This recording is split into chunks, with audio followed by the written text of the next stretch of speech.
went catching rabbits. Wan Xinyu yawned non-stop.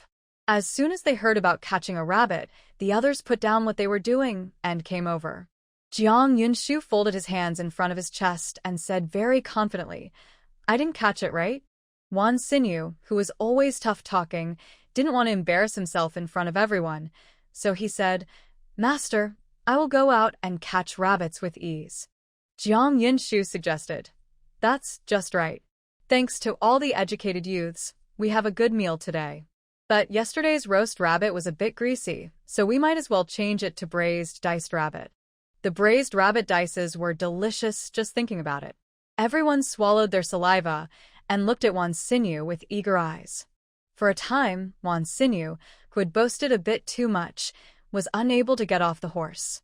If he had known this, he shouldn't have been bragging about it just now, but now it's too late to regret it. He had to finish crying after releasing his words. He discussed with everyone, "I'm tired of rabbit meat, so why don't I eat chicken?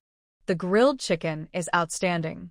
Liang Mingli said doubtfully, "Wan Jiqing, weren't you catching rabbits?" Wan Xinyu's face froze and he quickly replied, "It's rabbit, but I want to eat chicken. I'll see if I can trade with someone in the team later. If not, we'll eat braised rabbit meat."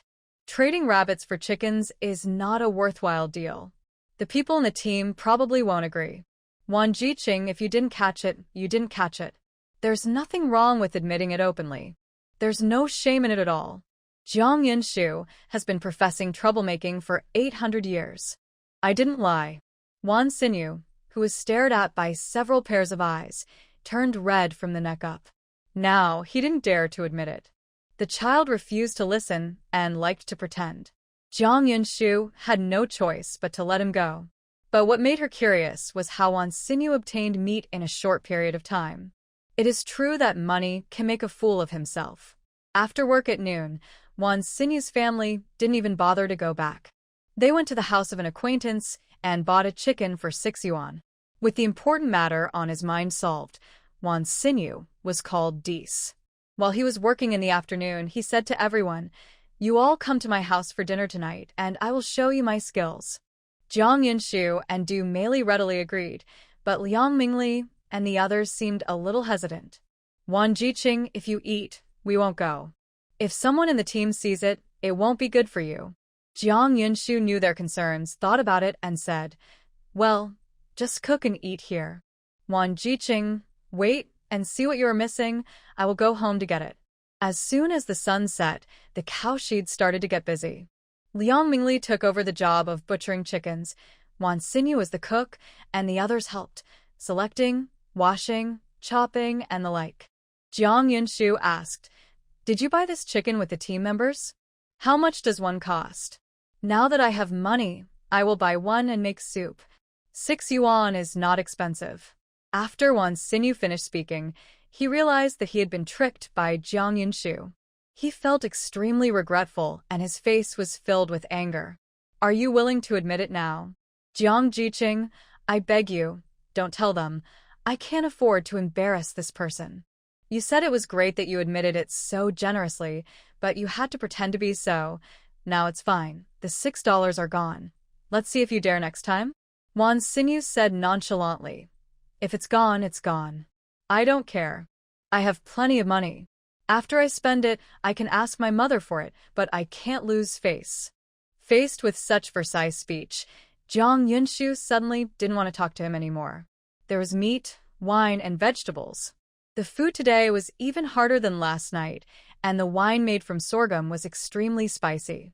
When changing glasses, Liang Mingli, who was so drunk, started to cry in front of everyone. Everyone fell silent instantly. Seeing that the two little girls were frightened, Grandma Tang explained, "Lao Liang's life has been too hard. His wife died, his son, daughter-in-law, and the grandson at home are gone. I'm afraid she can't bear it." As soon as these words came out, the people present became even more silent. As a time traveler, Jiang Yunshu roughly guessed the reason for the death of the Liang family. She was helpless, her heart was heavy, and the meat in her mouth had no taste. Although Du Meili couldn't figure out the situation, she couldn't help but feel sorry for the old man covering his face and crying in front of her. She didn't know where she got the courage to stand up and said, "If Grandpa Liang doesn't dislike me, I will be Grandpa Liang's granddaughter from now on, and I will provide for him in his old age." Everyone in silence looked at Du Mimi. The drunk Liang Mingli also became somewhat sober. He asked in a trembling voice, "Girl, are you telling the truth?" Du Mili nodded vigorously. "Grandpa Liang, I will be there in the future. I will provide for you until you die, and no one will bully you." Liang Mingli laughed while crying. After a long time, he finally said, "Girl, it's enough if you have this intention, but I can't hurt you." The stubborn Du Mili said, "I'm not afraid of getting involved. You will be my master from now on. I will take care of you, and I will respect you." Girl. Liang Mingli burst into tears. Grandfather. Finally, with everyone's persuasion, Du Mili and Liang Mingli got married. Grandma Tang and the others were really happy for Liang Mingli. "Beautiful, you are brave and kind. You will definitely find your right husband in the future." In this age when everyone is looking for self-protection, few people can do this. Ask yourself, Jiang Yunshu can't do it. Du Mili praised. "Jiang Jiqing, you are also very kind." Jiang Yunshu smiled and didn't answer. In fact, she was not kind at all by being selfish. The only kindness she had was the kind that did not endanger her own interests. After returning home, Du Mili told her about the acknowledgement. Chen Fengying was so angry that she heard it. She had never been angry with her daughter for the first time today. "Du Mili, am I spoiling you too much? How can you be related to that kind of person? If you don't want to live, we still want to live. I don't care. I don't recognize this marriage. Her silly girl. If something happens, how will she survive?" "Mom, Grandpa Yang is not a bad person. He is a good person. They are bad people. From tomorrow on, don't go to the Educated Youth Center. Let your sister-in-law go. You just stay at home and tell me when you can figure it out." The raised slaps stayed in the air for a long time, but in the end they were reluctant to let go. Chen Fengying, who was helpless against her daughter, gave herself 2 slaps. Du Mili felt very distressed. "Mom, I was wrong. If you want to hit me, hit me. Silly girl. You are my mother's daughter. How can you be willing to beat you? This is for your own good." Chen Fengying burst into tears until the mother and daughter hugged each other and cried. In the end, Chen Fengying couldn't defeat her daughter and had no choice but to compromise. Du Mili happily lay on her mother's face and secretly kissed her several times. She said something disgusting about people asking for money. "My mother is the best. I like your mother the most. When I make money in the future, I will buy meat for my mother every day. Buy a big house for my mother to live in. Mom is waiting." It's been a long time since her daughter was so close to her, and Chen Fengying felt warm in her heart. As for the godson marriage, the bad old man quickly stepped into the coffin with both feet. He couldn't eat much, so he just had to take care of himself. The most important thing was that his daughter was happy. Chen Fengying really kept her word and secretly carried a basket of things to the bullpen in the dark at night. "My daughter told me about the marriage proposal. Although I didn't want to, she couldn't resist my stubborn daughter. From now on, we are a family. If you need anything, just tell me about it, and I will find time to give it to you." Come. Liang Mingli had also heard of Chen Fengying's reputation as a sneaky person who liked to take advantage of others, but when she met the real person today, she found that this was not the case. So from this point of view, everything said outside was all lies. He felt ashamed for listening to outside rumors. "I have everything, no shortage of anything." Chen Fengying glanced around the room and resisted the urge to roll her eyes.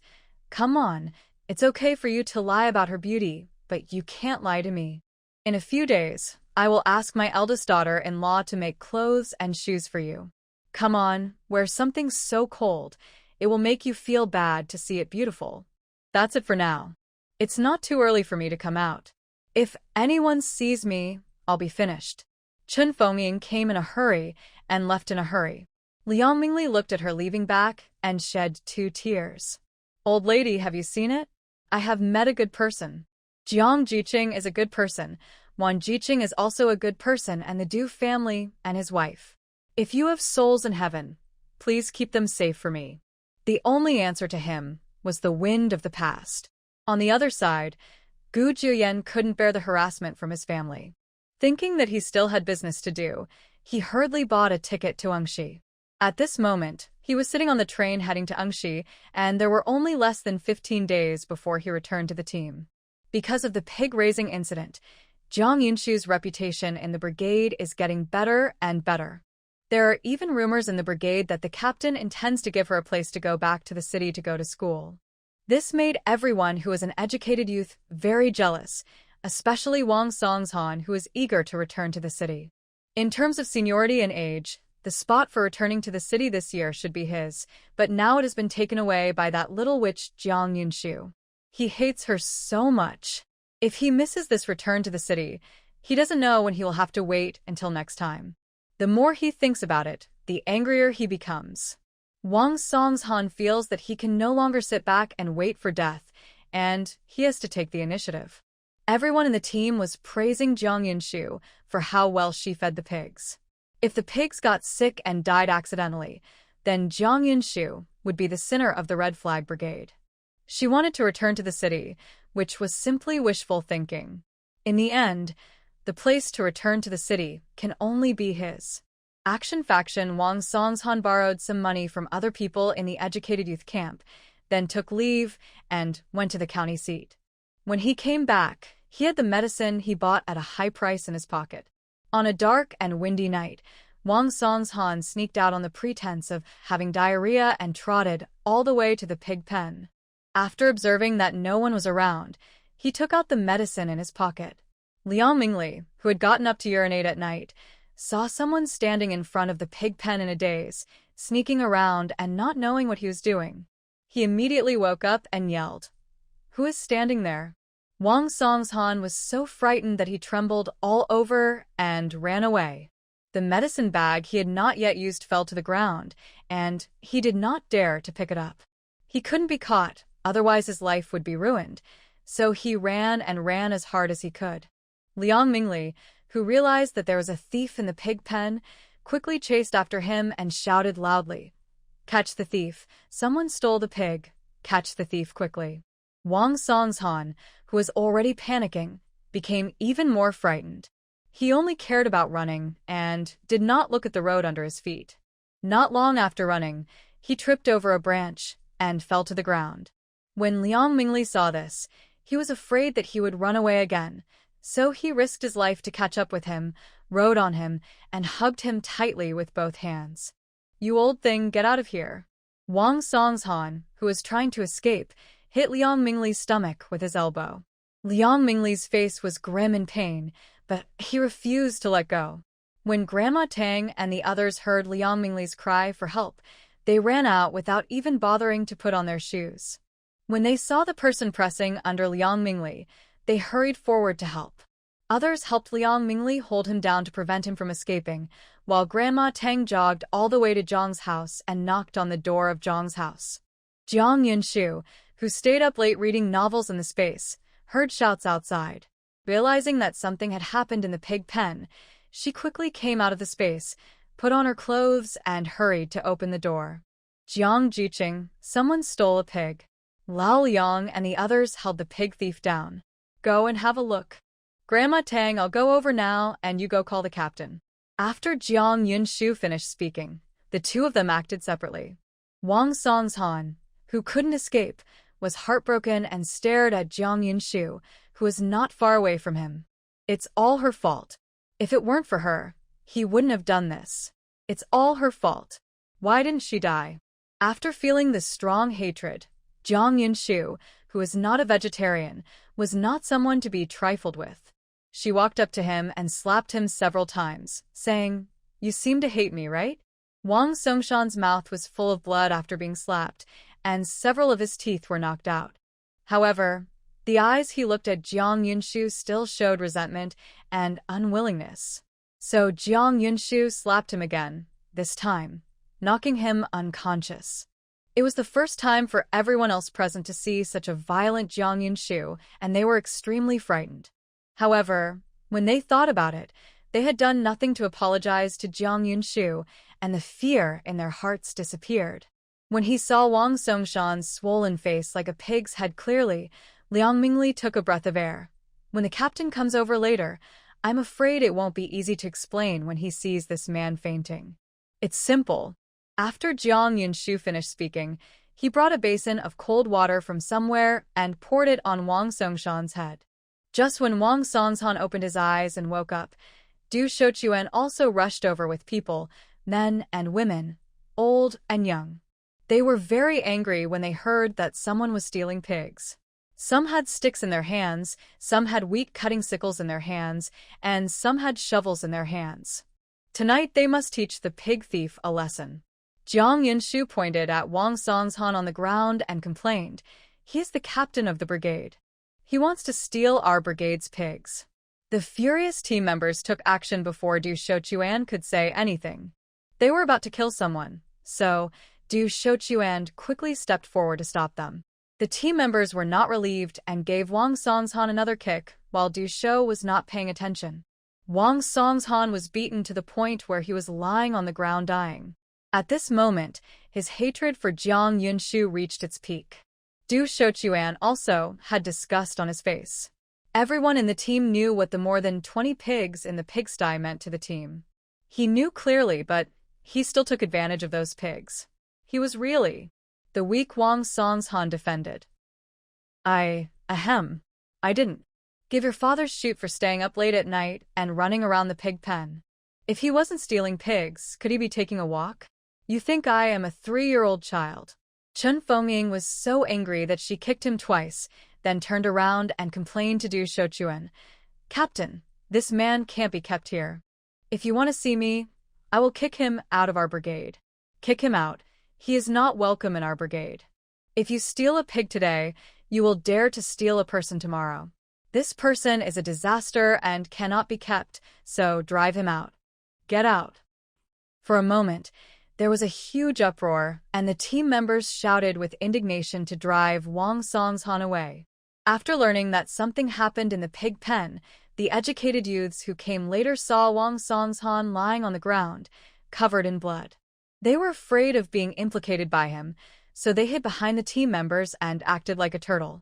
Du Shochuan, who had been silent for a long time, spent a lot of effort to calm down the agitated team members. He looked at Wang Songshan with disappointed eyes and said, "Wang Jiqing, the team usually treats you well. Why are you doing this?" Wang Songshan, who was already having a mental breakdown, was stimulated again. He said sarcastically, "You treat me well. Thank you for having the nerve to say that. In the 5 years I have been in the Red Flag Brigade, there is no merit but hard work. But why did you give up the place to return to the city to Jiang Yunshu? Don't you know? I have been waiting for 5 years. His life is ruined. He can never go back to the city again. He only regrets that he didn't just if he succeeds. Then this little witch Jiang Yunshu won't be able to return to the city." Jiang Yunshu frowned. Going back to the city? Why didn't she know? The pig-raising business had just begun, and it was about to get on the right track and make a lot of money, so she would not go back to the city without thinking. Du Shochuan said in a deep voice, "Who said I gave Jiang Jiqing the place to return to the city? How come I don't know about this?" Wang Songshan replied, "Everyone is saying, Captain, you can't hide it from me. This year our team does have a quota. I and other cadres in the team have decided on the candidate. That person is you. Wang Jiqing, now that you have done such a thing, I cannot help you even if I want to. You have really disappointed us." As soon as these words came out, everyone present was shocked. The instigator, Wang Songshan, became crazy after learning the result. "How is it possible? You must be lying to me." "Yes. You are the one who is here. You lied to me. You teamed up to lie to me." Accountant Liu Daton couldn't stand it anymore and stood up and said, "Wang Jiqing, what the team leader said is true. Your name was submitted to the commune 2 days ago. If nothing else, you must be on the list of people returning to the city this year." But Wang Songshan failed to live up to his expectations. The team members looked at Wang Songshan, who was covered in blood. They had no sympathy and felt that he deserved it. Wang Songshan was crying and laughing, looking like he was crazy. Suddenly, he pushed himself up and knelt down towards Du Shochuan. "Captain, I was wrong. I won't dare. You again next time. Just forgive me this time. My parents are still waiting for me in the city. I have to go back. You are not only wrong, you are outrageously wrong. Wang Jiqing, you have disappointed me so much. As soon as Du Shochuan finished speaking, Wan Xinyu ran over anxiously. I found this in the pig trough. I don't know what it is. Wang Songshan looked panicked when he saw the oil paper bag in Wan Xinyu's hand and quickly reached out to grab it. Wan Xinyu, who was on guard for a long time, naturally would not let him succeed. Jiang Yunshu saw something fishy in the paper bag, so he took the medicine bag from Wan Xinyu's hand and found something in powder form. Her heart immediately sank, and she hurried to the pig pen. After seeing that the pigs were safe and sound, she breathed a sigh of relief. Other people in the team also rushed over at this time, and Du Shoguan asked anxiously, Jiang Jiqing, nothing happened to the pig, right? It seems fine now, but I don't know tomorrow. The team members who were eager to protect the pigs were even more angry. If Du Shochuan hadn't stopped him, Wang Songshan would have been beaten into a meat pie. Du Shoguan's serious face was full of anger. Say, what kind of medicine is Jiang Jiqing holding in his hand? I don't know. It has nothing to do with me. It's none of my business. Jiang Yunshu said coldly. It's none of your business, so why did you rob it just now? I didn't grab it. Wang Songshan hesitated. His eyes were filled with guilt, but it had nothing to do with him just biting the medicine bag to death. He still knew which crime was more serious, pig stealing or poisoning. Once the medicine package was exposed, he would be completely finished. Seeing that he was still arrogant, Jiang Yunshu didn't tolerate him. He found someone to catch 2 mice in the field, and then fed them the medicine in his hand in full view of everyone. The mouse, which was alive and kicking just now, suddenly twitched all over, vomited blood from the corner of its mouth, and lost its breath. Everyone was so frightened that their faces turned pale. When they came to their senses, they looked angrily at Wang Songshan, who was slumped on the ground, and began to beat him. Du Shochuan, who was completely disappointed with Wang Songshan, did not step forward to stop him. If it were not for his status as captain, he would have wanted to go up and teach this vicious guy a lesson. How dare Wang Songshan? Those were 20 pigs plus 2 adult pigs, the hope of the whole team. How could he do it? Everyone stopped after venting their anger, but the hatred in their hearts only increased. Finally, at the strong request of the team members, Du Shochuan led people to drag Wang Songshan to the commune overnight. It was already evening when Du Shochuan came back. The team members who came to Du's house to wait for news saw that he was back and hurriedly gathered around him. Captain, what did the commune say? Was that poor guy shot? Du Shochuan, who had not slept a wink all day and night, braced himself up and told what happened in the commune. Wang Songshan endangered collective property and the circumstances were serious, but he was discovered in time and did not cause serious consequences, so he was transferred to a nearby farm for rehabilitation.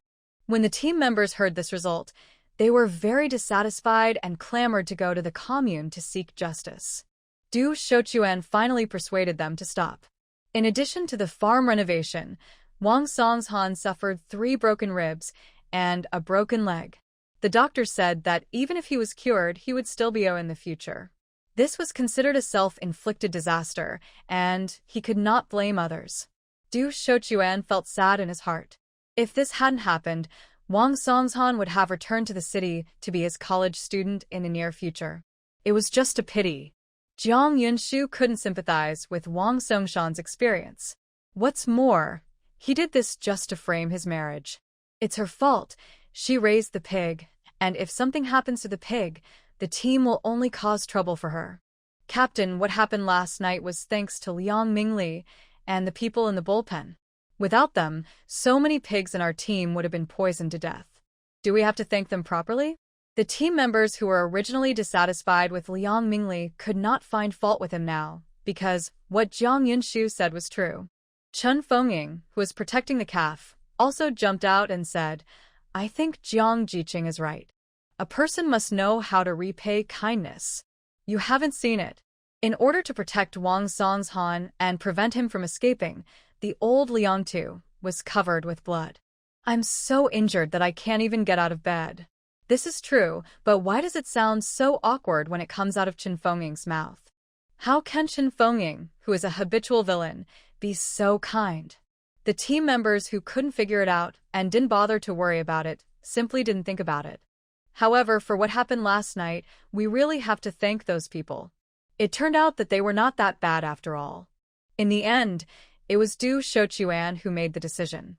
Liang Mingli and several others were rewarded with 3 kilograms of cornmeal for their merit in protecting the team's property.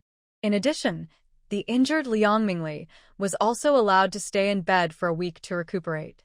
Jiang Yunshu was very satisfied with the result. At least for a long time, the team members were grateful for the kindness of Liang Mingli and others and would not embarrass them too much, so their lives would be easier. While everyone was chatting and having fun, Gao Hongyan in the crowd stared at Jiang Yunshu viciously. It was she who harmed Wang Jiqing, and she must avenge Wang Jiqing.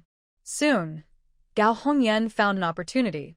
Liang Mingli was in bed to recuperate, so the job of hunting pigweed fell on Jiang Yunshu. Jiang Yunshu, who hadn't moved much for a long time, was so tired that his back ached after 2 days of work. But now that he couldn't find anyone, Jiang Yunshu could only force himself to do it. The pigweed by the river is the most fertile, and pigs love to eat it. Jiang Yunshu and Du Meiliang got up early and finished their meal, then came over with baskets on their backs and sickles.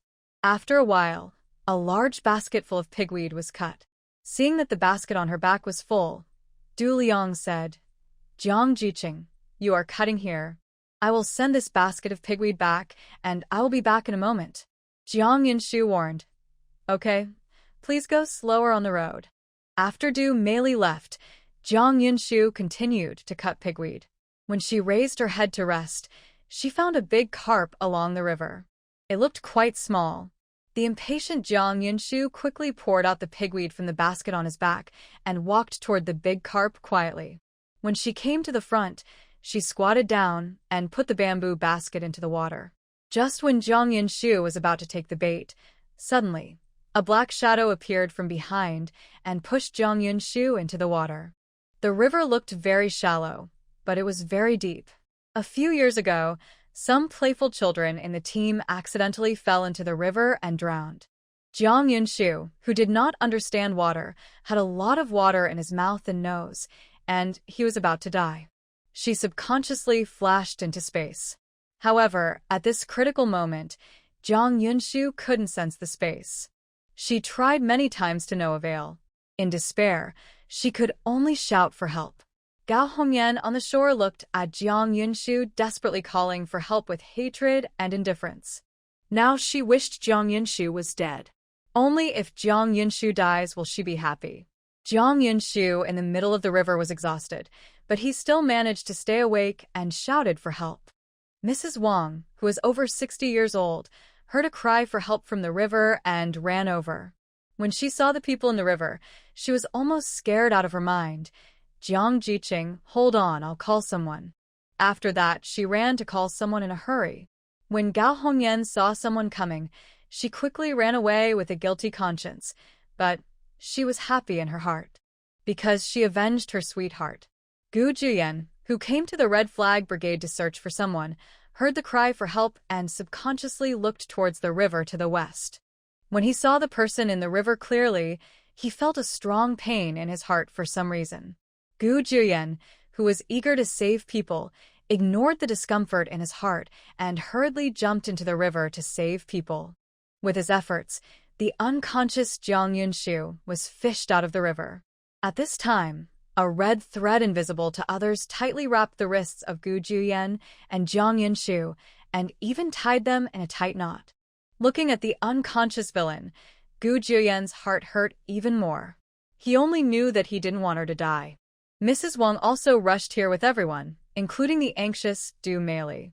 After learning that Jiang Yunshu fell into the water, she ran over without delay. When everyone arrived, they saw a man kneeling in front of Jiang Yunshu and kissing him. For a moment, they were confused about the situation. Du Meili reacted the fastest. When he saw someone taking advantage of Jiang Yunshu, he rushed forward and beat him. "You stinking gangster. I will beat you to death. If you don't want her to die, just be honest with me." Du géant esroir choquette du Méli. She looked at the pale-faced Jiang Yunshu, struggled in her heart, and decided to let him give it a try. Gu Juyen did it over and over again according to the methods taught by the team. If a modern person were around, he would be able to recognize at a glance that what Gu Juyen was doing was cardiopulmonary resuscitation and artificial respiration to save lives. Unfortunately not. The team members who had never been out in their lives stubbornly believed that this man was taking advantage of Jiang Yunshu, but they were also afraid that this man was really saving people. Time passed minute by minute, and when everyone was in despair, Jiang Yunshu, who was unconscious, suddenly spit out a lot of water from his mouth. Jiang Yunshu opened her eyes faintly and looked at the handsome face in front of her that was like a ghostly axe. She raised her hand and touched it. It's worth it to be treated so well after death and to meet such a good-looking man. When everyone who gathered around heard this, their mouths twitched fiercely. How long has it been since Jiang Jiqing still had a man in his mind? Gu Juyen, who was always known for his icy face, turned red from the neck up to the compliments, and his face was so hot that it burned his hands. Fortunately, his skin color was bronze, so it wasn't very obvious. Du Shouchuan said, "Jiang Jiqing, let's talk about men later." "You finally woke up." You were scaring me to death just now. "Am I not dead?" Jiang Yunshu's eyes were a little confused. Du Shouchuan laughed angrily. "Dead or not, it's so unlucky. You are living well." When Gu Juyen saw Jiang Yunshu's exquisite body wrapped in soaked clothes due to falling into the water, he became a little irritable. He quickly turned his head to the side for fear of being discovered. He also thoughtfully took off his soaked short sleeves and covered Jiang Yunshu's body domineeringly, not wanting others to see her beauty. When Jiang Yunshu realized that she was not dead and was about to say a few words, her physical weakness caused her to fall into coma again. Gu Juyen hugged Jiang Yunshu in panic and headed towards the county. Du Meili followed closely, but the man walked very fast, and Du Meili couldn't catch up. It was Du Shouchuan who reacted quickly and asked people to drive the bullock cart to chase him. In the underworld, the three of them gathered in front of a mirror and kept looking at it. You know, this is no ordinary mirror. It was obtained from Xidagarba. It can not only see a person's past and present lives, but also everything that happens in the world. Old Jiangtu, are you satisfied with this future grandson-in-law? This is what I specifically asked you Lao for. What Meng Pa didn't say was that Jiang Yunshu and Gu Juyen had been in love for 10 lifetimes, and now they were in their 10th lifetime. Grandma Jiang nodded with satisfaction, but there was still a trace of worry in her heart. The young man looks good now, but I don't know what will happen in the future. I have a granddaughter called Shu Shu, and I am always afraid that she will be bullied. You don't have to worry about this. Except for Gu Juyen being a little older than your precious granddaughter, everything else is fine. Moreover, your precious granddaughter is blessed with great blessings and will enjoy countless blessings in the future. Grandpa Jiang, who captured the key words, asked, "Freshman year Daiudiu? How much bigger is it?" Age is not a problem. The important thing is to treat Shu Shu well. Pameng, who felt a little guilty, tried to put the question away. Grandma Jiang, who was always slow to respond, now came to her senses. Her right eyelid kept twitching. "Sister, just tell me the truth. How big is the difference?" 6 years old. After Mrs. Meng finished speaking, she glanced at the two of them guiltily and found that their faces were ashen. She quickly added, "You are a bit older, but the two of you are destined to be destined. You have to believe in Yu Lao's ability." When Grandpa Jiang and Grandma Jiang heard the word Yu Lao, most of their worries disappeared. But Grandma Jiang still has her own concerns. Gu Juyen is so much older than Shu Shu. What if she walks in front of Shu Shu in the future, and what will Shu Shu do alone? No, Shu Shu died in front of Gu Juyen. Pameng patted her chest and assured. A few days ago, she used her relationship with Lao Chui to look through the life and death book. The life and death book clearly recorded the longevity of Jiang Yunshu and Gu Juyen. That is, the day after Jiang Yunshu's death, Gu Juyen followed. Gu Juyen was infatuated with him for 9 lifetimes, and he was still so infatuated in his last life. Gu Juyen ran all the way and carried Jiang Yunshu to the county hospital. The doctors on duty at the door were frightened by him and quickly arranged for further examination and treatment for Jiang Yunshu. Gu Juyen, who was guarding the door for a second, felt restless and restless. He couldn't even figure out why this was happening. It was obviously the first time he saw her, but he felt familiar as if he had known her a long time ago. Gu Juyen felt that he was sick, and he was still seriously ill. Where is Jiang Jiqing? Where is she? What did the doctor say? Du Meili, who came from behind in a bullock cart, looked at Gu Juyen with anxious eyes. Gu Juyen shook his head. The doctor hasn't come out yet. Everyone was silent. They didn't want anything to happen to Jiang Yunshu, and they all prayed in their hearts that she would be safe. At this moment, the doctor came out, and Gu Juyen was the first to rush forward, holding the doctor's arm with both hands and asking, "She's okay, right?" Dr. Liu said, "It's okay. The patient has just woken up and is still very weak. Pay attention these days and try not to make the patient tired." The doctor's words were like a reassurance, soothing the hearts of everyone present, and Gu Juyen breathed a sigh of relief. As long as she's fine. Jiang Yunshu, who had been in the hospital for 2 days, couldn't stay any longer. She couldn't sleep well, and she couldn't eat well. There was a big ice cube stuck on the bedside that couldn't be driven away. She clamored to be discharged. Jiang Jiqing, Grandpa Yang, and the others are taking care of the pig pen, so you can live here peacefully.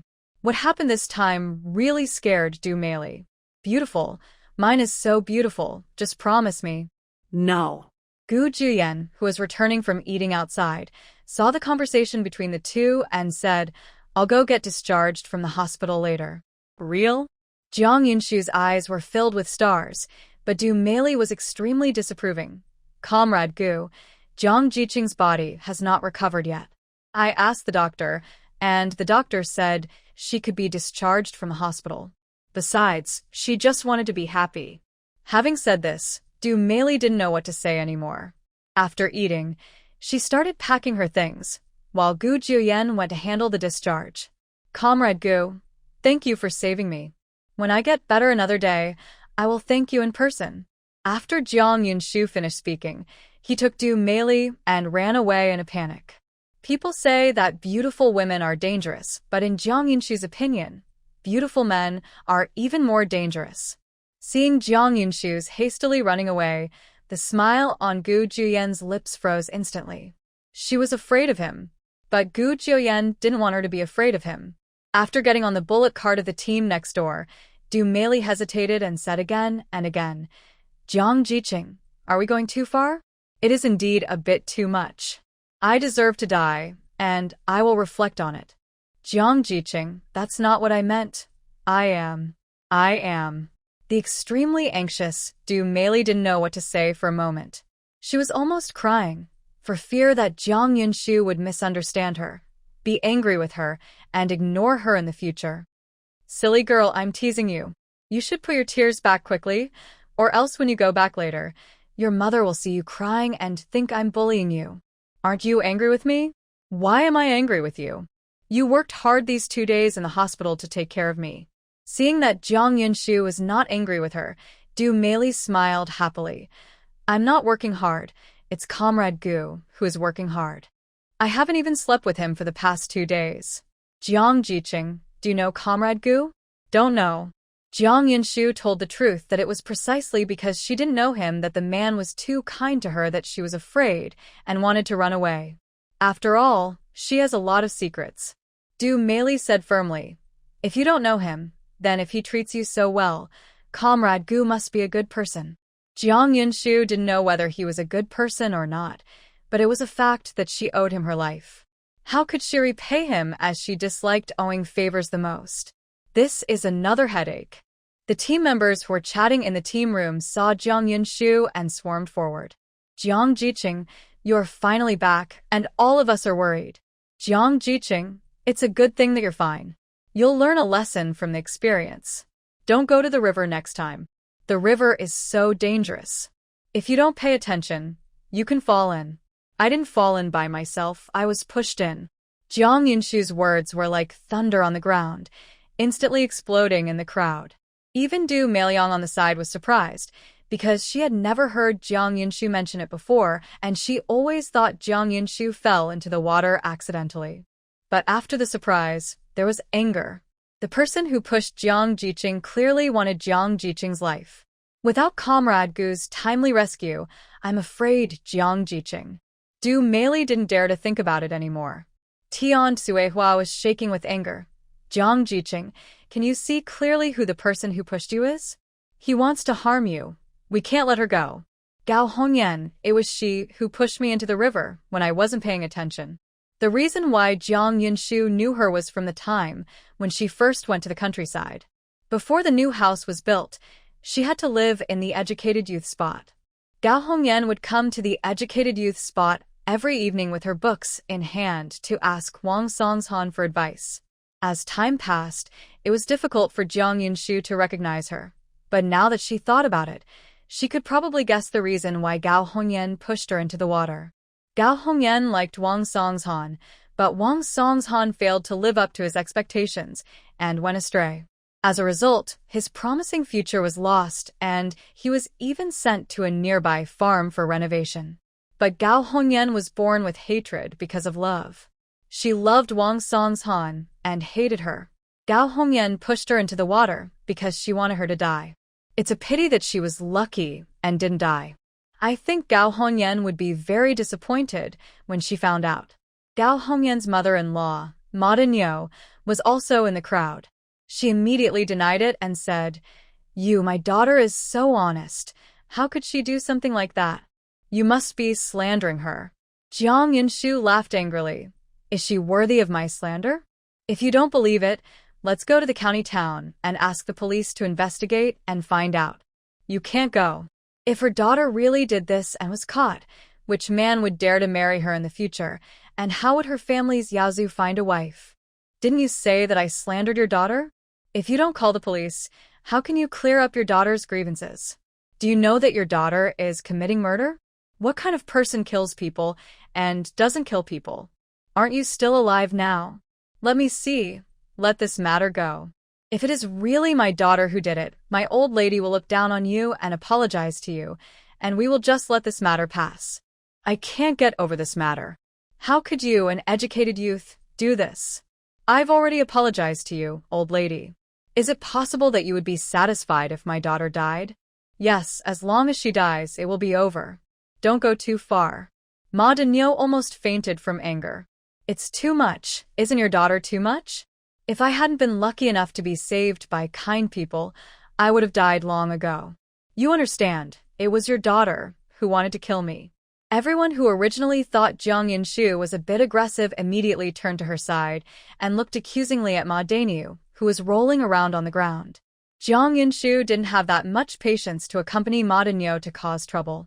She almost died, and she just wanted to catch the culprit as soon as possible and get revenge. Du Meili and Chen Fengying held Ma Dinyo back while Jiang Yunshu came to Gao's house. Looking at the closed door, she kicked it open. When Gao Hongyan, who was drying clothes in the yard, saw Jiang Yunshu, she didn't know when the clothes in her hands would fall off. She said in disbelief, "Aren't you Dead? How are you still alive?"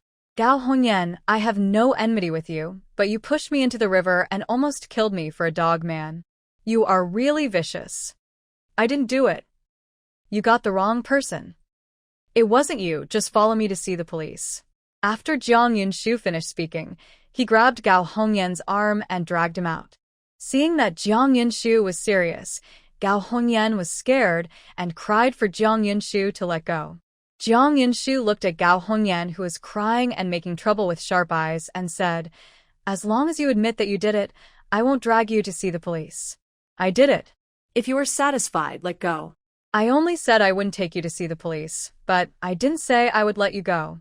Realizing that she had been deceived, Gao Hongyan completely lost her mind and cursed, "Jiang Yunshu, you little witch, you harmed Wang Jiqing. Why don't you die? You witch who has a father and no mother, you rascal, you go to Hades." Jiang Yunshu didn't say a word and slapped Gao Hongyan a few times. The onlookers present felt pain for her because of the force. Gao Hongyan was slapped so hard that she vomited blood. Her left and right sides were extremely symmetrically swollen, and she had difficulty speaking. Jiang Yunshu dragged Gao Hongyan to the river. Seeing that something was wrong, the others quickly ran to call Du Shouchuan. When Du Shouchuan rushed to the river, he was almost scared out of his mind. He was afraid of something happening and advised him, "Jiang Jiqing, let's talk it over carefully if we have something to do. Don't act impulsively and do stupid things. Captain, if you do something wrong, you have to pay the price. She almost killed me, so it's only fair that I go back now." After Jiang Yunshu said that, he threw her out with a strong swing. Gao Hongyan, who did not understand the nature of water, struggled desperately in the middle of the river, but to no avail. The water pouring into her nose and mouth made her feel the suffocation of death. Seeing that someone was about to die, Du Shouchuan hurried to Luo Huihui to save Gao Hongyan. Jiang Yunshu refused. Jiang Yunshu. Du Shouquan was angry with Jiang Yunshu for the first time, and this time he was really angry. "Captain, I didn't want her life. If you find someone to rescue her now, maybe I will really kill her.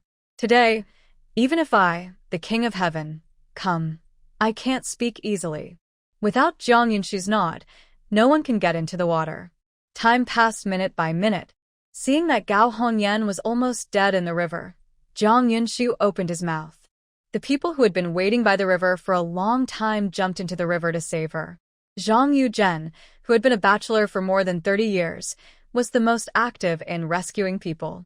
He dragged Gao Hongyan out of the water and then repeated the same trick that Gu Juyan had done to save Jiang Yunshu. Zhang Yuzhen was still secretly mopping up where others couldn't see.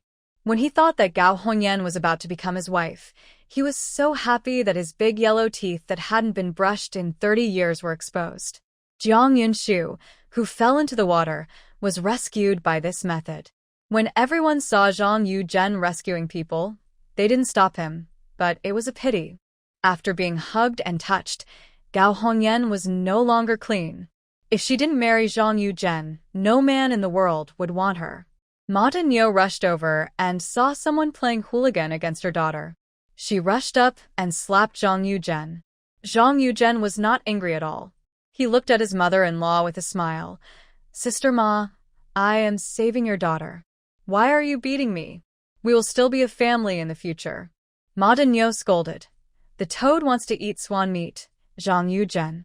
If you don't urinate and show yourself, you want to marry my daughter. Are you worthy?" Zhang Yuzhen got angry. "Your daughter was touched and kissed by me. If she doesn't marry me, I don't think any man in this county would dare to marry her. Zhang Yuzhen, I will kill you." After saying that, Ma Daniu pounced on him and beat him, pulling his hair and pinching him with his nails. After a while, Zhang Yogan's face was scratched. When the Gao family members came to know that Gao Hongxia was being bullied by Zhang Yuzhen, they threw away their arms and beat her up. In the end, Du Shou couldn't stand it anymore and found someone to pull them apart. At this time, Gao Hongxia on the ground also woke up. Just as she was about to open her mouth to speak, she was slapped on the face. "This is a shameful thing. You have completely ruined the face of our Gao family." After Sister Ma finished scolding her, she asked her husband and son to carry Gao Hongxia home. Seeing the excitement, the others dispersed one after another. Du Shouchuan said, "Jiang Jiqing, you went too far this time." Jiang Yunshu replied, "Oh." As a result, Du Shouchuan was angry and left. On the contrary, Du Mimi was like a little fangirl, surrounding Jiang Yunshu and praising her nonstop. The ears of Jiang Yunshu, who was as thick-skinned as a cowhide, turned red from the compliments. The look behind him was so direct that Jiang Yunshu couldn't ignore it even if he wanted to. "How long are you going to peek at her?" Gu Juyan, who was caught, felt guilty inexplicably. His ears were red and he said, "I just came here, I didn't peek." He looked at it openly. Moreover, he has been here for a long time. Obviously, Jiang Yunshu didn't believe him, so he pulled Du Meili back home. "Jiang Jiqing, I suddenly have a stomachache and I have to go home. Du Mei said, and ran away. She said she was running away, but she was just standing in a different place, standing guard for the two of them. She didn't understand that Comrade Gu was such a good person and saved Jiang Jiqing, but Jiang Jiqing wanted to avoid Comrade Gu. Seeing that he couldn't leave, Jiang Yunshu bit the bullet and said, Comrade Gu, do you have a problem with me? Jiang Jiqing, when I saw you fall into the water before, I only thought about saving people and had no other intentions. If you are willing, I can ask family members to come to you and propose marriage now. Gu Juyen, who had always been reserved, was now so nervous that his palms were sweating. No. No, you saved me. I can't repay kindness with enmity. I force you to marry me. It's not fair to you. Jiang Yunshu was so frightened that she could hardly speak. Marriage, for now, was not a consideration in her life, let alone marrying a man she had known for less than 2 days, which was even more impossible. Although he is handsome, indeed handsome, really handsome, and his height and appearance are the type she likes, but no. She is clear-headed. Seeing her resisting him so much, Gu Juyen felt a little disappointed. Jiang Jiqing, no one forced me. I did it voluntarily. I took advantage of you, so I will be responsible for you. I'm not responsible for you, but I took advantage of you. Seeing how stubborn he was, Jiang Yunshu's head became hot. Regardless of whether there was anyone else around him, she stood on tiptoes, raised her head, and spoke to his mouth a few times quickly. Du Mei, who was in charge of the surveillance, had a panoramic view of this scene. She was so frightened that she quickly turned around and refused to look at anything inappropriate. However, Jiang Jiqing is very courageous. Okay, now we are even. You don't have to be embarrassed about marrying me, and I won't marry you. We both agree that it's just not suitable. Gu Juyen's whole body felt like he was being electrocuted. He was stunned in place. His mind was filled with the kiss just now. As for what Jiang Yunshu said, he didn't hear a word clearly. By the time he came to his senses, Jiang Yunshu had disappeared. Her residual warmth seemed to remain at the corner of his mouth, and Gu Juyen's clear eyes were filled with determination to win. He had never been so eager to get someone as he was now. The premise is that she shouldn't be afraid of him. Jiang Jiqing, you are lying. What did I lie to you about? If you don't tell me clearly today, you will be left to shovel the pig manure in the pig pen tomorrow. Jiang Yunshu said absently, her mind filled with regret for her previous impulse. She must have been kicked in the head by a donkey. She had to think too hard before kissing the big ice cube. If she was misunderstood by the big ice cube, wouldn't she be even more ruined? For a moment, Jiang Yuanyuan felt that the sky was falling, the earth was falling apart, and there was no love in the world. You said you don't know Comrade Gu. I clearly saw you kissing just now. When it came to kissing, Du Mei blushed shyly. She also wanted to kiss her, but she couldn't find anyone to kiss her, and Wan Jiqing didn't like her.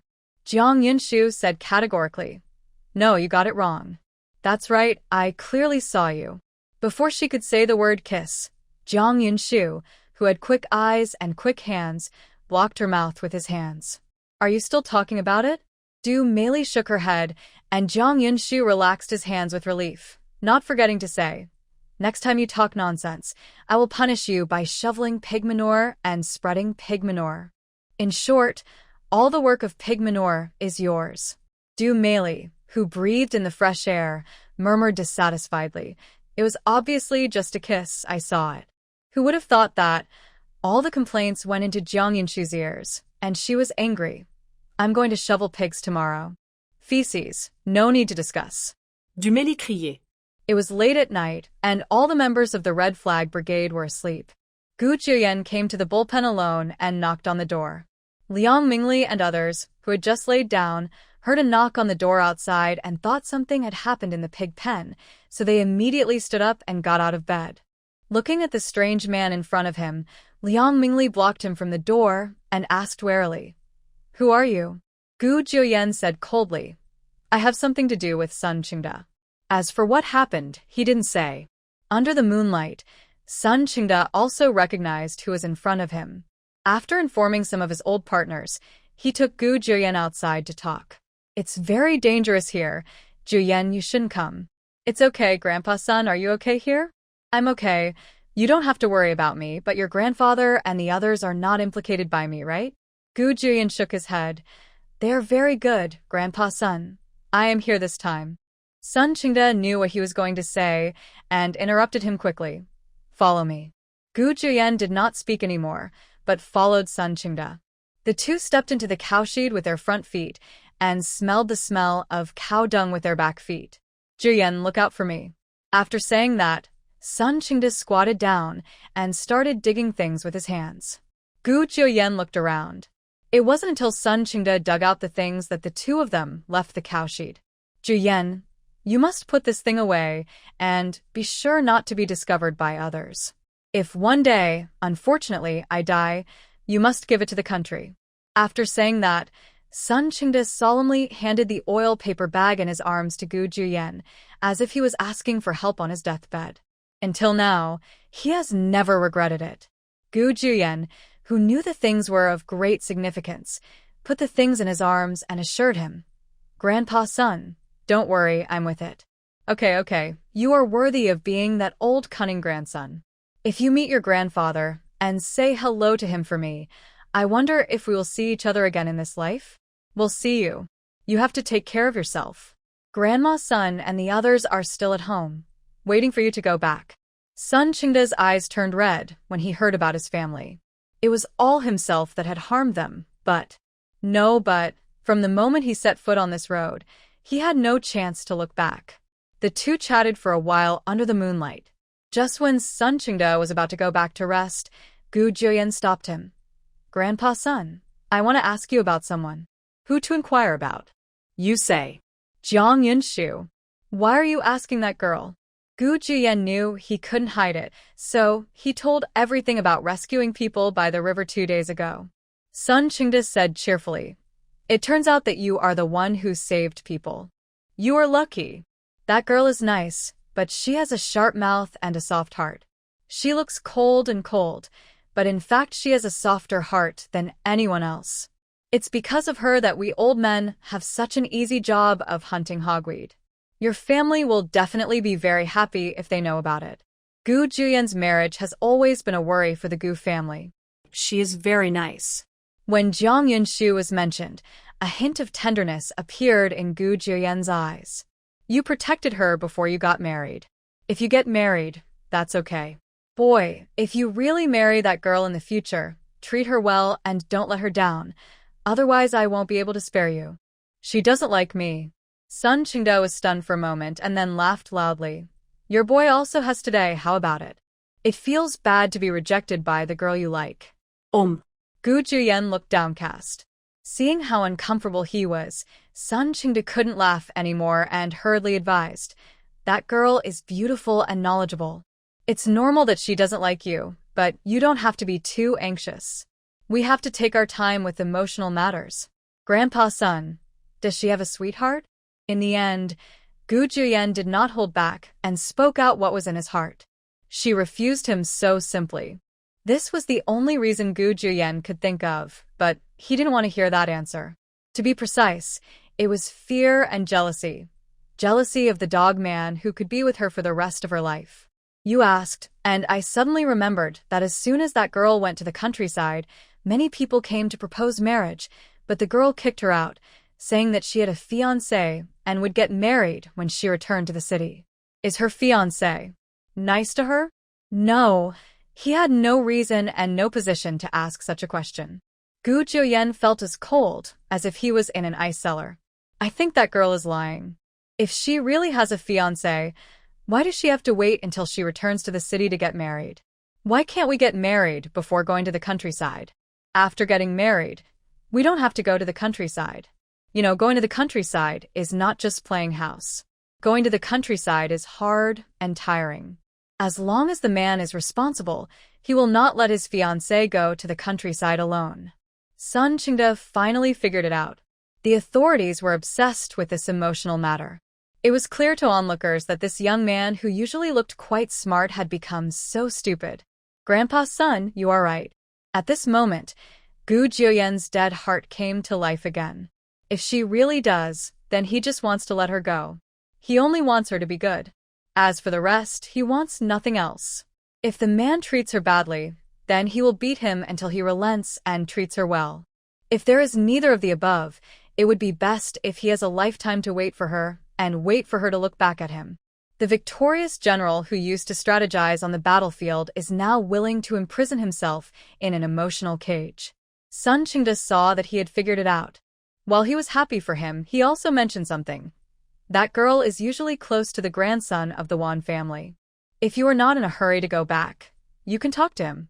Maybe you can find out something useful. Grandson of the Wan family?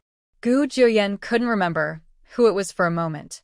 Sun Qingde said, Wan Baozhu's grandson, the only Miao Miao of the Wan family, came here in the same batch as that girl. They are neighbors now, but the boy from the Wan family didn't seem to recognize me.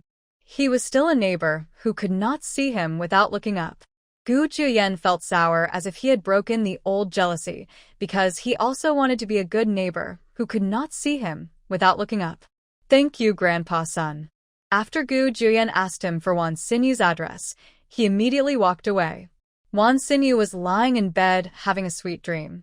He dreamed that he had 9 wives, all of whom were as beautiful as flowers and as gentle as water. The most important thing was that they were obedient to him. At this time, he and his 9 wives were eating at the dining table. There were either abalones or big elbows on the table. The aroma was so fragrant that it made people drool. Wan Xinyu held his elbow and began to eat. When his mouth was full of oil, he suddenly received a slap on the face. Which rascal dares to slap me? I don't know me. After seeing clearly who the person in front of him was, Wan Xinyu, who felt dazzled, rubbed his eyes again and found that the person was still there. I must be dreaming. Yes, that I am dreaming. Otherwise, how could we have seen the living king of Hades? The living king of Hades should be in the northwest now. Gu Jiuyan, who was sitting on the bedside, said, Aren't you awake yet? Do you want me to help you recall what happened before? Wan Xinyu shivered suddenly, grabbed his arm, and bit it. Hiss, it hurts. He was not dreaming. Realizing this, Wan Xinyu grabbed the quilt and ran outside, but failed. Brother. No, it's the uncle. I don't dare to do it anymore. Please spare me. Wan Xinyu is about to cry. Who can tell him that this man can't be his leader in the northwest, and why he is doing something in this remote place? Gu Jiuyan's mouth twitched fiercely, and he said helplessly, I won't beat anyone this time, so you don't have to be afraid. I'm just here to ask you something. You climbed over the wall and entered his house late at night just to ask him something? Wan Xinyu didn't believe it at all, but who made Gu Jiuyan the master? He could only be enslaved. As long as you don't hit anyone, I can do whatever you want. Jiang Yunshu, tell me everything you know. Hearing the words Jiang Yunshu, Wan Xinyu's brain shut down. He asked tremblingly, She's so good. Why are you asking about her? Could it be that she is a spy sent to our country by other countries? No. It's okay if it's not. It scared me. I thought I was going to exterminate my relatives out of righteousness. The thick thighs that I finally hugged couldn't just break like this. Gu Jiuyan, who caught the keyword, asked, Miaqin, is your relationship good? Wan Xinyu suddenly smelled a smell of vinegar, which was rich and strong, but in front of Xiaoming, he didn't pay close attention to where the smell of vinegar came from. We have a very good relationship. If anyone bullies me, Jiang Jiqing will come out to avenge me and beat the shoot out of him. Jiang Jiqing is so powerful that he can kill a cow with one punch. Wan Xinyu was talking nonsense seriously, but ignored the increasingly lower air pressure around him. Gu Jiuyan gritted his teeth and said, Really? She is so good to you. Wan Xinyu, who was slow to react, also realized that something was wrong. He said with a sad face, I just made it all up. She is not good to me at all. She bullies me all day long and makes me shovel pig manure in the pig pen. Next in seconds, Gu Jiuyan's expression turned from gloomy to clear. You are a man. Do you do more work? Is it wrong? That's right. Wan Xinyu shook his head like a sieve. That's pretty much it. If there's anything else, tell me. After Gu Juyen finished speaking, Wan Xinyu, who was afraid of being beaten, told Jiang Yunshu everything that happened after he sent Jiang Yunshu to the countryside like he was pouring beans through a bamboo tube. The little girl is quite powerful and can vent her anger, but Gu Juyen just feels sorry for her. Those who bully the little girl really deserve to die. So, what happened to her fiancé? Gu Juyen asked the last question. Fiancé? Where did she get her fiancé? It was all lies, she told. Real. Gu Juyen sat up from the bed suddenly. As soon as Wan Xinyu finished speaking, he was punched in the face. Suddenly, his shrill screams resounded over the Wan family. Wan Xinyu covered his bleeding nose and said aggrievedly, Gu Juyen, you clearly promised not to beat people up. How could you go back on your word? Gu Juyen replied lightly, I don't remember saying this. Wan Xinyu died. Wan Xinyu went outside to clean up the nosebleeds on his face. As soon as he lay down, he saw someone else next to him. He was so frightened that he jumped up from the bed. Why haven't you left yet? Where are you going? Gu Juyen closed his eyes, and all he could think about was the angry look of the little girl. The corners of his mouth curled up unconsciously, but when he thought that the little girl was so afraid of him, the smile on his lips immediately froze. Does he look that scary? Go back to the northwest and be your regiment leader. It's fine to go anywhere, just don't stay at his house. He only has one life left, and he can't stand Gu Juyen, the living king of Hades. In the silent air, the silence was a bit scary. Gu Juyen suddenly said, Wan Xinyu, do I look scary? To be honest. Wan Xinyu insisted on keeping alive online and falsely said, It's nothing. It's not scary at all. Gu Juyen murmured, Why is she so afraid of me? Jiang Yunshu? Wan Xinyu regretted it after saying this. Jiang Yunshu is from Nanchang, and Gu Juyen is a native of Beijing. He went to the Northwest Military Region when he became an adult. How could two people who couldn't fight with each other get involved? Is it really Jiang Yunshu? How did you meet? Or, do you like her? Wan Xinyu, who discovered the shocking secret, was no longer afraid of Gu Juyen and chased him asking questions. Noisy. Mr. Gu, do you really like that fierce witch? Realizing that he had said something wrong, Wan Xinyu quickly changed his words. Jiang Jiqing, do you really like her? Even if you like it, can your family agree? The Gu family has a prominent family background, and even the slightest stomp of his feet will make the capital tremble, not to mention that Gu Juyen is well known among his peers, and it is not an exaggeration to say that he is the pride of heaven. Ever since he was young, there have been countless women chasing after Gu Juyen, but Gu Juyen had a cold face, as if someone owed him money. If a woman came even slightly close, he would kick them away.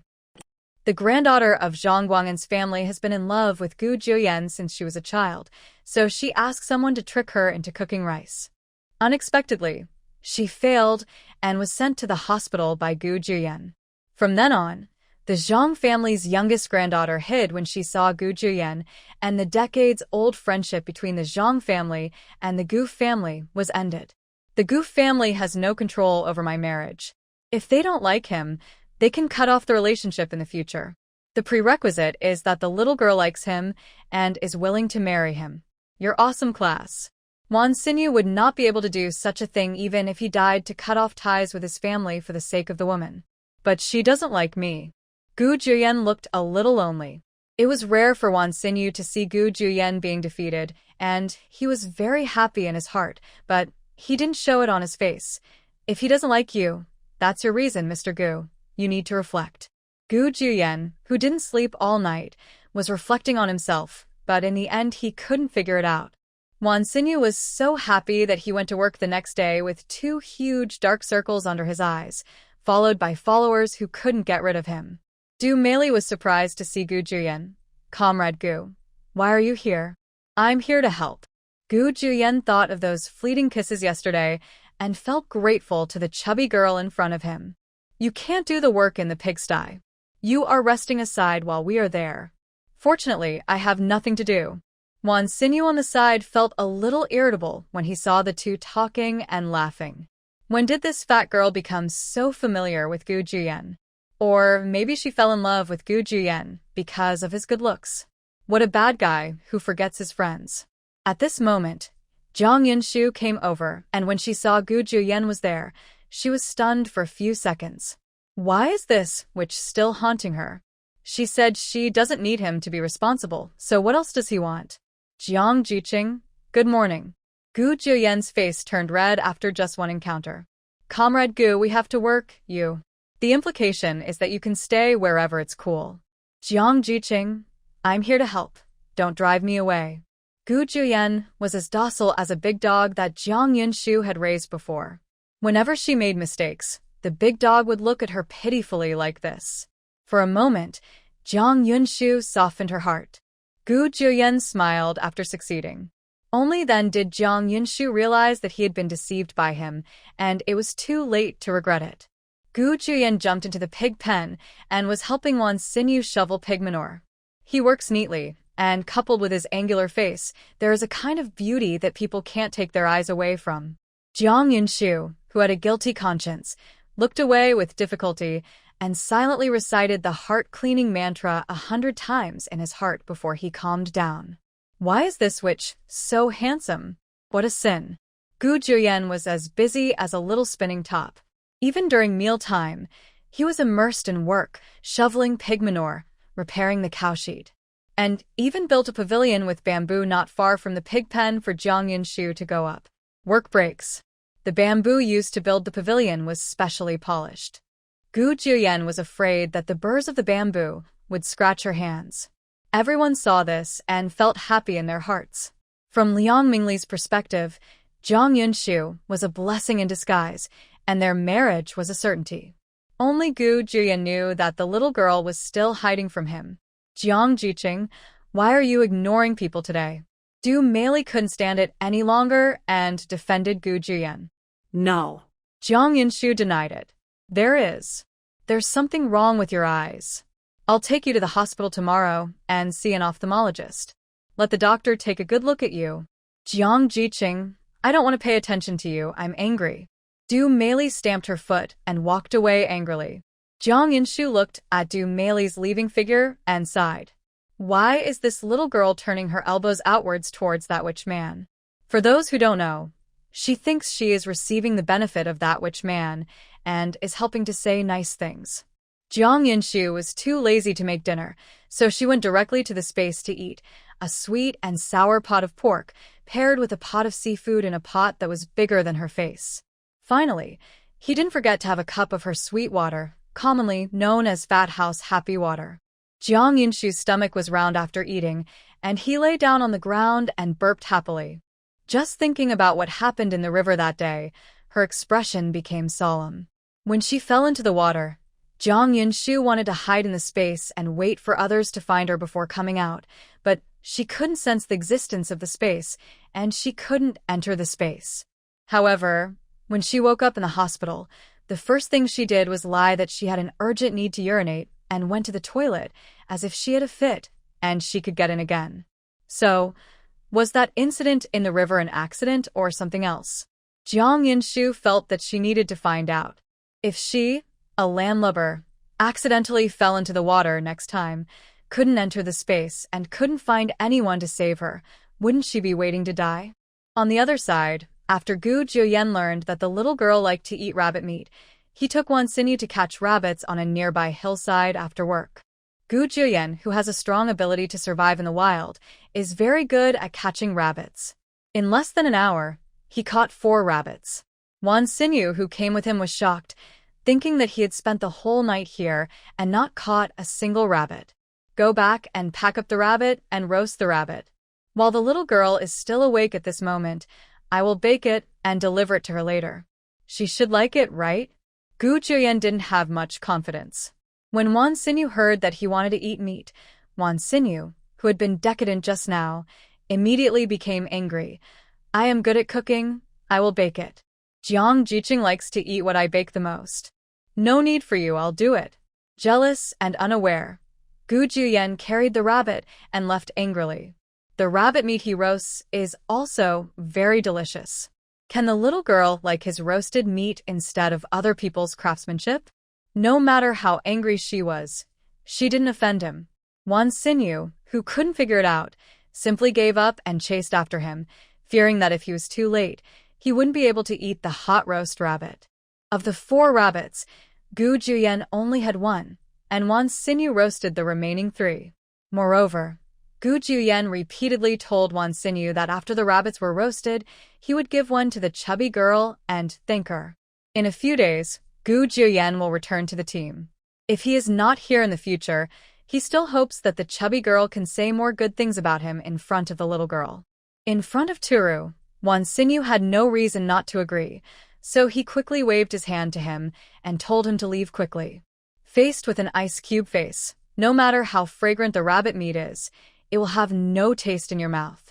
Gu Juyen, who was unsure of the little girl's taste, didn't dare to put too much chili pepper, but he was afraid that the little girl would dislike it because it wasn't spicy enough, so he brought the can of chili powder with him. Jiang Yunshu, who was studying how to raise pigs in space, heard a knock on the door outside, changed her clothes, and went out to open the door. But when she saw the dog man in front of her, she wanted to close the door. Gu Juyen said, "Jiang Jiqing, this is my roasted rabbit meat. I brought it over for you to try. I have fallen in love with fire recently, and cannot eat rabbit meat. Thank you, Comrade Gu, for your kindness." Gu Juyen lowered his head in despair, looking pitiful. Jiang Yunshu couldn't stand the good-looking man being wronged, so he said with a hot head, "You can eat less." Gu Juyen suddenly became angry. "The freshly roasted rabbit is a bit hot, so be careful when you eat it." "Thank you, Comrade Gu." Jiang Yunshu took the rabbit meat from Gu Juyen and was about to close the door when he was stopped by Gu Juyen. "Jiang Jiqing, can we have a chat?" They couldn't stay like this forever. It was better to explain some things clearly. Jiang Yunshu lowered his head and thought for a few seconds before letting Gu Juyen come in. Out of politeness, Jiang Yunshu said, "Sit down, and I'll get you a glass of water." I'm not thirsty. Gu Juyen glanced at the yard without leaving a trace and frowned when he saw the low wall. "This won't work. It's not safe for the little girl to live in. We have to think of ways to reinforce it." Jiang Yunshu said, "Okay, what do you want to talk about? If it was the same thing last time, there would be no need to talk about it. Comrade Gu, you are saving people. You don't have to take responsibility for me, and I have a fiancé who will get married when I return to the city. It is really impossible for the 2 of us. What's more, for a man as good as you, there must be a lot of girls chasing him." Even though he knew she would say this, Gu Juyen was still disappointed. He asked patiently and restrainedly, "Jiang Jiqing, I came here to ask you what kind of man you like. As for your fiancé, Wan Jiqing has already told me that it was a lie you used to deceive other people." Seeing that his lie was exposed so quickly, Jiang Yunshu scolded Wan Xinyu, that turtle rascal, in his heart. However, in order to deal with the people in front of him, Jiang Yunshu tried his best to look like a Philistine and a money worshipper, in order to make Gu Juyen hate herself. "I like rich men, the more money the better, preferably the kind with a household worth 10,000 yuan, and they're willing to spend money on me. I don't have any hobbies, I just like to go shopping and buy things. Anything else? No more." It's really hard to find a household worth 10,000 yuan these days. It's like looking for a needle in a haystack. Fortunately, he met this condition. Gu Juyen stood up, looked into Jiang Yunshu's eyes, and said seriously, "Gu Juyen, a native of Beijing, currently serves as the commander of the Northwest Military Region. His family is simple, with his parents and grandparents. As for money, I came in a hurry this time and didn't bring my bank book. When I go back and send it over, I will pay you all the monthly allowance in the future." Jiang Yunshu's heart trembled because the dogman's identity was so extraordinary. Whether it was his family or himself, he was so outstanding that it made people's hearts flutter. It's a pity that Jiang Yunshu really has no idea of getting married now. It's okay to talk about love, but she won't suffer even if she looks at him like that. Your conditions are too good. I am not worthy of you, and your family may not agree. Jiang Yunshu declined. Gu Juyen said, "You are not allowed to belittle yourself like this. As for your family, don't worry, they will agree. If they really don't agree, we will just stop contacting you in the future. I just ask you to give me a chance to pursue you. Seeing that he was so sincere that he was too embarrassed to refuse, the pretty Jiang Yunshu's heart beat wildly when he saw her. She suppressed the throbbing in her heart, pursed her lips, and said, "How about we try it first, friend? As for the follow-up development, we will let time tell. It is of course the best if we can get together. If there is no fate, don't force it. A handsome man can be your boyfriend no matter what you think. If he is not suitable in the future, he will be kicked out. Who hasn't been in love a few times when they were young? Real." You agreed. Gu Juyen was so excited that he couldn't hide the joy on his face. "Just pretend that I didn't say anything. Jiang Jiqing, thank you for giving me this opportunity. I will not let you down." It was obviously the first time he said such words, but it felt familiar to Gu Juyen, as if he had repeated it hundreds of times. "How much money do you have in savings?" One sentence instantly broke the ambiguity between the two. Gu Juyen thought for a while and said, "It seems to be tens of thousands. I don't know the exact number." To him, money is just a number. He usually doesn't spend money, but it's different now. He wants to make more money and spend it on her. Jiang Yunshu almost choked. She was not only handsome, but also rich. Did she find a treasure? Gu Juyen added, "The money is a bit short, but don't worry, I will work hard to make money." Jiang Yunshu, who is autistic, suddenly didn't want to talk. Seeing that she didn't speak, Gu Juyen asked a little unconfidently, Shu, are we together now? Why doesn't it count?" Jiang Yunshu tilted his little head and said.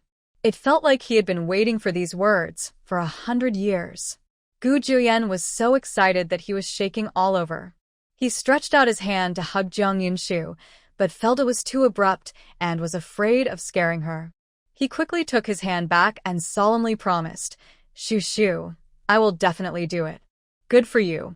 Then I'll wait and see. If you have a girl you like in the future, you can talk to." Gu Juyen interrupted. "No, I will only have you in this life, Shu, please believe me." Seeing that he looked pitiful and about to cry, Jiang Yunshu swallowed back the words on his lips. That's all. If he dared to do anything wrong to himself in the future, he would just castrate him with a knife. Suddenly, Gu Juyen felt a chill in his crotch. "Did you roast this rabbit?" Jiang Yunshu took a bite and found that it tasted pretty good. "I baked it. Does Shu like it?" Gu Juyen was a little nervous. "Quite delicious." After receiving the compliment, Gu Juyen's smile almost reached behind his ears. "If Shu likes it, then I'll catch rabbits tomorrow and roast them for you to eat." Jiang Yunshu shook his head and refused. "Rabbits can make you angry if you eat them too much. It's okay to eat them once in a while, but you can't eat them every day. You'll get bored easily. Then I'll change it to something else tomorrow." The little girl was thin and small and needed to be replenished. He remembered that there was a century-old wild ginseng at home, and he would bring it to the little girl as a snack in the morning. Seeing what he said, Jiang Yunshu suddenly became interested and asked, "Gu Juyen, what kind of food do you cook?" Shu can cook ordinary meals. If Shu likes something, I can learn it. I like sweet and sour pork ribs, flavored eggplant, and squirrel mandarin fish. Can you make them? These dishes, especially the flavored eggplant, are a dish that Jiang Yunshu must order every time he goes out to eat. She once learned how to make it on a whim from online tutorials, but the flavored eggplant she made was soft and not crispy at all, which was completely different from the one she ate in restaurants. Will do. He wouldn't have anyone else who could, and he could learn. She is good-looking and can cook her favorite dishes. This is simply tailor-made for her. Jiang Yunshu couldn't be more satisfied. Wan Xinyu on the other side searched the house but couldn't find the chili powder he wanted, so in the end what he ate was soulless roast rabbit. Jiang Yunshu had dinner in the evening and was not very hungry. He reluctantly ate half of the rabbit and stopped moving. Gu Juyen let Gu Juyen eat the rest of the roast rabbit. Thinking that the rabbit meat in his hand had been chewed by the little girl, Gu Juyen's whole body tensed up. He was afraid that the little girl would notice something unusual. He quickly turned his body away, but when he was eating the rabbit meat, his face turned red.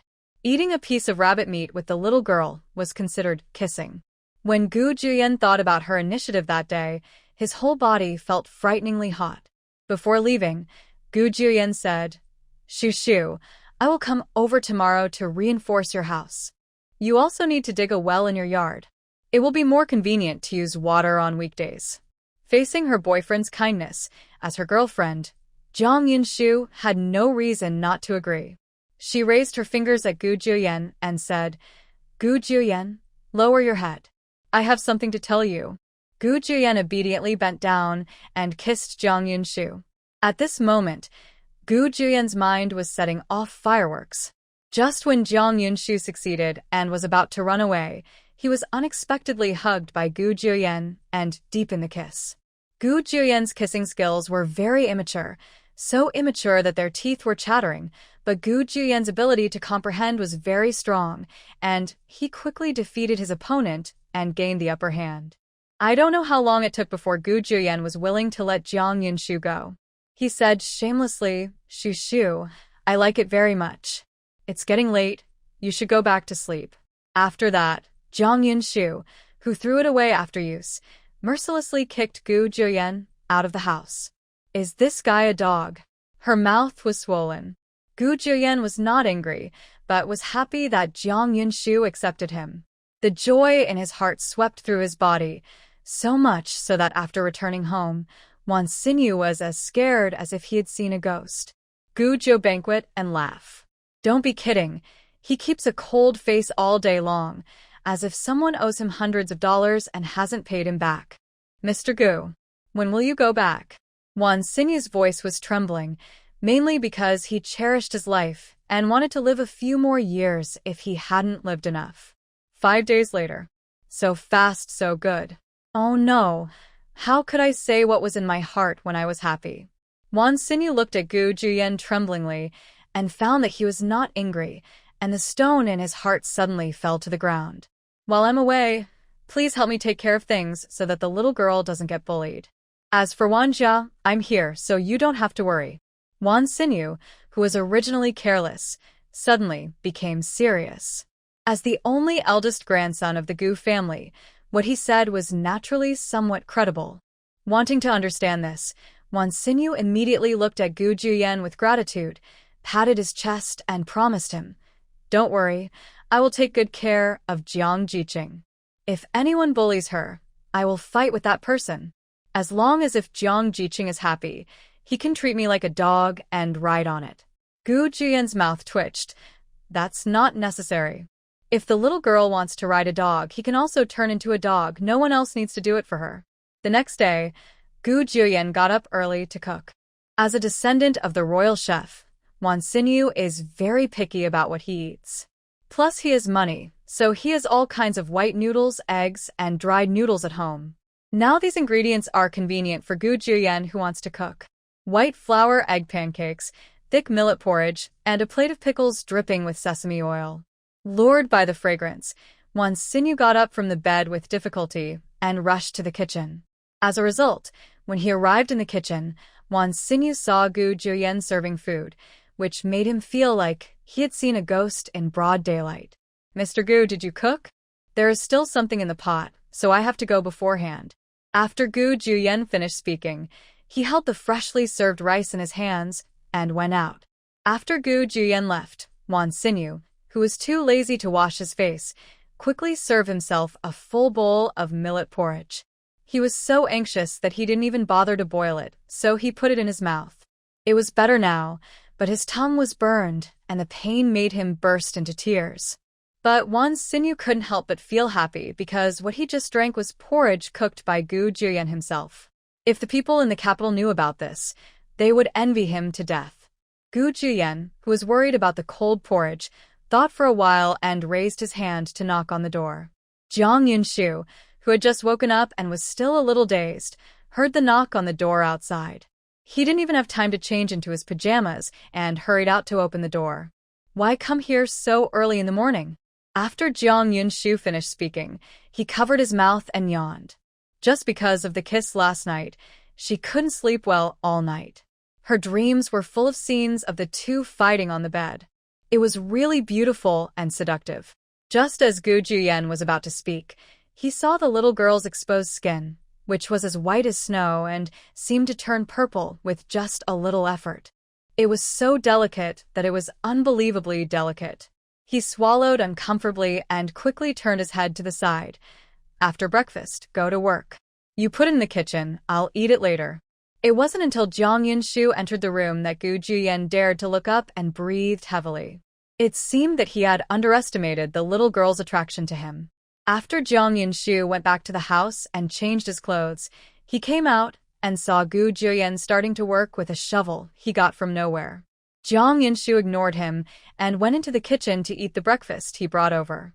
The soft pancakes were paired with pickles mixed with sesame oil. It was a perfect match. Jiang Yunshu, who usually had no appetite in the morning, ate 2 pancakes before stopping. Down. As for the bowl of millet porridge, Jiang Yunshu drank it all without missing a trace. Just when she was going to wash the clean bowl, she was snatched away by Gu Juyen, who opened the curtain and came in. I'll wash the dishes, and you can rest outside. Thanks for your hard work. I'll reward you tonight. Reward? Thinking about last night's kiss? Gu Juyen began to look forward to tonight. Even working, he was full of motivation. Gu Juyen, led by Wan Xinyu, found Du Shochuan and told him that he wanted to pay someone to help Jiang Yunshu dig a well. At this time, Du Shochuan also recognized Gu Juyen as the person who rescued Jiang Yunshu. He immediately agreed and immediately selected a few team members who were honest and willing to contribute to help dig the well. As Gu Juyen led the people away, a pot exploded in the ground. The team members stopped working and talked about when Jiang Yunshu would get married. There was a banquet to be held when they got married. They were all from the city. I thought this banquet would not be too bad. There would be wine and meat. The team members, who had not seen meat and fish for several years, were almost going crazy with greed. Du Shochuan saw them slacking off and beat them hard before the team members put away their idle thoughts and started working. There is strength in numbers. With the concerted efforts of everyone, the well at Jiang Yunshu's home was built in just one day. As agreed in advance, Gu Juyen settled the wages of the team members and let them go. As for Wan Xinyu, he wisely walked away to make room for the two of them to get along. Jiang Yunshu looked at Gu Juyen, who was sweating profusely, and asked, "Are you tired?" Gu Juyen, whose mind was filled with the word reward, shook his head. "Shu, do you still count on what you said this morning?" "What did I say this morning? Why don't I remember?" Jiang Yunshu asked knowingly. "No, nothing." Gu Juyen was so sad that he almost cried. The reward he had been looking forward to all day was gone, but he didn't dare to say it. He was afraid that if he told her, the little girl would hate him. "Whatever you want to eat, I'll make it for you. It's your reward today. You still remember?" The dead Gu Juyen came back to life. "Of course I remember. Is there anything you want to eat?" "I like everything Shu makes." "Then let's make my best tomato and egg noodles. I'll go to the kitchen to make the noodles and you can take a shower. After you take a shower, the noodles will be ready." There were ready-made noodles at home, as well as uneaten tomatoes and cabbage that Du Mei sent 2 days ago. Jiang Yunshu smuggled 4 more eggs out of space. As soon as the tomato and egg noodles were prepared, Gu Juyen came back from the shower. Seeing Jiang Yunshu serving the noodles, he quickly stepped forward and grabbed the spoon. "I'll come to Sheng. You go and wait outside." Jiang Yunshu, who was cooking in the stuffy kitchen and was about to faint from the heat, didn't fight him and went to sit at the table outside. "I can't finish such a big bowl. I can't finish it. I'll eat it later." Jiang Yunshu, who had no appetite due to the heat, reluctantly took a few bites and then refused to eat any more. Gu Juyen took the rest of the bowl and finished it. After the diligent Gu Juyen cleaned up the kitchen, the two of them sat in the courtyard chatting. Shu, I will go back in a few days." "Going back to the northwest? When will you come back?" "Not sure. Maybe half a year later. Maybe a year later. As long as I'm free, I'll come back to you on vacation." "Well, take care of yourself." Jiang Yunshu understands, respects, and supports his work. "You too, if you encounter something, go to Wan Xinyu. He knows what to do." "Are you kidding me? That guy is in trouble. He can run faster than a rabbit. It's better to rely on him than on me." Shoo, it's different, I told him. What is your relationship? Why do I see him so afraid of you? Every time he sees you, he is like a mouse seeing a cat, hiding away. Seeing that the little girl was so persistent, Gu Juyen said succinctly, we grew up in the same compound. He made some mistakes before, and I taught him a lesson. It is probably from that time that he started to be afraid of me. As for the middle process, it's a bit too bloody, so it's better for the little girl not to know. Made a mistake? What mistake did he make? Jiang Yunshu, who was full of curiosity, pestered Gu Juyen and kept asking questions. Gu Juyen said unnaturally, there is nothing wrong. Since you won't tell me, I'll ask myself when I see Wan Xinyu later. Seeing that the little girl was angry, Gu Juyen instantly surrendered. He pursed his lips and said, I don't like contact with women. He told the public that I like men, and he said it with both nose and eyes. The key is that the big guy still believed it. Because of this, the old man whipped him with a cane, and the two women at home hugged him and cried all day long, so Wan Xinyu was not unjust at all when it came to beating Wan Xinyu. Jiang Yunshu couldn't hold it back and laughed out loud. What that guy did was really unethical, and he deserved the beating. Shoo. Jiang Yunshu suppressed a smile and said, Okay, I don't laugh, so you really like men? It's you I like. Also, I don't like men. Shoo, you have to believe me. As your object, of course I believe you. Don't think she didn't notice the big ice cube that makes your face blush when you kiss it. Jiang Yunshu thought that Gu Juyen was a sultry type, and it turned out that she was right. Gu Juyen, who was not able to kiss as he wished today, returned home disappointed. After leaving the Jiang family, he returned to his previous ice block face that he kept away from strangers. Wan Xinyu, who was lying on the bed too hot to sleep, suddenly felt a chill. He quickly picked up the quilt next to him and covered his stomach. When he looked up again, he found that Gu Juyen was back. He didn't say anything about his return, but he still had a stinky face. Wan Xinyu was so frightened that Gu Juyen was in a bad mood and would take it out on him, so he quickly closed his eyes and pretended to sleep. Gu Juyen, who saw through Wan Xinyu's trick, was too lazy to say anything. He went outside to take a cold shower and came back, then lay down directly to sleep. Wan Xinyu was so worried that he fell asleep leaning against the wall until midnight. Gu Juyen dreamed again. It was the same dream, but the difference this time was that he saw. The blurry face in the dream gradually became clear. It was his little girl. On his crimson face, there were still beads of sweat from the exercise just now. The panel, which was so tender that it could squeeze out water, was covered with red marks. His big watery eyes looked at him, as if accusing him. Gu Juyen's whole body tensed up. In his sleep, he suddenly sat up from the bed and looked up.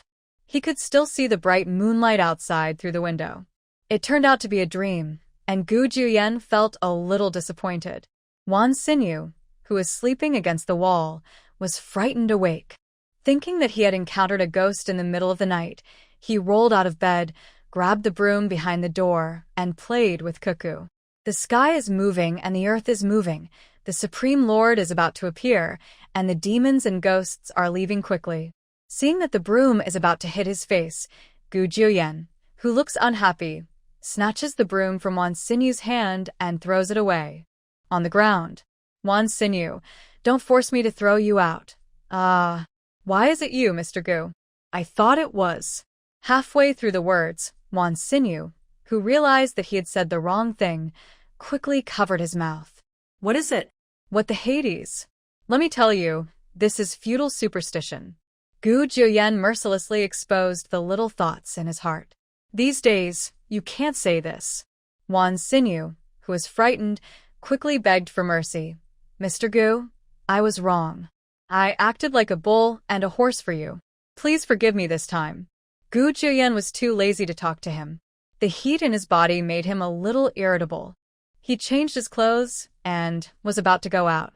Mr. Gu, why are you going if you don't sleep in the middle of the night? Are you going back to the northwest? Wan Xinyu felt a little excited when he thought that Gu Juyen was leaving. I'm going to take a shower. After saying these words, Gu Juyen went out, leaving a confused Wan Xinyu behind. Oh, Staying up most of the night to take a shower must be a crazy person. A basin of cold water was poured from head to toe. When Gu Juyen closed his eyes, the little girl blushed and praised him. He kept shouting Jiu Yen. Pouring basin after basin of cold water was obviously of no use. In the end, Gu Juyen, who was full of energy and had nowhere to vent, ran around the Red Flag Brigade. Every time he passed by the door of Zhang's house, Gu Juyen would stop and look at it for a long time. Before dawn, Gu Juyen went to the hillside for a walk. When he came back, he had a pheasant and 2 hares in his hand. When Wan Xinyu woke up in the morning, he saw 3 wild animals tied at the door of the kitchen. He jumped 3 feet high in excitement. "Master Gu, did you catch these?" "Well, it's for replenishing the little girl's health. The pheasant is used to make soup. As for the rabbit, we always eat roasted rabbit. The little girl will get tired of eating it. It is better to grill the skin and braise it. The little girl will definitely like it." In just a few seconds, Gu Juyen figured out what to do with those things on the ground. "These are all for Jiang Jiqing." Wan Xinyu, who was happy to eat meat just now, suddenly fell down when he heard what Gu Juyen said. With so much food, can she eat it all by herself? "I'll eat if I can't finish it." This time, Wan Xinyu didn't want to talk at all. Gu Juyen made it clear that he wanted to bully honest people. The meat smells delicious, and he really wants to eat it with Gu Juyen helping him with the work. Zhang Yunshu is still resting today. Du Meili, who is sitting around her, immediately casts an envious look at her. "Jiang Jiqing, Comrade Gu is so kind to you. If only Wan Jiqing could do this to me." Seeing that Du Meili was still thinking about Wan Xinyu, Zhang Yunshu took every opportunity to educate her. "Mimi, when you look for a man, you can't just look at his face, but also whether he treats you well and whether he knows how to make progress. Look at my old Gu. How does he treat me? Just fine. Look at that lazy guy Wan Xinyu, who has me urging him to do his work. What can you expect? You can't count on her at all, so I say, don't hang yourself on a tree for a good girl like us. There are many men out there. If we take our time, we can always find someone who treats us well and is good-looking." In recent days, Du Meili has lost a lot of weight. Even her face has become smaller and her features have become more 3-dimensional. I'm afraid it won't be long before Du Meili may be as beautiful as her name suggests. Jiang Yunshu is looking forward to that day. Outside? What is the outside world like? Du Meili, who had never left this land, had a trace of yearning in her eyes. The outside world is both beautiful and dangerous. When we are free one day, the team leader and I will take a few days off and take you to see the outside world. Jiang Jiqing, you're so kind. When you get married, I will ask my mother to make a quilt for you. It's still too early for me to get married. Jiang Yunshu, who had just crawled out of the fire pit, would not be able to think about getting married unless his brain was kicked by a donkey. Besides, it's great to be in a relationship. You don't have to take responsibility. If you don't like someone, you can still look for someone else. You won't feel guilty at all. Du Meili said innocently. Everyone on the team said you are getting married, and Aunt Tian and the others are discussing what to give you. The frightened Jiang Yunshu accidentally choked while drinking water. She pinched her throat and kept coughing. Gu Juyen, who had been paying attention to the movement here, noticed something was wrong with the little girl, immediately dropped the shovel and ran towards this side. Shoo. The calm and composed Gu Juyen panicked when he saw the little girl's swollen and red face. "I'm fine. I just choked on my drink. You go about your business." That little turtle rascal said she wanted to get married, stand up, and see if she dares to beat him to death. Seeing that she was fine, Gu Juyen went to work with peace of mind. After Gu Juyen left, Du Meili boldly asked, "Jiang Jiqing, Comrade Gu is such a nice person. Why didn't you marry him earlier? If someone else robs him, you won't be able to find someone like Comrade Gu." Such a good man. Jiang Yunshu said nonchalantly. "It's just a man. Just take him away. It's no big deal. Just look for him again." Du Meili. Gu Juyen, who was immersed in his work, heard the conversation between the two clearly, and his eyes were red with sadness. So, when Du Meili had rested and went to hunt pigweed, Gu Juyen took advantage of everyone's absence and blocked Jiang Yunshu so that she could not go anywhere. Shoo shoo. The aggrieved Gu Juyen cried when he thought about the conversation between the two of them just now, which frightened Jiang Yunshu. Wan Xinyu is speaking ill of you behind your back again? If so, how about I go beat him up to vent your anger? It's none of his business. What is that? Don't leave me alone, I will be very good. 3 question marks flashed above Jiang Yunshu's head. When did I say this? How come I don't know? Gu Juyen, the big crybaby, reminded sadly, just now, you said you wanted to find another man. Shoo shoo, can you not look for me? If you really want to look for me, can you take me with you? I won't disturb you. I was watching from behind. Gu Juyen said this last sentence with great determination. Compared with losing the little girl, these are nothing. Jiang Yunshu blurted out. I slept with others at night. And you were watching?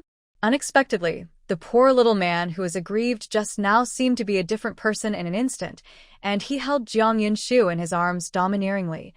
I don't allow it. You can only be mine. When he thought of the little girl sleeping in the same bed with another man, Gu Juyen, who was filled with bloodthirsty factors, wanted to kill the man. Faced with such a domineering declaration, Jiang Yunshu, who was puzzled by the style, was not moved at all. Instead, he advised, don't be so absolute with your words. None of us can say for sure what will happen in the future. Maybe one day we will be separated. You. Little girl really naughty. After realizing that no one was around, Gu Juyen leaned over and kissed that chattering little mouth. He had wanted to do this for a long time, but he was afraid that the little girl would be angry, so he had been holding back. Now that he heard her mentioning separation, he couldn't hold it back anymore. Jiang Yunshu resisted at first and finally surrendered, so much so that she didn't even know when Gu Juyen would let go. Thinking of the little girl leaving him, Gu Juyen's whole body spasmed in pain, and he couldn't breathe. He humbly prayed, Shoo shoo, please don't leave me. Seeing Gu Juyen like this, Jiang Yunshu suddenly felt depressed. I promise you, but you also have to promise me that you won't kiss me at all next time, and you should pay attention to the influence outside. Shoo shoo has the final say. The grievance package became angry again, stopped crying, and grinned with bared teeth. For dinner, Gu Juyen killed all the rabbits and chickens he had caught last night and cooked a table full of dishes. Jiang Yunshu was afraid that they would not finish the food and it would spoil, so he asked Gu Juyen to call Wan Xinyu and do melee to the house for dinner. As for the cow sheet, Jiang Yunshu knew that they couldn't scream, so he filled a large bowl of meat and sent it to them. As soon as he heard about eating meat, Wan Xinyu ran over excitedly with his chopsticks, looked at Jiang Yunshu with tears in his eyes, and said, Jiang Jiqing, you still have a conscience and know how to call me, unlike that heartless rascal Gu Juyen. Are you talking about me? Wan Xinyu was so familiar with this voice that he could never forget it until he died. He turned around tremblingly. The moment he saw Gu Juyen, the memory of being beaten when he was young was brought up again. His knees went weak, and he fell to his knees on the ground. Mr. Gu, I was wrong. It's so embarrassing. Why don't you get up and eat quickly? With the little girl here, Gu Juyen was too lazy to argue with Wan Xinyu. Will the living king of Hades let him go just like that? Are you so kind? This must be a dream. Wan Xinyu, who did not believe in evil, pinched the flesh at the root of his thigh hard, and the pain made him burst into tears. It's true. Wan Xinyu giggled, congratulating himself in his heart that he had escaped another disaster.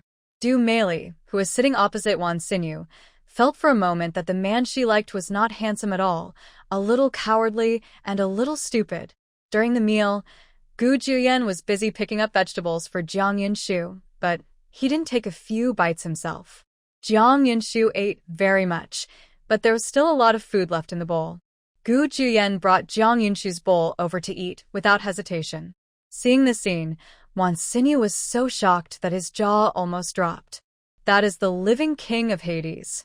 The living king of Hades, who is known as a misophobia, now eats the leftover food of women. This is incredible, but that is the fact. Not only does he eat it, but he also eats it deliciously. Immediately, Wan Xinyu looked at Jiang Yunshu with burning eyes. From today on, Jiang Yunshu is his only sister. Sister Jiang asked him to go east, but he did not dare to go west. Sister Jiang asked him to, but he didn't dare to. In the future, if he serves Sister Jiang well and has Sister Jiang as his backer, then if the King of Hades wants to teach him a lesson in the future, he will have to consider the person behind him. But Wan Xinyu ignored someone's bad habit of being jealous and ran to Jiang Yunshu to beg for favor just because he had nothing to do. He received a lot of beatings afterwards. Wan Xinyu's look of wanting to eat Jiang Yunshu made Gu Juyen and Du Meili present frown. Gu Juyen, this guy must be so tired of living that he dares to stare at his wife like this.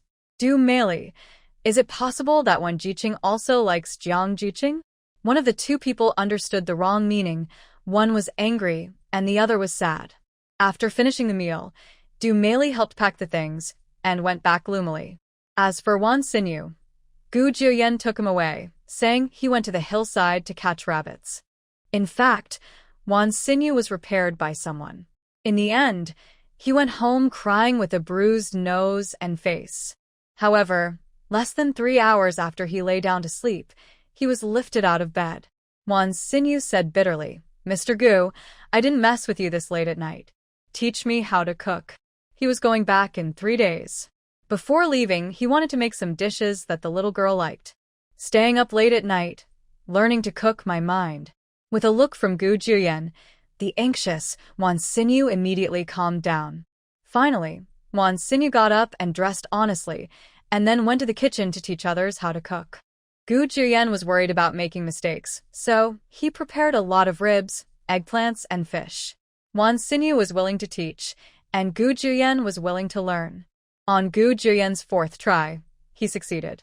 At this time, the sky outside was also bright. Wan Xinyu was so sleepy after being tortured all night that he managed to hold on to his energy, washed his face with cold water, and went to work. As for Gu Juyen, he was in high spirits. Jiang Yunshu, who got up early to go to work, saw Wan Xinyu's face and asked curiously, "Wan Xinyu, were you hit in the face?" No. "I was walking at night and accidentally fell." Wan Xinyu, who didn't dare to tell the truth, made an excuse. Jiang Yunshu complained, "Your throwing was so good. If you didn't know better, you would have thought you were beaten." Wan Xinyu felt aggrieved and sad because he was beaten by someone by your man. Wan Xinyu received a beating without doing anything.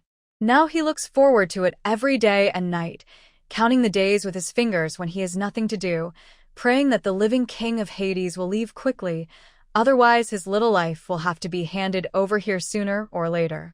When he was at work, Wan Xinyu, who was heartbroken, went to talk to Du Mimi. Unexpectedly, Du Mimi just immersed himself in work and ignored him at all. Wan Xinyu was extremely depressed, and he was always absent-minded when working. When cutting pigweed, he almost missed his calf. In the afternoon, Gu Juyen got a watermelon from somewhere. It was specially chilled with well water. Liang Mingli went back to the house, took a knife, killed the watermelon, and ate it. Watermelon has a gritty texture, very sweet and very cold. After eating a piece of watermelon, the heat all over Jiang Yunshu's body was relieved a lot. These days, watermelon is more expensive than food. It was rare for Liang Mingli to eat watermelon. He couldn't bear to throw away the rind, so he washed it and ate it. "Grandpa Liang, is watermelon expensive?" When Jiang Yunshu first knew she was going to wear it, she had so much money that she had no place to spend it and bought a lot of vegetable and fruit seeds, including watermelon seeds. There are many kinds of watermelon, such as unicorn, black beauty, early spring ruby, 8424.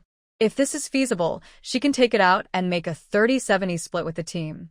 Liang Mingli said, "It's not expensive at all, only a dime per caddy, but people are reluctant to spend money to buy it. It's not cost-effective to eat this watermelon without stopping your hunger. The money you spend on watermelon can buy 2 caddies of sorghum noodles."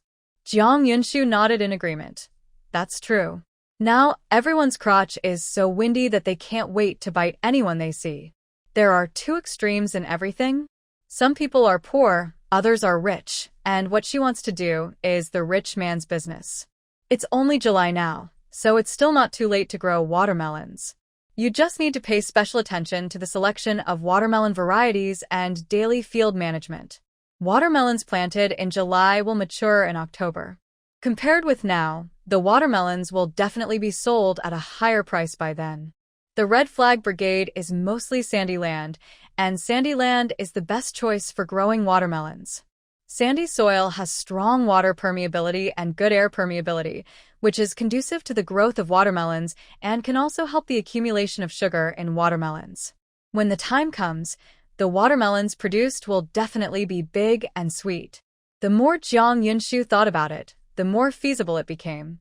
She immediately decided to go to the brigade leader's house after dinner to discuss planting watermelons with him. If the project can generate income for the team, the captain will probably agree to it. You are the ones who are poor, but I am not poor. Wan Xinyu, who had a rare chance to win a game, became frustrated. He has nothing but a lot of money, and so does the Wan family. When their ancestors were imperial chefs, they received a lot of rewards. Although they have donated a lot now, the camels are still bigger than horses. Not to mention that Lao Wan's family has well-hidden good things. The big gold bars alone are in several boxes. Enough for him to eat and drink for several lifetimes. In this case, don't eat the watermelon and spend your money to buy it. Jiang Yunshu said, and started to grab the watermelon from Wan Xinyu's hand. Wan Xinyu, who was afraid that the watermelon would be snatched away, hurriedly put it into his mouth. He looked a little embarrassed while eating the watermelon, with half of his face buried in the melon. He looked like a starving ghost who hadn't had enough to eat in hundreds of years. Jiang Yunshu was successfully disgusted, and so were the others, especially Du Meili, who looked at Wan Xinyu speechless. Is this still the Wan Jiqing she knew before? How come it's nothing like it, and the way he looked at Jiang Jiqing yesterday? After everyone ate the leftover watermelon rinds, Grandma Tang didn't want to throw them away, so she collected them all and planned to make a refreshing and delicious cold watermelon rind tonight. After work, Gu Juyen went into the kitchen to work. Jiang Yunshu saw that it would take a while for him to finish cooking, so he took the time to go to Du's house, thinking of implementing the watermelon planting as soon as possible. Otherwise, if it is too late, I will really miss out on growing watermelons. The Du family was also cooking at this time. Guofengyi stayed with Jiang Yunshu to eat at home, but Jiang Yunshu refused. Someone at home was cooking a big meal, and she wanted to have something delicious to eat later. She was looking forward to Gu Juyen's cooking. Guofengyi didn't force her. She asked her eldest daughter-in-law to pour 2 bowls of tea, and then went to the kitchen to work. Only Jiang Yunshu and Du Shouchuan were left in the room. Du Shouchuan felt angry when he thought of Jiang Yunshu throwing Gao Hongyan into the river despite his dissuasion and not allowing others to go into the river to save her. Gao Hongyan made a mistake first and could hand it over to the commune and the police, but she couldn't act recklessly. If the people in the team learned from others, wouldn't it be chaos in the future? Captain, are you still angry? Jiang Yunshu asked knowingly. No. Du Shouchuan turned his head and refused to look at her. In this case, I won't bother you anymore. I'll go to the next door brigade another day to talk to the captain of the next door brigade about planting watermelons. If you can grow this watermelon well, you can earn a lot of money, but our team is probably not short of 3 melons and 2 dates. Jiang Jiqing. Du Shouchuan lost his composure and stood up from his chair, stopping Jiang Yunshu from leaving. Jiang Yunshu raised his eyebrows and asked, Captain, are you not angry with me anymore? If you don't have anything to say, first tell me about growing watermelons. Du Shouchuan was so excited that his face turned red. As long as he can make money and lead his team members to live a good life, how dare he be angry with her? Even if he is asked to rip off his head and play as a ball for Jiang Yunshu, he is willing to do so. It's only July now, so we can catch up with the last crop of watermelons to be planted.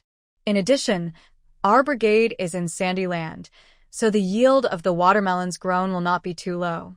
At that time, the watermelons grown by our team will be directly sold to several nearby wealthy counties, which can be sold for a lot of money. When we have money, we will do other things to make a living. If we can have enough food, clothing, and good food, and meat for every meal, there won't be so many men in our brigade who are single. In the final analysis, it is still poor. Du Shochuan's blood boiled when he heard this, and he wished he could drag Jiang Yunshu to plant watermelons now. But when he calmed down, he looked a little sad. Jiang Jiqing, no one in our brigade knows how to plant watermelons. The little grain in the field is not enough to eat, so how can we think of doing anything else? The team has never grown watermelons before. Jiang Yunshu said confidently. The people in the team can't do it, but I can. I can grow watermelons. She is best at growing watermelons. Real? Jiang Jiqing, can you still grow watermelons? Du Shoquan looked at Jiang Yunshu in disbelief. Captain, when did I lie to you? I said I knew how to feed pigs. You have seen it now. The more than 20 pigs in the pig pen were fed by me until they were fat and white. It's true that the pigs in the pigsty are fed well by you. In this case, Jiang Jiqing, I believe in you. Whatever you need me to do, just say it boldly as long as I can do it. Looking at the thin and small Jiang Yunshu, Du Shochuan chose to give it a try. If he succeeded, he would be worthy of the team. If he didn't succeed, he wouldn't be much worse, but Du Shochuan had a hunch that this would happen. Jiang Yunshu said, I will provide the watermelon seeds, and I will be responsible for the field management. When the fruit is finally harvested, it will be divided into 3 and 7, me 3 and the team 7. Of course, if something goes wrong with the watermelon during the process, I will be responsible for it. Captain, if you agree, I will do it. If you don't agree, just pretend I haven't been here today. If Jiang Yunshu can't get anything good after all his efforts, then Jiang Yunshu won't do it. If he wants to do it, he will do it for real money. Any honors and praises are far less tangible than money. She just loves money. Du Shochuan said, it's the same as last time. I can't make the decision. I have to discuss it with the people in the team. Okay, but you have to do it as soon as possible. Otherwise, you will have to wait until next year if you miss it. Du Shochuan also knew this truth. After Jiang Yunshu left, he ran to the accountant's house without even bothering to eat. The two sat in the courtyard to discuss the matter and decided that they could do it. They made a decision immediately. Now we will wait for the evening to gather the team members together and hold a meeting to make a presentation. Shushu, where have you been? Gu Jiuyan, who was cooking, couldn't find the little girl at home, so he went out to look for her. Unexpectedly, he bumped into the little girl as soon as he left the house. I want to discuss the matter with the captain. How about it? Is the meal ready? I'm so hungry. When they are ready, they are all Shushu's favorite dishes. A smile appeared on Gu Jiuyan's frosty face. Squirrel mandarin fish, flavored eggplant, sweet and sour pork ribs, scrambled eggs with tomatoes, hand-shredded roast chicken. Jiang Yunshu looked at the food on the table, and the word virtuous came to his mind. Gu Jiuyan cooked delicious food, coupled with his handsome face. The more Jiang Yunshu thought about it, the more he felt that he would really make a fortune by resurrecting his life. If we put it in modern times, how could a high-quality man like Gu Jiuyan fall into his lap? Shushu, this is my first time making it. I don't know if it suits your taste. As Gu Jiuyan said, he put the big chicken drumstick on the plate into Jiang Yunshu's bowl. Jiang Yunshu praised him heartily. Gu Jiuyan, it would be a pity not to become a chef with your skills. Shushu likes to eat, so I will always make it for Shushu to eat from now on, okay? Gu Jiuyan's hand holding the chopsticks was so nervous that it was shaking, and his eyes looked at Jiang Yunshu expectantly. What he said all the time was that he wanted to be with her for a lifetime. Okay. The flavored eggplant was even more delicious than what she had eaten in modern times, and the sweet and sour pork ribs were so delicious that Jiang Yunshu couldn't put down her chopsticks.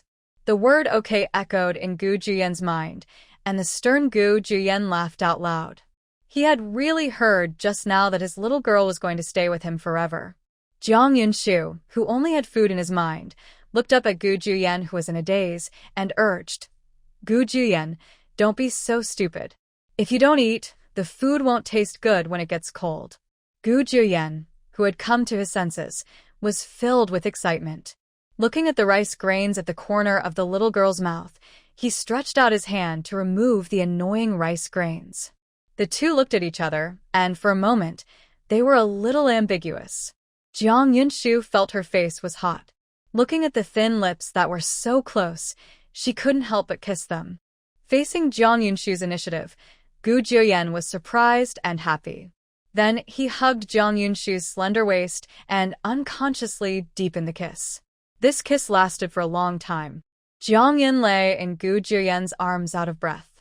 Fortunately, the door was closed. Otherwise, if someone saw it, the two of them would be finished today. Gu Jiuyan, let's go on a date tomorrow. Dating? The team leader and I took the day off. Tomorrow we will go to the county for a walk, watch a movie, eat something. Listen to Shu Shu. If there was a tail behind it, Gu Jiuyan would have wagged it long ago. Shu Shu is talking about us, not you. The two of them had been fussing for a long time and the food was cold, but it tasted good even if it was cold. Jiang Yunshu, who had a big appetite, accidentally overeaten and felt a little uncomfortable in his stomach. Seeing how uncomfortable the little girl was, Gu Jiuyan blamed himself until his eyes turned red and red. He hurriedly went to the kitchen to make a cup of hawthorn water, coaxed the little girl to drink it, and rubbed her belly. As for the Wan family opposite, it was miserable. The family's small rations had been exhausted by Gu Jiuyan in the past 2 days. Wan Xinyu, who had nothing to eat, adhering to the principle of not going hungry, tearfully told Gu Jiuyan last night. Ate the fried fish and ribs. As soon as the food was in his stomach, Wan Xinyu, who had a stomachache, held his stomach and ran to the toilet again and again. In the end, he collapsed from collapse. Gu Jiuyan, who came back late, found out in time and found someone to take him to the hospital overnight. When Chen Fengying came out to chat, she heard someone said that her future son-in-law was sick and hospitalized. She was so frightened that she quickly took her daughter to the county to see her son-in-law. Du Meili thought about what she saw today, so not only did she not go, she also didn't let Chen Fengying go. Chen Fengying asked, "Did you and Wan Jiqing quarrel?" No. Chen Fengying advised earnestly, "Then why don't you go to the hospital to see him? Now is the time to employ people around Wan Jiqing. At this time, we must perform well. It is best to take advantage of this opportunity to win over Wan Jiqing. In the future, if Wan Jiqing returns to the city one day, my daughter, you can go back with him, so you don't have to suffer here with us. It will be a lifetime pain for her to send her daughter to this poor family. It is because she is incompetent and cannot give her daughter a good life." Du Meili pursed her lips and said hesitantly, "Mom, what if I say that I don't want to marry him? If I don't marry him, I can rely on myself to make you and your father live a good life." In an instant, the Du family exploded. The next day, Jiang Yunshu thought that today was their first date, so she got up early and packed up. The 2 original braids were combed into a bun, and the thick bangs on her forehead were also put away, revealing her round and full forehead. This body is naturally beautiful, and there is no need for makeup at all. Jiang Yunshu, who strives for perfection, still took out modern makeup tools and applied a pure and fake makeup. There was also light pink blush on both cheeks and pink lipstick. Wearing a pair of sandals under her floral dress, Jiang Yunshu took another look in the mirror to make sure it was correct before opening the door. At the door was Gu Jiuyan, who had been waiting for a long time. He was still holding a hot breakfast in his hand. He just saw Jiang Yunshu at the moment. He was stunned. He knew that the little girl was beautiful, but the little girl today was so beautiful that people dared not breathe, and her heart was beating loudly. For a moment, Gu Jiuyan wanted to hide the little girl, somewhere where no one could find her, where he and the little girl would be the only ones. Gu Jiuyan's expression successfully pleased Jiang Yunshu, and it was no surprise that she got up at 7 o'clock this morning to put on makeup and put it on. "Gu Jiuyan, what are you doing standing at the door? Come in quickly." Only then did Gu Jiuyan realize his gaffe, and followed Jiang Yunshu in with a red face. Gu Jiuyan prepared millet and red date porridge and egg and meat cake boxes this morning. Jiang Yunshu thought that he would have to take a bullock cart later and was afraid of being uncomfortable on the road, so he only dared to eat half full. As for what was left in the bowl, it ended up in Gu Jiuyan's stomach. After finishing the meal and cleaning up, Jiang Yunshu took his bag and took Gu Jiuyan out to ride a bullock cart. At this time, there happened to be a good seat. Unexpectedly, as soon as he left home, Gu Juyen came back with a brand new bicycle from nowhere. Gu Juyen said, "Shu Shu, leave it to me. You sit in the back." Jiang Yunshu asked, "Gu Juyen, where did you get the car?" "Bought. Last night." He paid a high price to buy it on the black market because today is his date with Shu Shu. On a first date, to pay special attention, his comfort is worth it. Shu Shu, his Shu Shu. Gu Juyen's heart trembled when he thought of this. He, who had never believed in gods and Buddhas, thanked the gods for their mercy and sending Shu Shu to him for the first time. Jiang Yunshu frowned and said, "Aren't you going back to the northwest these 2 days? Why are you buying this thing? Give Shu Shu ride. This thing is too expensive, I don't want it." Shu Shu. Seeing her refusal so simply, Gu Juyen, who was confused, had red eyes. "Gu Juyen, I really can't have it. It must be something I did not do well," which made Shu Shu angry. "Blame me." Big cry Bao Gu Juyen again online, tears like free money, falling down. Jiang Yunshu, who cherished the fragrance and cherished the jade, dared not say a word no, and hurriedly nodded, for fear that if he was a step too slow, the water would flood the Lei Foam Tower. Shu Shu is so good. Gu Juyen, who had eaten Jiang Yunshu, immediately returned to normal, got on the car, and took Jiang Yunshu to the county town. There was a cotton pad tied to the back seat of the car, which Gu Juyen sewed with his own hands. He was afraid that it would hit the little girl's ace while riding. The road to the county seat was a small, bumpy dirt road. Jiang Yunshu was afraid of falling from the car, so she held Gu Juyen's waist firmly with her hands. Gu Juyen felt the softness in his back and was so nervous that the roots of his ears turned red. He couldn't help but slow down since he couldn't get to the county town so quickly. "Gu Juyen, write me your address before you leave. When the team kills pigs this year, I will ask Wan Xinyu to make some pork jerky and send it to you." As for why Wan Xinyu did it, of course, his cooking skills are good. The descendants of the imperial chef, free labor, no use in vain. "Thank you, Shu Shu." Gu Juyen was very happy that his little girl could think of him. Another day, he would also make a phone call to his family and ask his mother what girls like. He bought it and sent it to Shu Shu. What others have, his little girl must also have, and what others don't have, his little girl must have even more.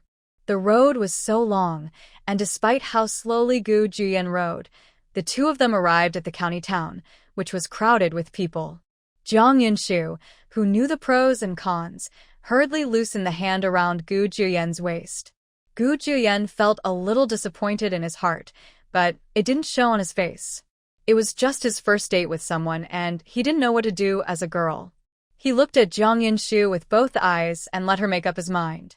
Jiang Yunshu thought for a while and said, "Let's go to the cinema to watch a movie first." At this point, the cinema should be open. She hasn't seen the movies from the 1970s yet, so she's somewhat curious. Under the guidance of passers-by, Gu Juyen carried Jiang Yunshu to the cinema. There were many people standing bustling at the door, mostly young couples. Jiang Yunshu, who was tall and outstanding in appearance, stood the most conspicuous in the crowd, and one after another his eyes fell on her, looking at her and watching non-stop. This made Gu Juyen feel very unhappy and wanted to pull them to the practice field and practice hard. But then he thought that today was his first date with the little girl. Gu Juyen suppressed the anger in his heart and said, "Shu Shu, you are waiting for me here, don't run around, I'll go buy a ticket." Jiang Yunshu obediently agreed. As soon as Gu Juyen left, Li Shoren, who had long been impatient, ran to chat with her, and from her, he noticed her. This was the first time he saw such a beautiful beauty after living for more than 20 years. He liked her so much that he wished he could marry her home on the spot. "Are you here to watch a movie too? It just so happens that I am alone. Why don't we go together? By the way, we can also get to know each other." Li Shoren finished speaking and put on a pose that he thought was handsome. "I came with my object." This man was so greasy that if he took one more look, Jiang Yunshu felt that it was disrespectful to her eyes. When Gu Juyen came back, she would look at him a few more times and wash her eyes. "As long as you are brave, there is no corner that cannot be raised," Li Shoren said. "It doesn't matter if you have objects. Let's get to know each other first." My father is the director of our steel factory, and my mother is the director of the street office. As for me, I am supplying and selling social work. Oh. Jiang Yunshu's indifference did not dispel Li Shoren's idea of pursuing her. He said shamelessly, "Comrade, on weekdays, if you encounter any difficulties, go to the supply and marketing cooperative to find me. As long as I can help you, I..." Jiang Yunshu saw the savior and hurriedly waved his hands. "Gu Juyen, you bought the ticket back." Gu Juyen, who was happy to buy a ticket and returned, his face instantly went cold when he saw the dung beetle standing in front of his little girl. Shushu, who is he? "I don't know him. He's like a fly. I can't drive him away no matter how hard I try. It's very annoying." Jiang Yunshu's words, Gu Juyen, whose heart sank to the bottom of the valley, gave it back again. He looked at the annoying dung beetle in front of him with an expressionless face and said, "Roll." Li Shoren was a little afraid of the man in front of him, but he didn't want to lose his status in front of the beauty. He said hard, "Do you know whose territory this is? If you curse me, are you too lively?" Gu Juyen, who did not want to ruin his first date with a little girl, suppressed the anger in his heart and said, "I say it again, can you roll or not? Roll and roll, you let me wait." Li Shoren said that and immediately ran away, actually running to move the reinforcements. Looking at the fleeing greasy man, Jiang Yunshu boasted without hesitation, "Gu Juyen, you are awesome." The big ice cube couldn't help but boast, and instantly blushed. "Shushu, also great." The movie was about to open. Gu Juyen was afraid that the little girl would sit bored, so he found someone to weigh half a caddy of melon seeds and put them in his pocket. The two of them squeezed into the screening room one after the other.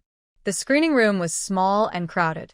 Jiang Yunshu and Gu Juyen, who had arrived a little late, could only sit in the last row against the corner of the wall. After sitting down, Gu Juyen began to peel melon seeds by hand, and Jiang Yunshu was the one he ate. The screening room was playing The White-Haired Girl. Not long after the movie was aired, the screening room was filled with cries, and some people took the lead in cursing Wang Shiren for forcibly marrying Xier. Jiang Yunshu felt at one point that she had come to the wrong set. Perhaps she shouldn't have brought Gu Juyen to watch the movie today. I wanted to take the opportunity of watching a movie to cultivate their relationship, but for now it's a waste. Gu Juyen, who always paid attention to Jiang Yunshu, noticed her disapproval, opened his mouth and asked, "Shushu, don't you like it?" Dislike. Jiang Yunshu, who doesn't force herself, tells the truth. Just as the crowd was cursing, a man and a woman in the back row took the opportunity to slip away, breathing the fresh air outside. Jiang Yunshu decided not to watch a movie in the future. The smell of sweaty feet in the screening room made her head hurt. Li Shoren, who had been waiting at the door for a long time, saw Jiang Yunshu and Gu Juyen coming out, and hurriedly led people to surround the two of them. Gu Juyen looked at the unkind people who came and subconsciously protected Jiang Yunshu behind him. In his world, he did not allow the little girl to have a single glimmer. Lu Ergu was fascinated by Jiang Yunshu's face and said with a sullen look, "Li Shoren, these little ladies are good-looking." Knowing what he was going to say, Li Shoren hurriedly interrupted his words and pointed at Gu Juyen with his finger and said, "Brother, this woman is what I like. I invite you and my brothers over today, mainly to clean up this dog's miscellaneous things. After the matter is done, I will definitely not treat you badly. Leave this matter to us, and you can rest assured." Lu Ergu, who was used to running rampant and domineering, didn't take Gu Juyen, who was a head taller than him in front of him, into his eyes at all. In his opinion, it was easy for them to deal with one person in a group, but soon, he paid a heavy price for his underestimated enemy. Gu Juyen said, "Shushu, you go behind. I'm afraid I'll hurt you later. It's a lesson learned. Just don't beat people to death. It's best to be half dead and unable to walk."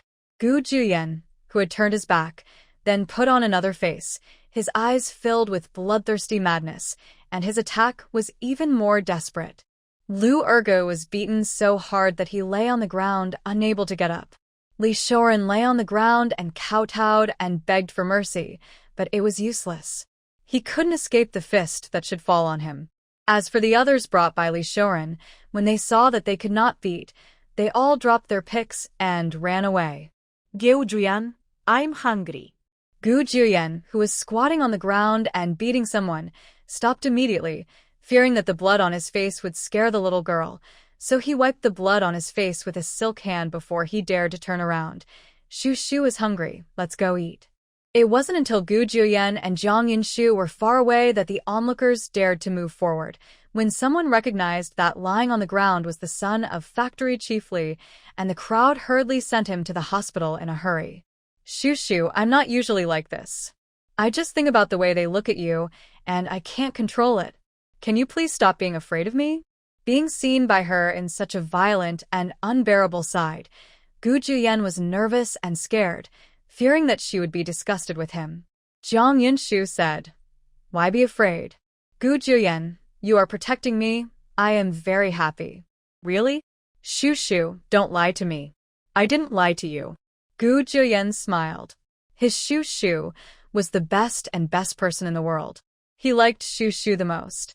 Just thinking of the group of people just now, his heart sank again and again. Gu Juyen drove Jiang Yinshu to the state-owned hotel for dinner.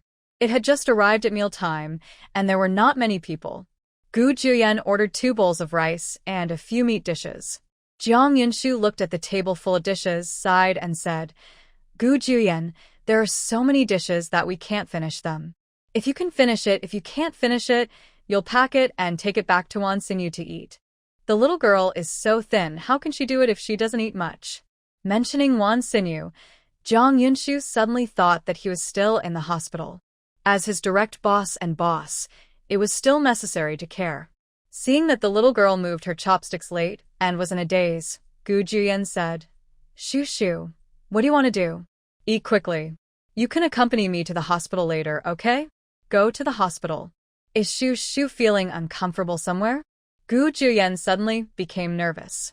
Seeing that he had misunderstood, Jiang Yinshu hurriedly explained, It's not me. It's Wan Xinyu. If you don't want to go, then forget it. Gu Juyen said categorically, I will accompany Shu Shu over there. After the two discussed going to the hospital, they started eating. The red and roasted meat was mostly fatty meat. It was delicious, but it was a bit mushy after eating too much. Gu Juyen saw that the little girl didn't like fat, so he used chopsticks to pull off the fat on top and folded the lean meat covered with soup into the little girl's bowl. Jiang Yinshu looked up and saw Gu Juyen's bowl full of fat. Do you like to eat fat? Yeah. He is not picky about food, except for sweet things. Eat more if you like. Jiang Yinshu was happy. Finally, the fat from a plate of red roast meat entered Gu Juyen's stomach. Originally, Jiang Yinshu was worried about a table of dishes that she and Gu Juyen couldn't finish and had to pack, but who knew she was overthinking it, and Gu Juyen wrapped the remaining unfinished meals and dishes round. Jiang Yinshu was worried that Gu Juyen had eaten too much, and his stomach was panicking, so he hurriedly took out a pack of hawthorn cake from his pocket for him to eat. Delicious. If you like it, I'll dress you up when you leave, and share it with your comrades when you go back. Thank you, Shu Shu. Gu Juyen, a petty ghost, could not share the food given by the little girl to others, not even his own father. After eating, Jiang Yinshu and Gu Juyen went to the supply and marketing cooperative, bought a bottle of yellow peach canned food, and asked the counter salesperson to load a box of full cake. When Jiang Yinshu took the money from his pocket, he was snatched by Gu Juyen to pay the money and the ticket. Mine is Shu Shu, and I pay the same. Helpless, Jiang Yinshu put the money ticket back into his pocket again, intending to say it again later. Anyway, the future is long. For now, she was still very satisfied with Gu Juyen's boyfriend. He was handsome and good at cooking. The key was that he was still obedient. Such a perfect boyfriend was really hard to find even with a lantern. Wan Xinyu had woken up long ago. After waking up, he looked at the empty bedside and felt extremely sad. It was all Gu Juyen's fault. If he hadn't been messing around, he wouldn't have eaten spoiled food and entered the hospital. Wan Xinyu felt that Gu Juyen was specially sent by God to defeat him, otherwise he couldn't figure out why he was so unlucky every time he met Gu Juyen. Wanting Chow to arrive, Wan Xinyu just thought, Jiang Yunshu and Gu Juyen came to the ward with their things. You. Why are you here? Wan Xinyu, who was recovering from a serious illness, suddenly felt a little moved as he looked at the two people who suddenly appeared in front of him. Especially Gu Juyen, who had just cursed him. Wan Xinyu began to feel guilty again in his heart. When it was serious, Jiang Yunshu was still very decent. She looked at the weak-looking Wan Xinyu and asked with concern, "Aren't you sick? Let's come over and see you. How are you feeling better now? The pig pen is still waiting for you to go back and shovel pig manure. You need to hurry up." With his mouth wide open and his mouth closed, Wan Xinyu suddenly didn't want to talk to Jiang Yunshu anymore. This woman had no conscience at all. However, your body is too weak. You can pass out even when you go to the toilet. Thanks to Gu Juyen this time, otherwise we don't know if your body is cool. Not to mention, okay. At the mention of this, Wan Xinyu's excited old face flushed. Nowadays, my appearance was caused by Gu Juyen, the rascal. I would like to thank him and my 8th-generation ancestor. However, Wan Xinyu was a coward. He was afraid of being beaten if he spoke out, so he turned his head to the side angrily, simply not seeing his heart. Wan Xinyu, you are too heartless. Others helped you, and you didn't even say thank you. You still have this attitude. You have to tell me that next time you encounter something, no one will help you. Let you stink in the pit inside. Jiang Yunshu complained about Gu Jio's injustice. Seeing the little girl looking towards him like this, Gu Juyen felt as if he had eaten honey. Shu, I have nothing to do with it. Let's not be angry. Jiang Yunshu said, "You are too good and kind. This is not good to continue. It is easy to be bullied."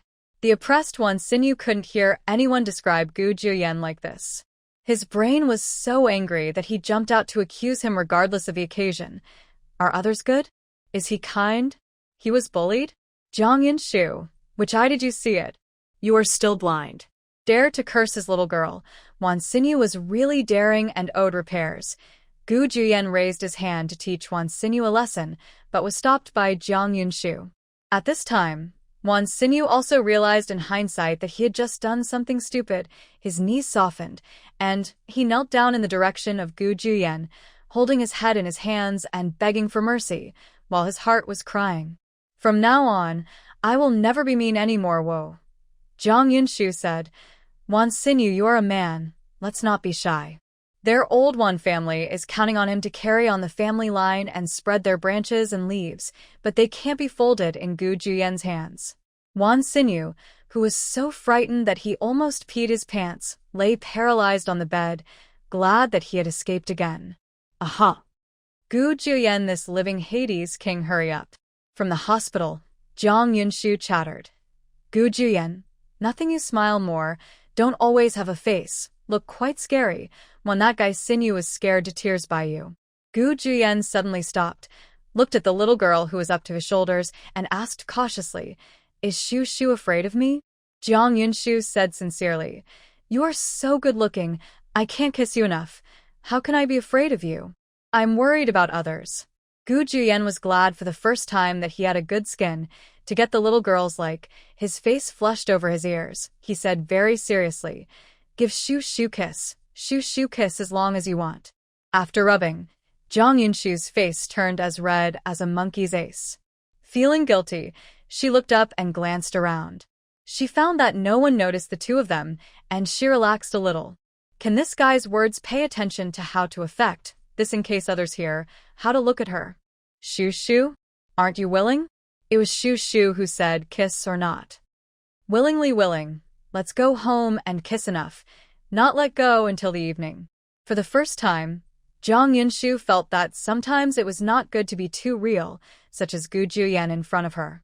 If she didn't shout stop, I'm afraid the whole street would know that they were going to kiss, and she couldn't afford to throw that face away.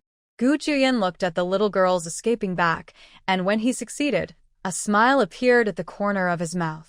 He is not a little white rabbit, he is a big bad wolf who wants to tear the little white rabbit into its belly and eat not even the dregs left. It was a hot July day, and a sweaty Jiang Yunshu hid under the shade of a tree, mouthing the cream ice pops that Gu Juyen had bought.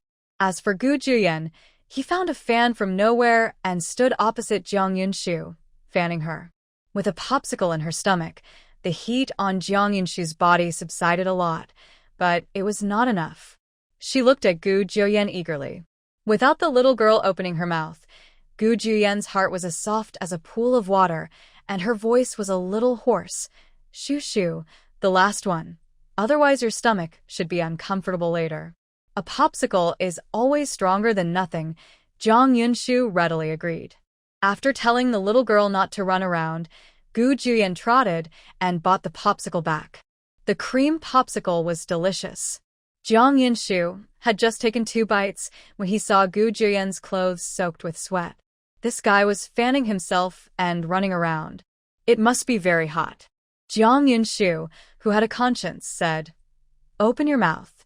Gu Juyen, who didn't understand why, opened his mouth obediently, and Jiang Yunshu quickly stuffed the half-eaten popsicle into his mouth. "Is it delicious?" Gu Juyen, who never liked eating these sweet foods, nodded. The food was indeed delicious. Because the little girl had just eaten it, Jiang Yunshu said boldly, "If you like to eat, I will buy it for you later. We are not short of money." No. Gu Juyen refused without thinking. After Gu Juyen finished the cream popsicle in his hand, he put the popsicle stick into his pocket while Jiang Yunshu wasn't paying attention. He was reluctant to throw away anything related to the little girl, even if it was a popsicle stick. Many years later, when Jiang Yunshu had nothing to do and was packing her things at home, she discovered a large cardboard box. When she opened the cardboard box, she saw a pile of junk. Popsicle sticks, sugar-coated boxes, draft paper full of words. The county is not big, and there are not many places to play. Gu Juyen was afraid of overheating the little girl, so he went to the supply and marketing cooperative to buy some of her favorite food. He took her back by bike. Suddenly, Gu Juyen, who was riding well, gripped the brakes tightly. After looking up at the sign, he turned his head and said, "Shoo shoo, let's take a picture." Taking pictures was her favorite, so Jiang Yunshu readily agreed. Lao He was a staff member of this photo studio. When he saw someone coming in, he quickly put down his work and went to greet them. After Gu Juyen explained his purpose, Lao He asked Xiao He to take the 2 of them upstairs to choose clothes. They said they were choosing, but in fact there were only 2 clothes and there was no choice. Before going out today, Jiang Yunshu dressed up carefully. Even the clothes she wore were chosen the night before. When taking pictures, she wore her own clothes. The same goes for Gu Juyen. He is a typical person who wears clothes. Even if he wears tattered clothes, his face makes his clothes look more noble. 2 single photos and 2 group photos. Under the guidance of Lao He, the photos were taken quickly. The photos were taken in less than half an hour. The photos were taken quickly, but it took some time to develop them. Gu Juyen felt a little disappointed when he heard that it would take a week to get the photos. Jiang Yunshu could see his unhappiness, patted his chest, and said, "When the photo is developed, I will send it to you as soon as possible." "Thank you, Shu Shu." Gu Juyen was happy again. When going back, Gu Juyen rode Jiang Yunshu on his bicycle. As soon as they arrived at the brigade, they were surrounded by a group of children. As for bicycles, I couldn't find one in the entire brigade. It can be said that Jiang Yunshu's bicycle is the first one in the Hongqi brigade. The little guys, who were so curious, rubbed their hands on their clothes again and again before they dared to touch the car lightly. Zhao Meili, who is as big as a brat, asked, "Sister Jiang, is this the bicycle that people in the city ride?" Jiang Yunshu replied, "Yes, the 2 wheels are bicycles. I heard my mother say that bicycles are very valuable." "Sister Jiang, you are so rich." Zhao Meili also wants to become rich, so that her father will not call her a loser, her mother will no longer have to be beaten by her father, and her little sister will have enough to eat. Jiang Yunshu said, "It's not me who is rich, it's the person next to me. You, Sister Jiang, are so poor now that you can hardly afford to eat." Gu Juyen frowned when he heard that the little girl was about to run out of food. It was all his fault. He didn't think carefully. When he got back, he immediately sent the bank book back to the little girl. His money belongs to the little girl, and he is willing to spend it with the little girl. As long as she doesn't leave, he can do whatever he wants. Zhao Meili said, I know that he is Sister Zhang's man. My mother told me. My mother also said that in a few days, Sister Zhang will get married to the brother in front of her. Jiang Yunshu's head was full of black lines when she heard it, but she also knew that there was no point in explaining this thing, as the descriptions became darker and darker, so she simply closed her mouth to save energy. Gu Juyen was looking forward to such a day. He was very happy when someone said it. He always hated children and managed a rare smile. He took out 2 pieces of white rabbit toffee from his pocket and handed them to Zhao Meili. He said, "When I get married to your sister Jiang, can you please come to my house for dinner?" Zhao Meili happily took the white rabbit toffee and said sweetly, "Thank you, Brother Gu. You and Sister Jiang get married. I will help you when the time comes. I can sweep the floor and wash the dishes." Zhao Meili talked about Gu Juyen's heart again, and he happily took out 2 more candies from his pocket and handed them to her. When the other little guys saw that Zhao Meili got the white rabbit toffee, they were all very greedy. Luer Pang, who sensed the business opportunity, said, "I can also work, Brother Gu. I can help you take care of your children. If you have more children, I can also let you have my milk. Anyway, my mother has nothing to do when she is at home." The child of him and the little girl, must be very good-looking, so Luer Pang also got 2 pieces of white rabbit toffee in his hand. The other little ones couldn't bear it any longer, and they started talking one after another, becoming more and more exaggerated. Some of the little ones wanted Jiang Yunshu to have 10 children. Jiang Yunshu couldn't bear it, so he abandoned Gu Juyen and ran away. As for Gu Juyen, he was surrounded by the little guys. They didn't leave in droves until all the candies in his pocket were distributed. The candy in his pocket was gone, but Gu Juyen's heart was as sweet as honey. After returning home, Gu Juyen, who remembered that the little girl loved watermelon, fished out the watermelon that had been frozen in the well. After cutting the melon, Gu Juyen stood outside the door and shouted, "Shu Shu, come out and eat the watermelon." Being angry, there was no need to get angry with his stomach. Jiang Yunshu got up from the bed. As soon as he went out, he had a piece of watermelon in his hand. "Shu Shu, you can hit or scold me if you want, but can you please stop being angry with me?" Gu Juyen's eyes became red again as he cried. "It's okay for children to be fooling around when they are young. How can you act like a fool when you are such a big man?" Jiang Yunshu thought about those little guys wishing her 10 babies, and her teeth itched with anger. She lay down on the melon angrily and took a bite. Well, it was very sweet and cool, and the anger in Jiang Yunshu's heart instantly subsided by half.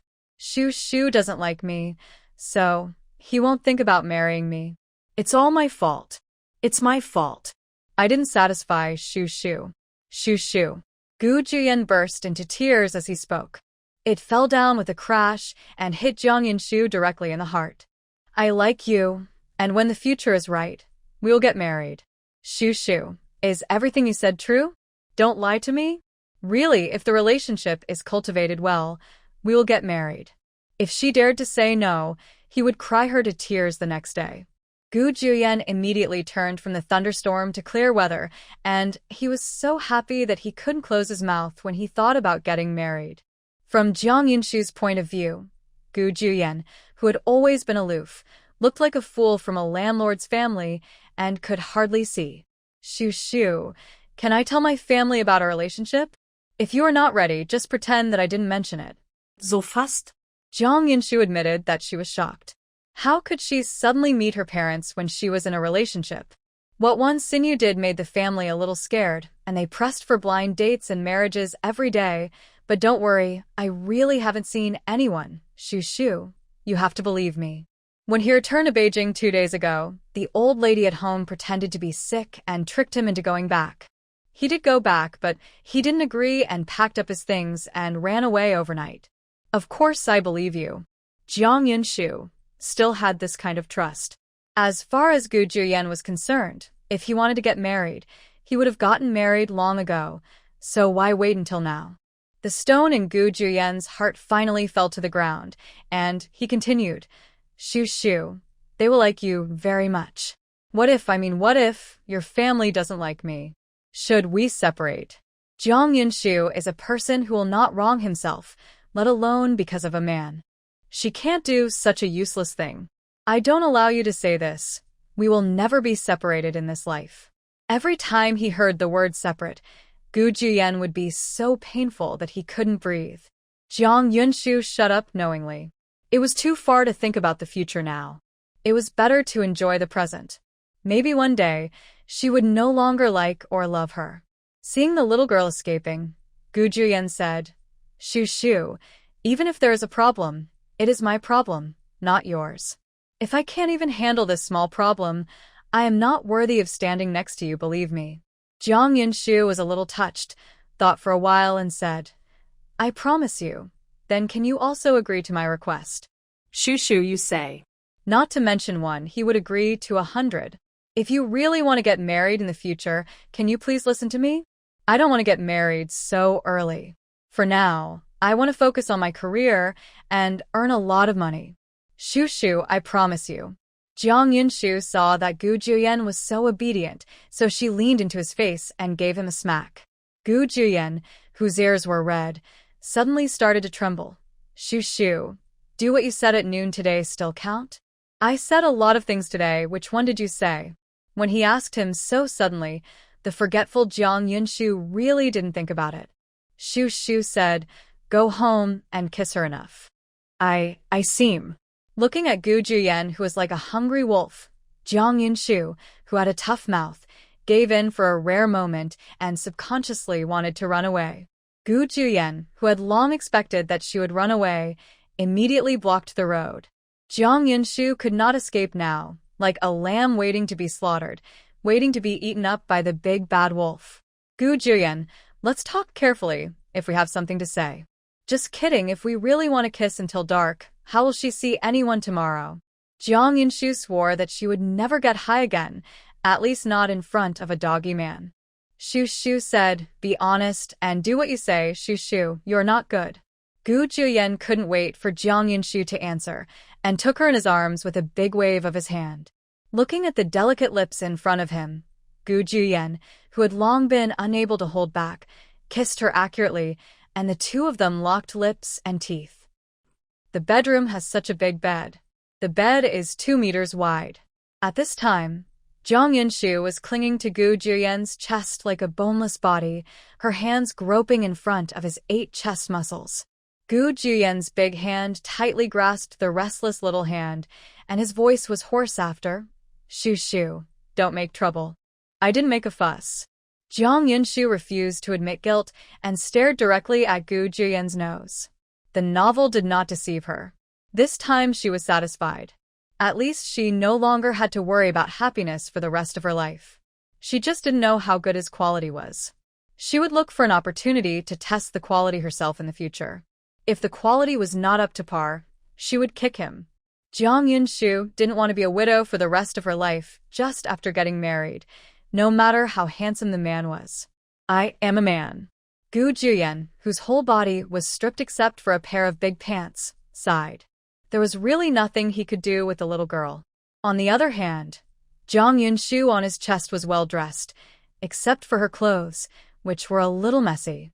However, her lips were a little red and swollen. Jiang Yunshu, a girl who understood instantly, was afraid that something would happen later, so she quickly stood up with her arms propped up. Just when she was about to run away, Gu Juyen waved his hand and took her into his arms again, holding her tightly without letting go. Gu Juyen let go quickly. Although Jiang Yunshu is unrestrained, for now, she is not ready, especially on this day. It is still bright. Our ancestors all said that you should not show off your obscenity during the day, but as a descendant, she must set an example. "Shu Shu, don't move, I'll give you a hug." Gu Juyen tried his best to hold back. He wouldn't do it until the little girl was ready. Jiang Yunshu, who was still struggling at first, did not dare to move after feeling the scalding body temperature. The room was so eerily quiet that one could even hear each other's breathing clearly. Jiang Yunshu counted Gu Juyen's distinct long eyelashes over and over again. Suddenly, Gu Juyen let go of his hand and looked at the little girl in front of him with apologetic eyes. "Shu Shu, I'm sorry." "Oh." Jiang Yunshu looked confused, and the next second he saw Gu Juyen put on his clothes and left. He was walking very hastily, and his walking posture was weird. Thousands of families. Gu Juyen, who couldn't get rid of the heat all over his body, took a deep breath and then, half an hour later, Gu Juyen looked at his right hand with a strange expression and scrubbed it with soap as hard as he could until his hands were red. The little girl is too young now. He can't scare the little girl. Gu Juyen, did you just go? Gu Juyen interrupted Jiang Yunshu with a red face and said aggrievedly, Shu, I am a normal man. Well, he is normal, but she has a dirty mind. Gu Juyen breathed a sigh of relief when he saw that the little girl didn't ask any more questions. Then he went to the hillside to find some thorny thorns and pasted them on the wall. After finishing his work, Gu Juyen rushed to the kitchen to cook. Thinking that the little girl had a bad appetite in the summer, he cooked a pot of mung bean porridge that was refreshing with a lot of rock sugar and red dates in it. The cooked mung bean porridge was kept in the well to chill, and I also made cucumber mix with fungus, scrambled eggs with chili, and thin rolls made of white flour. As for Jiang Yunshu, he just sat back and enjoyed the delicious food. A bowl of mung bean porridge chilled by well water was so sweet that even the summer heat dissipated a lot. Jiang Yunshu finished one bowl and then had another. Gu Juyen was very happy to see the little girl enjoying the drink so much. However, thinking that he would have to go back the day after tomorrow, he frowned so much that he could kill a fly. If I am not by her side, can the little girl do it alone? Now that I think about it, Wan Xinyu, who is in trouble, is not trustworthy at all. Thank God that guy didn't instigate the little girl to separate from him. Gu Juyen, don't frown, it doesn't look good. Listen to Shu. A smile appeared on Gu Juyen's lips, and Jiang Yunshu looked a little distracted. This man has such a nice smile. Especially in bed, his smile could make her take off all his clothes. Thinking of the 8-pack abs he saw not long ago, Jiang Yunshu's face turned red like a ripe cherry. This man should be very good. The children are the intelligence network in the team. Wang Zhenhua, who came home from work, learned from her daughter, Zhao Meili, that Jiang Yunshu had bought a car. Lu Tiniu also learned from his son Lu Erpang that Jiang Yunshu had bought a car. About getting a new car. For a while, the brigade was in an uproar. The team members who had not touched the car didn't even bother to eat, so they went to Jiang Yunshu's house with their families. You know, Jiang Yunshu's bicycle is the first one in their team. Can the team members not be curious? Just after dinner, Jiang Yunshu, who was asking Gu Juyen to wash the dishes, was frightened by the crowd of people at the door of his house. It was unethical to make such a big noise. Could it be that they were looking for trouble? As soon as the idea popped up, Jiang Yunshu rejected it. She was a well-behaved, hard-working, and capable little girl who worked hard and worried about the livelihood of the team all day long. It was too late for the team members to thank her, so how could they come to attack her personally? There must be something wrong with this. Jiang Yunshu, who was used to seeing big scenes, was flustered but not panicked, so he couldn't panic. A panicked expression shows cowardice and cowardice. When you are cowardly, you are easily bullied. Gu Juyen, who was washing dishes in the kitchen, heard the noise outside and saw the little girl standing alone and helpless in front of everyone and felt heartbroken. Gu Juyen took a long step and walked up to the little girl. He protected her firmly behind him and looked at everyone with a cold face. Everyone was so frightened by the sudden appearance of Gu Juyen that they shrank their necks. This man must be too scary. I don't know how Jiang Jiqing, such a thin person, could bear it. Wouldn't he have nightmares when he slept at night? The atmosphere suddenly became a little stalemate, and it didn't matter if it continued. Jiang Yunshu, who was huddled behind Gu Juyen, poked his head out and asked them what they were doing here. Everyone who was frightened by Gu Juyen was reminded by Jiang Yunshu, and then they remembered that they were here for the bicycles today. But I was a little afraid of Gu Juyen's face that looked like he had killed someone before, so he didn't dare to say anything. Chen Fengying, who thought she was on good terms with Jiang Yunshu, saw that everyone else was shrinking their heads like quails.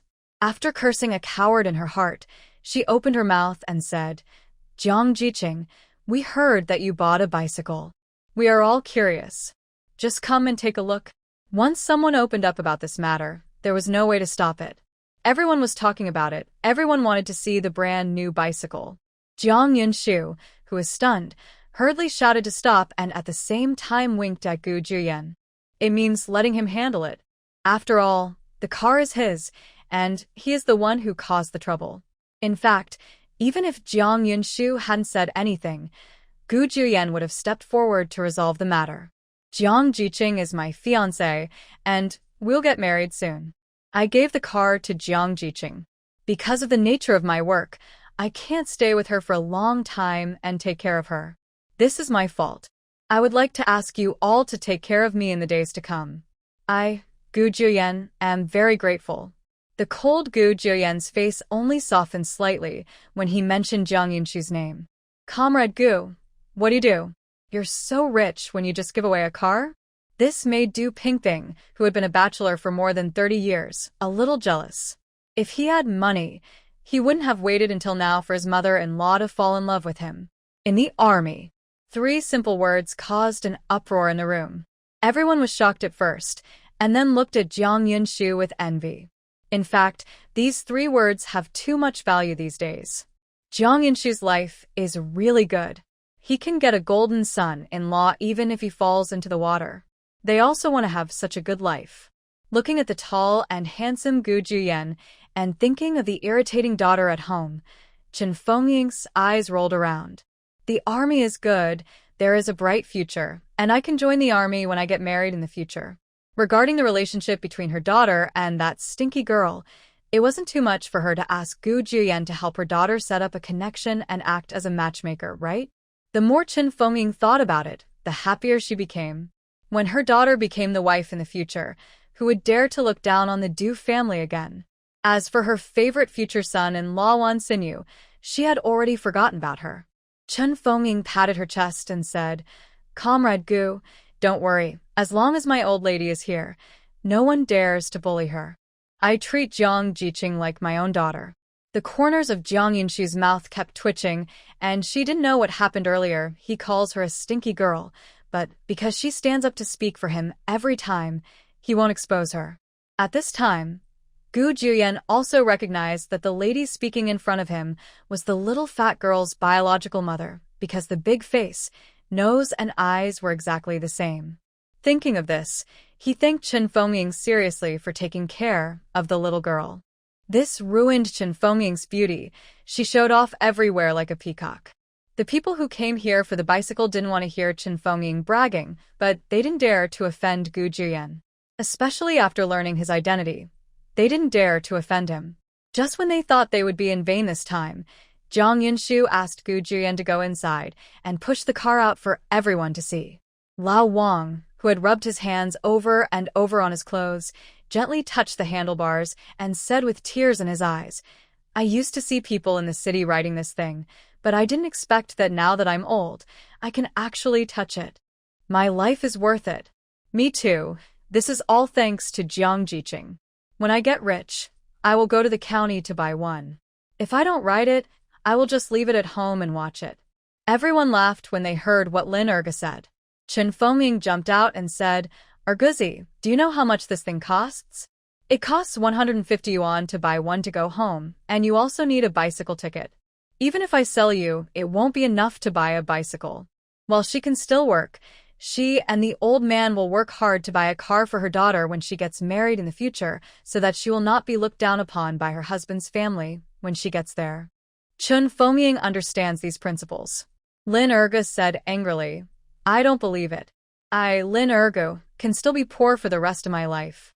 People say that I can only be poor for 3 generations.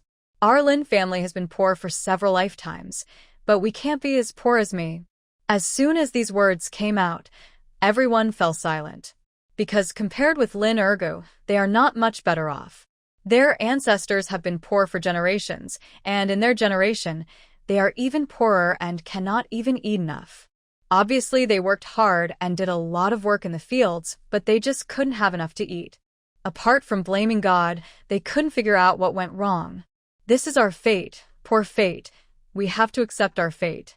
Someone in the crowd sighed. The others became even more depressed upon hearing this. Since going to the countryside, except for a few stinky fly poops, everyone else is still pretty good, at least in Jiang Yunshu's opinion. Now, seeing them in such a depressed mood, Jiang Yunshu felt quite unhappy, to be honest. She opened her mouth, wanting to say something, but when the words reached her lips, she swallowed them back.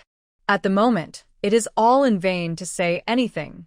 It is better for her to work hard and let them see the emergence of hope so that they will feel that they have a bright future and work hard to live in a promising direction. As an agricultural student, Jiang Yunshu sincerely hopes that these people who are digging in the soil can live a better life and at least have enough to eat. The team members are all very qualified. When touching the car, they were afraid of leaving marks. They rubbed their hands on their bodies for a long time before they dared to touch the car one by one, in an orderly manner. After touching the car, they did not forget to thank Jiang Yunshu and Gu Juyen before leaving. Because they knew that if Jiang Yunshu and Gu Juyen had not been kind-hearted, they would have been poor all their lives and would never be able to buy a car in this life. Every time they went to the city, they could never forget the disdainful looks the city people gave them. If they dared to touch them, they would call them thieves and call the police to arrest them. An hour later, only Jiang Yunshu and Gu Juyen were left in the courtyard, as well as Chen Fengying, who had been refusing to leave. When Chen Fengying was about to open her mouth to say something, Du Shouchuan came over. Chen Fengying, who was not afraid of anything, was afraid of Du Shouchuan, so as soon as he came over, Chen Fengying slipped away. Jiang Yunshu looked at the sweaty captain, thinking that something urgent had happened, and quickly asked him what happened. Under Jiang Yunshu's anxious gaze, Du Shouchuan said in a particularly embarrassed tone, "Jiang Jiqing, I'm not afraid of your jokes. I came here this time to ask if I can touch the bicycle." He heard someone say that Jiang Yunshu bought a bicycle and waited until everyone in the team had finished leaving before coming over. Seeing the 60-year-old man with his hunched waist and a bit of restraint on his face, Jiang Yunshu couldn't help but feel sour in his heart, and immediately said, "Touch. Feel free and bold. If you don't feel enough, let's ride around and take a few laps in the courtyard. Can you still ride? If you can't ride it, why buy it? This thing is bought to be ridden." "Jiang Jiqing, that's not what I meant. The main reason is that I have never ridden before, and I'm afraid that I might bump your new bike. I can just touch the bike." Du Shouchuan's happy eyes narrowed into slits, and he kept grinning with his 2 front teeth missing. "I'll let Gu Juyen teach you later. This thing is very easy to ride." After Jiang Yunshu finished speaking, he winked at Gu Juyen. After receiving the instruction from the little girl, Gu Juyen strode up to Du Shouchuan and said, "Captain, I'll teach you how to ride a bicycle. Is this okay?" Du Shouchuan looked at Gu Juyen with a straight face, and after living for most of his life, he actually felt a little afraid in his heart. Can. Although Gu Juyen's face was cold, he tried his best in teaching driving. The elderly Du Shouchuan's hands and feet were a bit clumsy and his brain was always slow, which made it even more difficult to learn to drive. Gu Juyen took the trouble to teach him over and over again, but Du Shouchuan, who could not learn to ride a bicycle no matter how hard he tried, looked at Gu Juyen, who was sweating profusely, and felt a little sorry. He blushed and said, "Comrade Gu, you want me? You better forget it, I can't learn this car today." No. What the little girl told him must be completed. He didn't want the little girl to be disappointed. Gu Juyen refused coldly, while Du Shouchuan passively learned. The journey of learning to ride a bicycle is bound to be boring and painful. Although Gu Juyen was very patient and answered all questions, Du Shouchuan trembled and trembled every time he saw Gu Juyen's face. Du Shouchuan couldn't tell the specific reason. In short, he was afraid, even more intimidating than the few leaders in the commune who were not easy to talk to. After a long time, Du Shouchuan, who had stepped into the coffin with 2 feet, realized that it was the innate sense of oppression from the superior, and that the fear he felt at that time was normal. God never disappoints those who are willing to work hard. Under Gu Juyen's careful instruction, Du Shouchuan, who was willing to work hard to learn to drive, finally learned how to drive.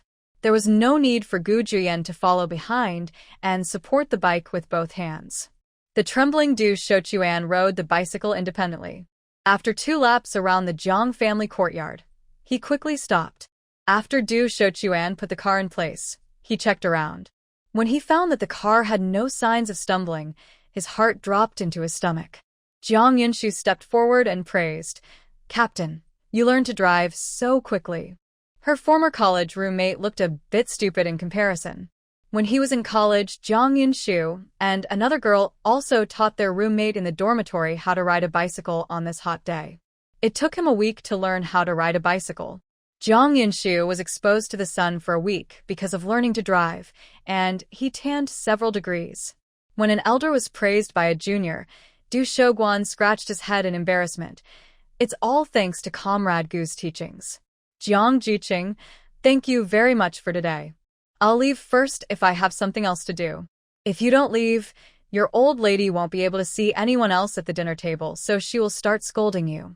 Not long after Du Shochuan left, Gu Juyen, who was wagging his tail behind him, began to approach Jiang Yunshu to ask for a reward. Of course, it was a reward for his obedience. Jiang Yunshu, who was not tempted by beauty, was finally defeated by Gu Juyen's angry face. In the end, she took the initiative instead of being passive and once again stripped Gu Juyen's clothes down to only his shorts. Gu Juyen's eyebrows, eyes, lips were all engraved with Jiang Yunshu's unique seal. Gu Juyen, whose blood was rising, viciously blocked the restless little cherry mouth in front of him, but the more he did this, the more he wanted. Gu Juyen, who had not lost his mind yet, put on his clothes and ran away again under Jiang Yunshu's stunned eyes. Because Gu Juyen was afraid that his irrational behavior would hurt the little girl later, and he didn't want to be disliked by the little girl. When Jiang Yunshu came back to his senses, he couldn't stop laughing. This dog man was so cute. Pour after basin of cold water, pouring it from head to toe. Gu Juyen's scalding body temperature still couldn't go down, so in the end, An hour later, Gu Juyen used soap and rubbed his hands vigorously. He couldn't wait for a moment and wanted to marry the little girl home as soon as possible. Wan Xinyu, who had been in the hospital for a day of transfusion, was fine.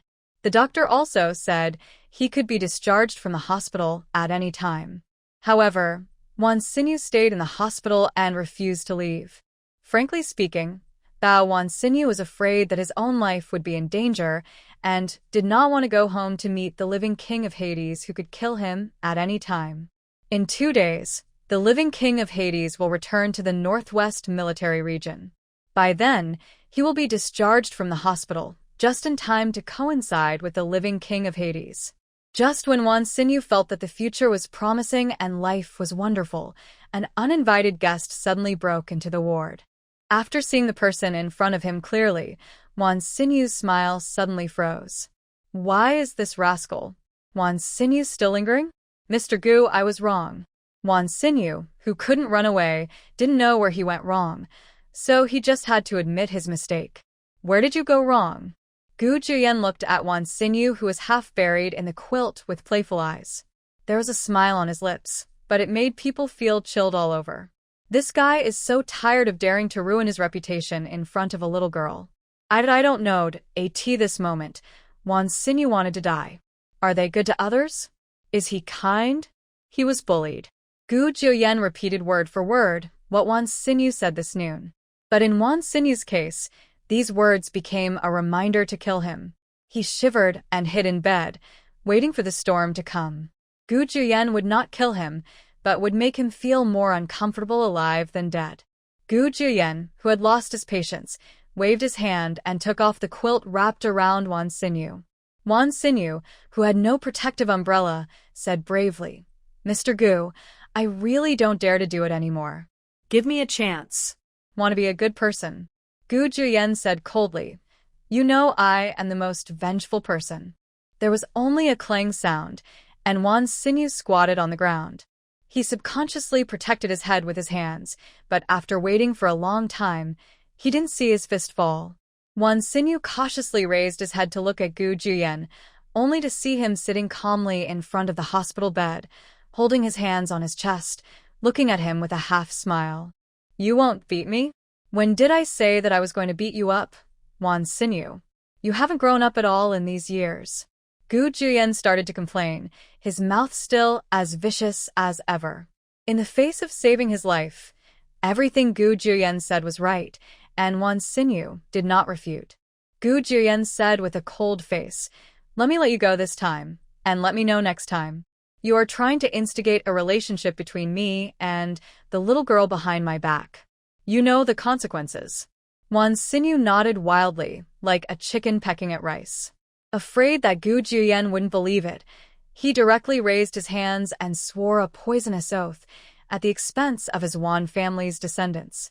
Afterwards, Wan Xinyu regretted it and wanted to slap himself twice for being a witch. If the old man in the family found out about this, he would have to take care of him according to the family law.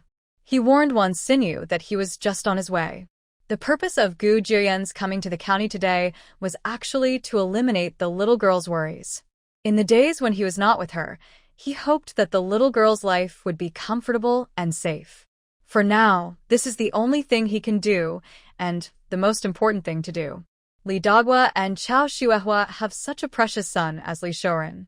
He is usually so pampered that he is afraid of melting when he holds it in his mouth, and he is afraid of falling when he holds it in his hand. At present, their precious son was beaten unconscious in the street. The couple was sad, but they couldn't swallow the pain in their hearts, so they must seek justice for their son, and it would be best to beat the shameless little beast to death. Of course, beating him to death would be the best option, as he would let that little beast be blind and offend someone he shouldn't have offended. Li Shouren woke up at night, looked at his parents guarding the bedside, and began to cry. Chao Xuehua, who felt sorry for her son, wiped her tears together. "Parents, you must avenge me, but don't touch that woman. I want to marry someone and make her my wife." Even after being beaten until he couldn't get out of the bed, Li Shouren still couldn't forget that pretty little girl. Chao Xuehua advised, "Son, it's okay if you don't want that woman. I'll introduce you to a beautiful one tomorrow. Your Aunt Lin's daughter is not bad either. Looks like she's good at giving birth." When Li Shouren saw that his mother didn't agree, he started to lose his temper. His yells and curses were everywhere in the ward. Chao Xuehua, who felt sorry for her son, didn't dare to say no anymore and quickly agreed. Only then was Li Shouren satisfied, and he did not forget to warn, "Mom, find someone to beat that man to death, preferably with his arms and legs chopped off. I want to keep them to feed the dogs. Leave this matter to your dad, so you can rest assured. The most important thing for you now is to recover from your injuries. Your dad and I, as our only son, promise us that no more accidents will happen." Although Li Dagua stood aside and said nothing, he agreed with Chao Xuehua's words in his heart. In his opinion, anyone who bullies his son should die. Factory Director Wang, you have heard this, right? A creature that doesn't know whether to live or die, and now that it has happened, it still dares to take advantage of the little girl. It's really disgusting. At this moment, Gu Juyen wanted to kill someone. "Comrade Gu, don't worry about this. I will definitely give you justice." Lu Xiaowei, the director of the steel plant, looked at Li Dagua with an ugly expression. "I haven't paid much attention to him in the past few years. He really does whatever he wants and dares to offend anyone. Does he know who the Li family has offended this time?" Thinking of this, Lu Xiaowei felt a little more in awe of the man in front of him. Li Dagua was frightened by the two people who suddenly visited him late at night, but his expression quickly returned to normal. Just as he was about to talk about old times, he was interrupted by his precious son. When the enemy met, he was extremely jealous. Li Shouren pointed his finger at Gu Juyen with emotion. Without considering that there were other people in the room, he directly cursed, "Mom, this rascal beat me up.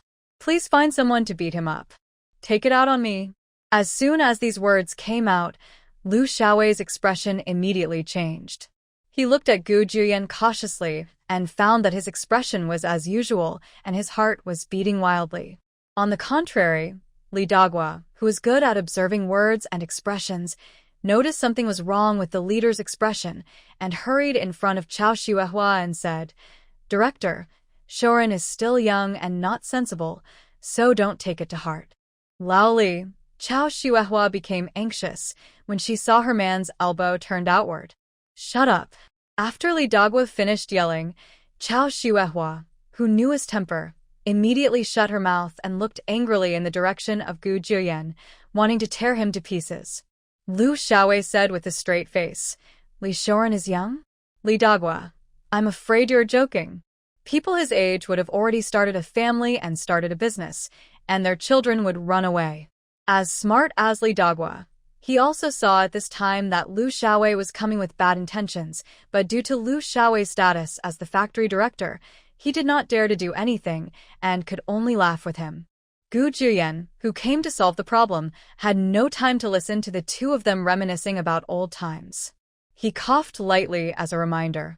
Lu Xiaowei immediately understood what Gu Juyan meant and immediately explained his purpose. That's right, Li Dagua took advantage of his position to take away the scrap steel from the steel plant and resell it. Now that the incident has come to light, Lu Xiaowei, his leader, came here today just to remind him. Special people will come to investigate tomorrow.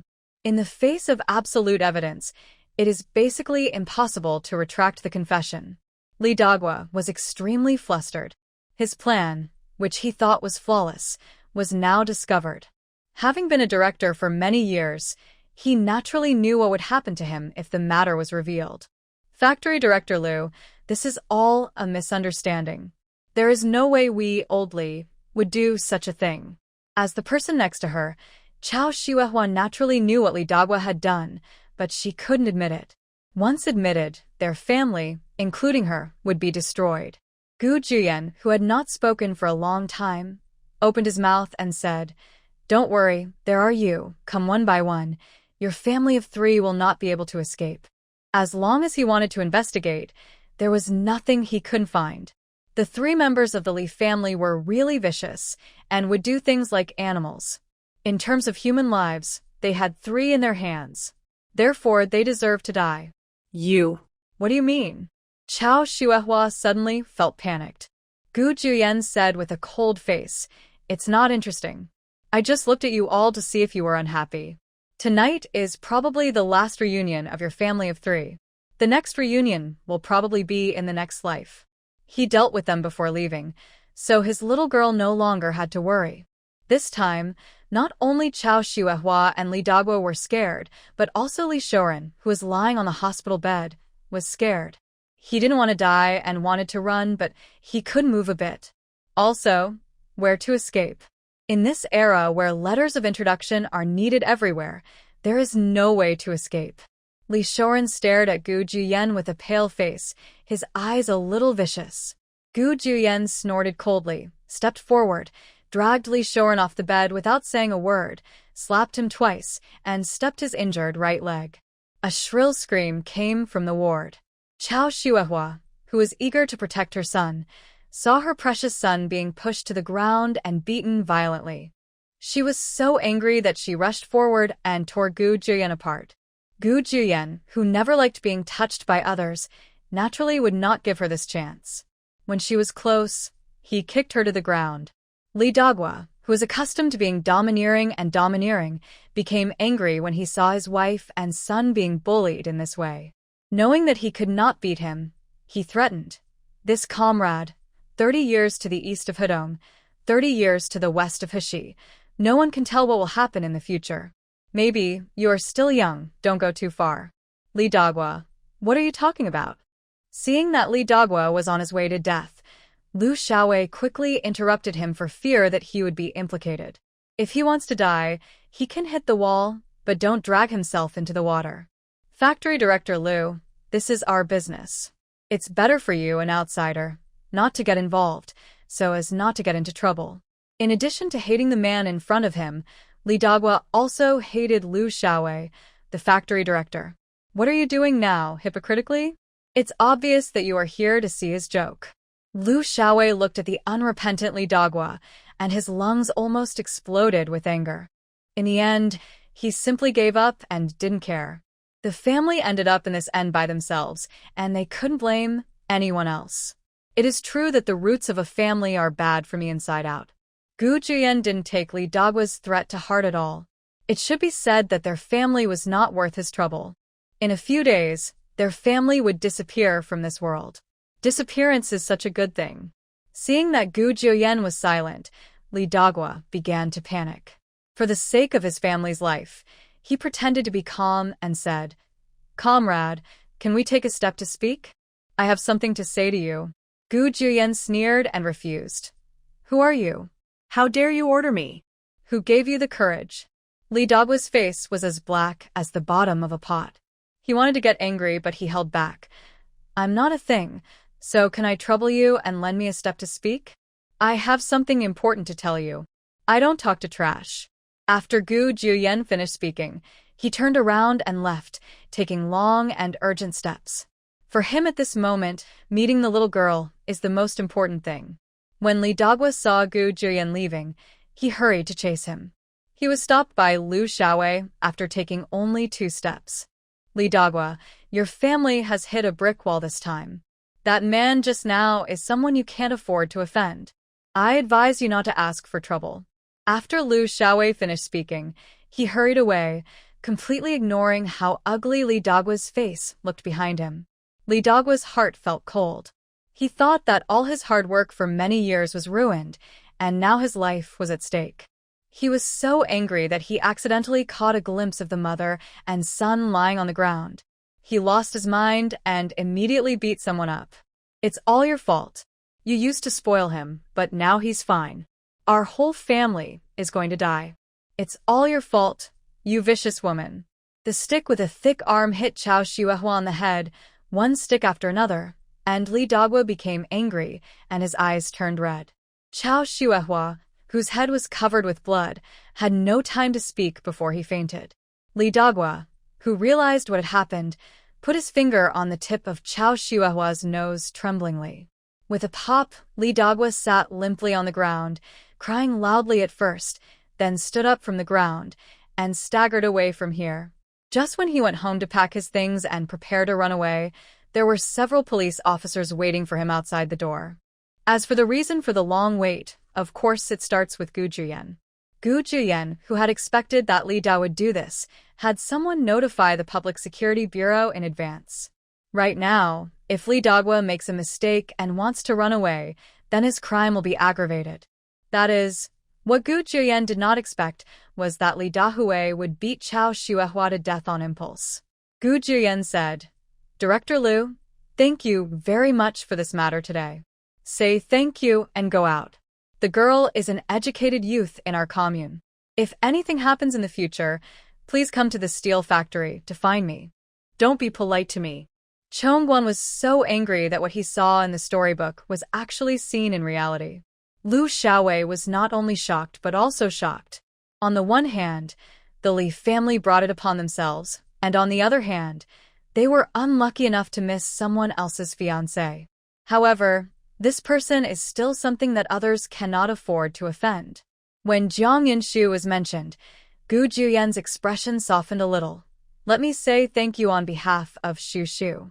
Lu Xiaowei immediately understood that he was flattering him, so he hurriedly struck while the iron was hot and said, "Our factory needs a temporary worker recently." It is said to be temporary, but in fact the salary and so on are the same as regular workers. Working in the factory is definitely better than working in the fields. See if the girl is willing. If so, come to the steel factory and find me, and I will make arrangements for the girl. I will discuss this matter with Xu Xu when I go back. I will tell you after we have discussed it.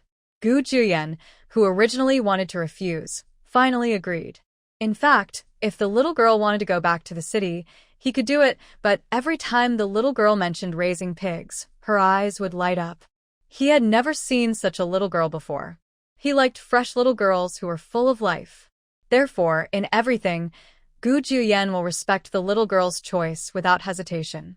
There is no room for negotiation except for separation. Gu Jiuyan always felt that he and the little girl had known each other for a long time, and he had liked her for as long as they had known her. Although it sounds a bit absurd, it seems to have really existed. I met the little girl in a previous life, or a previous life. After separation from Lu Xiaowei, Gu Jiuyan rode in a car and went to the black market in the dark, knowing the roads well. knocking on the door of the corner courtyard. In less than a minute, someone came to open the door. Gu Juyen pushed the bicycle in. When he came out again, the bicycle was fully loaded. Gu Juyen rode towards the Red Flag Brigade. When he returned to Wan's house, Gu Juyen found that the kerosene lamp in the little girl's room next door was still on. But he was worried that the little girl fell asleep at this time. Gu Juyen stood at the door of Zhang's house. He hesitated again and again, fearing to disturb the little girl's rest, but he still put his hand down. Gu Juyen sat on the roof of Wan's house, looking at the kerosene lamp opposite that had not been extinguished all night, and he didn't close his eyes all night. It was just dawn, and Gu Juyen, who knew exactly what time the little girl got up, rushed into the kitchen and started preparing today's breakfast. Jiang Yinshu opened the door and saw the hot porridge in Gu Juyen's hand. Gu Juyen, it smells so good. Smelling this little fragrance, Jiang Yinshu suddenly felt hungry. Gu Juyen looked at the little girl who was a head shorter than him with loving eyes and said, "Green vegetable and mincemeat porridge. I don't know if Shu can get used to it." Green vegetable mincemeat porridge for Jiang Yinshu, who loves salty porridge. She likes to drink not only green vegetable mincemeat porridge, but also preserved egg and lean meat porridge, salted egg yolk shrimp porridge, green vegetable and shiitake mushroom porridge. She likes them all. Juyen made it by himself. I will definitely like to drink it. Jiang Yinshu understands the principle of hitting a snake within 3 inches, and when you praise someone, you should praise it to your heart. She praised others as if her lips were covered with honey. Shu, what did you call me just now? Can you call me again? Gu Juyen suddenly became excited. Gu Juyen. Shu, that's not it. Gu Juyen felt aggrieved. It's not called Gu Juyen, could it be? Jiang Yinshu made a big circle, and seeing that Gu Juyen was about to cry, she quickly said, Juyen. Gu Juyen was satisfied. Gu Juyen was happy. He sat opposite Jiang Yinshu and watched her take a big gulp of porridge. The smile on his lips never stopped. The little girl said, 9 feasts, 9 feasts. It's Juyen, not Gu Juyen. For the first time, Gu Juyen felt that his name sounded so good when it came out of the little girl's mouth. Juyen, the little girl called him Juyen. It's his little girl. Jiang Yinshu, who was immersed in cooking, looked at Gu Juyen, who was smiling like a fool. The corners of his mouth kept twitching. Didn't he just call out his name? Is this guy like this? People who didn't know it thought he was possessed by evil spirits. Therefore, for the sake of Gu Juyen, Jiang Yinshu immediately decided that it would be better not to say the word Juyen from now on, or even better not to say it at all. After Jiang Yinshu finished the porridge in the bowl, Gu Juyen took it to the well to wash it off. Seeing that he still had time, he told him about the temporary job that Lu Xiaowei told him last night, and he did not forget to add, Shu, if you don't like this job, it's okay over there in Beijing. As long as Shu is willing, leave the rest to me. Faced with Gu Juyen's kindness, Jiang Yinshu refused without thinking. Going back to the city to work was far less comfortable than staying in the countryside. In the countryside, she doesn't have to deal with complicated interpersonal relationships, and she can be lazy at any time. And the most important thing is that her fortune depends entirely on this land. She doesn't love money, but it doesn't hurt her to have more money. So she can't leave, or I should say she can't leave here for the time being.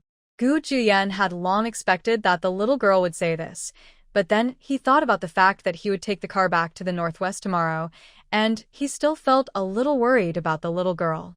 After Gu Juyen said something to the little girl, he got on the car and went out. Pigsty. Du Meili looked left and right, but did not see Gu Juyen behind Jiang Yinshu and felt a little puzzled. Liang Mingli and the others were also puzzled. In the past, Gu Juyen would have been helping with the work at this point in the past, but now, Gu Juyen was nowhere to be seen. Could it be that the two of them were quarreling? Liang Mingli, who cared about Jiang Yinshu but was afraid of making her sad, asked tactfully, Jiang Jiqing, where is that child Xiaogu? Why didn't you see him? I went to the county and said I had something to do. Gu Juyen didn't say what the specific matter was, and Jiang Yinshu didn't ask much. Du Mimi, who couldn't hide anything in her heart, couldn't hold it back and asked, Didn't you quarrel? No matter what the quarrel is, the two of us are fine. Du meme confusait Jiang Yunshu. Du Mei said embarrassedly. I saw Comrade Gu didn't come here today, so I was a little worried about your quarrel. Jiang Jiqing, just be nice. Jiang Jiqing and Comrade Gu were the most matched couple she had ever seen in the world. They seemed to be talented and beautiful, a combination of nature and destiny. Du Mei also forgot what she said. She heard it from Grandpa Liang. Grandpa Liang also taught her how to read and count. She can now write her own name. Liang Mingli added, Xiao Gu, that kid is very nice and treats you well. We are also worried about the quarrel between you two. Not long after Gu Juyan arrived, he captured the people in the pig pen. If he had stayed longer, the entire brigade would probably turn against him. Dogman is really awesome. Sun Qingde, who has the best relationship with Gu Juyan and knows Gu Juyan best as a person. He who didn't talk much at first stood up and spoke for Gu Juyan. I watched that child Juyan grow up. Although he has a cold face all year round, he will do well as long as it is the people and things he recognizes. Jiang Jiqing, Juyan likes you very much, and the Gu family will also like you. You can rest assured about this. If Gu Juyan is willing to get married, the two old bones of the Gu family will burn incense and pray to Buddha and thank the ancestors of the Gu family for their blessings. Not to mention, Xiao Jiang, an educated youth, is a good person and good-looking. However, when Sun Qingde looked at Jiang Yunshu's face, he always felt familiar, as if he had seen it somewhere before, but he couldn't remember it for a while. Everyone immediately looked at Sun Qingde, who was speaking, and so did Jiang Yunshu. With the fire of gossip burning, she said eagerly, Grandpa Sun, then you must know about the embarrassing things that happened to Gu Juyan when he was a child. No, you definitely know. With so many people, can those words be spoken? Thinking of Gu Juyan's cold face, Sun Qingde shrank his neck in fear, gritted his teeth, and refused to speak. He had his Zhongliang plan, and I had my wall ladder. Where no one could see it, Jiang Yunshu went to Sun Qingde to cut pigweed with a sickle in hand and a basket on his back. It was rare that he had something to occupy himself during his boring time, so Jiang Yunshu naturally refused to let it go. Grandpa Sun, why are you here? I've been looking for you for a long time, but haven't seen you. Jiang Yunshu squatted down to cut pig grass with a smile, and Sun Qingde was 2 steps away from her. Sun Qingde was also an old fox, so he naturally knew why Jiang Yunshu came to look for him. Seeing that he couldn't escape, he let out a long sigh. After much deliberation, Sun Qingde decisively chose the latter between being right and sorry. Xiao Jiang Jiqing is Gu Juyan's recognized wife. Even if he doesn't tell her, Xiao Jiang Jiqing will still know in the future. You must know that the mouths of the Gu family's mother-in-law and daughter-in-law are bigger than the other, and there is no one to keep their mouths shut. When Juyan's mother was pregnant with him, she especially loved spicy food. People often say that a sour son is a spicy girl. Everyone in the Gu family thought that Juyan's mother was pregnant with a girl, and all the food and clothing expenses were prepared according to the girl. From 1 to 10 years old, everything is ready. Juyan's mother was not in good health. When she was pregnant, she lay on the bed to protect the fetus. She knitted clothes when she had nothing to do. There were many clothes for female dolls. Who would have thought that the little girl he cherished so much would become a son, and the son would be a son, but the things he had originally prepared could not be thrown away. So, Gu Juyan grew up wearing girls' clothes when he was a child? Jiang Yunshu really didn't expect that Gu Juyan had such a dark history. It can also be said that the Gu family has a photo album. When you go to the Gu family in the future, you'll be able to see Gu Juyan wearing little girls' clothes. Gu Juyan had a bit of a weird personality, especially when he grew up. His personality was so weird that others couldn't get close to him. As for wearing women's clothes when he was a child, he couldn't even mention it. Now that he met Jiang Yunshu, Gu Juyan seemed a little more humane. Regarding Gu Juyan's changes, this made Sun Qingde, who had watched him grow up, feel happy for him from the bottom of his heart.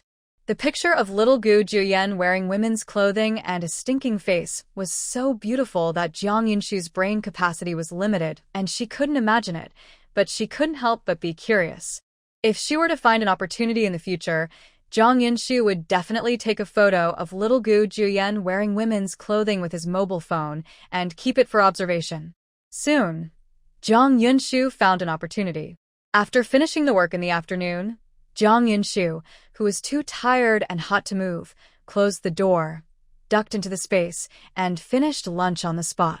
Sweet and sour malatang from Xiangxiang City, a bottle of ice-cold Feijai happy water, and Kirin's seedless watermelon to eat directly with a spoon. Jiang Yunshu, who had eaten and drank enough, lay down on the ground. Not to mention how comfortable she was, she would not be bored with such a life for another 500 years. Jiang Yunshu, who was about to take a nap, had just closed his eyes when he turned around and heard a knock on the door outside. It was Gu Juyen's voice. Jiang Yunshu came out of the space and hurried to open the door.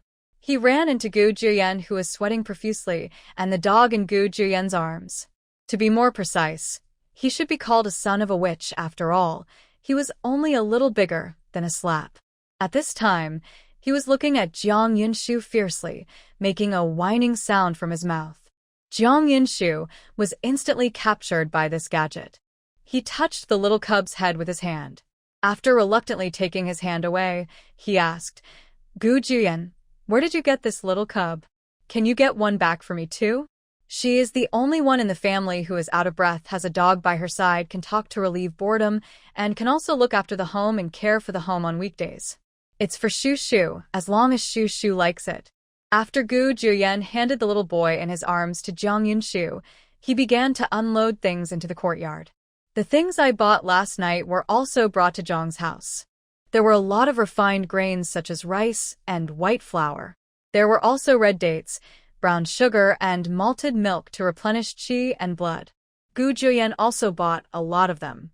Although they cost a high price, in his opinion, they were all worth it. The weather was too hot, and things like pork would go bad easily. Gu Juyen didn't dare to buy too much, but he found someone to cash in some 10 kilograms of meat tickets and planned to leave it with the little girl before leaving.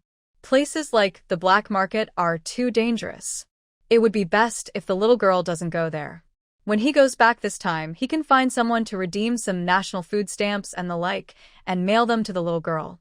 Nowadays, he has a job and cannot stay with the little girl for a long time. The guilty Gu Juyen can only try his best to make up for it in terms of material things. The little girl likes money, so he will do more tasks and earn more money. All the money he earns will be spent on the little girl. If the little girl is happy, he will be happy. Gu Juyen prepared so many things that the small kitchen at Jiang Yunshu's house could hardly accommodate them. In the end, he could only hide some things that were not needed temporarily under the bed. "Gu Juyen, why did you buy so many things? If you don't finish it, it will go bad." Jiang Yunshu complained on his lips, but felt happy in his heart. A man who is willing to spend money on you may not necessarily love you, but a man who does not spend money on you must not love you. In this materially barren age, Gu Juyen's actual actions are the best proof of his love. Jiang Yunshu, who has lived for 2 lifetimes, prefers the reality of real money to those love words that can make people sick to death. "Give it to Shu Shu and I will buy it after eating." Gu Juyen looked at the dog sleeping soundly in the little girl's arms and felt a little disgusted. That which took his place. "Gu Juyen, you're so kind." The words "you're so kind" immediately made Gu Juyen's lips curl up. His ears clearly heard that the little girl was praising him just now. The depression that I was just jealous that the puppy could sleep in the little girl's arms immediately disappeared. The whole afternoon, Gu Juyen helped Jiang Yunshu work in the pig pen. Jiang Yunshu, who had nothing to do, slept in the pavilion built by Gu Juyen. Liang Mingli and the others were very happy when they saw Gu Juyen coming to work. Only Sun Qingda looked at Gu Juyen with hesitation. Sun Qingda, who struggled all afternoon, still didn't have the courage to tell Gu Juyen what happened that morning. Gu Juyen, who has strong investigative skills, was the first to notice something unusual about Sun Qingda, but his heart was focused on the little girl sleeping in the pavilion, and he did not take a closer look.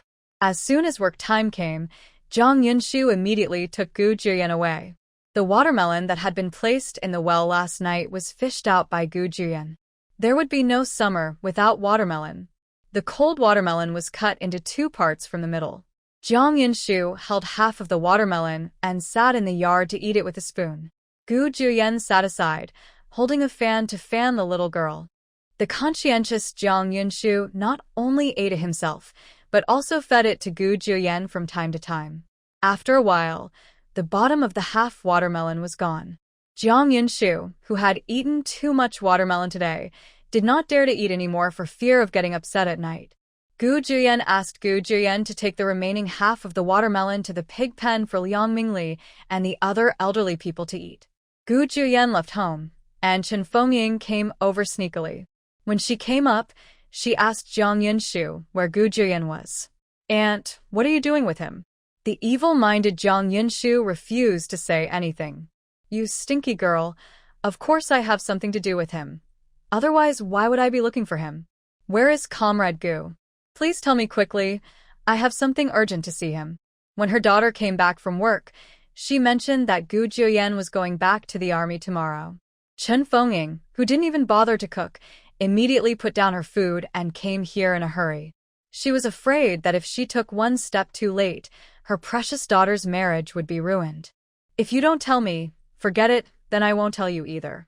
Seeing Jiang Yunshu's lack of food and salt, Chen Fengying threatened, "You stinky girl, if you don't say anything, I won't make you any white flour pancakes next time." Can you be so cruel? The white flour pancakes baked by Chen Fengying are very chewy and delicious, especially when they are wrapped with pickled cucumbers made by Chen Fengying herself. Jiang Yunshu can cook 3 pancakes in one meal. "Abel, you can't. If I say you can, then you can. You stinky girl, why are you talking so much nonsense today? It's not like you taught me well. I learned all this from you." When Jiang Yunshu and Chen Fengying were bickering, Gu Juyen came back from delivering watermelons.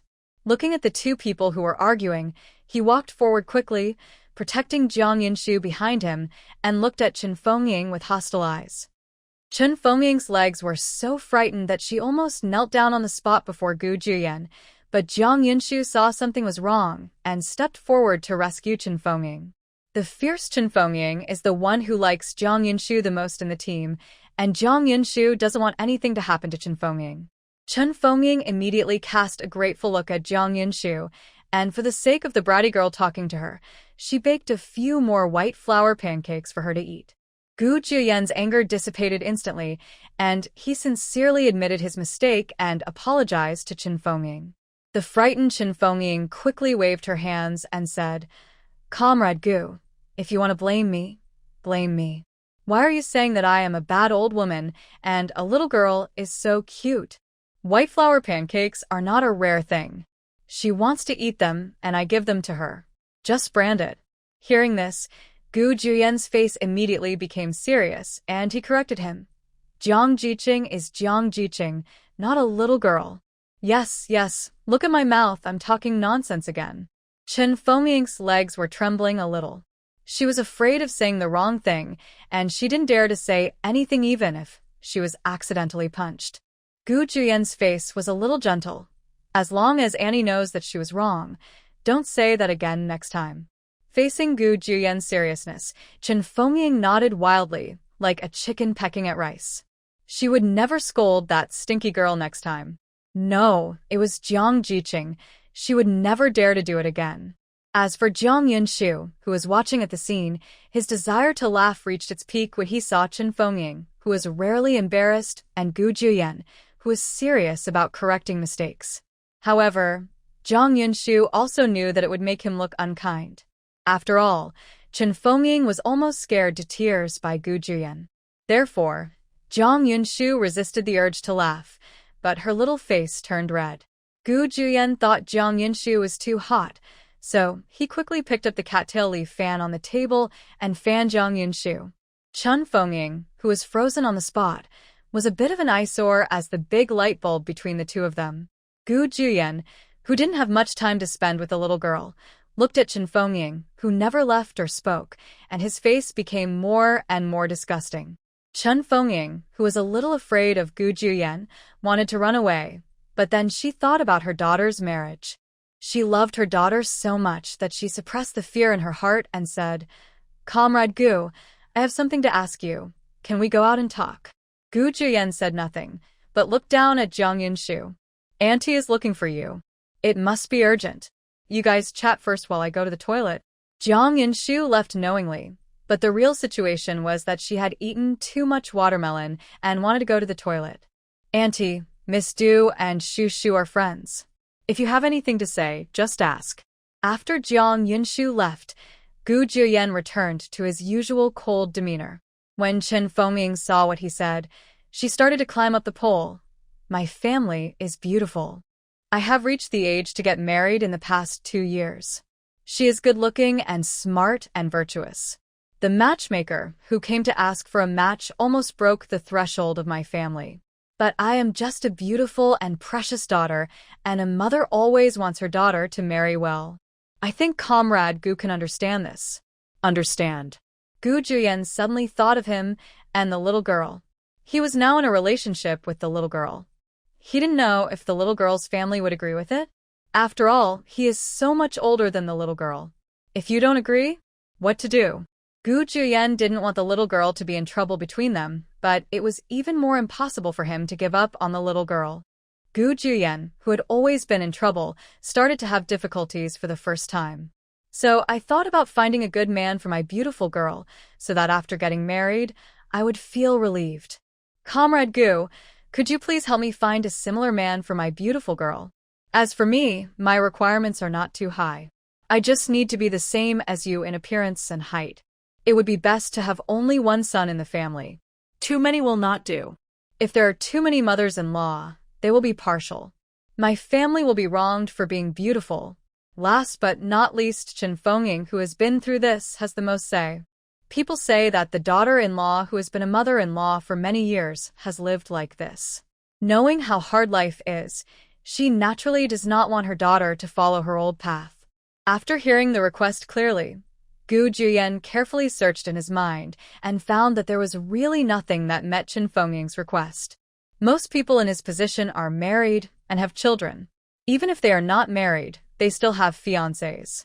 Therefore, there is really no suitable candidate around him. Comrade Gu, are you unwilling? Seeing that Gu Juyen remained silent, Chen Fengming retreated a little. Gu Juyen said honestly, Auntie, it's not that I don't want to, it's that I don't have the right person around me. No? Not one? My home is beautiful and not picky. Chen Fengming obviously didn't believe what he said. Really not, they are older than me. If you love Miss Du so much, you will definitely be reluctant to marry Miss Du. It's true that if my pretty family married an old man, even the saliva of our team would drown me. The key is that I wouldn't let it go. Thinking that Du Meili was the little girl's friend, Gu Juyen said garrulously, Annie, when I go back, I can help keep an eye out. I can't guarantee whether I can find him or not. Chen Fengming said happily, Comrade Gu, with your words, Auntie will be relieved and the beautiful marriage will be left to you. When you come back next time, Auntie will bake white flour pancakes for you to eat. Shu Shu's friend is also my friend. This is what I should do. Chen Fengming is a smart person. After thinking about it, she patted her chest and assured Gu Juyen, Comrade Gu, leave that girl Yunshu to me. Don't worry, I will be by her side to take care of her. No one else can bully her. I will treat her as my own daughter. Chen Fengming said this many times, but only this time she meant it. If her precious daughter could marry into a good family, she would be willing to treat that stinky girl as her own daughter. Thank you, Auntie. Shu Shu will trouble you. There was a smile on Gu Juyen's face. Jiang Yunshu came out of the toilet and saw Chen Fengming. She asked curiously, Gu Juyen, what did Aunt Chen say to you just now? When the little girl asked, Gu Juyen naturally did not dare to hide anything, and in a few words he told the story of Chen Fengming looking for him to do something. Isn't Aunt Chen quite satisfied with Wan Xinyu? Why do I need you to say goodbye again? And Mimi, her heart is devoted to Wan Xinyu. Can Mimi agree to the kiss? Jiang Yunshu frowned slightly. I don't know about this, but the Wan family will not agree to this marriage. The Wan family values family background the most, and Wan Xinyu's future wedding items must be of a good match. Gu Juyen, what about your family? Can your family agree to our marriage? I see that your family is not ordinary people. Jiang Yunshu suddenly opened her face and opened her mouth. Gu Juyen squeezed the little girl's hand tightly and said word by word, "Shu Shu, as I said, they can't decide my marriage. As for your family, I'm a little worried that they won't agree with our marriage." A trace of sadness appeared in Gu Juyen's eyes. "I only have myself. Where do my family members come from?" Jiang Yunshu's light tone made Gu Juyen frown and feel pain in his chest. He apologized quickly. "Shu Shu, it's all my fault. I shouldn't have mentioned this." Along the way, the little girl probably suffered a lot. It was all his fault because he came late. Seeing Gu Juyen, who was so guilty that his eyes were red, Jiang Yunshu sighed and said, "You have to know this sooner or later. You don't need to apologize to me. To be honest, I still don't know who my parents are, and I probably won't for the rest of my life." Don't know. The original owner spent her short life longing for the warmth of her family and the love of her parents, just like her, but she never got it until her death. When she first crossed over, Jiang Yunshu wanted to help the original owner find her biological parents, but now she regrets it. So, what if they find them? Can she squeeze into the family she has been missing for 18 years? The answer is obvious. It can't be squeezed in. If she was important, she wouldn't have waited until now, 18 years later. Maybe she would have been found and taken home long ago. Instead of facing the embarrassment of meeting each other, it is better to maintain the status quo. At least she has money, space, a prosperous life, and a loyal dog boyfriend who can kick her at any time. In this regard, Jiang Yunshu is very satisfied with his current life. Why did Shu Shu say that? Gu Juyen frowned so hard that he could kill a fly. He couldn't imagine what kind of life the little girl had lived before with such a calm tone. "The Jiang family and I grew up nothing like each other. Jiang, my family's attitude towards me is so bad that when a passing dog sees it, it will bark at it twice, so I guess. Shu Shu is not their biological child? Is it right?" Jiang Yunshu nodded and said, "This is just my guess. I don't know if it is specific. It is best if it is not my biological child. She holds the hair of the 4 members of the Jiang family in her hand. When medical science advances in the future, she can spend a small amount of money to do a paternity test and find out at a glance." Gu Juyen said, "Maybe I can help Shu Shu. Shu Shu, let me handle this matter, okay?" Jiang Yunshu, who originally wanted to refuse, nodded in agreement after seeing Gu Juyen's serious eyes. Gu Juyen, who didn't want the little girl to fall into painful memories, promptly changed the subject. The two chatted, and somehow they ended up talking about the embarrassing incident of Gu Juyen wearing women's clothing when he was a child. Only then did Gu Juyen realize that in the afternoon, Sun Qingde looked at him from time to time, with an expression that he hesitated to speak, indicating that he had done something guilty. However, Gu Juyen, who was still very angry at first, immediately dissipated when he saw that the little girl was so interested in his childhood. As long as the little girl is happy, it doesn't matter to him. If he is embarrassed, he will be embarrassed. There is no shame in being embarrassed in front of the little girl. Jiang Yunshu tilted his head, looked at the face carefully carved by God, and said, "Gu Juyen, to be honest, I am also very curious about how you look in women's clothes. If Shu Shu wants to see it, I can wear it for Shu Shu to see." Gu Juyen blurted out and regretted it after he said it. Words spoken out are like water thrown out, which cannot be taken back. Jiang Yunshu saw that Gu Juyen was so easy to talk to, and only after giving him a lot of hard work and promising a lot of benefits, Gu Juyen was willing to take Jiang Yunshu's carefully selected clothes, go next door, and change. "Shu Shu, the clothes are a bit too small," Gu Juyen said with an unnatural expression. "It's okay, small clothes have the advantage of being easy to tear." Jiang Yunshu was stunned by Gu Juyen, who was wearing women's clothing. Jiang Yunshu drooled at the sight of those long, slender, and straight legs. Why did others have them, but she didn't? She hates it. Trash? Gu Juyen frowned slightly, not understanding the meaning of her words. But it was only for now. When Gu Juyen became enlightened in the future, dozens of clothes, if not hundreds, were torn in his hands. Oops. Why did Jiang Yunshu say what was in her heart when she was happy? She wanted to hit the wall regretfully. When she raised her head tremblingly, she accidentally met Gu Juyen's inquiring eyes. Jiang Yunshu knew that if she didn't give a reasonable explanation today, Gu Juyen would not let her go, but she couldn't explain it. She was afraid that Gu Juyen, an old-fashioned man, wouldn't be able to accept it. Shu, what does tearing mean? Gu Juyen asked again with some uncertainty. Was it what he thought? That's right now. To shut up his mouth, Jiang Yunshu stood on tiptoes and quickly and firmly blocked Gu Juyen's noisy mouth. The world suddenly became quiet. Gu Juyen didn't expect that the little girl would be so proactive today. With a hint of surprise flashing in his eyes, he put his hands around the little girl's waist and deepened the kiss. 2 hours later, Gu Juyen looked at the sleeping little girl in his arms, lowered his head to place a gentle kiss between her eyebrows, and then thought about their separation tomorrow morning. He couldn't bear to blink and looked at the little girl in his arms over and over again. Gu Juyen didn't want to separate, and he was even more afraid that his little girl would forget him during these days when he was gone. It's not that he doesn't have confidence in the little girl, it's that Gu Juyen doesn't have confidence in himself. It wasn't until the rooster crowed outside that Gu Juyen let go of the hand that had been wrapped around Jiang Yunshu's slim waist. For fear of disturbing her rest, Gu Juyen got out of bed quietly and then got into the kitchen to prepare this morning's meal. Half an hour later, Gu Juyen, who had finished cooking, returned to the house again. Looking at the cherry-red lips so close, he kissed them with a heartbeat. Gu Juyen's movements were very gentle. He didn't leave until there was no time left, carrying the things Jiang Yunshu had prepared for him. When I left, I looked back 3 times, reluctant to leave. The second Gu Juyen closed the door, Jiang Yunshu, who was sleeping soundly on the bed, suddenly opened his eyes. In fact, Jiang Yunshu had woken up long ago. He didn't know how to face her parting, so he chose to pretend to be asleep. After waking up, Jiang Yunshu found a small note left by Gu Juyen taped to the bedside.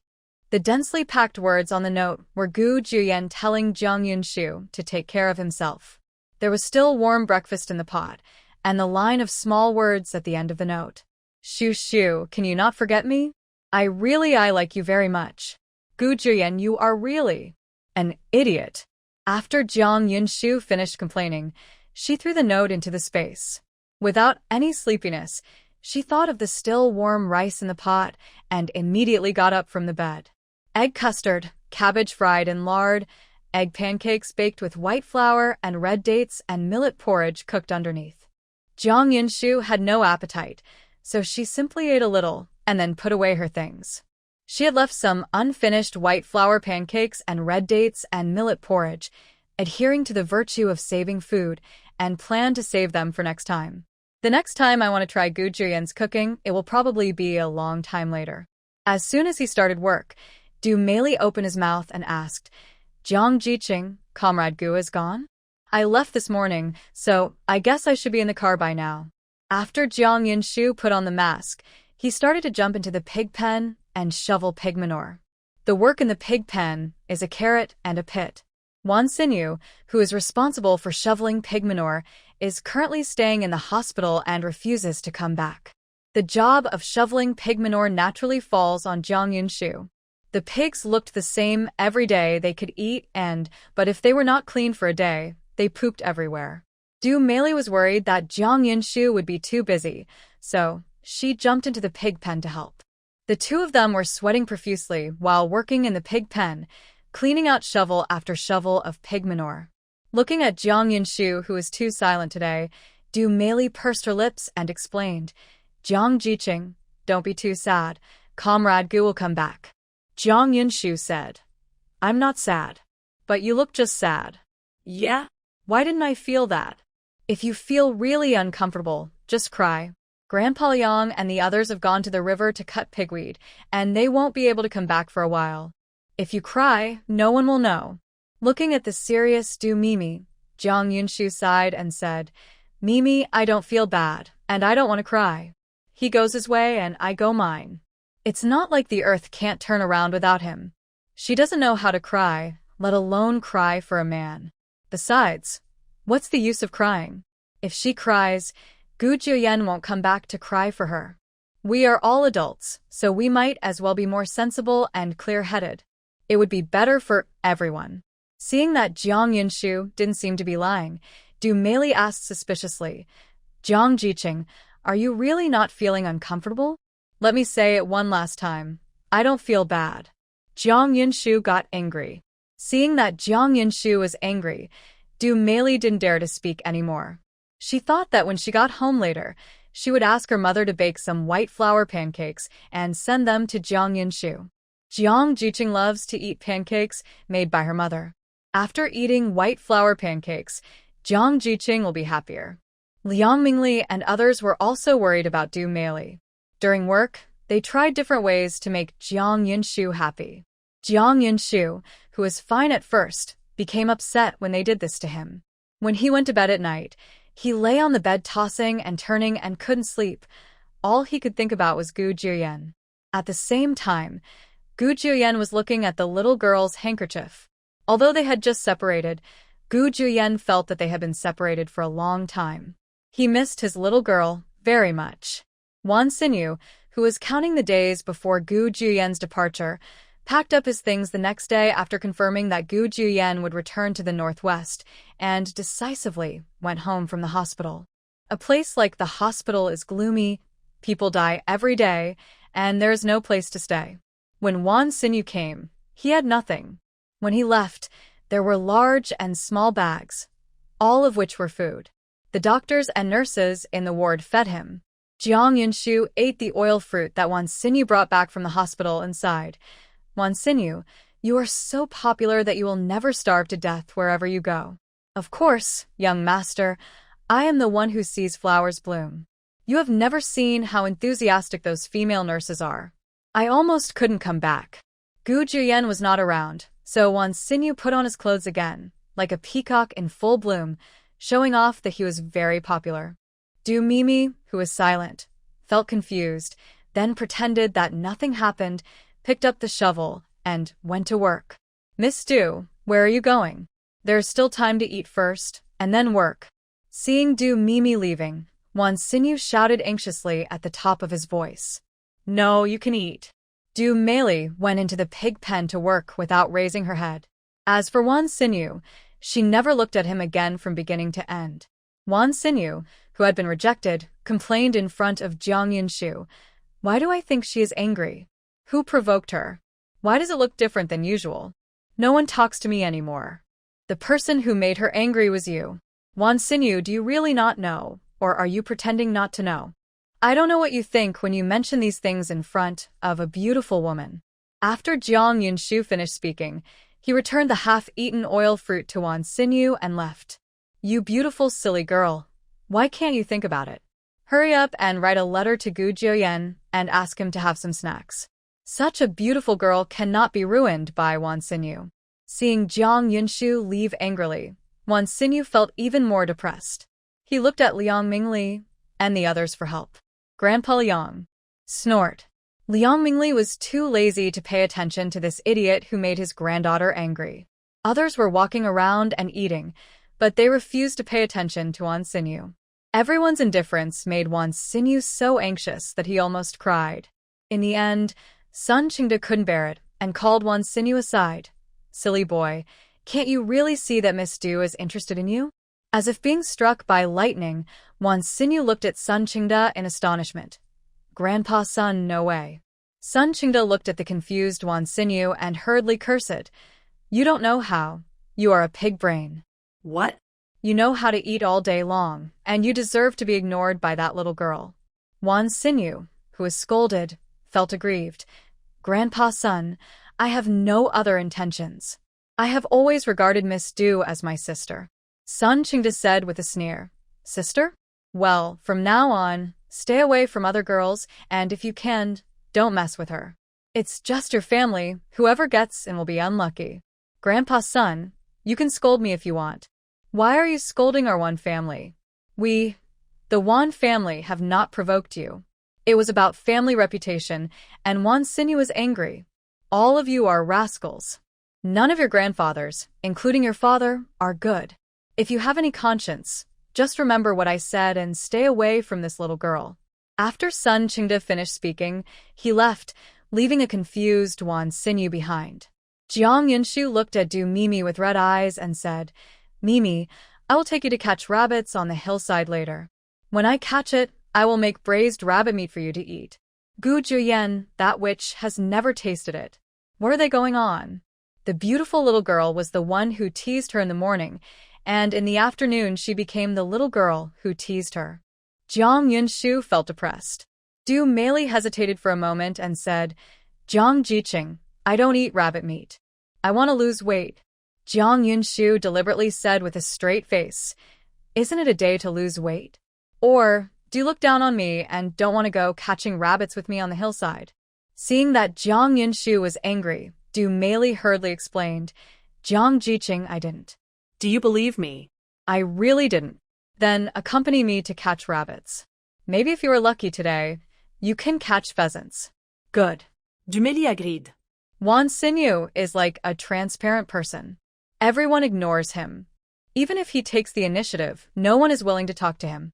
After work, Wan Xinyu saw that Jiang Yunshu and Du Mei were going to catch rabbits on the hillside, so he volunteered to go with them. Jiang Yunshu ruthlessly rejected his warm-heartedness. "Do you hate me so much?" Wan Xinyu, who was ignored by everyone, felt aggrieved. Even though he had done nothing, he was whining. Looking at Wan Xinyu, who was so childish in front of him, Jiang Yunshu nodded. "Jiang Yunshu, I hate you." Wan Xinyu's eyes were red with anger. "Hate it if you hate me. There are many people who hate me in this world, and you are not the least of them." Jiang Yunshu's indifferent attitude once again angered Wan Xinyu, who stamped his feet angrily. He was unable to do anything to Jiang Yunshu, and finally left angrily.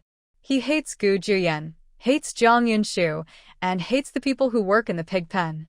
Looking at the back of Wan Xinyu leaving angrily, Du Mei hesitated for a moment and said, "Jiang Jiqing, wouldn't it be bad if we do this?" Jiang Yunshu coaxed, "Isn't it good?" "I think it's pretty good." "Who told him to do this to you?" Du Mei's heart felt hot, and then she said with red eyes, "Jiang Jiqing, thank you." "Silly girl, you are not worth it for a man. Wan Xinyu is just a useless showman. Even if you really follow him, you will not be happy." "Jiang Jiqing, I know all what you said, but Du Mimi felt uncomfortable, but not uncomfortable. Her thoughts were in a mess, and she didn't know what to do. Jiang Yunshu explained, "Can't let go? Can't forget? For a man, what? I'll ask Gu Juyen to serve some snacks soon and see if he has anything suitable. Since we are so beautiful, we naturally deserve to be matched with this incomparable good man. When the time comes, we will make that witch regret it." "Dog stuff?" A trace of doubt flashed in Du Mimi's reddish eyes. "That's Wan Xinyu." With a puff, Du Mei laughed, and even the sadness in her heart was swept away. "Feeling better? Now that we're in a good mood, let's go up the mountain to catch rabbits and try to improve the food for everyone tonight." The Red Flag Brigade was so overrun with rabbits that it was impossible to catch them all. Jiang Yunshu, who had resurrected her life, seemed to be possessed by the European emperor. As soon as she reached the hillside, she saw a stupid rabbit crashing into a large locust tree that was thicker than her waist, and then lying on the ground in a daze. Du Mimi was shocked when she witnessed this scene. She was afraid that someone would take the lead, so she quickly stepped forward to pick up the fainted rabbit. "Jiang Jiqing, you're so awesome." Jiang Yunshu was already used to Du Mimi's mindless praise, and shamelessly claimed the credit that did not belong to her. Jiang Yunshu and Du Mei found a rope, the fainted rabbit, threw it into the basket, and continued running non-stop to the next stop. There are many people in the pig pen, but just one rabbit is not enough for everyone to fill their teeth. Along the way, it was full of harvests. In addition to 4 rabbits, Jiang Yunshu also caught a pheasant, which weighed about 6 or 7 kilograms. Du Mei, who was hurt by love, now seemed to be Jiang Yunshu's little crush, looking at Jiang Yunshu with admiration. Jiang Yunshu said, "Beautiful, you go home and call your mother, and we go to my house to eat meat. Nowadays, white flour is more valuable. Chen Fengying treated her to white flour pancakes so many times. She would treat Chen Fengying to a meal of meat every now and then. It wasn't too much. Thank you, Jiang Jiqing. After Du Meili said this, she hurried home to inform people. As for Jiang Yunshu, she and Du Meili split up and went to the pig pen. Grandma Tang was about to cook at this time. When she saw Jiang Yunshu coming over, she enthusiastically kept her here to eat. Grandma Tang, please stop cooking this meal and come to my house to eat it. Meili and I went to the hillside to catch some good things today. We'll go there when it gets dark. Grandma Tang, who knew Jiang Yunshu's temper, readily agreed. Liang Mingli and the others were very excited after knowing that they were going to eat meat again tonight. Not only can they have enough food and clothing, but they can also eat meat and beat their teeth every now and then. Because of Jiang Yunshu, the attitude of the people in the brigade towards their old bones has also become friendly. If it were before, Liang Mingli and the others would never dare to imagine such a comfortable life, so they were grateful to Jiang Yunshu from the bottom of their hearts. Jiang Yunshu is a good person, but he can't always let good people suffer. After getting excited, Liang Mingli and others got together to discuss what they should give Jiang Yunshu. And that pretty little girl is also good. Liang Mingli said, I am the only one left in our Liang family. Now I have adopted Meili as my granddaughter. Jiang Jiqing has helped me a lot. If I can go back, then the things of our Liang family will be divided between Mimi and Jiang Jiqing. Second, all of you are here. Help to be witnesses when the time comes. I am not as good as Lao Liang. I still have my worthless daughter and son waiting for me at home. However, I, Wang Huaishan, will never forget Jiang Jiqing's kindness. I still have an apartment in Haishur, so I will leave it to Jiang Jiqing. A few days ago, Wang Huaishan caught wind and cold, and his whole body was frighteningly hot. Jiang Yunshu learned the news and asked the captain to send him to the hospital. He saw that Jiang Yunshu paid for the medical expenses for the hospitalization. Jiang Yunshu said that it would be deducted from work points, but Wang Huaishan knew that Jiang Yunshu said that to save his face. On the other side of the Du family, Chen Fengying saw that her precious daughter was back, and she quickly ordered her eldest daughter-in-law to get the watermelon that had been frozen in the well, while she herself, holding a cattail leaf fan, fanned her precious daughter. Girl, you must be exhausted today. Eat some watermelon to cool down. Mom just bought it today. When you finish eating, give Jiang Yada 2 pieces. For the sake of her daughter's marriage, Chen Fengying began to force herself to be nice to Jiang Yunshu. Only when Jiang Yunshu is well will Gu Juyen take notice. Chen Fengying, who has been there, can tell at a glance how much Gu Juyen cares about Jiang Yunshu. Du Meili finished the melon in her hand and said, Mom, Jiang Jiqing asked you to go to her house for dinner. When we have dinner, that girl calls me. Chen Fengying was a little surprised. After all, they had just had a fight the day before yesterday. Du Meili, who didn't want to cause trouble for Jiang Yunshu, pulled her mother Chen Fengying aside and whispered, Jiang Jiqing went up the mountain to catch several rabbits today and asked you to come over to eat meat. Only you know about this, so don't tell anyone. That stinky girl was so lucky. She caught a rabbit again. Chen Fengying felt sour in her heart. After the sourness passed, she felt happy. It's rare that that stinky girl thinks about herself like this, so it's not a loss if I give her some white flour pancakes. Girl, we can't go empty-handed. You wait for me here.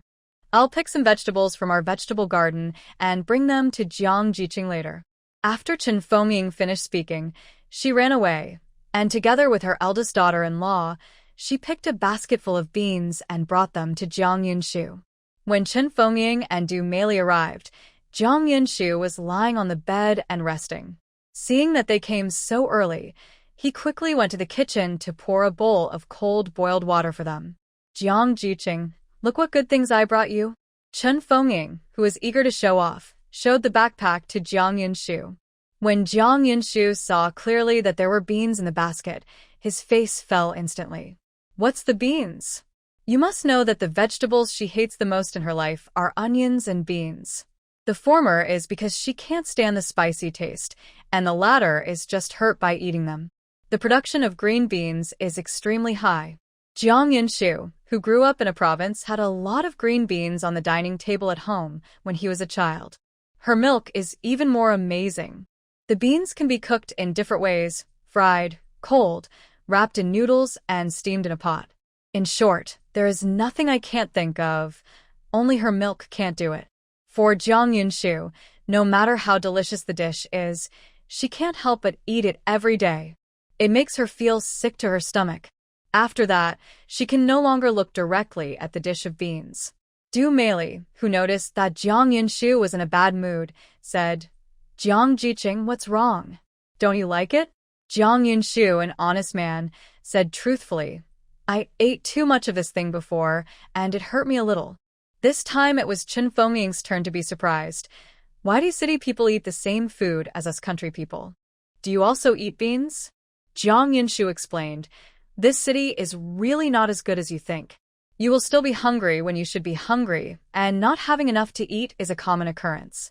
In the city, money is spent everywhere, and the wages of 2 workers have to support a family. Unlike in the countryside, you can still grow some vegetables in your own garden and raise 2 chickens. Is life so difficult in the city? I've heard people say that city people eat meat every day, white flour steamed buns, and canned oily fruits every meal."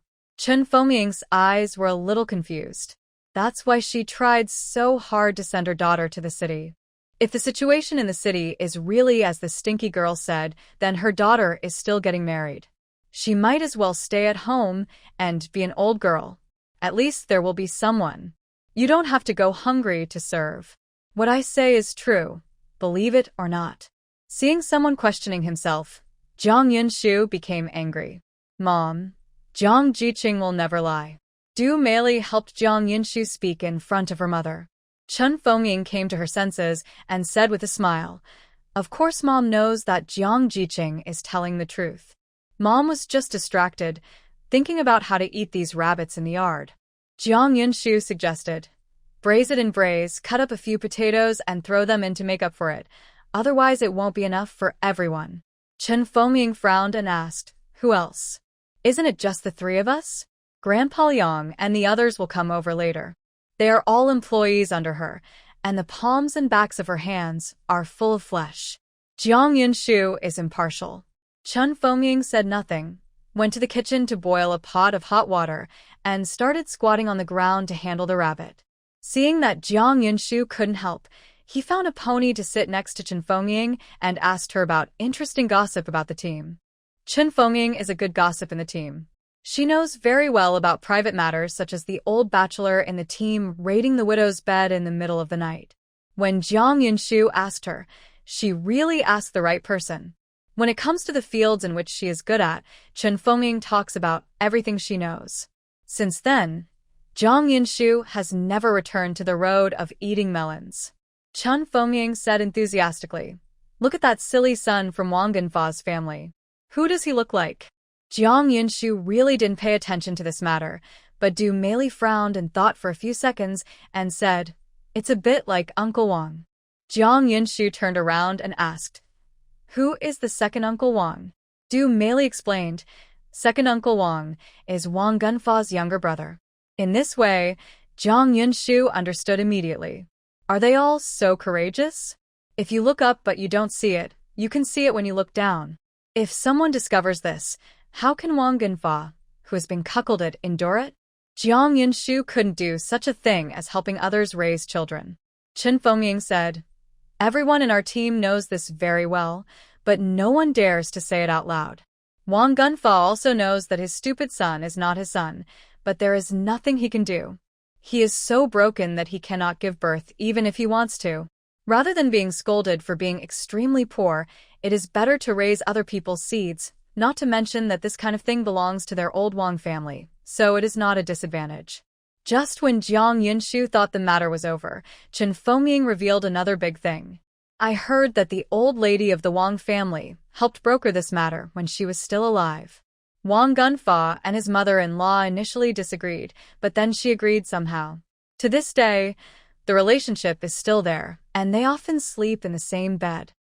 Zhang Genfa also agrees? Jiang Yunshu was a little curious. Chen Fengming said, "I agree. She is living a good life now. Not long ago, I saw Wang Genfa's mother-in-law's belly bulging again.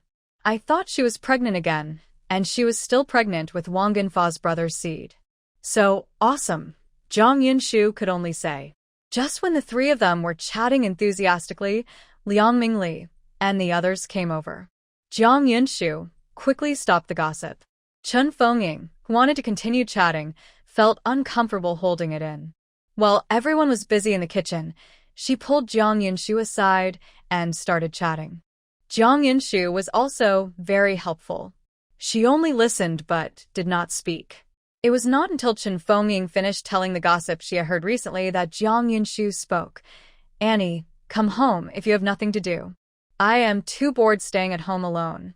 After finally finding someone who was like her, Chen Fengying naturally wouldn't miss it, so she hurriedly agreed. She thought about it after asking Jiang Yunshu for help, and then said shamelessly, Jiang Jiqing, I have something else to ask you. Jiang Yunshu replied, you tell me what you want first. As for whether you agree or not, it's up to me. But I have agreed in advance that I am a timid person and cannot do anything involving murder. Several crows floated over Chen Fengying's head. She resisted the urge to beat her and said, isn't this for the beauty of my home? Before Comrade Gu left, he said he wanted to help and keep an eye on it, so I thought, you're next when I sent a letter to Comrade Gu for the first time. Could you help me ask Comrade Gu how he was paying attention? Is there any suitable one? This matter, Jiang Yunshu deliberately went in circles, but he also knew how to stop when he was ready. Before Chen Fengying could start scolding, he said, I'll ask you next time. As for whether it can be done, I don't dare. I promise you if it doesn't work, you can't blame me. Chen Fengying patted her chest and said, your aunt is not that kind of person, so don't worry. I think you are that kind of person, and I can't trust you. Jiang Yunshu poured cold water on her. You stinky girl, you don't want to eat white flour pancakes anymore? Of course I want to eat it, but next time you make pancakes, can you a couple of eggs into them, so that they taste just right? Jiang Yunshu took the opportunity to make a request. Chen Fengying, who was as fast as a firecracker, pointed at Jiang Yunshu's nose and said scolding, you stinky girl, you have white flour pancakes and you are not enough. You also want to eat eggs. If no one cares about you, are you still thinking about heaven? Jiang Yunshu looked like she had read through her thoughts and exaggerated. Andy, you are really a roundworm in my belly. You even know that I want to go to heaven. You stinky girl. Want me off to death. Chen Fengying, who was invincible in defeating the entire team, was unable to defeat a yellow-haired girl for the first time. This man was simply shameless, even thicker than her skin. Auntie, please don't accuse me unjustly.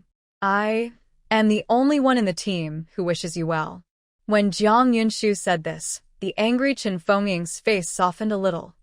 Girl, you have some conscience. I am the most conscientious person. After all, no one will make white flour pancakes for me except you. Even for the sake of the white flour pancakes, I have to hope that you will live a long life. In the end, a white flour pancake was not as important to her as this stinky girl. Chen Fengying died. In the end, Du Meili, who was still helping in the kitchen, saw that the two of them were quarreling fiercely and pulled them away in time. Otherwise, Jiang Yunshu, who is extremely capable of fighting, and Chen Fengying, who is unwilling to bow her head and admit defeat, will quarrel until tomorrow morning. Today's braised rabbit is cooked by Grandma Tang, with Liang Mingli and the others as assistant cooks. A small half pot of potatoes is the staple food tonight, and there is no need to add another pancake. Before serving it, Jiang Yunshu asked Grandma Tang to take out a bowl of braised rabbit meat and put it in the cupboard. Everyone knew that the bowl of rabbit meat was reserved for Wan Xinyu. Grandma Tang was worried that Wan Xinyu would not be full, so she filled a lot of rabbit meat. As soon as the spicy rabbit meat entered the mouth, it was so delicious that everyone couldn't bear to put their chopsticks away, especially the potatoes soaked in soup, which tasted full of meat flavor. Wan Xinyu, who was opposite, had already smelled the aroma of meat. He was alone at home, scratching his head anxiously while listening to the laughter and laughter next door. He waited and waited, but no one came to ask him to eat meat. However, he did not lose face and invited himself to go. In short, today's night was extremely long. Just when he was about to fall asleep, the door outside rang. Wan Xinyu sat up from the bed with a thud. This is a conscience discovery. Do you want to invite me over to eat meat? I'm not surprised. I'm going to ask for leave from the brigade captain tomorrow. I'll go to the county to buy 2 chickens. I'll fry them or stew them. I'll make you hungry. Wan Xinyu, who was having a complicated inner drama, couldn't help it in the end. The smell of meat made me put on some clothes and ran to open the door. Sure enough, he guessed it right. When Wan Xinyu saw Jiang Yunshu, his smile reached behind his ears with pride. He said arrogantly, "For the sake of asking me to eat me today, I won't be angry with you this time. I'm angry, but I won't do it next time." Ill. Jiang Yunshu felt that she had stayed up all night and came to deliver meat to Wan Xinyu. She was also sick, and she was very sick.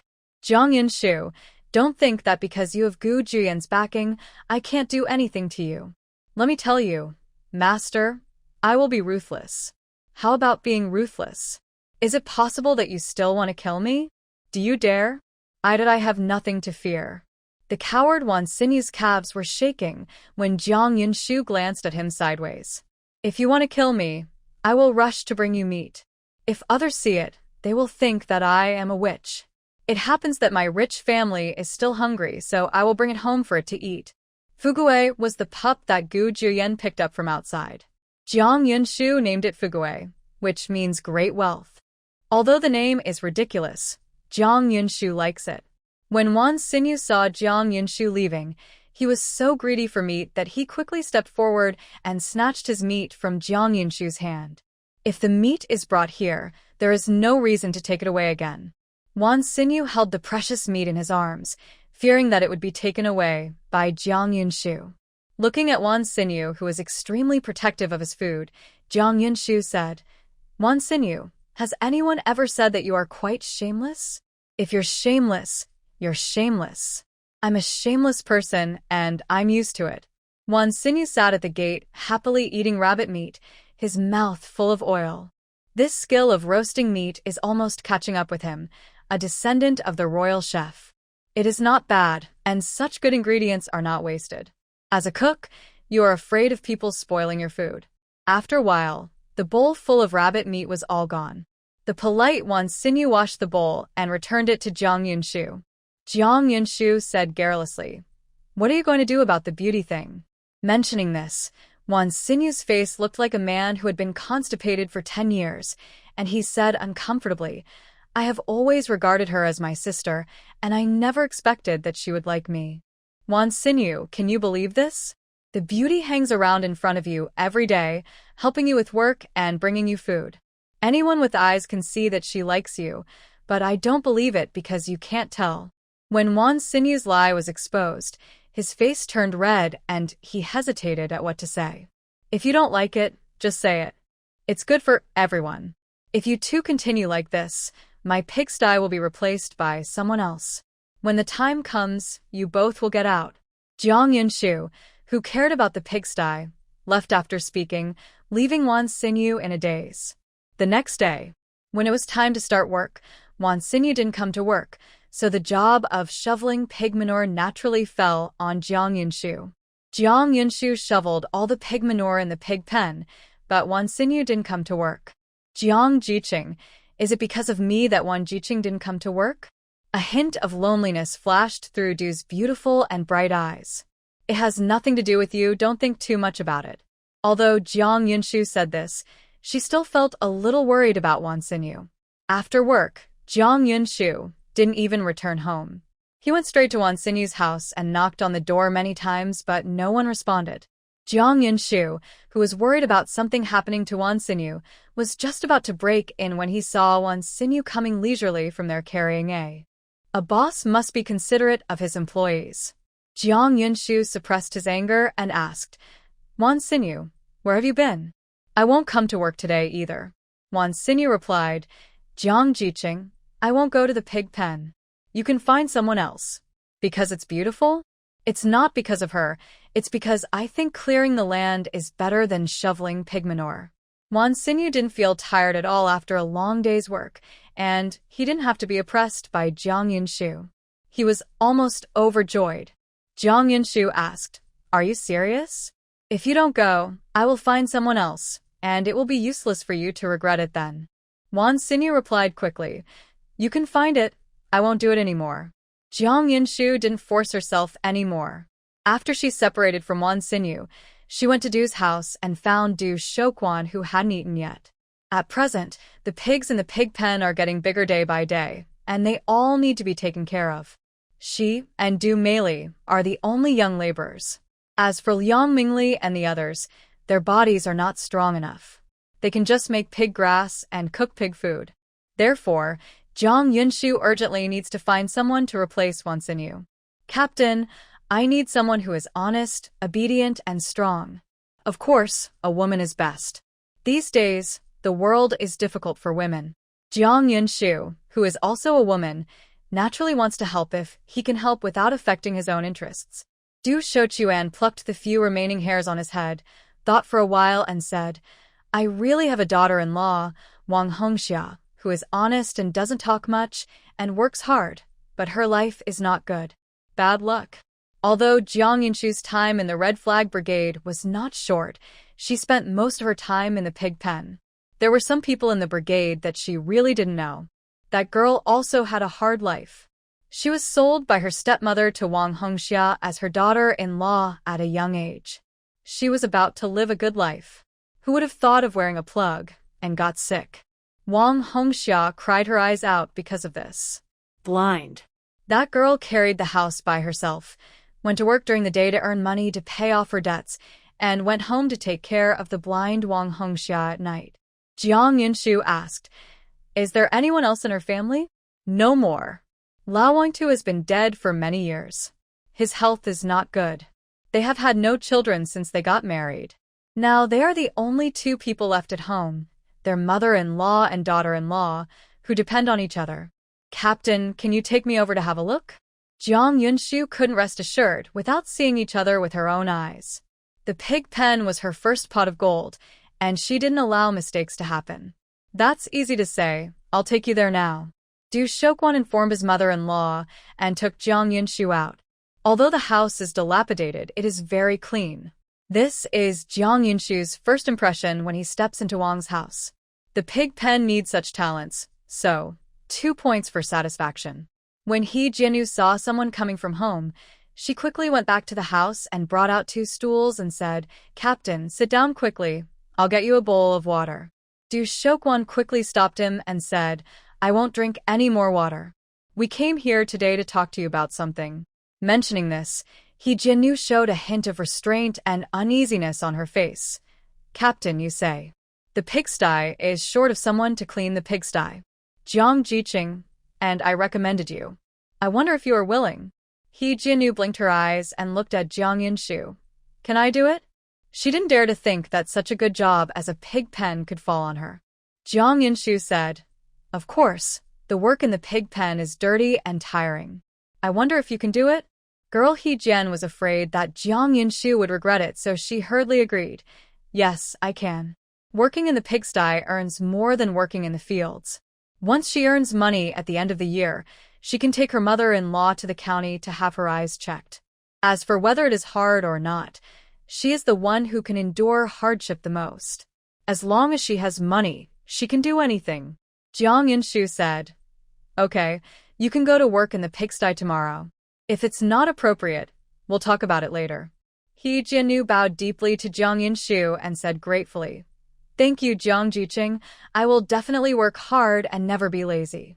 Jiang Yunshu declined He Jianyu's idea of letting her stay at home for dinner and walked out of Wang's house with the captain. Only then did Jiang Yunshu realize that she had missed a key question. After talking so much, Jiang Yunshu still didn't know the name of the person who was going to work. Du Shouquan said, "What a witch." Oh. Jiang Yunshu thought he heard wrongly, so he asked again uncertainly, and the answer he got was exactly the same as before. "What a witch, is this a name that anyone can come up with?" Beast. Du Shouquan, who noticed that Jiang Yunshu was in a bad mood, asked, "Jiang Jiqing, what's wrong? Is there any problem?" Jiang Yunshu snorted coldly. How disgusting must it be to give your daughter such a name? Although the Jiang family is hateful when it comes to naming, they are still considered individuals compared to the He family. Du Shouchuan also fell silent. In fact, there were many names like He Jiannu and his team alone, such as Chun Jianmei, Wu Jianpain, Lu Shimei. He had held many meetings before and mentioned this matter, but no one listened. Everyone still goes his own way. This was someone else's family matter, and he couldn't get involved, so he just ignored it in the end. Compared with other brigades, theirs was a good thing that there was no drowning, death, or baby girl incident. Seeing that Jiang Yinshu was still aggrieved, Du Shouquan, who had been silent for a long time, opened his mouth to persuade. Jiang Jiqing, we outsiders can't talk about this. Just think about it. Thinking about it, Jiang Yinshu couldn't think about it. Obtaining this name was simply something that no one could do. Du Shouchuan deliberately changed the subject, and within a few words they talked about growing watermelons. Jiang Yinshu took this opportunity to ask him for a day off. She pretended to go to the county to get watermelon seeds, and repeatedly emphasized that she had specially asked someone to buy the seeds from the provincial capital. As soon as he heard about the seeds from the provincial capital, Du Shouchuan's eyes flashed with gold, and he hurriedly agreed. After Jiang Yinshu and Du Shouquan separated, she was still angry and lay on the bed, tossing and turning, unable to sleep. Women, what a beautiful adjective, but now they are called a mean name, what a bunch of rascals. Until dawn, the angry Jiang Yinshu couldn't sleep. Thinking that she still had something to do today, she simply packed up and rode to the county seat. Having a car is convenient. At least you don't have to squeeze in an ox cart with other people. But this small dirt road is not good, there are many potholes, and the chrome Jiang Yinshu's ace hurts. Jiang Yinshu bought the watermelon seeds in modern times. As for having someone buy them from the provincial capital, it was Jiang Yinshu's excuse. The purpose of her coming to the county today was actually to see if the photos taken a few days ago had been developed. Jiang Yinshu arrived at the right time. After the front part of the photo was developed, she arrived at the back part. Taking some newly developed photos, Jiang Yinshu went to the post office, carrying some food she had prepared for Gu Juyen, such as dried meat and preserved apricots. Gu Juyen usually grabs a pack and puts it in his pocket when he is on a mission. Jiang Yinshu thought of Gu Juyen's comrades and deliberately pretended a little more.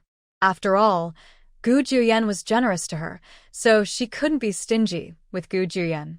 In addition to sending things to Gu Juyen this time, Jiang Yinshu also sent a large bag full of things to Fu Hongru's family, including food and clothing. Jiang Yinshu came out of the post office and rode home directly.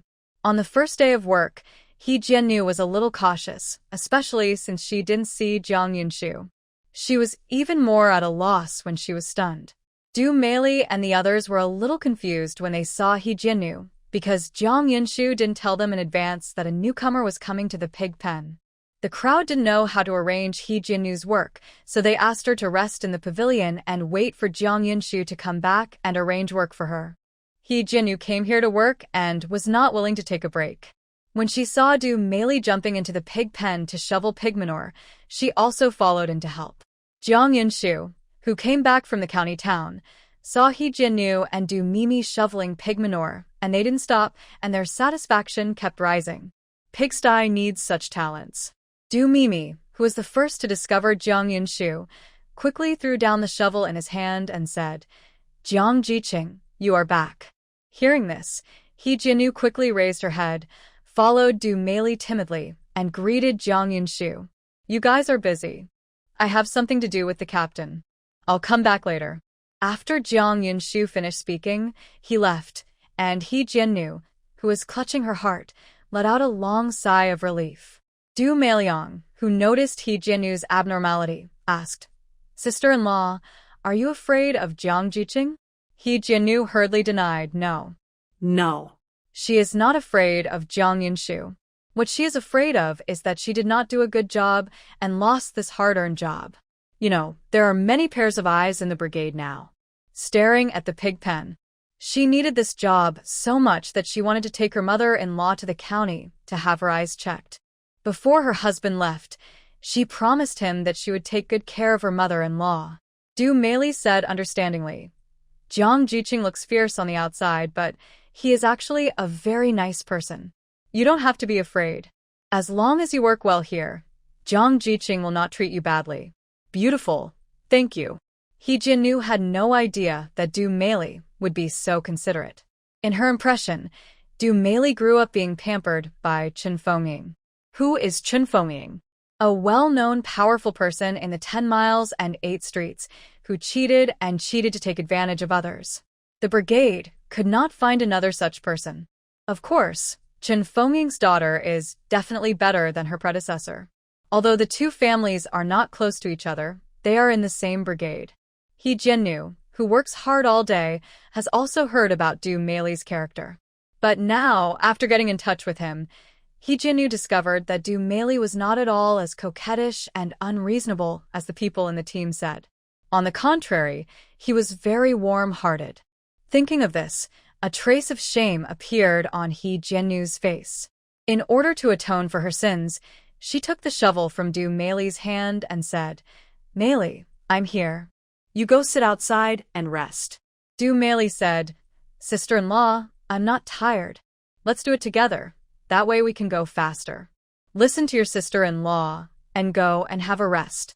In the end, Du Meili couldn't defeat Hewish and came out with a shovel, but she was not idle either, squatting in front of the stove to cook pig food. On such a hot day, Du Meili, who was sweating all over the body while guarding the stove, never complained a word. On the other side, Jiang Yunshu found Du Shochuan, handed him the watermelon seeds wrapped in oil paper, and told him the method of soaking the seeds for germination. Du Shochuan listened very seriously. He would patiently ask questions when he encountered something he didn't understand, and would scratch the paper with his pen from time to time. It wasn't until Du Shochuan figured out the germination method that Jiang Yunshu left and went back to the pig pen to help. He Jinnu was like a top, busy non-stop. After shoveling the pig manure in the pig pen, she went to cook pig food and cut pig grass. In the end, Jiang Yunshu couldn't stand it anymore and forced her to take a rest. He Jinnu, who was afraid of losing her job, said tremblingly, "Jiang Jiqing, I'm not tired. I can still do it. If I tell you to rest, just rest." It was the first time that Jiang Yunshu, who had lived 2 lifetimes, saw someone as hardworking and capable as her. If this was the case in modern times, those black-hearted bosses would definitely see stars in their eyes. It's a pity that Jiang Yunshu is not that kind of person. When He Jinnu saw that Jiang Yunshu was angry, she didn't dare to say any more and sat down there obediently, but it was like there was a needle pricking her buttocks, and she couldn't sit still after sitting for a while. So, while Jiang Yunshu was going to the toilet, He Jinnu went to the river to cut pig grass with a sickle in hand and a basket on her shoulder. When Jiang Yunshu came back from using the toilet, she couldn't see Hewish's people anywhere. She was so angry and laughing that in the end, she just went with Hewish.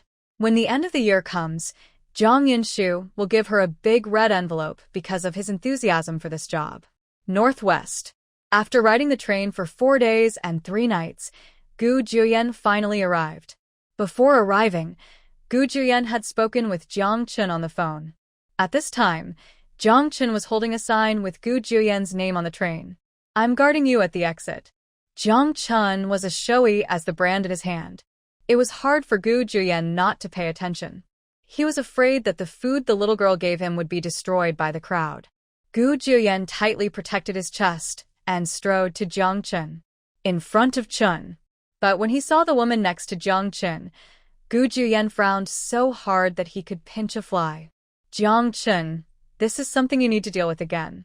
You dare to take anyone with you." Jiang Chun, who had been friends with him for many years, immediately knew that Gu Juyen was angry. With his survival bar full, he was about to explain, but Lin Jintang beside him interrupted him. "Captain Gu, I'm exhausted from the car ride." Come on. "Comrade Lin, we are not familiar with each other, so it is better not to say these things, so as not to be misunderstood, which will be bad for you and me." Gu Juyen didn't even bother to give him a look. After speaking, he walked around Jiang Chun and left. Now that he is a person with possessions, he must know how to avoid suspicion, and Gu Juyen is very familiar with this. When there were other people present, Lin Jintang had no idea that Gu Juyen would not save any face for her. She was so heartbroken that she turned pale and bit her lower lip, looking like she had been bullied. Poor. Normally, the sympathetic Jiang Chun might come forward to comfort her, but now, Jiang Chun just wants to her uncle. After irritating Gu Juyen could train him to death on the training ground tomorrow. Thinking of this, Jiang Chen's legs softened, leaving the heartbroken Lin Jintang behind, and ran to chase after Gu Juyen. Lao Gu, listen to me explaining to you. I really have no choice but to do this. This is all because of the teacher. Gu Juyen suddenly stopped, looked at Jiang Chun, who was about to cry, and said in a sonorous voice, I don't want to do this again. Is there a next time? Do you know? Jiang Chun nodded in assurance, like a chicken pecking at rice. That's good. I am a person with things now, so I have to keep distance from other people, and you have to stay away from me from now on. When speaking, Gu Juyen was a little proud. Well, he was very proud. At this time, Gu Juyen wanted to make a noise all over the world that he had something. Okay, don't worry, I will never hook up with you in the future. Wait. Jiang Chen, who caught the key words, almost stuck to Gu Juyen, but Gu Juyen kicked him in disgust. Open. Jiang Chen ignored the pain in his legs and said, Lao Gu, please repeat what you just said. I didn't hear it clearly. It's not that I didn't hear it clearly, it's that I couldn't believe it. I said I have something. Is this weird? A smile flashed across Gu Juyen's lips. Jiang Chen swallowed hard. Not very strange, but too strange. Gu Juyen actually has something. When I asked for leave and went home, an extra object appeared out of thin air. There is nothing more shocking than this. For a while, Jiang Chen still couldn't digest this good news. Gu Juyen was very dissatisfied with Jiang Chen's reaction and snorted. Shouldn't you congratulate me for such a good thing? Lao Gu, are you serious? Are you not being forced by your family? Obviously, Jiang Chen still couldn't believe that Gu Juyen, an old man who had been alone for many years, had an affair without his knowledge. Gu Juyen said firmly, I am serious about marrying Shu. Shu? That girl's name. Before Jiang Chen finished speaking, he was kicked by Gu Juyen. He screamed in pain and couldn't say a complete sentence for a long time. Can you call me Shu? When the little girl's name came out of another man's mouth, Gu Juyen felt sour and uncomfortable. Nothing happened yet, and he was protected like this. Jiang Chen, who dared to be angry but dared not speak, could only curse in his heart for being a witch who values adult love over friends, but he became very curious about the girl named Shu. Heart. Is that girl as good-looking as a fairy, or does she have some extraordinary skills that can lead the famous cold-faced king of Hades among the generals to be so obsessed with her? You know, Jiang Chen, who grew up in the same compound as Gu Juyen since he was a child, has never seen Gu Juyen lose control like he is now. It's just a name. People who don't know it think that Jiang Chen has something to do with the girl named Shu. Jiang Chen said, Then what is her name? I have to know what her name is, or else when we meet in the future, I'll call her hello? That's so rude. Gu Juyen also knew this and hesitated for a moment before saying, Comrade Jiang. Comrade? Are you sure? Jiang Chen looked at Gu Juyen with a complicated expression. Why had he never noticed that Gu Juyen was so stingy before? He refused to even say his complete name. He was a married man with a good family and had children. He didn't know how to treat Gu Juyen. That little girl did something illegal. Jiang Yunshu. As a stingy person, Gu Juyen refused to reveal any other things about the little girl. However, for Jiang Chen, who finally discovered the new world, how could he miss this opportunity to tease his friends? He kept asking questions. That girl is also from Beijing? How old are you? How does it look? Introduced by your family? Or did you find it yourself? Do they all know Mr. Gu? Gu Juyen, who couldn't stand Jiang Chen's noise, shouted coldly, Jiang Chen, shut up. Shut up? It was impossible to shut up, but Jiang Chen also knew that he had angered Gu Juyen and would not end well, so he simply changed his direction. Jiang Chen said in a tone that was thinking about Gu Juyen, Lao Gu, aren't I thinking about you? You said that you are an old bachelor who has been single for more than 20 years, and it is your first time to have adult love. You must not know that this girl likes him. What? What if you make the little girl unhappy and don't get along with you? And your own temper is as smelly and hard as a stone in a latrine. Can a little girl stand your temper? Gu Juyen, who was striding forward, suddenly stopped and turned to look at Jiang Chen behind him. A trace of panic flashed across his calm and composed face, and he said with some urgency, "So, what should I do?" Jiang Chen patted his hungry stomach and said, "When I came here today, I was so anxious that I didn't eat. Now I'm so hungry that I don't even have the energy to speak." Gu Juyen said coldly, "Go to the state-owned hotel, I'll treat you." Jiang Chen, who was waiting for his words, happily took Gu Juyen to the state-owned restaurant. After arriving, Jiang Chen ordered several meat dishes boldly. After paying the ticket, Gu Juyen asked as soon as he sat down. Jiang Chen, who knew how to put it away when he was satisfied, said, "This is an object. Don't be impatient. If you have nothing to do, please ask her to go out and watch a movie to enhance the relationship. How do you think I can cultivate feelings now? He and the little girl are thousands of miles apart, and even if he wanted to, it would be impossible." Jiang Chen's face froze, and he glanced at Gu Juyen. He found that Gu Juyen's face looked a little bad, and he quickly said remedially, "If we can't meet in person, then let's write letters. 1 letter a day. Comrade Jiang will see you.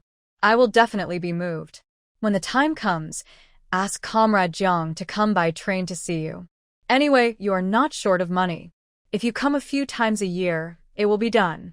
Jiang Chen was always out of tune, and Gu Juyen felt that he had just gotten into trouble, so he believed Jiang Chen's lies and sat here listening to Jiang Chen's bad ideas.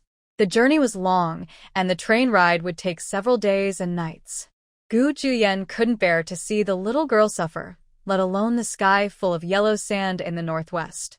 Seeing that Gu Juyen remained silent, Jiang Chen felt completely at a loss.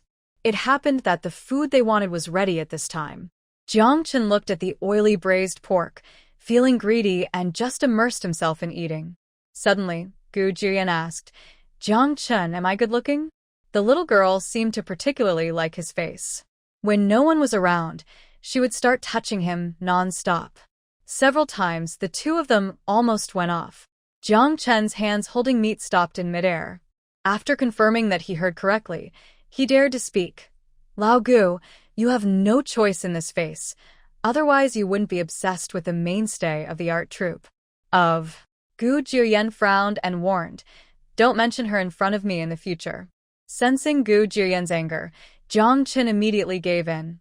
Okay, I won't mention her. But you have to know that even if I don't mention her, Lin Jintang will hang around in front of you every day. After all, she likes you."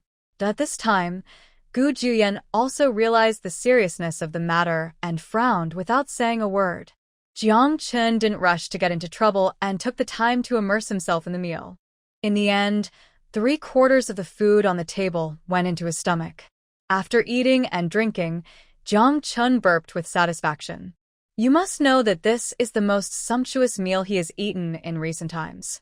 There is no way several people in the family are supported by his own subsidy. If the subsidy is not enough, he can only save money. Now, he has even quit smoking after many years. If given another chance, Jiang Chen vowed that he would never get married so early again. The irritable Gu Juyen had just taken out a cigarette from his pocket to smoke, but suddenly remembered that the little girl didn't like the smell of cigarettes, so he threw the cigarette in his hand on the ground. Jiang Chen was heartbroken and quickly picked up the cigarette on the ground and said reproachfully, "Gu Juyen, if you throw away such a good cigarette, you are a waste of money. Do you like it? For you." After saying that, Gu Juyen threw the 2 unopened boxes of peony cigarettes in his pocket to Jiang Chen. Jiang Chen held the treasure in his hand and asked tentatively, "Lao Gu, you don't want such a good cigarette? Well, I won't smoke anymore. The money saved by quitting smoking can be used to buy clothes for the little girl." Why? Jiang Chen was a little curious. Smoking harms the body. Is this something a person can say? Looking at the familiar Gu Juyen in front of him, Jiang Chen suddenly became unfamiliar with him. When he returned home, he looked like a different person. If it weren't for the prohibition of becoming a spirit since the founding of the People's Republic of China, Jiang Chen seriously suspected that Gu Juyan's core had been replaced. On the way back, Jiang Chen's conscience, which had accidentally cost Gu Juyan money, found out and offered to help him with his backpack, but Gu Juyan ruthlessly refused. The bag was filled with food prepared by the little girl for him. He was reluctant to eat it in the car. If Jiang Chen found out what was in the bag, he would definitely eat it away. Gu Juyan didn't want to share the little girl's feelings with anyone else, not even her own mother. Jiang Chen's curiosity grew when he saw Gu Juyan protecting the bag so tightly. He asked shamelessly, "Gu Juyan, what are you packing in this bag?" Gu Juyan said with a cold expression, "Nothing, just clothes." Clothing? Jiang Chen didn't believe it. Years of intuition told him that there must be some treasure hidden in the bag, but Gu Juyan didn't want to say more, and Jiang Chen had no choice. After all, he couldn't beat Gu Juyan. In front of Gu Juyan, he could only get beaten. Lin Jintang didn't expect that Gu Juyan and Jiang Chen would leave her behind. It took a lot of effort to go back. Her carefully decorated little face was full of tears, but it made the Lin family couple feel bad. Zhao Wanyin first scolded Gu Juyan and then comforted her precious daughter, who was crying for love. "Tang, isn't she just Gu Juyan? We don't care about it. Let your dad find a good one for you tomorrow." Lin Jintang, who had just been rejected by Gu Juyan, was so irritated that he grabbed the water glass on the table and threw it on the ground. Tears covered his palm-sized face, and he cried and said, "I don't want anyone else, I want Gu Juyan. Yen, if you don't let me marry Gu Juyan, I will die." As soon as these words came out, Zhao Wanyin and Lin Biaojie looked at each other, and each could see the sadness in the other's eyes. Their daughter was good in every way, but she refused to listen and was hanged on a crooked tree. But the old couple only had a precious daughter, and they couldn't bear to see her suffer. This is really sad. After crying, Lin Jintang turned around and asked Lin Biaojie for help. "Dad, I want to marry Gu Juyan. Please help me." Lin Biaojie couldn't be more satisfied with Gu Juyan as a son-in-law candidate, but Gu Juyan didn't like his daughter, and Lin Biaojie also knew this. He had hinted in front of Gu Juyan many times before, but Gu Juyan either pretended not to hear or left, and there was nothing he could do. When Lin Jintang saw that her father was silent, she began to seek death and life.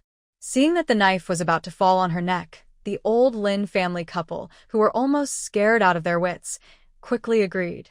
Lin Jintang dropped the fruit knife in his hand, stepped forward and hugged the old couple, and said coquettishly, "I know that my parents love me the most. When I marry Juyan, I will be filial to you together with him." Zhao Wanyin hugged her lost daughter tightly and said, "Your father and I are just one daughter. If we don't care about you, who do you care about? Gu Juyan has your father, so don't worry." "Thank you, Mom." Lin Jintang rubbed her mother's shoulder affectionately. She couldn't help but be happy thinking about her marriage to Gu Juyan in the near future. After going around and around, Gu Juyan still belongs to her. No one else can take it away from her. After training, Gu Juyan was about to go back to the dormitory to rest, but Lin Biaojie called him away in front of everyone. Deputy Commander Wang Xinyu said in a sour voice, "Commander Gu is so lucky, and we people will soon be incomparable." Jiang Chen, who was worried about Gu Juyan, heard what he said and stepped forward to kick him. "Sorry, my foot slipped." Wang Xiaoyu covered his painful leg and said angrily, "You did this on purpose." "A slippery feet. If you think I did it on purpose, let's go to the division commander to reason with you. By the way, I'll repeat what you just said. Deputy Commander Wang, do you dare?" Jiang Chen bit the word vice very seriously. "I'm in a good mood today, and I'm too lazy to argue with you." Wang Xiaoyu, who knew that he couldn't stand up, ran away in despair after finishing speaking. "Coward," Jiang Chen said coldly. Gu Juyan's ruthlessness was known to everyone present, and everyone who believed that doing more was better than doing less chose to shut up, but they envied Gu Juyan from the bottom of their hearts. It is known to everyone that Lin Jintang likes Gu Juyen, and Lin Jintang is Mr. Lin's only daughter, so it is obvious that Gu Juyen's future will be. Inside the office. Teacher, what do you want from me? Gu Juyen said coldly. Juyen, I'm here to find you. Before Lin Biaojie finished speaking, he was interrupted by Gu Juyao. Teacher, you'd better call me Gu Juyen. The word 9 feasts can only be called by his little girl. Lin Biaojie didn't expect Gu Juyen to be so disrespectful to him, and his face instantly darkened. But thinking of his precious daughter, who was looking for life and death at home, he suppressed the anger in his heart and said, Gu Juyen, what do you think of my Jintang? Gu Juyen refused coldly. I'm not familiar with it, so I have no opinion. If you're okay, I'll go back first. I have something else to do in the evening. When Lin Biaojie saw Gu Juyen was about to leave, he scolded him coldly. Stop. Gu Juyen stopped and looked at Lin Biaojie in front of him, without fear. Seeing that it was useless to beat around the bush, Lin Biaojie simply opened the skylight and spoke frankly. Gu Juyen, my Jintang has fallen in love with you. Now you are the one who is looking for life and death. If I want to see it, you just agree. In the future. I can't listen. Gu Juyen interrupted him again. What does her seeking death and survival have to do with me? Besides, I already have something and we're going to get married soon. Lin Biaojie was startled at first, and then came to his senses with anger. Gu Juyen, I'm giving you another chance. Don't be disrespectful. Before you get married, it's still too late to break up with you. This is who I am. Don't know how to promote. Gu Juyen was forceful and made it impossible for him to separate from the little girl in this life. Jiang Chen stood far away from Dalao and could hear the violent quarrels breaking out in the house. Until he saw Gu Juyen coming out of the house, he hurried to greet him. Looking at Gu Juyen with a cold face, Jiang Chen also became serious. What's going on? Let me break up with Xu Xu and marry Lin Jintang. Gu Juyen's seemingly calm and unruffled eyes contained a huge storm. Jiang Chen said, You're crazy. You don't like Lin Jintang. Lao Gu finally got the hang of it, but now he was about to be beaten back. Not to mention that he couldn't accept it. Even the old man of the Gu family was so angry that he took the overnight train from Beijing to the city. Therefore, it is absolutely impossible to marry her. My future wife can only be Jiang Yunshu, no one else. Threaten? The thing Gu Juyen was least afraid of. Jiang Chen suggested. Should you tell the old man about this? If the old man knew about it, he wouldn't even dare to borrow Lin Biaojie's courage. Behind Gu Juyen stood the entire Gu family. As the only eldest grandson of the Gu family, Gu Juyen was naturally not someone who could be bullied. The old man could really think of such a thing as forced marriage. At this time, Jiang Chen was so angry that he even hated Lin Jintang. He felt sick in his stomach when he thought about the good words he had said for her in front of Lao Gu. Of course the old man needs to know about this. A bloodthirsty smile appeared on Gu Juyen's lips. His old man always dealt with things quickly, accurately, and ruthlessly, and there was no room for moths in his eyes, and Lin Biaojie was the biggest moth. The evidence in his hands alone was enough to bring down Lin Biaojie. Gu Juyen, who originally wanted to deal with it some time later, couldn't wait any longer. He wanted to eradicate any unstable factors that might threaten his relationship with the little girl. When Jiang Chen saw that he had made up his mind, he didn't say anything more. He wanted to invite Gu Juyen to his home for dinner, but thinking about the food at home in recent days, he didn't say anything in the end. Alas, it's all the fault of poverty. The next day, Gu Juyen called home, and it was Grandma Gu and Mother Gu who answered the phone. You brat, didn't I just pretend to be sick to trick you into coming back for a blind date, but you sneaked away behind our backs? Are you going to me off? Grandma Gu's voice sounded. Grandma, I don't. If not, then come back and go on a blind date. You have to know that your mother and I can't eat or sleep because of your marriage. We have lost several pounds. Are you worthy of us by doing this? Are you worthy of the ancestors of the Gu family? As the person involved, Gu's mother lowered her head and looked at her waist, which had grown twice as fat, and touched her nose guiltily. Her mother-in-law's ability to tell nonsense is still the same as before, and as a daughter-in-law, she is willing to take the advantage. Grandma, I have something. What? You have the object. Grandma Gu sat up from the chair in shock. Mother Gu was also very frightened. She quickly snatched the microphone from her mother-in-law and asked, "Son, do you really have something? Don't lie to your mother. Your mother is timid and can't stand your troubles." Not lying to you. Facing the doubts of his family, Gu Jiuyan was extra patient this time. Gu's mother, who was so happy that she was dizzy, asked hurriedly, "Male or female? Young and old?" Her son has been reluctant to get married, and Gu's mother, who is worried that he will be a bachelor for the rest of his life, has lowered his requirements for a future daughter-in-law to one that is alive and breathing, preferably a female. She didn't choose other options. In fact, she didn't dare to choose. If her son was willing to get married, she would have to thank her ancestors for her blessing and God's blessing. Gu Jiuyan said helplessly, "Xu is very good. You will definitely like her when you meet her. If you don't like her, then you have to find the reasons within yourself. His little girl is wonderful and deserves everyone's love." Xu? It was a woman, it must be a woman.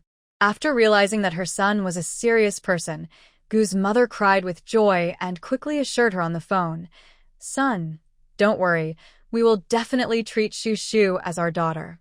The daughter-in-law frowned, and Mother Gu had to slap her twice.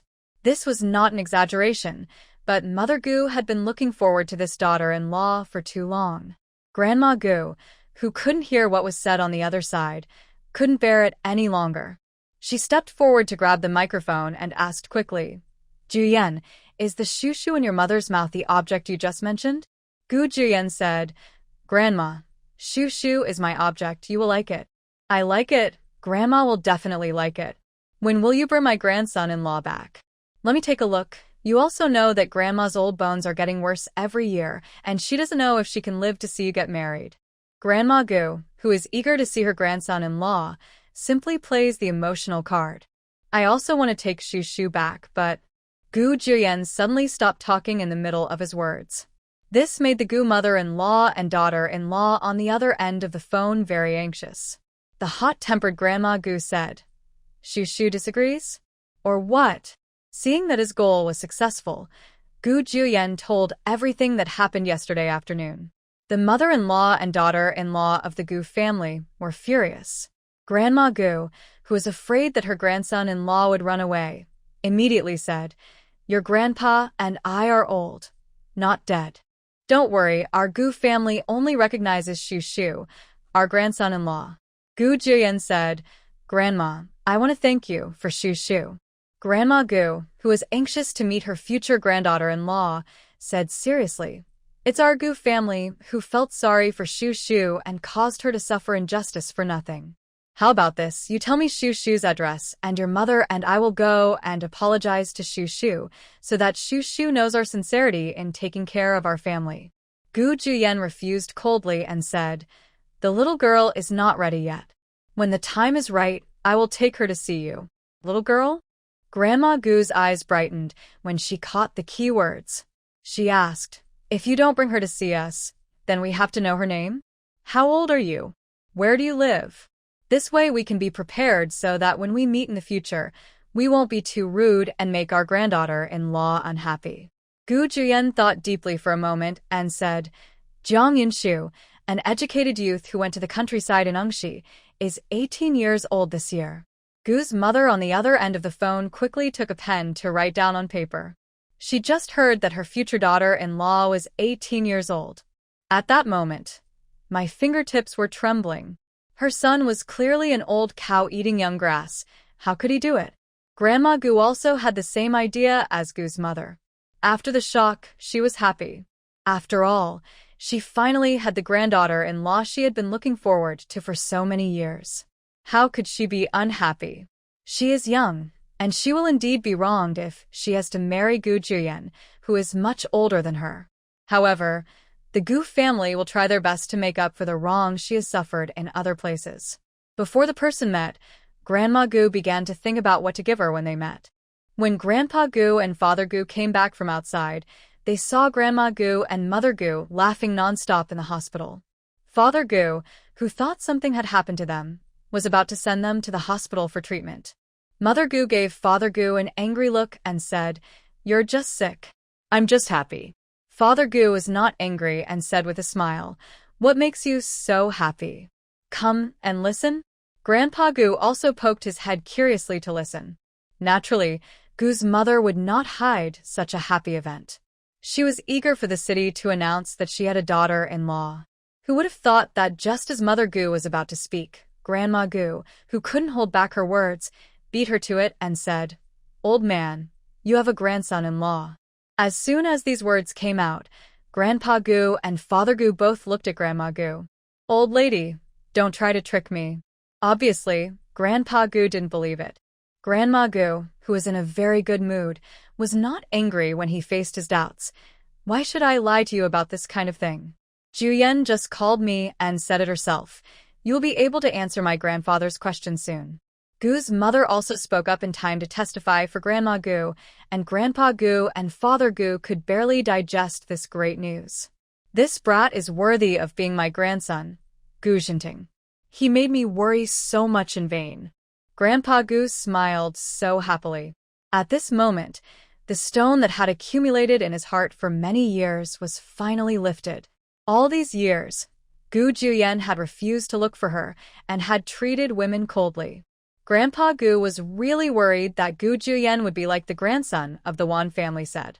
But looking at it now, there is no need to worry about this at all.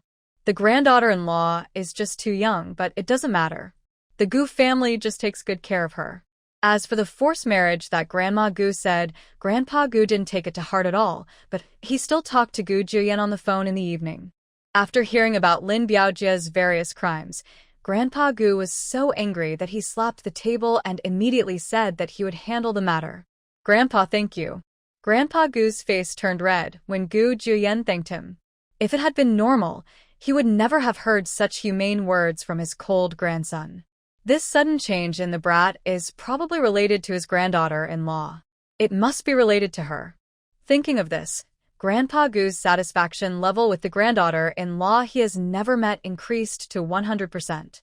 After Grandma Gu and Mother Gu learned that Gu Juyen had something, they couldn't sit still at all. The mother-in-law and daughter-in-law got together to discuss going to Angxi. "That's right, I went secretly and came back secretly. I just took a look and came back." The mother-in-law and daughter-in-law really want to see their precious grandson-in-law, daughter-in-law. You know, this is what they have been looking forward to for many years. Gu's mother was still a little wary of her cold son. She hesitated and said again and again, "Mom, if Jiuyan knew that we were going to see Shu Shu behind his back, would he be angry?" Grandma Gu said, "You don't want to see your daughter-in-law?" Super want to. Mother Gu's answer was crisp and clear. Grandma Gu, who really wanted to see her precious grandson-in-law, said bewilderedly, "Isn't that enough? We can just come back after seeing her. No one will notice. I'm going to pack my things now." Mother Gu really couldn't wait to see her precious daughter-in-law as soon as possible. The mother-in-law and daughter-in-law of the Gu family are both action-minded and do what they say. Taking advantage of the days when Grandpa Gu and Father Gu were away from home at work, they simply packed 2 pieces of clothing and went to take a car. When Grandpa Gu and Father Gu came back from work, all they had left was a handwritten letter of less than 50 words. It only said that they were going out to play but not where. Grandpa Gu and Father Gu were both smart people. They immediately realized that their mother-in-law and daughter-in-law were going to the countryside in a car to find their grandson-in-law, daughter-in-law, behind their backs, and they were very angry. Grandpa Gu, who was full of resentment in his heart, complained, "I can't even look down on your wife. I don't know how you, the head of the family, behave on a daily basis." The long-mouthed Father Gu retorted, "I didn't care about my wife, and you didn't care about yours either. Let me tell you, we are half as good as each other. No one can say anything about the other. In the Gu family, men have the least status. The only 2 women in the Gu family who can speak. Men in the Gu family are afraid of their wives. People in several nearby alleys know this, but the Gu family father and son are proud of it." Grandpa Gu, who was very angry, said, "You stinky boy, I am your father, and I don't say anything big or small. If I had known that you were born to make me angry, I should have put you back in the first place. If you agree, my mother doesn't agree either, so just give up on this idea. At this time, Gu's father felt very sad in his heart. It was really abominable that his daughter-in-law left him and ran away to see her daughter-in-law. When he comes back, he will punish her well so that she will remember it for a long time. Northwest Military Region. After waiting for a long time, Gu Juyen finally received a package from Ontario. The package was so big that Gu Juyen had to carry it with both hands. Wang Jisheng in the communication room said enviously, "Captain Gu, your family is so kind to you, sending you so many things here. It's my object." Gu Juyen spoke with pride. The little girl had really taken a lot of trouble to prepare so many things. He didn't know if the little girl had received the things he sent a few days ago. Object? Isn't Captain Gu's object Lin Jintang from the art troupe? But this package was sent from Engshi this. Wang Jisheng, whose mind was a little confused, came to his senses and saw that Gu Juyen had already disappeared with his things in his arms. There were other people who were equally curious as Wang Jisheng. Gu Juyen, who was holding a huge package in his arms, attracted many people to watch along the way. Everyone knows that Gu Juyen doesn't like to talk and has a cold face all year round. But today, Gu Juyen has an unusually good temper and talks a few words more than usual. People show off, saying that the package in their arms is delivered by physical goods. Wang Xinyu, who had never dealt with Gu Juyen, suddenly had an idea. He stepped forward to stop Gu Juyen and said, "Captain Gu, is this package from your belongings? Where is your object from?" Gu Juyen, who noticed the unkind tone of the other party, immediately turned cold. "Does it have anything to do with you? I think this package is from Engshi, so your item should be from Engshi, right?" When Wang Xiaoyu talked about it, he started to get excited. At this time, everyone who was extremely curious saw that there was a melon to eat, and they all looked at Gu Juyen. No, it was Wang Xiaoyu. Gu Juyen took one more look and was scared when they went to sleep at night. "My object, Zhang Yunshu," Gu Juyen announced in a high-pitched tone, with urgency in his tone, as if he had been waiting for this day for a long time. Someone in the crowd exclaimed, "Who is Zhang Yunshu? Isn't Captain Gu's object Lin Jintang from the art troupe?" "Yes, I've heard about it too. Lin Jintang will be getting married to Captain Gu in a short time. I'm still waiting to eat wedding candy." Why did Zhang Yunshu suddenly show up? Where is Engshi? I've never heard of it. It must be a corner. Girls from such a small place must not be very good-looking. What did Captain Gu think? Ignore Lin Jintang from the art troupe and choose a girl from a small place. Gu Juyen handed the things in his arms to Jiang Chen, stepped forward to find the person who belittled the little girl, and punched him twice. After being beaten, Lu Xiaodo clutched her stomach and screamed in pain, which directly shocked the others present. Wang Xiaoyu, who was the first to look for thorns, became frightened at this time. He shrank his neck and backed away with his calves trembling. In front of everyone present, Gu Juyen said in a loud voice, "Me, Gu Juyen. Now and in the future, my wife is just Zhang Yunshu, and I only have Zhang Yunshu. As for the Lin Jintang you are talking about, I have nothing to do with her. Also, my shu is very good. It's not your turn to make irresponsible remarks." Gu Juyen's strong protection of his wife once again rearranged everyone's perceptions. It wasn't until long after Gu Juyen and Jiang Chen left with their things in their arms that everyone started a heated discussion on the topic of Zhang Yunshu. What kind of woman could make Gu Juyen so obsessed with her and put her future at risk? Everyone was curious and wanted to see the Zhang Yunshu that Gu Juyen mentioned. "What were you talking about?" Lin Jintang was passing by and saw someone discussing her sweetheart, so she stepped forward curiously. "Zhang Yunshu, Gu Juyen's object." When Huang Chaoyu was talking vigorously, she felt someone pulling her clothes behind her. She opened her mouth to curse. When she turned her head and saw the person behind her, she immediately shut up. Lin Jintang asked with a gloomy face, "Say what you just said again. Does he have something? Why doesn't she know who that woman Zhang Yunshu is?" No. Gu Juyen's object can only be her, and she will never allow any woman to take away the man she has liked for many years. I don't know anything. I have something to do at home, so I'll leave first. Huang Qiaoyu, who didn't want to get angry, ran away while others pushed him away. Lin Jintang, who couldn't get an answer, threatened, "If you don't say yes, okay, I will go home and tell my dad later that you bullied me." As soon as these words came out, who would dare to run away? If Lin Jintang went home and cried, all of them would be doomed, but Gu Juyen was someone they couldn't afford to offend. For a moment, everyone who couldn't make a decision looked at me, and I looked at you, but no one wanted to say anything. Just when Lin Jintang was about to lose his patience, Wang Xinyu, who had been refusing to deal with Gu Juyen, stood up and told Lin Jintang what had just happened. Lin Jintang's face was full of resentment and unwillingness. The sharp nails were embedded in her flesh, and she couldn't feel the slightest pain. When he thought that Gu Juyen's wife was not him, Lin Jintang became jealous and wanted to cut the woman into pieces and eat her alive.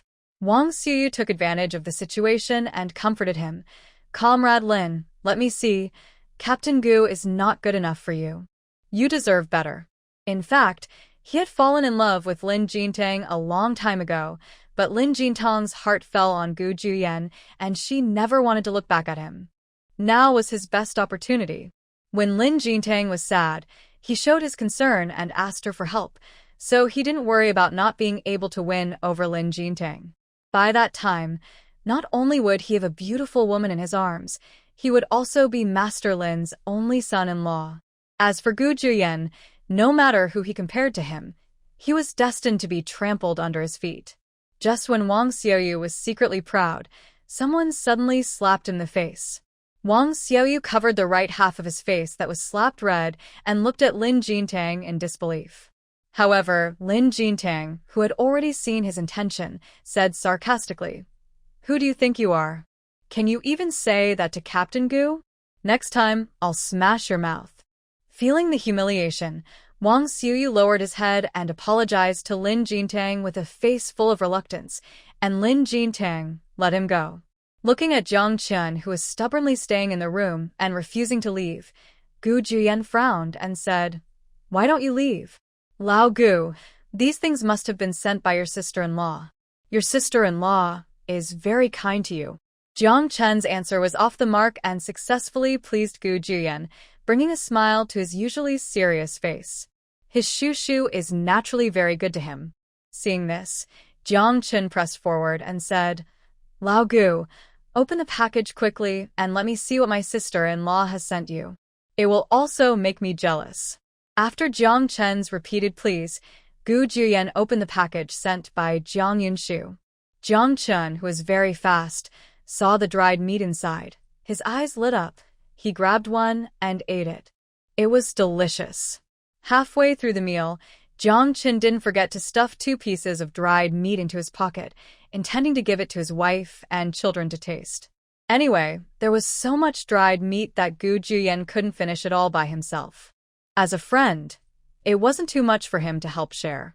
Gu Juyen's attention was focused on the 2 small photos, the one of the little girl alone, and the photo of him and the little girl. Longing spread like a tide. Gu Juyen looked at the little girl in the photo and desperately wanted to go back to her. During the days when he came back, he thought about her all the time. Seeing that Gu Juyen was in a daze, Jiang Chen moved forward curiously. After seeing the photo in Gu Juyen's hand, the dried meat in his mouth instantly lost its aroma. "Lao Gu, this is my thing." After Gu Juyen finished speaking, he wrapped the photo in his precious handkerchief and put it in his pocket. Jiang Chen, who was amazed by the person in the photo, said, "Awesome." He now understood why Gu Juyen looked down on Lin Jintang. He was afraid that he would meet a girl who was more beautiful than Lin Jintang. She was not even a little bit more beautiful. Before getting married, he was still a prodigal in love. He had seen all kinds of women, but the only one who could surprise him was the one in the photo. Lao Gu is really a blessing, a first-rate blessing. Lin Jintang started smashing things when she got home. She smashed everything in the house that could be smashed. When there was nothing to smash, she sat on the ground and cried. This made Zhao Wanin very distressed. After Lin Biaojie returned home from get-off work, Zhao Wanin complained to him. Lin Jintang, who couldn't wait to marry Gu Juyan, started to stage a life and death drama at home again. But this time, Lin Jintang meant it. He smashed the porcelain pieces, and with a little force, blood spurted out from his wrists, and he couldn't stop it no matter what. Lin Biaojie and Zhao Wanin, who were about to faint from fright, hurriedly sent Lin Jintang, who had lost too much blood and fainted, to the hospital. The news of Lin Jintang's suicide for love spread instantly in the family courtyard. For a while, Gu Juyan, who had done nothing, became the object of people's criticism behind his back. Including Jiang Yunshu, who is far away in the countryside of Angxi, has also become a talking point among everyone, and all of his words are unpleasant. The reason why Gu Juyan knew this was thanks to Jiang Chen's daughter-in-law Zhou Shaoling, who loved to go out and chat. After thanking Zhou Shaoling, Gu Juyan severely punished those people that day. After calming down at night, Gu Juyan began to think about being transferred out of here. He didn't want to and didn't want it. The little girl he held dear to his heart was a little aggrieved when he joined the army after getting married. Also, Lin Jintang is a time bomb that threatens his relationship with the little girl. Other side. The mother-in-law and daughter-in-law of the Gu family, whose bones were almost falling apart, finally arrived in Angxi. After getting off the train, they went straight to the Educated Youth Office in Angxi. With the help of the staff of the Educated Youth Affairs Office, the Gu family's mother-in-law and daughter-in-law quickly determined the place where Jiang Yunshu would go to the countryside, the Ludingguzi Brigade in Lower Tang County. After the Gu family's mother-in-law and daughter-in-law thanked the staff, they set off in a hurry to find their precious granddaughter-in-law, daughter-in-law.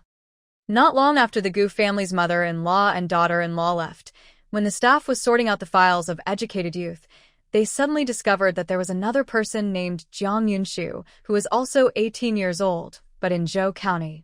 The staff wanted to call the two of them back to confirm, but when they chased them out, they found that they had disappeared, so they had no choice but to give up. The mother-in-law and daughter-in-law of the Gu family came out of the Educated Youth Office. They were a little hungry and went to a state-owned restaurant to have a meal. Then they took the train non-stop. After a lot of hardships, they finally arrived at Ludingguzi Brigade. Gu's mother looked at the rows of dilapidated thatched houses in front of her with distress in her eyes. This place was really suffering for her precious daughter-in-law. Grandma Gu didn't think as much as Mother Gu. At this time, she was holding candies bought at the Supply and Marketing Cooperative and chatting with the children of Ludingguzi Brigade.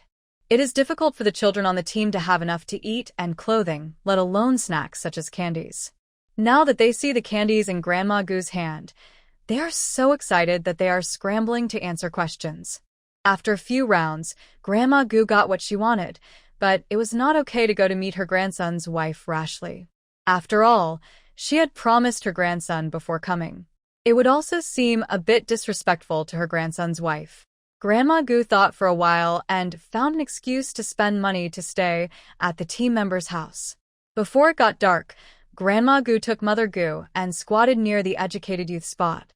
It was a hot day, and there were many mosquitoes. The mother-in-law and daughter-in-law of the Gu family, who were hiding in secret, were bitten by mosquitoes in large and small areas, which made them itchy. Gu's mother, who had been pampered and raised since she was a child, had never suffered like this.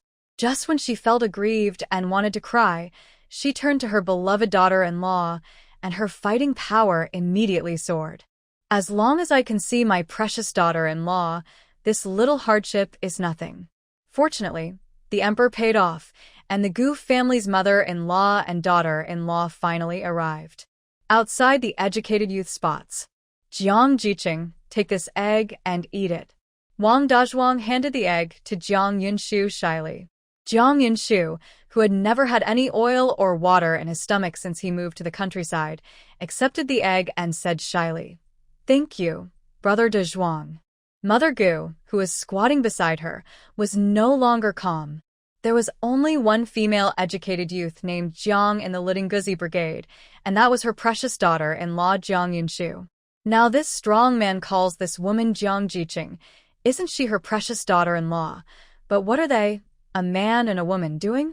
Wait, why are you still holding hands? This is obviously not a normal relationship between a man and a woman. Realizing that her son's head was a little green, Mother Gu was about to get up and step forward to ask, when she was stopped by Grandma Gu. Mom, why are you stopping me? Mother Gu felt a little aggrieved. Grandma Gu's expression was not good either, but she still reassured them. This is a matter for their young people. We can't get involved. We have to believe that Juyen can handle this matter. Besides, the main reason we came here is to see what Shu looks like. Don't be impulsive. If something goes wrong, how will we face Shu in the future? Obviously, Mother Gu took Grandma Gu's words to heart. Wang Dazhuang didn't expect Jiang Yunshu to be so proactive. After looking around to see if there was no one around, he dared to kiss Jiang Yunshu, and he just happened to kiss Jiang Yunshu's face. Jiang Yunshu shyly grabbed the egg and ran away. Only then did the Gu family's mother-in-law and daughter-in-law see what Jiang Yunshu looked like, who had always had his back turned to them. He had an ordinary face that was not conspicuous in a crowd. If the Gu family's mother-in-law and daughter-in-law had not witnessed the scene just now, they would be happy. After all, the bachelor Gu Juyen was willing to find something. They would be thankful to God. But now, this is a matter of character and morality. Grandma Gu refused to believe that her grandson's vision was so poor. She stopped Wang Dazhuang as he was about to leave and asked, "Young man, is the girl who was talking to you just now Jiang Yunshu, Jiang Jiqing?" Wang Dazhuang, who was guilty of doing things, looked at the strange old man in front of him, shook his head and refused. "Auntie, you got the wrong person." Grandma Gu said, "I clearly saw you kissing Jiang Yunshu and Jiang Jiqing." Wang Dazhuang, who didn't want the matter to be exposed, quickly begged for mercy. "Auntie, stop talking, I know I was wrong." Gu's mother couldn't wait and asked, "Does that mean the person who kissed you just now is Jiang Yunshu? Is Jiang an educated youth?" Wang Dazhuang nodded shyly. "When I save enough money, I will ask my mother to find someone to propose marriage to Jiang Jiqing." Mother Gu's heart suddenly froze. She looked up and down at the man in front of her. She really couldn't figure out where her son had failed. The mother-in-law and daughter-in-law of the Gu family came happily, but came back disappointed, like eggplants beaten by frost, feeling as if they had no energy. When Father Gu returned home from work, he saw the two people sitting in the courtyard and asked excitedly, "You are finally back. How is it? You have met your daughter-in-law. Please tell me, wife, what does your daughter-in-law look like? Not very nice?" Daughter-in-law. Mother Gu didn't know what to say. Father Gu, who noticed that his daughter-in-law was not feeling well, asked, "What's wrong? Is there something wrong?" Grandpa Gu also came back at this time, excitedly asking the Gu family's mother-in-law and daughter-in-law about their future grandson-in-law. Seeing that the matter could not be concealed, Grandma Gu told everything that the two of them had seen in Ludingguzi Brigade. Grandpa Gu and Father Gu frowned upon hearing this. "Let's talk to Juyen in advance and see what he says. If he insists on doing this, then they can only accept it." Thinking of this, Grandma Gu has a headache. Lin Jintang stayed in the hospital for a week and clamored to be discharged.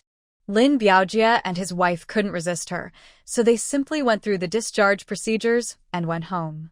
After returning home, the first thing Lin Jintang did was to ask Gu Juyen to marry her. Lin Biaojie, who had already lost his daughter once, was completely scared this time. He quickly found Gu Juyen and tried to threaten him to marry Lin Jintang. Gu Juyen naturally refused to obey. Lin Biaojie was so angry that he picked up the book on the table and threw it at Gu Juyen, but Gu Juyen dodged it. Lin Biaojie, who was angry and red-eyed, threatened, "Gu Juyen, believe it or not, I let you hear." Gu Juyen said calmly, "I don't believe it, but you. Why don't you take advantage of the time now to think about how to make peace with him? Explained above. You doubt what you mean?" Lin Biaojie felt a little panicked when he saw him, as if something was out of his control. "If you don't want people to know, you have to do nothing." The day after Gu Juyen said these words, Lin Biaojie was taken away. For a time, people had different opinions and made people panic. Zhang Chen, who knew the inside story, praised, Lao Gu, your move is quite cruel. Gu Juyen sneered coldly.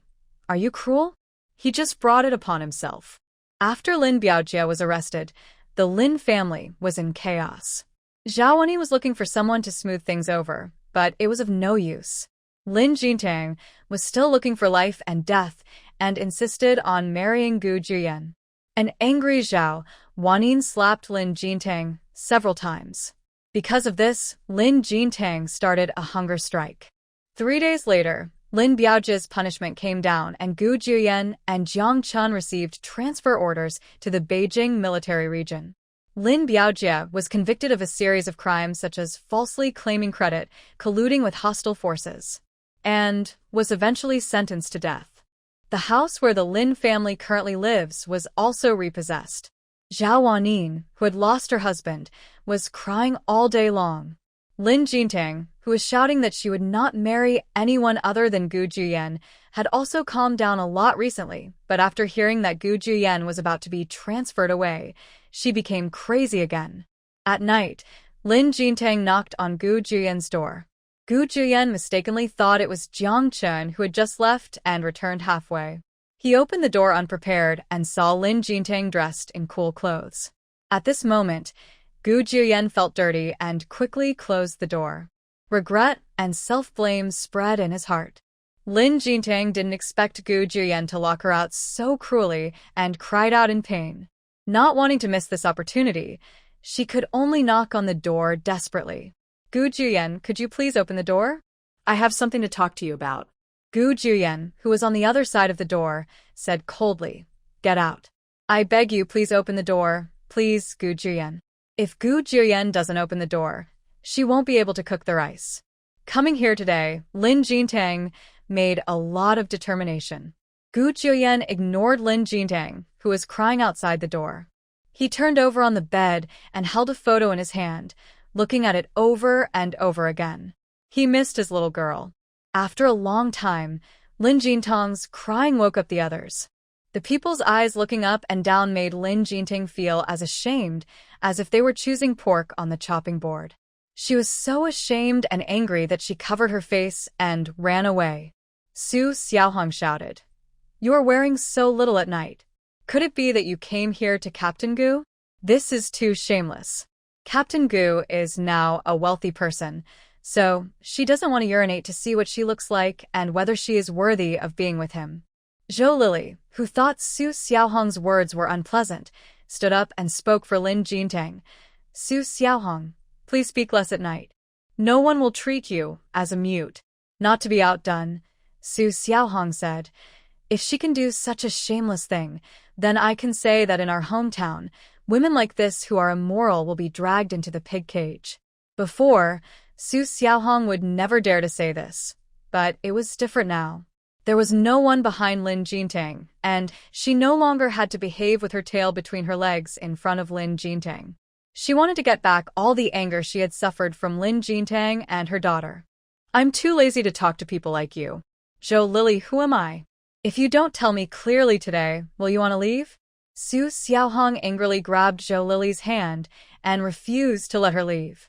A big war broke out. Su Xiaohong and Zhou Lili kept arguing. Others saw that things were developing in an uncontrollable direction and quickly helped to break up the fight. Finally, it ended with a scolding from Gu Juyen. Looking at the people leaving in a hurry, Gu Juyen began to rejoice in his decision to leave. Lin Jintang did not give up because of tonight's failure. She was like a weakling who could only be beaten to death because of love. At noon the next day, Lin Jintang stopped Gu Juyen, who was going to the cafeteria to eat, and confessed his love in front of the public. I have objects. Gu Juyen left these words with Jiang Chun. Unwilling, Lin Jintang stepped forward and grabbed Gu Juyen's arm to prevent him from leaving. Who would have thought that Gu Juyen would find out in advance and kick her to the ground? Everyone was frightened and rushed to help Lin Jintang. Only Jiang Chun remained calm throughout the whole process. Jiang Chun had witnessed this scene countless times. Gu Juyen has never cared about women since he was born. I don't know how Comrade Xiao Jiang could bear his bad temper. When they met at dawn, Jiang Chun wanted to ask Jiang Yunshu for advice. 2 days later in the morning, Gu Jiuyan and Jiang Chun, who had brought their family with them, got on the train to Beijing. Lin Jintang, who came to see Gu Jiuyan, missed the train. After learning that Gu Jiuyan had left here, Lin Jintang couldn't bear the shock and fainted. Fortunately, he was found in time and sent to the hospital, so his life was not in danger. However, after waking up, Lin Jintang's life was not much better. Without a backer, she was ostracized wherever she went and eventually left the art troupe. As for where to go, no one knew that Lin Jintang and her mother Zhao Wanyin seemed to have disappeared from the world. On the other side, Gu Jiuyan and Jiang Chen's family got off the train. Seeing that they had plenty of time, they went back to their old house. The mother-in-law and daughter-in-law of the Gu family, who were sitting in the room knitting sweaters, were shocked when they saw Gu Jiuyan suddenly coming back. After sitting down and asking, they found out that Gu Jiuyan had been transferred back.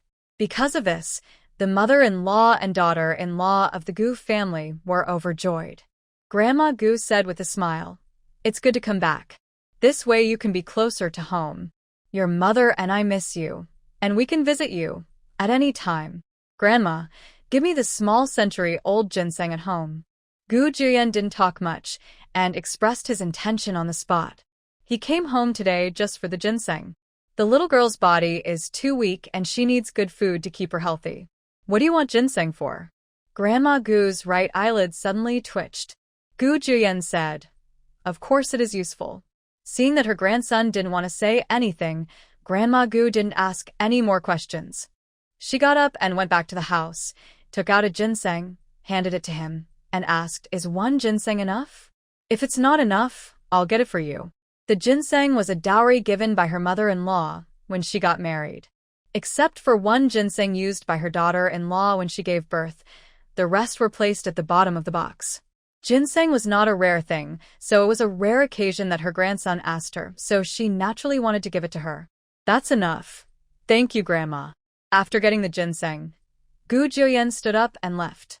After struggling for a long time, Gu's mother called him back when he was about to walk out of the house. Gu's mother asked tentatively, "Son, is your relationship with my daughter-in-law?" "Very good." Gu Jiuyan nodded, sincerely. Gu's mother saw her son, who had always been cold-faced, smile on his face the moment she mentioned her daughter-in-law, and her heart suddenly sank again and again. If she tells the truth, will it shock him? If not, will she watch her son being cuckolded? The balance of emotion and reason was tugging back and forth in Gu's mother's heart, and she was unable to make a choice. She didn't know how to speak for a while. Gu Jiuyan was keenly aware of the seriousness of the matter, straightened his back and said, "Grandma, Mom, Shu is a very good girl, and she is also very good to me. If you don't agree with us being together, that's okay. We'll be together in the future. Just come and go. If he is lucky enough to marry a little girl in the future, he will be responsible for her to the end, instead of letting her come to the house to be wronged." Mother Gu and Grandma Gu were both anxious, especially Mother Gu, who hurriedly explained, "Son, Mom agrees to your being together, as long as you are happy." As for the cuckold on her son's head, she pretended not to see it at all. She didn't know that she would just treat her son's daughter-in-law as a daughter-in-law and love her. Making this decision, Gu's mother made a lot of determination. Sensing something fishy, Gu Jiuyan asked, "Then what did you mean by those words you asked me just now?" "No, it's not interesting that I'm just asking casually. What you are worst at is lying." "Mom, I want to hear the truth." Gu Jiuyan looked at the panicked face in front of him and sighed. "If your mother doesn't tell you, I'll tell you." Later, Grandma Gu told the story of how her mother-in-law and daughter-in-law secretly went to the countryside to visit Jiang Yunshu.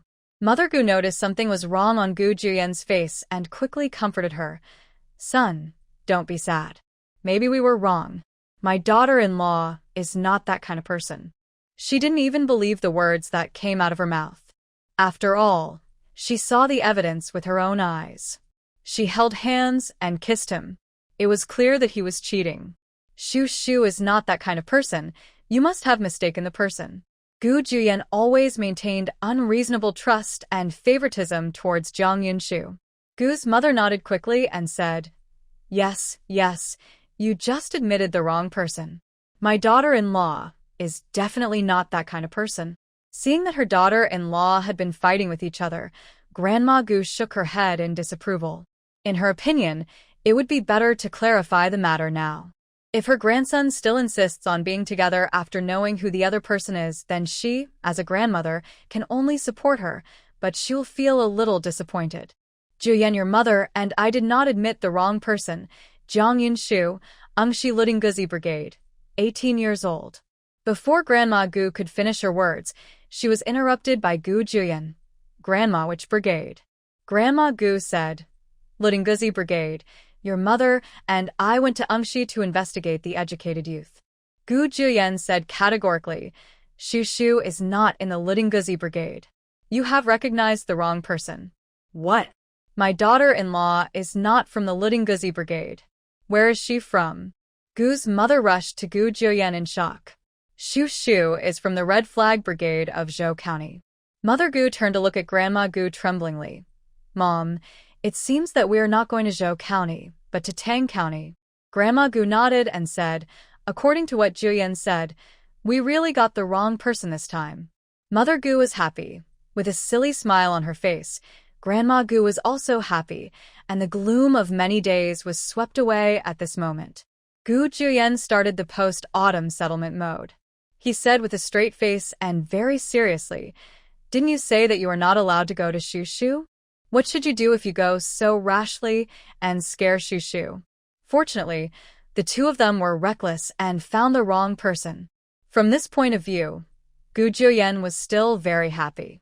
Gu's mother said aggrievedly, I just want to see what the daughter-in-law I have been looking forward to for so many years looks like. Who knew he might have recognized the wrong person? The old and cunning Grandma Gu cried out in tears, I just want to see my grandson-in-law, Juyen, Grandma's good grandson, before my old bones are buried in the ground. This is the only wish I have in this life. You should be satisfied. Gu Juyen said, you can watch it if you want. Really? Real. The mother-in-law and daughter-in-law of the Gu family said in unison and looked at Gu Juyen in front of him. Is this dream going to come true?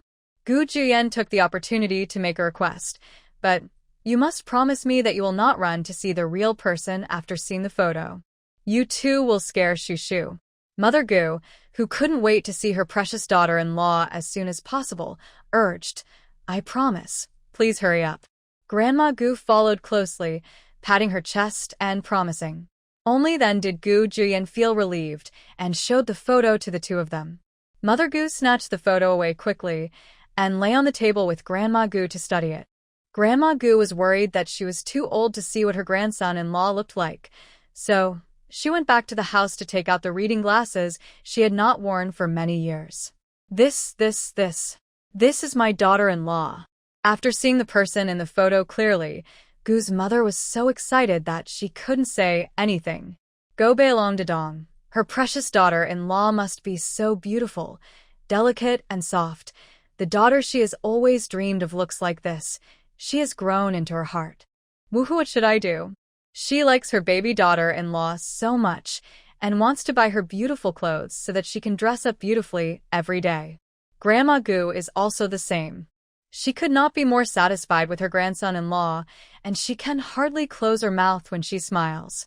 Just when Grandma Gu and Mother Gu were about to take a closer look, the photo was snatched away by Gu Juyen. Gu's mother complained, You brat, just be stingy. I haven't seen enough of your mother yet. Let me take another look. Grandma Gu, who wanted to look at her granddaughter-in-law one more time, also looked at Gu Juyen eagerly, but in the end, without exception, she was ruthlessly rejected by Gu Juyen. Thinking of the stunning appearance of her precious daughter-in-law, Gu's mother felt itchy in her heart. She urged, Brat, please hurry up and marry Shu home. You are so much older than Shu, don't do it. If someone cuts you off someday, you won't have a place to cry. No. Gu Juyen dreamed of marrying the little girl, but for now, the little girl was unwilling, but it didn't matter. He had plenty of time to wait for the day she agreed to marry him. After finishing the matter, Gu Juyen was about to leave again. Seeing this, Gu's mother and Grandma Gu quickly stopped him. Gu's mother said, Son, please write us Shu's address. your grandma, and I will send something to Shushu in a while. She is a little girl in the countryside, and it will definitely be difficult for her. Need not. Gu Juyen refused ruthlessly, but is still too old, so the wily Grandma Gu said, "Why don't you use it? You are a grown-up man. How can you know what the little girl likes? What if Shushu doesn't like what she gives and gets angry? Listen to your mother, and tell us Shushu's address. Your mother and I will buy something the little girl likes and send it to Shushu." Gu Juyen, who originally wanted to refuse, hesitated for a moment and finally agreed, but he made it clear again and again that Grandma Gu and Mother Gu could not interfere with the little girl's normal life. Grandma Gu and Mother Gu nodded in agreement. In addition to the address, Mother Gu also asked for the size of Jiang Yunshu's clothes. Gu Juyen worked hard at home until it was almost dark before leaving, while Grandma Gu and Mother Gu were still immersed in the joy of victory. When they thought of their precious daughter-in-law, they couldn't help but be happy. I heard old Zhongtu next door say, "Juyen is back. Where is that brat from Juyen?" As soon as Grandpa Gu arrived at the door of his house, he shouted at the top of his lungs that he loved his only grandson as much as anyone else. Father Gu also had an eager look on his face. He couldn't wait to see his good son, who was so angry that he would not pay for his life. He just left not long ago. You can still catch up if you want to. Grandma Gu was smiling. She couldn't help but be happy whenever she thought of her little granddaughter-in-law. This brat has been rebellious for so many years and finally did something good that made the whole family happy. Father Gu slapped his thigh and said regretfully, "Huh? Why did you leave so quickly?" "I still have something to tell him," Gu's mother asked. "You have something to explain. Why don't I know?" Father Gu suddenly became arrogant and hesitated for a long time, unable to speak a complete sentence. Seeing that her husband really had something to hide from her, Mother Gu said fiercely on the spot, "If you don't tell me today, don't even think about going back to the room tonight." Sleep. Not allowed to go back to the room to sleep? That won't work. Father Gu won't be able to sleep if he can't hold his daughter-in-law in his arms at night. He hurriedly said, "I want him to think more seriously about my daughter-in-law. It doesn't matter if she is older or uglier as long as she has good character. Just go and get by. My daughter-in-law is fine, don't think about it. If you don't like it, just leave me to cool off. Don't hang around in front of my daughter-in-law. If you make her angry, I will kill her. You're kicked out of this home." At this time, Gu's mother turned into a loyal supporter of Jiang Yunshu after seeing the photo. Grandma Gu nodded fiercely in agreement with Mother Gu's words. For her, her grandson and daughter-in-law came first, and her sons and grandsons had to go to the back. Father Gu looked at the colluding mother-in-law and daughter-in-law, frowned and said, "That's not what you said yesterday." Mother Gu said, "Yesterday was yesterday and now is now. Can yesterday compare with today? My precious daughter-in-law is naturally the best in the world." As soon as these words came out, Father Gu and Grandpa Gu looked at each other. They always felt that there was something they didn't know. Father Gu asked quickly, "You guys have changed your attitude so quickly. Did Jiao Yen come back today to talk about it? What to order?" The mother-in-law and daughter-in-law of the Gu family, who were overjoyed, then remembered that they still had something to say, and Grandma Gu hurriedly told them about the fact that they went to the countryside to identify the wrong person. Father Gu said with anger and laughter, "So, it was a misunderstanding from beginning to end. You ran all the way over and didn't even see Shushu." Gu's mother shook her head and said, "Yes, my son came back today and showed us Shushu's photo. She is good-looking and well-behaved. Mom and I have always liked it." When Gu's father saw that his wife and mother were so satisfied, he knew that his daughter-in-law's appointment was not bad. He also wanted to meet his daughter-in-law, so he asked shamelessly, "Do you have any photos in your hands? Let me see it too." Grandpa Gu spoke in time. "And me, I also want to see what my grandson-in-law looks like. That brat won't give it to me." Gu's mother got angry when she mentioned this. She couldn't even take a second look at it, let alone the photo. The brat must be stingy. When she meets her daughter-in-law in the future, she will file a complaint. Then she will drag her daughter-in-law to a photo studio and take dozens of photos to make the brat angry to death. As soon as these words came out, Grandpa Gu and Father Gu immediately withered. Since they could not see their grandson-in-law, daughter-in-law, they could only place their hopes on Gu Jiyan, hoping that he would take her home soon. The Gu family's father and son went to the kitchen to cook. The Gu family's mother-in-law and daughter-in-law were sitting in the courtyard discussing what to send to Angshi. This was the first time that they had sent something on behalf of the Gu family. They wanted Jiang Yunshu to know that everyone in the Gu family liked her very much. Finally, after a heated discussion, it was decided what to send to Angshi. In order to express his love for Jiang Yunshu, Father Gu specially donated the small treasury he had accumulated for many years. Grandpa Gu did the same. After rummaging through the cabinets, he just dug out 20 yuan from the black rubber shoes under the bed. Grandma Gu looked at the money in Grandpa Gu's hand with disgust and refused to take it. Grandpa Gu got angry and forced the money that smelled like feet into Grandma Gu's hand. He said, "I'll spend it all on my granddaughter-in-law. It's not enough for me to save any more." Grandma Gu looked at the money in her hand and tried not to lose her temper. However, when it was time to go to bed at night, Grandma Gu drove Grandpa Gu to sleep on the ground without any explanation. Poor Grandpa Gu hugged a thin quilt and couldn't figure out what made the old lady angry. The next day, Grandma Gu and Mother Gu had dinner early, then rode to the department store. After arriving, the two started shopping, buying whatever they saw.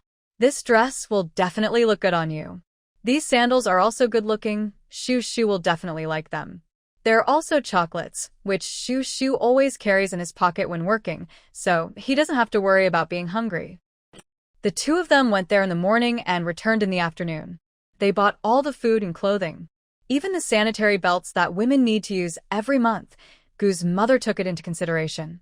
When Gu's father was at work, he found someone to exchange dozens of kilograms of national food stamps and some miscellaneous other bills, together with the things bought by Gu's mother-in-law and daughter-in-law, and sent them to the post office to be sent to the countryside in Angshi. The mother-in-law and daughter-in-law of the Gu family also bought several kilograms of wool. They knit sweaters and trousers at home every day. The knitted sweaters and trousers will be sent to the countryside when the weather gets cold in the future. Mrs. Lin, who was usually friends with Grandma Gu, came to the door that day. Before her ace was hot, she said, "Old sister, my natal family has a distant niece who is about the same age as Juyen and is good-looking. The people are also virtuous, so I thought of matching them up with the two young men." Grandma Gu said with a smile, "Sister, no need. My Juyen now has something. When we get married one day, I will invite you to my house for a wedding banquet." Mrs. Lin was shocked at first and then advised, "It doesn't matter if you have something, you are not married yet. Let's look at each other more, just in case we meet the right one. Old sister, let me tell you, my distant niece is really nice. How about we find a suitable opportunity for them to meet? Many people are interested in getting married to the Gu family.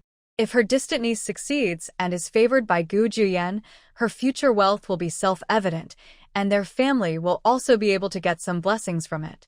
Grandma Gu's face suddenly turned cold. "No, my grandson-in-law is very nice, and our whole family likes her very much. My Juyen family only recognizes Shu.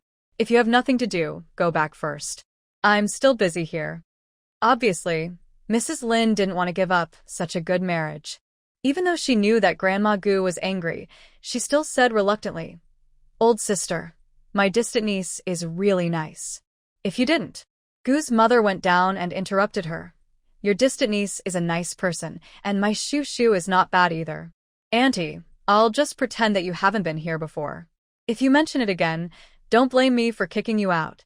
When it comes to choosing a daughter-in-law, Mother Gu only recognizes Jiang Yunshu. Anyone who belittles her daughter-in-law is belittling her and the Gu family. She will never allow this to happen. As an elder, she was scolded by a junior in front of her. Mrs. Lin was very angry.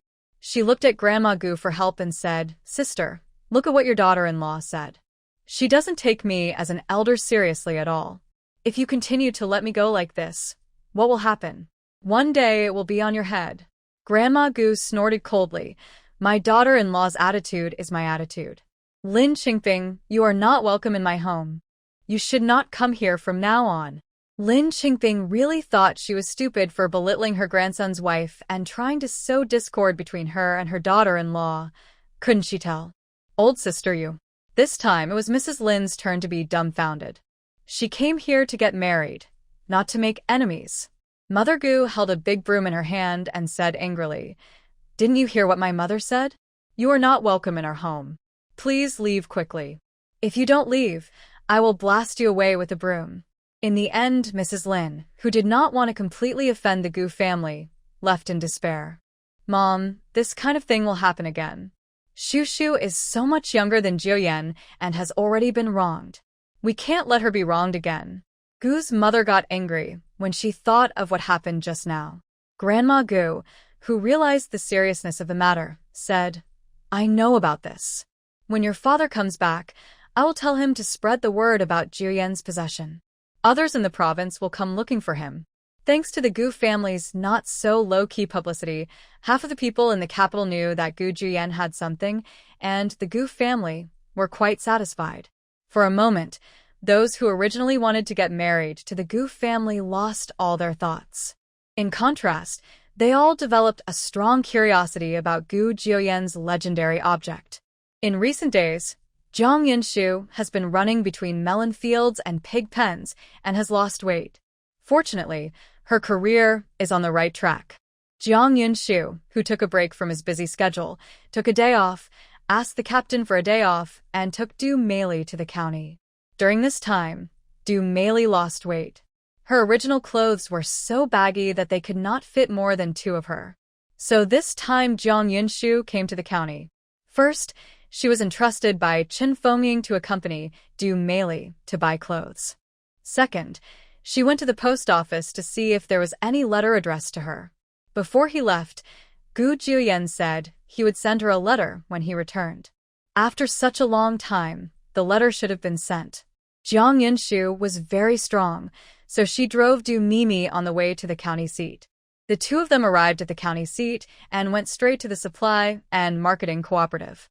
Jiang Yunshu didn't like the clothes in the supply and marketing cooperative very much. In the end, he bought a few feet of cloth and the two left. Jiang Yunshu doesn't know how to make clothes, but she can hand draw them. When she goes back, she will draw them and let Chen Fengying make them. She will definitely be able to make clothes that suit Du's beautiful figure. After coming out of the supply and marketing cooperative, Jiang Yunshu took Du Meili to the post office on a bicycle. Sure enough, Jiang Yunshu guessed correctly. There was indeed a letter sent from the northwest. Just as Jiang Yunshu took the letter and was about to leave, post office worker Xiao Wu hurriedly called her out. "Comrade, here is a package of your things. Come and get it." The thing was too heavy, so Xiao Wu tried to move it but failed to move it. Could it be that the package sent from Beijing was sent by the godmother's family? When Jiang Yunshu took a closer look, he saw the three characters Gu Jinting written on it. 100 questions flashed through Jiang Yunshu's mind. Who is Gu Jinting? She didn't know him. The only person she knew with the surname Gu was Gu Jiuyan. Could it be that it was sent from Gu Jiuyan's family? Under the urging of staff member Xiao Wu, Jiang Yunshu, who was still confused, carried the things away effortlessly. Xiao Wu was dumbfounded on the spot. She picked up such a heavy thing like this. Is she still a woman? The package was so big that it couldn't fit on the bicycle. Jiang Yunshu had no choice but to spend 2 cents to put the package back on an ox cart. Fortunately, not many people went back today, and the ox cart was very spacious. Du Meili was worried that the hands and feet of the people in the car were unclean and could steal the packages while they were not paying attention, so she and Jiang Yunshu joined forces, and she sat on the bullock cart to guard them. Jiang Yunshu's huge package did make people curious, but because Jiang Yunshu had a history of violent beatings, everyone in the bullock cart suppressed the curiosity in their hearts. Along the way, everything was peaceful. After getting out of the car, Du Meili helped Jiang Yunshu get his things home before returning to his home. After Du Meili left, Jiang Yunshu, who was sweating profusely, quickly closed the door, and she and the huge package entered the space. Jiang Yunshu was not in a hurry to open the package, but opened the envelope sent by Gu Jiuyan. In addition to a few handwritten letters and some miscellaneous bills, there was also a passbook. Jiang Yunshu opened the passbook, and after seeing the numbers on it clearly, she took a breath of air. 1, 10, hundreds, thousands, 10,000. 5-digit deposit, totaling 13,200 yuan. In this era, when people don't have enough to eat, is Gu Juyen, who has a 5-digit savings, so rich? However, he was rich, and he was not bad at all. After the shock, Jiang Yunshu began to comfort himself. If compared, Gu Juyen's net worth was naturally not as good as hers. She has the plug-in of space, plus 100 million in supplies, and a good personality and appearance. With Gu Juyen, she doesn't need to feel inferior. Jiang Yunshu found an iron box and temporarily put the passbook and the bills away so that he had time to read the letter. Well, how should I put it? The 6-page letter can be summed up in 3 simple words. I miss you very much. It was Gu Juyen who missed Jiang Yunshu very much. At the end of the letter, Gu Juyen also told him about his transfer from the Northwest Military Region to the capital city and did not forget to tell him his address. Compared to the Northwest, the capital city is not that far away from Mengshi, where Jiang Yunshu is located. Jiang Yunshu plans to find an opportunity to visit Gu Juyen when he has time in the future. After all, they are now in a relationship, and the nature of Gu Juyen's work is there. If he can't come over, she will go find him and cultivate their relationship. As far as boyfriends are concerned, Gu Juyen is very qualified. Next, there was today's huge package. Jiang Yunshu, who wanted to save trouble, cut it directly with scissors. From short-sleeved trousers to socks and headscarves, as well as a lot of food and cosmetics for wiping your face, the items here are even more complete than those in the supply and marketing cooperative. Jiang Yunshu was surprised for 2 seconds, and then after rummaging around, he found a letter. The content of the letter is as follows. Shu, we are Juyen's family. When Juyen talked about you, our whole family was very happy. We didn't know what you were lacking in the country, so Grandma and I bought some of everything. You must accept it. This is our intention. If that brat dares to bully you in the future, just write home boldly, and we will teach him a lesson for you. Shu, thank you for choosing Juyen. Thank you. Jiang Yunshu could feel the Gu family's thoughts from between the lines, and felt warm in her heart. She preciously put away the things they sent. I deliberately tried on the clothes and found that they fit unexpectedly. Moreover, the Gu family's mother-in-law and daughter-in-law had good taste, making the already beautiful Jiang Yunshu look more like a hibiscus. New clothes must be washed before they can be worn. Otherwise, Jiang Yunshu would feel uneasy and would not be able to get over that hurdle. The job of washing clothes is left to the 2-in-1 washing machine in the space. It can be machine washed and dried, and the clean clothes can be worn right away. The care of the elders cannot be wasted, so Jiang Yunshu plans to wear them in the near future. When Jiang Yunshu was packing her things in the space, she heard a knock on the door. When she opened the door, she saw Chen Fengying holding a bowl of noodles in her hand. Made of cornmeal, topped with garlic juice and sesame oil, and a layer of nepeta. Nepeta, a very niche ingredient, is just like coriander. People who like it will like it very much, but people who don't like it will want to stay away. Jiang Yunshu, who lives in a small town in the north of the province, especially likes nepeta. On a hot summer day, a bowl of noodles with tomatoes, eggs, and nepeta is not to mention how comfortable it is. Jiang Yunshu can drink 2 big bowls. By the way, the nepeta noodle fish is also delicious, but it is a bit time-consuming and laborious to prepare. Jiang Yunshu has not eaten it for a long time since Grandma left. Chen Fengying, who was covered in sweat, didn't wait for Jiang Yunshu to open his mouth and began to complain. Smelly girl, no one comes to your house to steal things in the broad daylight, so why should you close the door? It was such a hot day that I stood outside your door and shouted at the top of my lungs for a long time before you opened the door for me. You wanted to heat me to death. I didn't, so don't accuse me wrongly. Jiang Yunshu refused to accept this responsibility. It better be this way.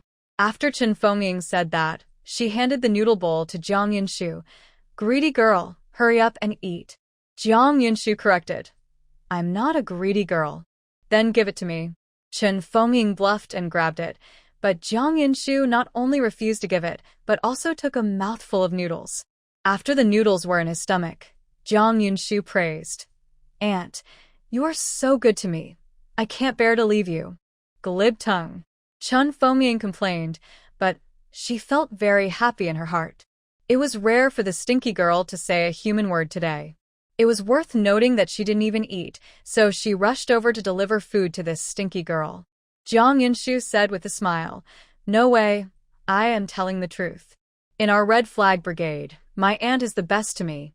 Chun Fomying was coaxed and said happily, "You girl, just know that your aunt is good to you. If you have any good things in the future, remember to think of your aunt. Auntie, even if you don't say this, I still know it, so you can rest assured."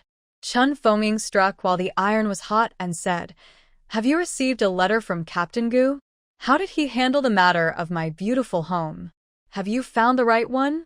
She came here today for this matter, thinking that Jiang Yinshu had not been to the county for so many days. If he went to the county today, he would definitely have to go to the post office.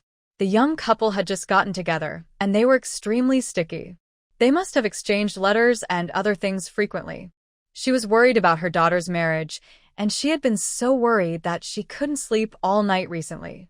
Now, she had put all her hopes on Jiang Yinshu. It was Jiang Yinshu's belongings, Captain Gu's. Gu Zhiyan didn't seem to mention it. Jiang Yinshu looked at Chun Fomying, who was looking at her eagerly, and said, "Nonsense. He has been busy with the transfer of orders recently. Let's wait until he settles down." Transfer order? It was during this period that Gu Zhiyan was transferred to Beijing. That means that Captain Gu will be in Beijing from now on? That's what it meant. That's what the letter said. Jingshi is good. Jingshi is also closer to us. After Mei Li gets married in the future, she will have to follow the army. Then her father and I will be able to visit her from time to time. This is the truth, Annie. If we eat noodles today, can we eat fish with noodles tomorrow? You contribute, and I provide the food. Jiang Yinshu, who has nothing to gossip about, cannot do without food. Chun Fomying said happily, "What's wrong? If you want a drink, Aunt will cook it for you tomorrow. As for the food, you can keep it for yourself. It's just a bowl of noodles and fish. Auntie can still afford it." Jiang Yinshu said, "How can this be done? No one's food is brought by the strong wind, so they eat and drink for free every day, which makes me feel bad. If you really feel sorry for yourself, go for a walk on the hillside and see if you can catch a few rabbits and improve the food for everyone." Chun Fomying admired Jiang Yinshu's ability to catch rabbits. Jiang Yinshu said, "Okay, Mei Li and I will go to the hillside to take a look in the afternoon. If we really want to catch rabbits, we will eat meat tonight." Everything was done, and just when Chun Fomying was about to go home, Jiang Yinshu went back to the house and took a bottle of canned yellow peach and stuffed it into Chun Fomying's hand. "Gu Zhiyan's family sent it, you take it to Mei Li." People change people's hearts, and Jiang Yinshu is no exception. Chun Fomying took the can and said with a smile, "If Captain Gu's family is willing to send you something, it means that they value you. Little girl, you are lucky." She was originally a blessed person. Jiang Yinshu never denied this. Wan Xinyu, who refused to leave, hesitated and said again and again, "Jiang Jiqing, can I talk to you?" Jiang Yinshu looked up at the moon hanging in the sky and rejected Wan Xinyu mercilessly. In the middle of the night, a man and a woman were alone in the same room. If other people in the team saw this, they would secretly call her a watery fox. Obviously, Jiang Yinshu underestimated Wan Xinyu's shamelessness. Wan Xinyu sat in the yard, minding his own business, and said, "Jiang Jiqing, are Miss Du and Aunt Chen still angry with me? I saw that none of them wanted to talk to me today. Are they angry with you? You think too much. It's getting late. Go back to bed quickly. You have to get up early to go to work tomorrow." Jiang Yinshu covered her mouth and yawned non-stop. Wan Xinyu asked with complicated emotions, "Are they really not angry with me?" Jiang Yinshu replied, "Sometimes don't take yourself too seriously.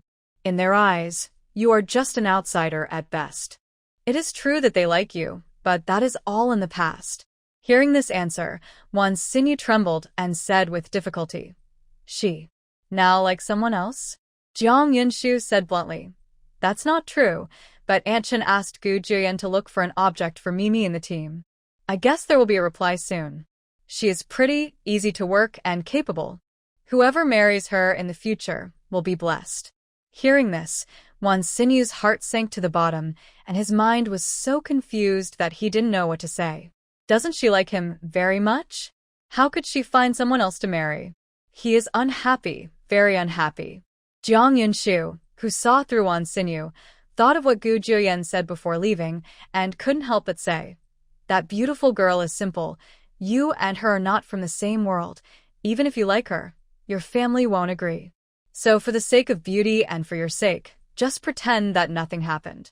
Wan Xinyu was completely silent because what Jiang Yunshu said was true.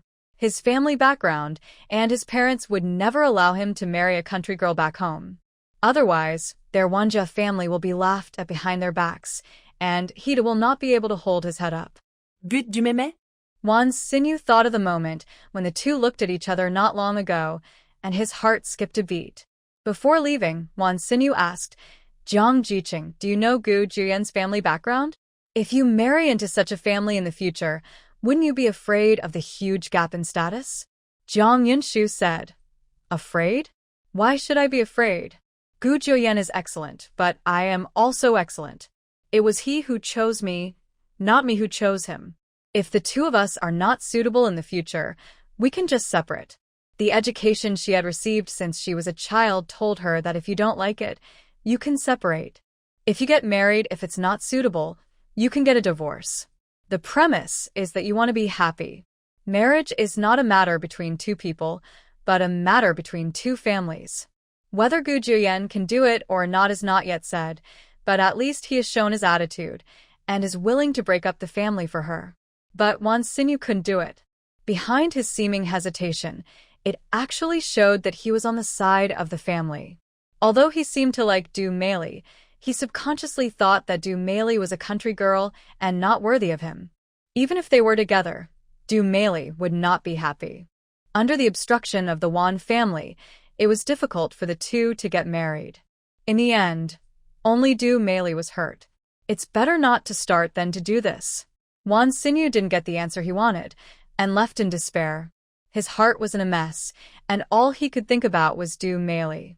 The fat Du Meili, the ugly Du Meili, the thin Du Meili, the considerate Du Meili. After Wan Xinyu left, Jiang Yunshu closed the door, couldn't wait to get into the space to cool off, and took a comfortable bath. After taking a cold shower, he sat at the desk and replied to Gu Juyen. In the letter, Jiang Yunshu explained the things Gu Juyen's family sent her, as well as some of her daily trivial matters. At the end of the letter, Jiang Yunshu missed him. Jiang Yunshu put away the written letter and planned to go to the county to mail the letter when he had time next time. As for the Gu family, Jiang Yunshu was still hesitating whether to reply to them or not. She struggled all night, but couldn't come up with an answer. The next day, she went to work with 2 huge dark circles under her eyes. When I left home, I met Wan Xinyu, who also went to work. Jiang Yunshu looked at Wan Xinyu, who was listless, and his eyes were all blue, and guessed that he hadn't slept all night, so he went to work secretly feeling happy. Sometimes it's strange to say that men are really weird creatures. Just keep going, he will annoy you and not cherish you. Once you leave, he will act like he can't live without you and will live or die without you. Wan Xinyu looked at Jiang Yunshu leaving, sighed, and then went to work absent-mindedly. As usual, when he arrived at the place and sat down, there were many girls vying to help him work. The other men who worked together looked at the leisurely Wan Xinyu and were filled with jealousy. They also wanted to be like Wan Xinyu and be surrounded by women. But they didn't have Wan Xinyu's face that fascinated women, so in the end they had to start working honestly with their hoes. Wang Xiaoshan saw the girl he had liked for many years gathering around Wan Xinyu to show her courtesy. He was so jealous that he went crazy. He wanted to cut Wan Xinyu into pieces with 1,000 knives. Suddenly, with his little eyes rolling around, he had an idea in his mind. While everyone was busy working, he sneaked away to the commune. Wan Xinyu, who is worried about love, still doesn't know what kind of bloody storm is waiting for him next. "Grandma Tang, do you think I should reply?" Jiang Yunshu, who couldn't make up his mind, simply asked Grandma Tang for help. She is older and has more experience, and it would not be wrong to ask her for help. Grandma Tang said with a smile, "The Goof family knows etiquette, so we must also understand etiquette. This letter must be answered. Not only must we reply, but we must also send something. There is nothing we can do in the countryside. I dried some fungus and mushrooms a few days ago. You can take them when the time comes. Although they are all mountain products, that is what we want." Jiang Yinshu thought so in her heart. Now that Grandma Tang said this, she no longer had any other worries. After thanking Grandma Tang, she went to work. That night, Jiang Yinshu went to the captain to ask for leave. The captain originally refused to approve it, but he couldn't resist Jiang Yinshu drawing a pie for him to make a fortune, so he finally approved it softly. After returning home, Jiang Yinshu began to write a letter to the Gu family. After wasting 6 pieces of paper, he finally wrote what he wanted. In addition to the letter, Jiang Yinshu also packed some food for this year and planned to send it together. Of course, Gu Juyan also had a share. That guy must be stingy. If he knows that she sent it to the Gu family and forgot about him, he will definitely be angry. Then she will be the one to suffer. Moreover, all his wealth now belongs to her, so it is not too much to send him some food. On the premise of not exposing the space, Jiang Yinshu will appropriately give the things in the space to people she thinks are worthy. The premise is that that person is worthy of her doing this. The next day, Jiang Yinshu got up early, got on his car, and went to the county seat. After sending the letter and food away, he started wandering around the county. She didn't go anywhere but went to public restrooms in several abandoned factories nearby. The crops are just a flower, and they all rely on dung. Even if the whole team works together, they can't get the fertilizer needed for the crops. As for fertilizer, the output is low these days and the demand is high. It is not something you can buy with money. The key is to use fertilizer strips approved by the commune. However, their brigade is very poor right now, and they don't have any extra money to buy it. Fertilizer. Jiang Yinshu had no choice but to go to the county public toilet because he didn't have enough feces. Fortunately, she was not disappointed. In such a hot day, there were too many public toilets, and the smell was a little bit on his body. Jiang Yinshu, who couldn't stand it, found a deserted place after finishing the work and entered the space with people and cars. Jiang Yinshu threw the clothes he changed into the washing machine in disgust, and then went to take a shower. After taking a shower and drying his clothes, Jiang Yin put on his clothes smoothly. Seeing that he still had time, he settled in his space and finished breakfast and lunch together. 1 portion of spicy mix, 1 portion of cut fruit, plus a cup of meaty grape milk tea with ice, and stuffing not so sweet cakes into your mouth from time to time. Life is very comfortable. On the other side, the red flag brigade exploded. Everyone was working well, but suddenly someone from the commune came and took Wan Xinyu away without saying a word. For a time, the red flag brigade was in an uproar. Du Shokwan, who came after receiving the news, arrived a step too late, and the people from the commune had disappeared. Du Shochuan, who was worried about Wan Xinyu, quickly hitched the ox cart and asked his eldest son to drive the cart and take him to the county to explore the situation. Jiang Yinshu, who had eaten and drank enough, lay down in the space and took a nap. After guessing that the time was almost up, he pushed the cart out of the space. On the way home, Jiang Yinshu, who had excellent eyesight, saw the captain sitting on the bullock cart from a distance. She rode and rode, and the two met at the corner. "Captain, why are you here in the county? I just have something to tell you." Du Shokwan, who had something on his mind, quickly interrupted Jiang Yinshu's words. "Jiang Jiqing, let's talk about this later. Something happened to our brigade." Jiang Yinshu frowned and said, "Something happened? What happened?" Wan Jiqing was suddenly taken away. "I don't know the details. I will have to go to the county to find out." Du Shochuan is also blind now. When Jiang Yinshu heard the words Wan Xinyu, his heart skipped a beat and he hurriedly said, "Captain, I'll go with you." Jiang Yinshu is a person who doesn't like trouble, and she doesn't like to chase people and wipe their butts. But Wan Xinyu is her friend. Although that guy is greedy, timid, and a bit lazy, he is okay with her. At least for now, if she can help, she will naturally help. The three of them rushed to the commune in a hurry. Du Shochuan's eldest son was responsible for watching the bullock carts and bicycles at the door. Jiang Yunshu and Du Shochuan went in to investigate the situation. Wan Xinyu was excited when he saw the two people in front of him clearly, but then he thought of his own sins and didn't want them to be implicated, so he hurriedly shouted out, "Jiang Jiqing, Captain, why are you here? Listen to me and leave quickly." After all, he was careless. Wan Xinyu didn't blame anyone else, only himself. As soon as Wan Xinyu finished speaking, the leader hit him on the head with a stick. The speed was so fast that Jiang Yunshu had no time to stop him. Wan Xinyu's face was covered with blood after his head was smashed. Du Shochuan was frightened and said, "How can you not beat people?" He was the one who was beaten. Someone reported it to us. Others were busy working while others were at work. He was lazy and asked others to help him. This is an unhealthy trend of seeking pleasure. This kind of capitalistic behavior must be resolutely stopped. Lin Xingfeng said indignantly, but his eyes stayed on Jiang Yunshu next to Du Shou. Beautiful, so beautiful. He has never seen such a beautiful woman in his whole life.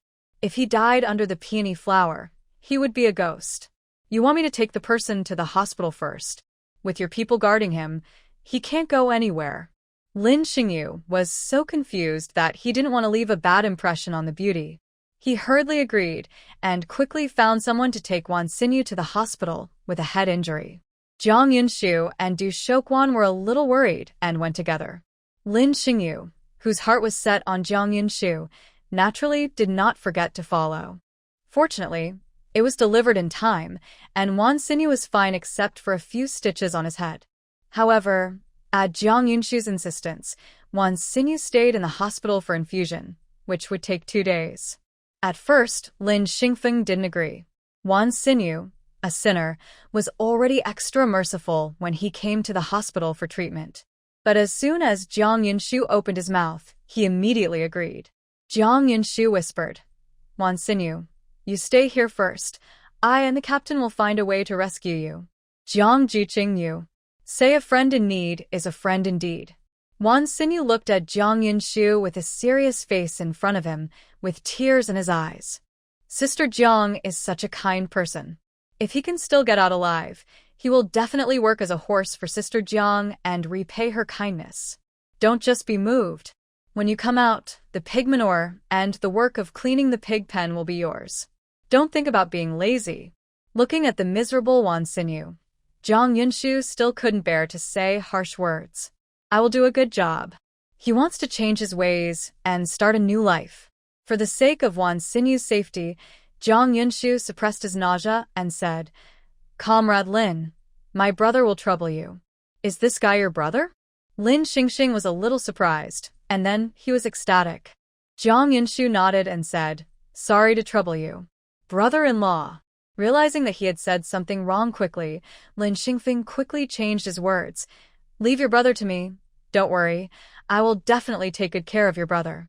For a moment, Jiang Yunshu and Du Shochuan, who had been silent, had complicated expressions. When he came out of the hospital, it was dark outside. In the dim night, Du Shochuan said with a complex expression, "Jiang Jiqing, that which will try to make plans for you again." Jiang Yunshu frowned and said, "I know, but the immediate priority is to rescue Wan Xinyu. That group of people is the best at torturing people. If you leave him alone, there is no guarantee that something will happen to Wan Xinyu. If after rescuing him, he is still a puddle of mud and can't get up the wall, then you have to leave it to fate whether he lives or dies. It has nothing to do with her." Jiang Jiqing, have you come up with a solution? Now that something happened in the team, Du Shochuan was more anxious than anyone else. The thing happened so suddenly that Jiang Yunshu couldn't think of any solution for a while, but a living person can't be choked to death by urinating. He can always find a solution if he takes his time. She could afford to wait, but Wan Xinyu couldn't. On the way back, Jiang Yunshu thought of what Lin Xingyu said, and an idea flashed in his mind. He raised his head and looked at Du Shochuan. "Captain, Lin Xingyu said that Wan Xinyu was reported by someone, so this person must be from our brigade. Let's take the person first. Find out and talk about other things. Okay, I'll listen to you. Du Shochuan quickly agreed. After returning, Du Shokwon took Jiang Yunshu with him and hurriedly called out Du Dafa, who had just fallen asleep. Du Dafa said sleepily, "Captain, why did you come to see me this late at night?" Jiang Yunshu, who was worried about Wan Xinyu, asked, "Scorekeeper, has anyone in our team been absent from work for no reason these past 2 days?" Unexcused absence from work? It seems there really isn't. Think about it again. Jiang Jiqing, there really isn't. I can't remember it wrong. Wait.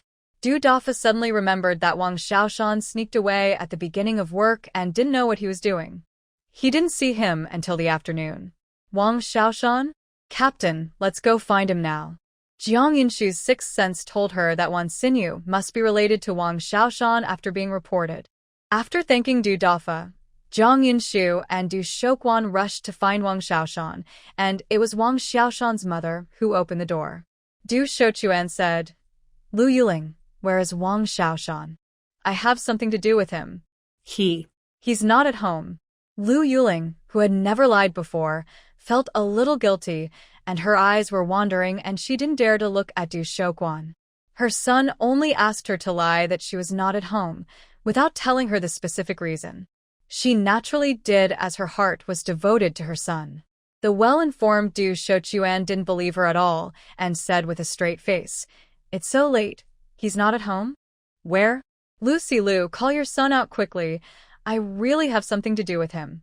Lu Yuling looked at the two people with unhappy expressions. Her heart skipped a beat, and she asked anxiously, "Captain, did my son do something bad?" Du Shochuan replied, "He knows whether he did it or not.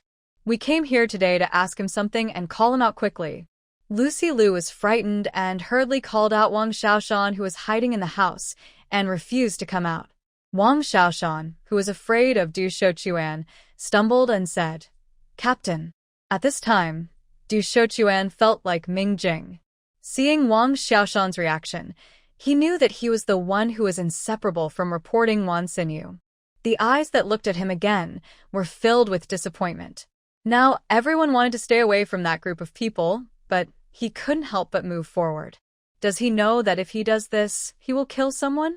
If he has any complaints in his heart, he can speak out, and Du Shochuan will definitely handle the matter fairly and justly.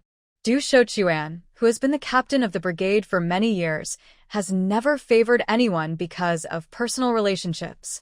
He believes that he is worthy of the Red Flag Brigade and the position he holds. "Xiaoshan, come out with me. I have something to ask you." Just when Wang Xiaoshan was following Du Shochuan tremblingly and was about to leave, Wang Xiaoshan's mother was worried that something might happen to her son, so she knelt down directly to Du Shochuan and cried out, "Captain, Xiaoshan is the only child of our old Wang family. Nothing can happen to him." At this time, Wang Xiaoshan also realized that he was scared, and he knelt down and begged for mercy.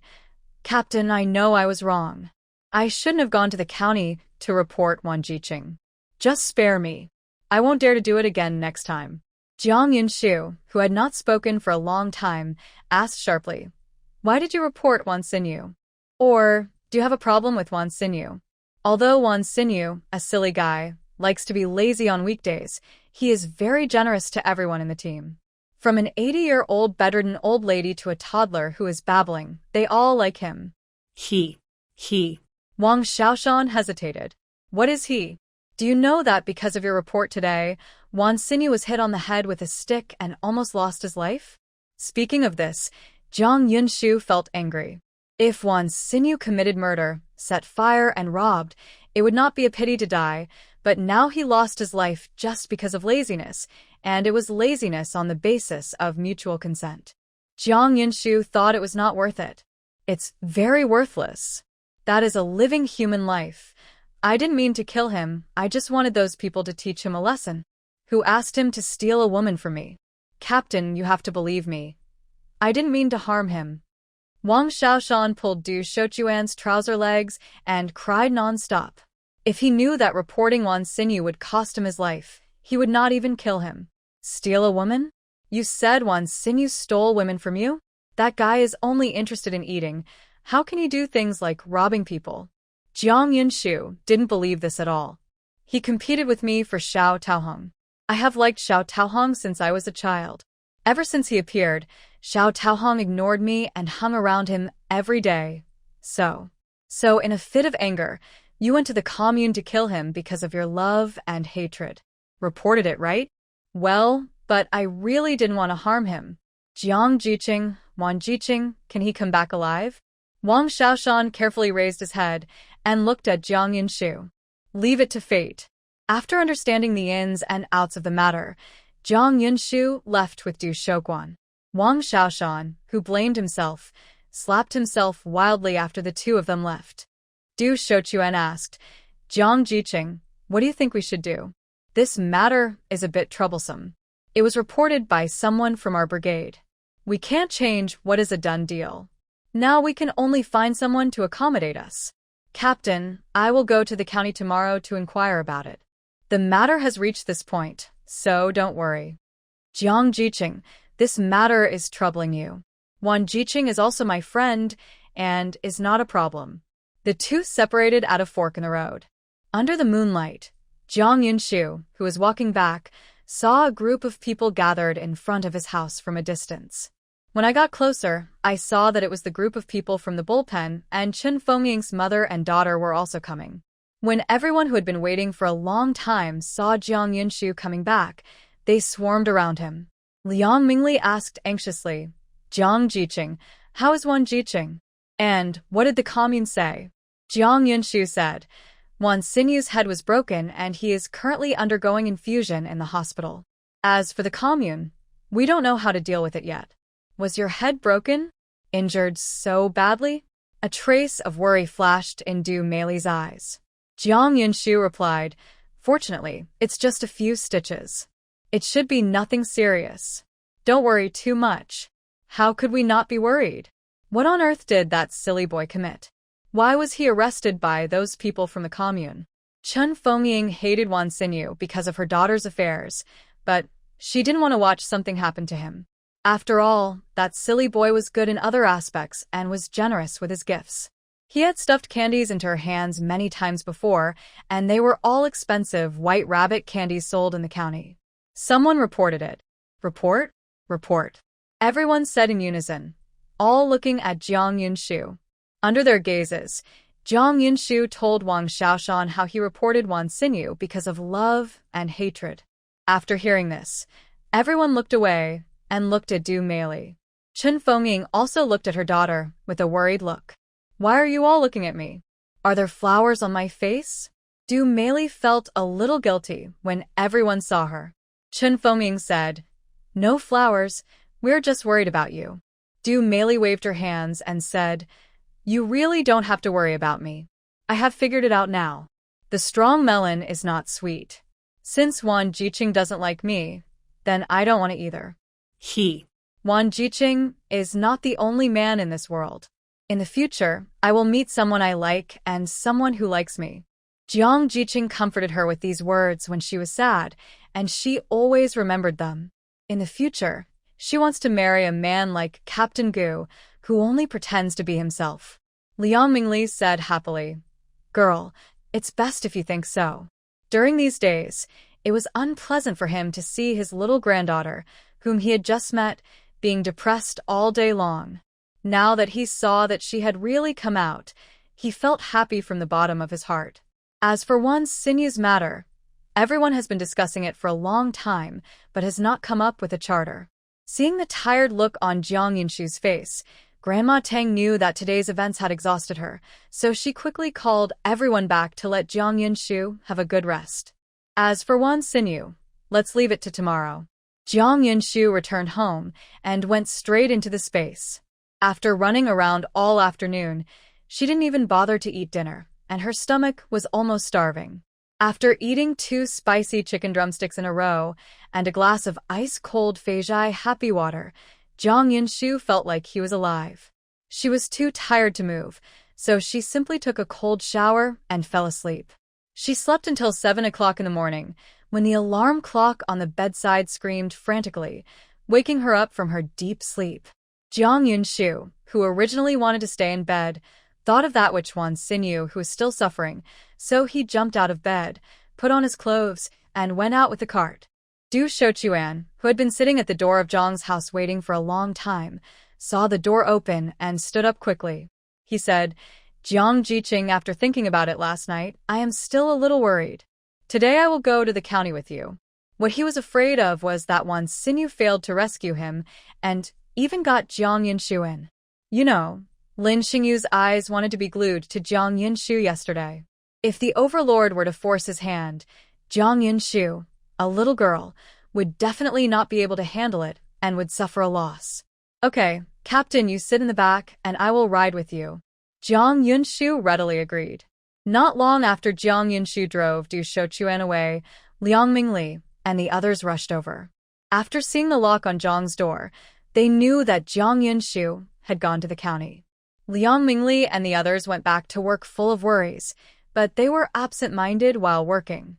Jiang Yunshu and Du Shochuan went to the hospital first. When they saw Wan Xinyu, whose arms and legs were still there, they felt a little relieved. Afraid that Wan Xinyu would starve to death, Jiang Yunshu quickly handed him the millet porridge and steamed buns that she had brought from the hospital cafeteria. Wan Xinyu burst into tears while eating the buns. Relatives are all relatives, and those who are willing to help him at this time are the ones who are sincerely good to him.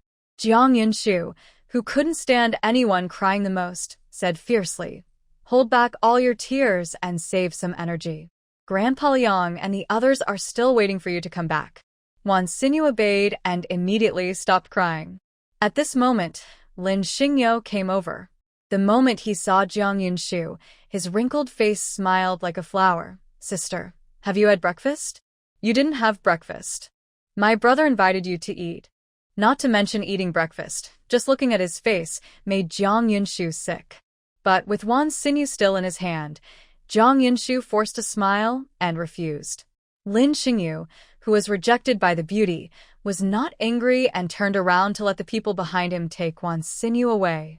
Lin Xingyu's lustful eyes wandered back and forth on Jiang Yunshu, and he said seriously, Sister, it's very difficult for me to handle this matter. I also want to let my brother go, but there are more than a dozen pairs of eyes staring at me from above and below. I see. I can't show favoritism. I hope you can understand me, brother. Thanks to my brother, Jiang Yunshu almost vomited. If it weren't for the safety of that which Wan Xinyu, she couldn't stand it for a moment because of her bad temper and would have rushed up and punched him a few times, so that he can know why the flowers are so red. Seeing that the little beauty was silent, Lin Xingfeng thought that she didn't understand what he meant, so he simply said more bluntly, If you want to save your brother, there is actually another way. Sister, do you want to know? If you have something to say, say it. If you have something to say, let it go. At this time, Jiang Yunshu's patience had reached its limit, and she was almost unable to control the ancient power in her body. She wanted to hit someone, especially. Lin Xingfeng said, Girl, you have personality, I like it. What about this method? If you become my woman after we get married, your brother-in-law will be my brother-in-law. If I let go of my brother-in-law, the people under me can't say anything. I'll give you time to think about it. Don't worry, as long as you follow me, I will ensure that you wear gold and silver and have a good life every day. Jiang Yunshu said coldly, Then you should kill him. Saving someone and putting yourself on the line is not a good deal no matter how you calculate it. Jiang Yunshu felt sick in her stomach when she thought that this gadget, which was not as tall as her, was cocooning on her body. Lin Xingxing said, Are you serious? Are you really afraid that I will kill him? Tell me if he's going to die so I can go collect his body. Okay. Don't regret it. Lin Xingfeng left this sentence angrily. After Lin Xingfeng left, Du Shochuan, who couldn't hold it in any longer, cursed. This rascal doesn't himself. He just looks after himself. He can say anything. Jiang Jiqing, don't agree to him. But Wan Jiqing? They won't really kill Wan Jiqing, right? No, at most it would be some skin trauma. Lin Xingyu also wants to use Wan Xinyu to control her. Wan Xinyu will not have any trouble in a short time. Du Shochuan said, Then we still have time. No matter what, we have to rescue Wan Jiqing. After leaving the hospital, Jiang Yunshu drove Du Shochuan to the Educated Youth office and found Zhang Tsunyo, the director. Favors are something that should be used once or less. If you can't use it, don't use it. But Jiang Yunshu, who couldn't think of a way to save Wan Xinyu at the moment, could only ask Zhang Tsunyo for help. After hearing Jiang Yunshu's intention, Zhang Tsunyo, who had always been talkative, said with an expression of embarrassment, "Shu, it's not that I don't want to help you, it's that I really can't help you." Lin Xingfeng was not someone he could afford to offend. If something happened to Jiang Yunshu, for the sake of his old comrade, he could risk his life to save her. But this person was Jiang Yunshu's friend, and he couldn't take the risk. "It's not that I can't, it's that I don't dare to take the risk. It's okay. I'll think of other ways. Uncle Zhang, I'm troubling you today." Jiang Yunshu's heart sank. It seemed that things were far more complicated than she imagined. However, she must save Wan Xinyu. Shu, let me tell you the truth. This Lin Xingyu is the commune secretary and the brother-in-law of the reporter. He is not a human being. You can go as far as you want, otherwise I am afraid that he will take advantage of you. If you get involved, I can't explain it to your dad. Well, it's too late. That shameless rascal who wants to eat swan meat has already invited her to play in bed. Jiang Yunshu didn't want Zhang Tsunyo to worry, so she deliberately hid it. Uncle Zhang, who is Lin Xingxing in daily life. Only by knowing the enemy can you win every battle. Since Zhang Tsunyo couldn't help her, she could only find a way on her own. She is not a human being. Relying on her identity as a sister, she does a lot of things like chickens, dogs, thieves, and people's lives. There were more than a dozen girls who were harmed by him alone. Some of them couldn't bear it and threw themselves into the river. If someone made trouble at the girl's house, the Zhang family would use money to silence them. Over time, people in the county would hide when they saw him. Walk along. Zhang Tsunyo got angry when he talked about this, but there was nothing he could do about it.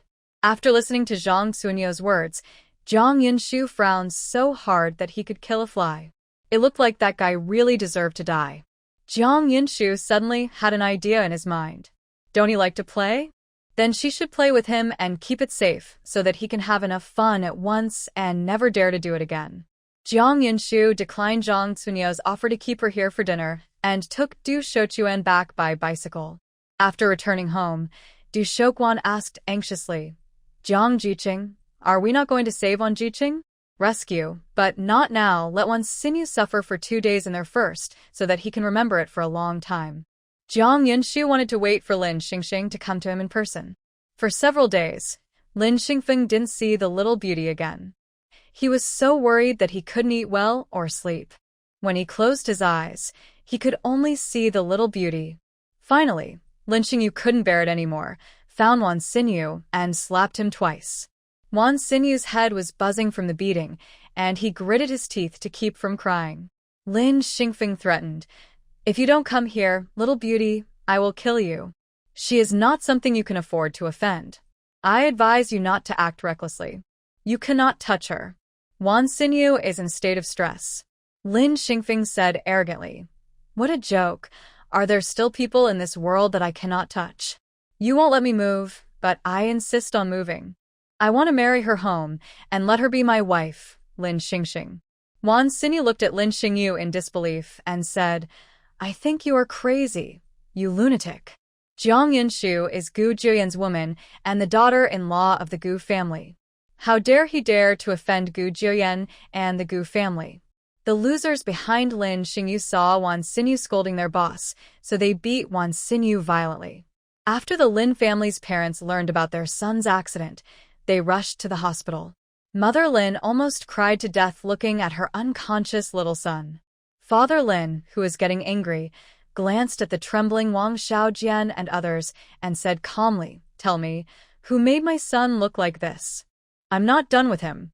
Wang Xiaojian, who was afraid of being punished, quickly said, Is a young educated youth from the Red Flag Brigade." An educated youth? How could his son, who was in good health, get involved with an educated youth? Father Lin was a little confused. The man's name was Jiang Yunshu, a female educated youth. The boss fell in love with her and then... Looking at the increasingly gloomy faces of Lin's parents, Wang Xiaojian did not dare to say any more. Hearing this, Mother Lin said with a ferocious face, "Then she beat my son into such a shameless little. It is a blessing from her ancestors that my son can like her. If anything happens to my son, I want to be buried with her." Wan Xinyu stayed in the ward across the wall. He was seriously injured and needed someone to take care of him. Jiang Yunshu and Chen Fengying stayed behind, while the others drove the ox cart back overnight. The next day, Father Lin took Wang Xiaojian and others and went to the countryside aggressively. The team members were frightened when they saw these unkind people coming and hurried to call the captain over. Du Shouquan, who had been mentally prepared for a long time, pretended to be calm and said, "What are you here for?" Father Lin said, "Hand over Jiang Yunshu from your brigade. He wants to run away after beating someone. How can there be such a good thing in this world?" When he thought of the injuries on his youngest son's body, he wanted to cut that witch into pieces. Did Jiang Jiqing hit someone? No way. Why not? It's so weird for a woman like Jiang Yunshu to beat someone. Your father, Jiang Jiqing, will not hit someone for no reason. She must hit someone who deserves to be hit. The people in the team spoke up one after another and expressed their opinions. The irritable Father Lin lost all patience and shouted at everyone to shut up.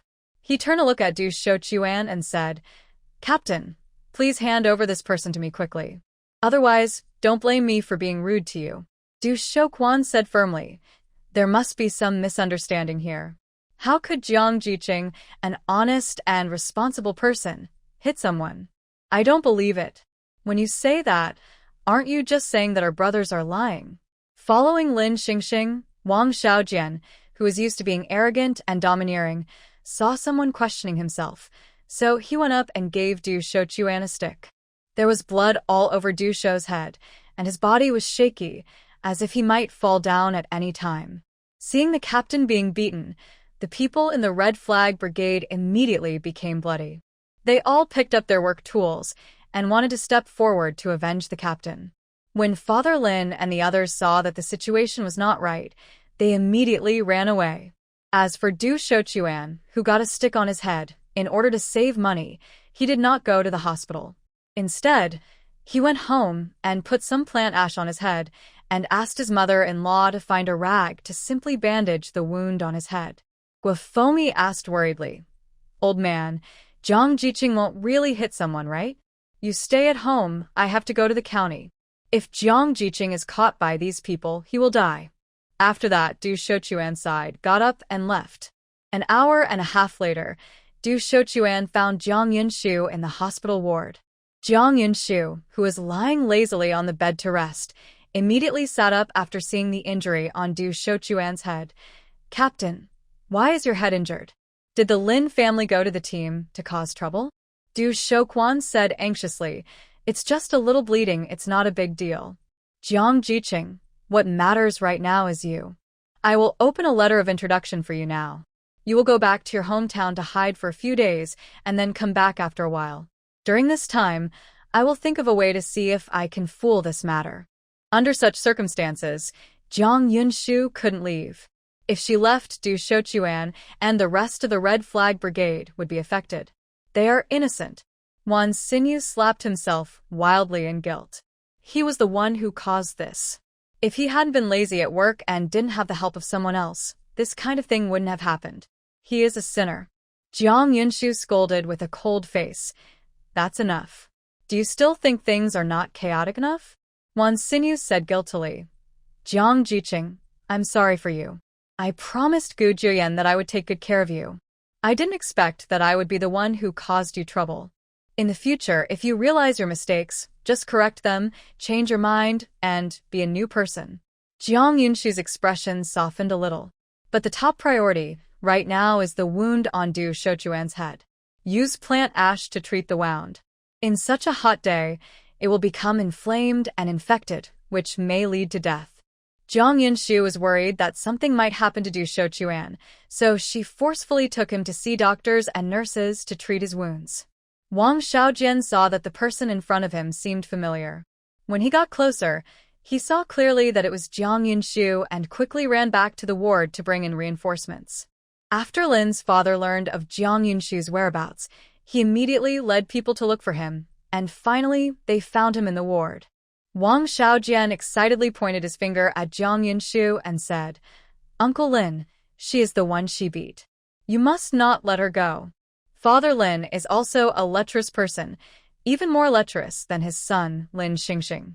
Now that he saw Jiang Yunshu, he was really amazed by her beauty. He didn't expect that there could be such stunning beauties in this corner of the world. Why hadn't he noticed it before?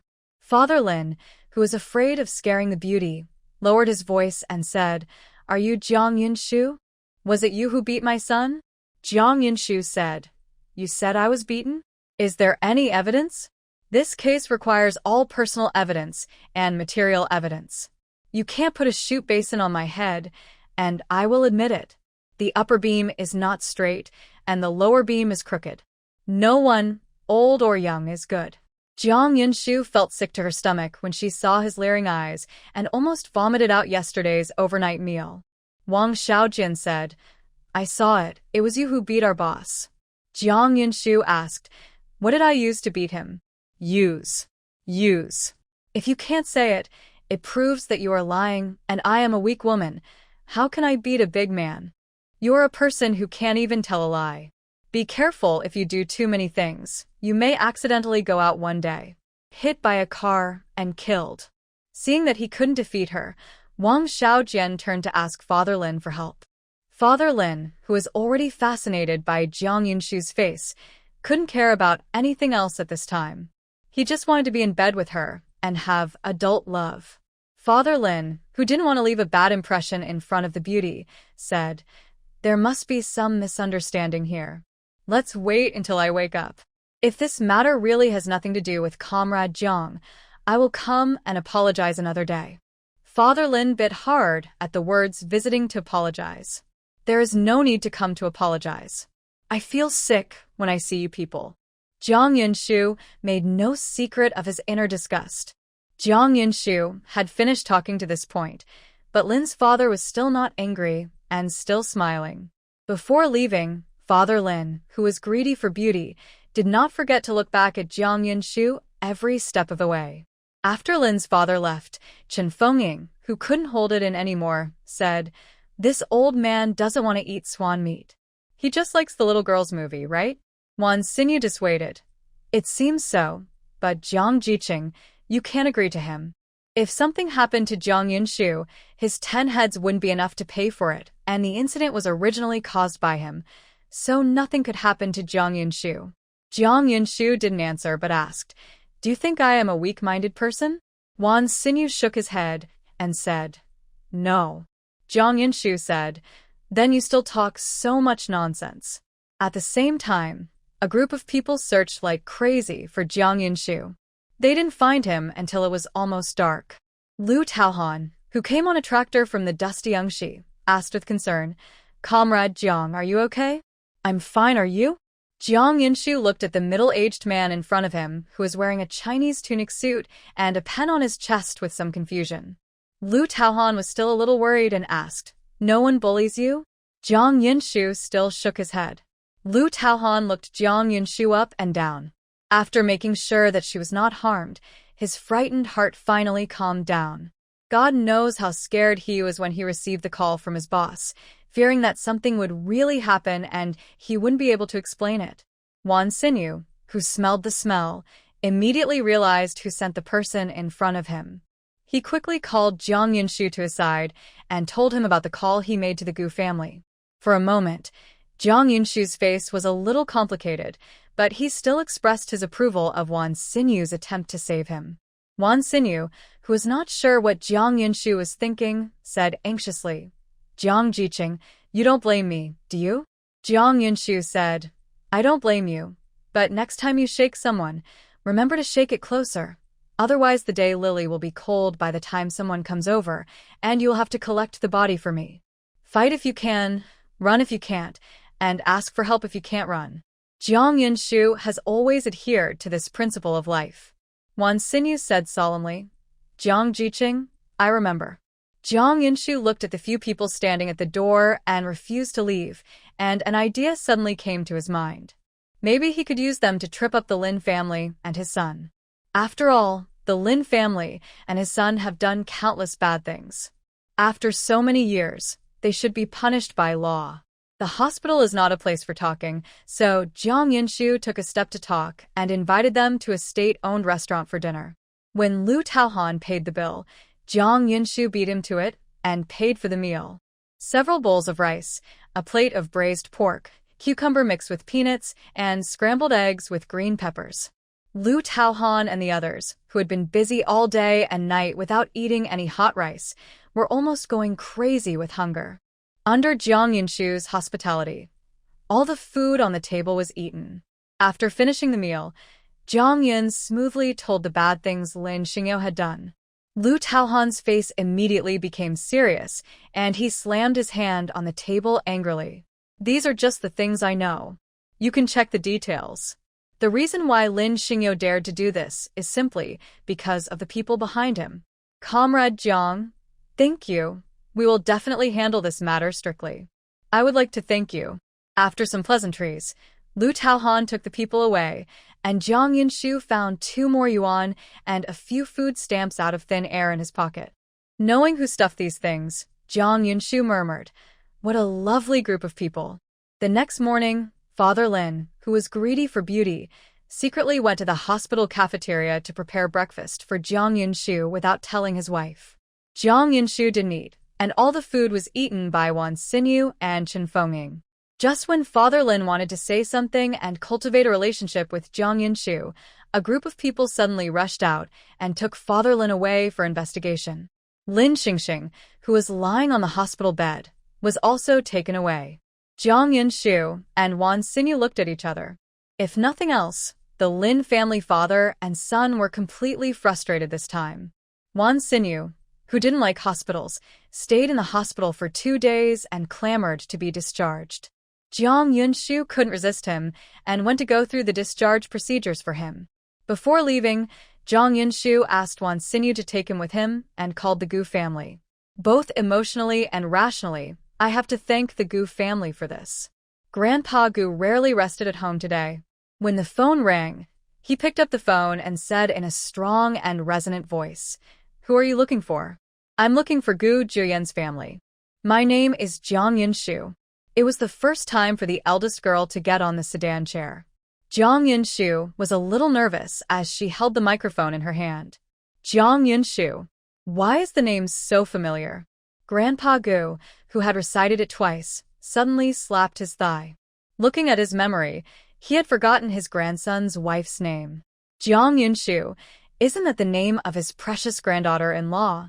Thinking of this, Grandpa Gu, who was afraid of scaring away his grandson-in-law, pinched his throat and said, "Shu Shu, I am Grandpa Juyan. Just call me Grandpa." Feeling the liking of the person opposite, Jiang Yinshu shouted obediently, "Grandpa." Granddaughter-in-law calls Grandpa. At this moment, Grandpa Gu, who had been looking forward to this call for many years, was so excited that his face turned red and his eyes were moist. "Granddaughter-in-law, no one bullies you in the countryside, right?" "Grandpa, don't worry, no one will bully me. Everyone is very kind to me. This happened thanks to you. Shu Shu is here to thank you. He even calls me Grandpa, but he is still so outspoken. I will be angry next time. Shu Shu's fault." The first time his granddaughter-in-law called, Grandpa Gu was reluctant to hang up the phone. After a while, he reluctantly hung up the phone because he was worried that his granddaughter-in-law was busy. Before hanging up the phone, Grandpa Gu did not forget to tell Grandma Gu and the 3 of them about going to the countryside to see Jiang Yinshu. Jiang Yinshu was on the verge of tears. After all, she was not ready to meet her parents so soon. Wan Xinyu, who was guarding the door, saw that Jiang Yinshu finally came out, so he quickly stepped forward and asked, "How are you?" What did you all say? Jiang Yinshu said bitterly, "I didn't say anything." Seeing Jiang Yinshu's half-dead look, Wan Xinyu had a bad feeling in his heart, and he said quickly, "Don't they like you?" No. What is that? Gu Juyan's parents and grandma are on their way now. What? They're coming. Now Wan Xinyu couldn't sit still. On the way back, Wan Xinyu thought of the toughness of the Gu family's mother-in-law and daughter-in-law and asked again, Jiang Jiqing, I really haven't bullied you, right? Jiang Yunshu asked suspiciously. You seem to be afraid of them. Are they that scary? Wan Xinyu denied it with a mournful face. No, it's not scary. It's a lie that Gu's family is not scary, but it's true that he protects his shortcomings. Fortunately, he was smart and hugged Jiang Yunshu's thigh tightly from the beginning. Otherwise, he would have offended Jiang Yunshu. I don't know how he died. Chen Fengying, who was sitting next to her, saw the two of them playing riddles in front of her and wanted to get in the way. She asked anxiously, Little girl, what are you two talking about? Why can't I understand this old lady? Nothing. It's nothing, it's what you have. Little girl, don't try to hide it from me. If you don't tell me, I won't gossip about the team with you in the future. What you're doing is unethical. I'm not authentic, and neither are you. Tell me quickly. If you don't tell me, I'll be itchy and won't be able to sleep tonight. Gu Juyan's family is on their way here, and they have arrived at our place in just the past 2 days. Chen Fengying's face was filled with joy, and then she said excitedly, It's a good thing that your parents-in-law are coming to see you. If you can't cope with it, there's still an aunt here. My aunt is good at this, so I'll take care of it for you and handle it properly. Jiang Yunshu replied, Thank you. We haven't even exchanged our horoscopes yet. It's too early to call my parents-in-law. Chen Fengying, who was standing next to Gu Juyan, saw her saying this and complained angrily, You kissed and hugged me. Do you still want to be irresponsible? Who do you think our leader Gu is? Our Captain Gu has been so kind to you. Are you worthy of our Captain Gu? Jiang Jiqing, if you touch your conscience, won't it hurt? Chen Fengying's voice was a little loud, and for a moment, everyone else on the bullet cart looked at Jiang Yunshu. Even Jiang Yunshu, who has a strong psychological quality, can't bear to be scrutinized by so many pairs of eyes at this moment. She clearly told the truth, but she felt guilty. She felt guilty after being seen by everyone. She just wanted to get this matter over with quickly, so she quickly admitted her mistake. Chen Fengying saw that Jiang Yunshu was sincere in admitting his mistake, so she didn't hold on to him. She even praised Gu Juyan's good deeds in front of Jiang Yunshu sincerely. In Chen Fengying's words, Gu Juyan is a unique good man in the world. If you miss him, you will regret it for the rest of your life. Wan Xinyu, who knew Gu Juyan well, would have stood up to expose the lies in Chen Fengying's mouth if he hadn't been afraid of being beaten.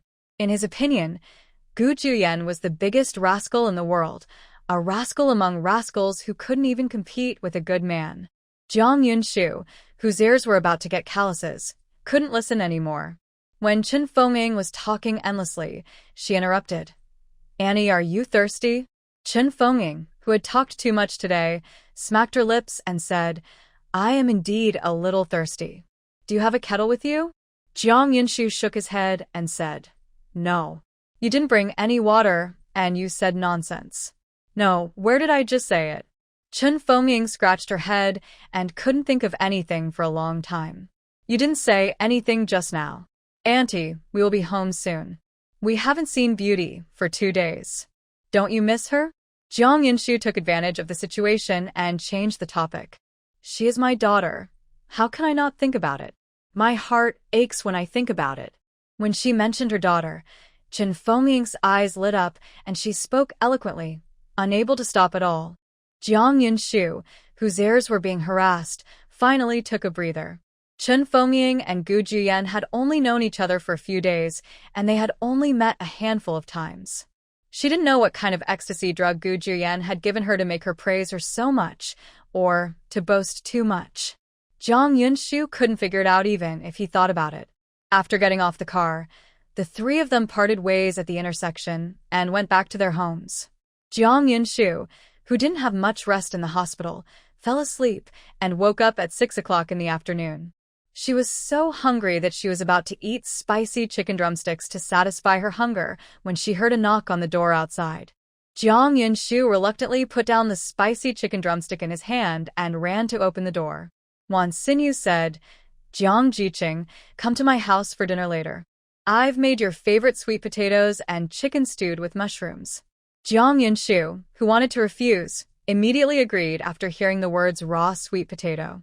The shredded sweet potatoes were delicious, but she didn't think of stocking them before wearing them, and she didn't know how to cook them after wearing them. After all, she hadn't eaten them for a long time. Jiang Yunshu still believed 100% in Wan Xinyu's craftsmanship. After all, the identity of the descendant of the royal chef was there. If he couldn't do it well, he would be ruining the reputation of his ancestors. Seeing that Jiang Yunshu agreed, Wan Xinyu ran to call the others. The people in the bullpen, including Chen Fengying and his wife, as well as the Captain Du Shouchuan who was running around for him, all called him home for dinner. There was no time to prepare a lot of ingredients. Wan Xinyu spent money to buy the dishes on the table from the team members' homes.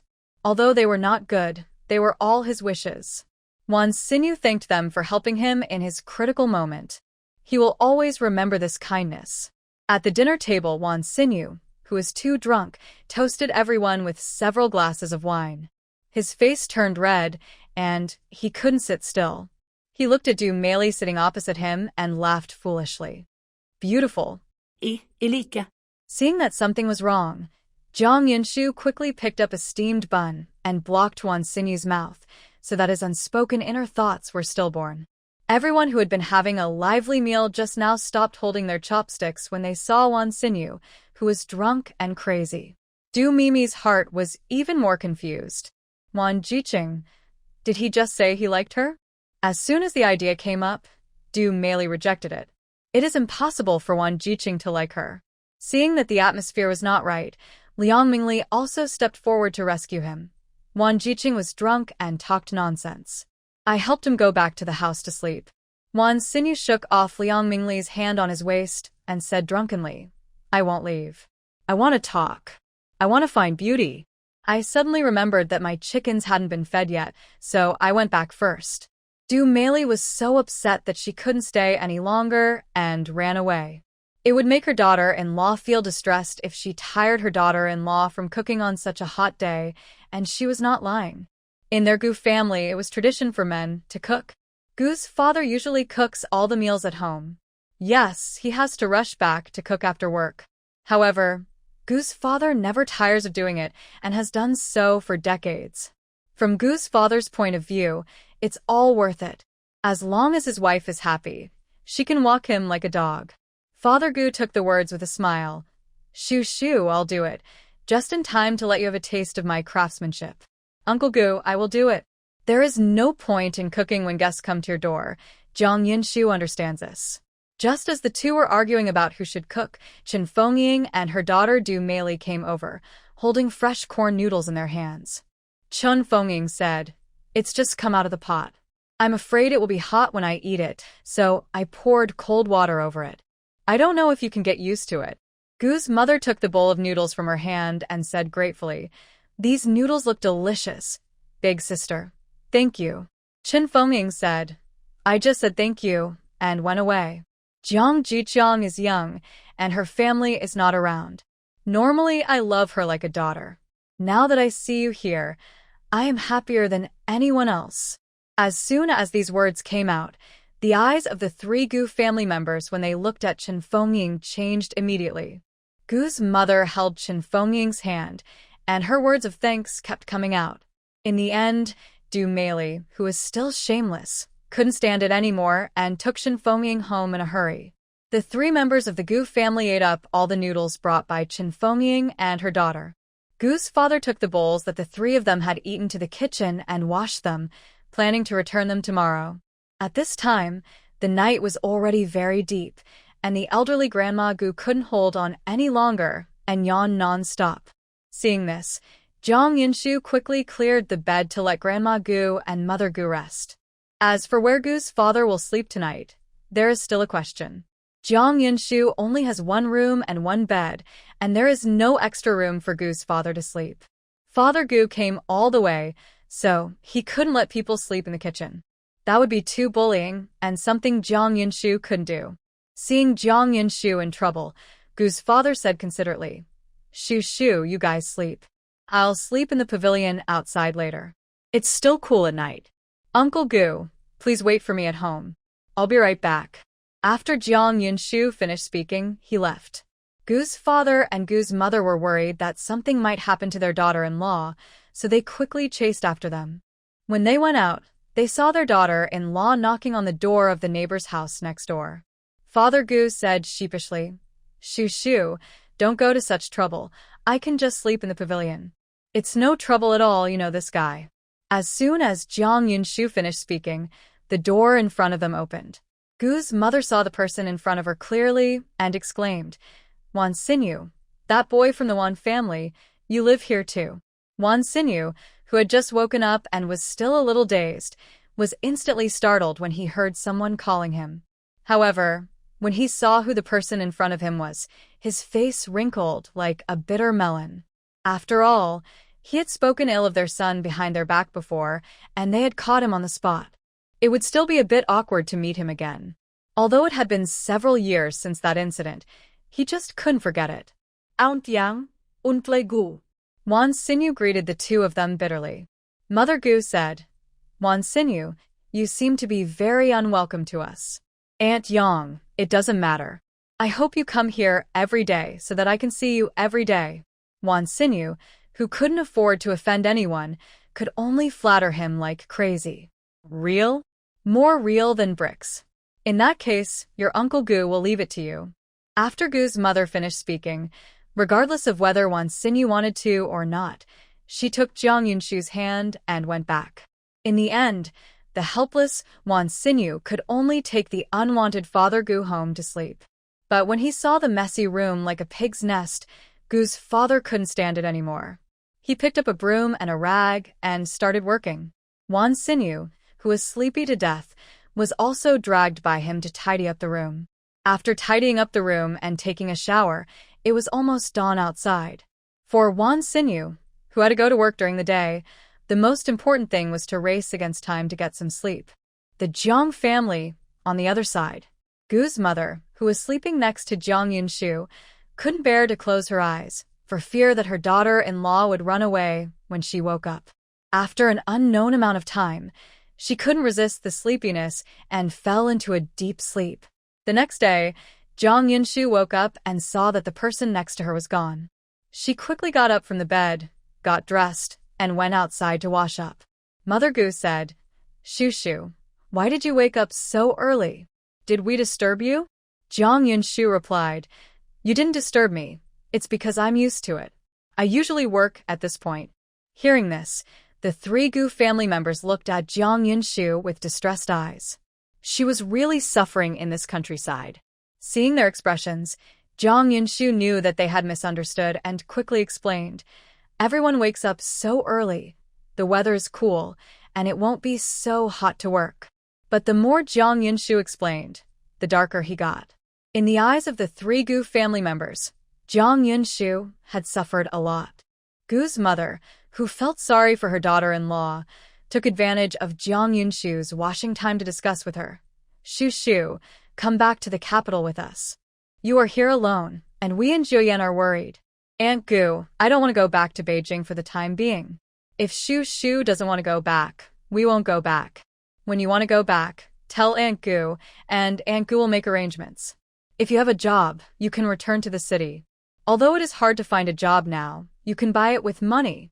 As long as you are willing to spend money, you will not have to worry about not having a job. Spending money for your daughter-in-law will make your mother happy. Thank you, Aunt Gu."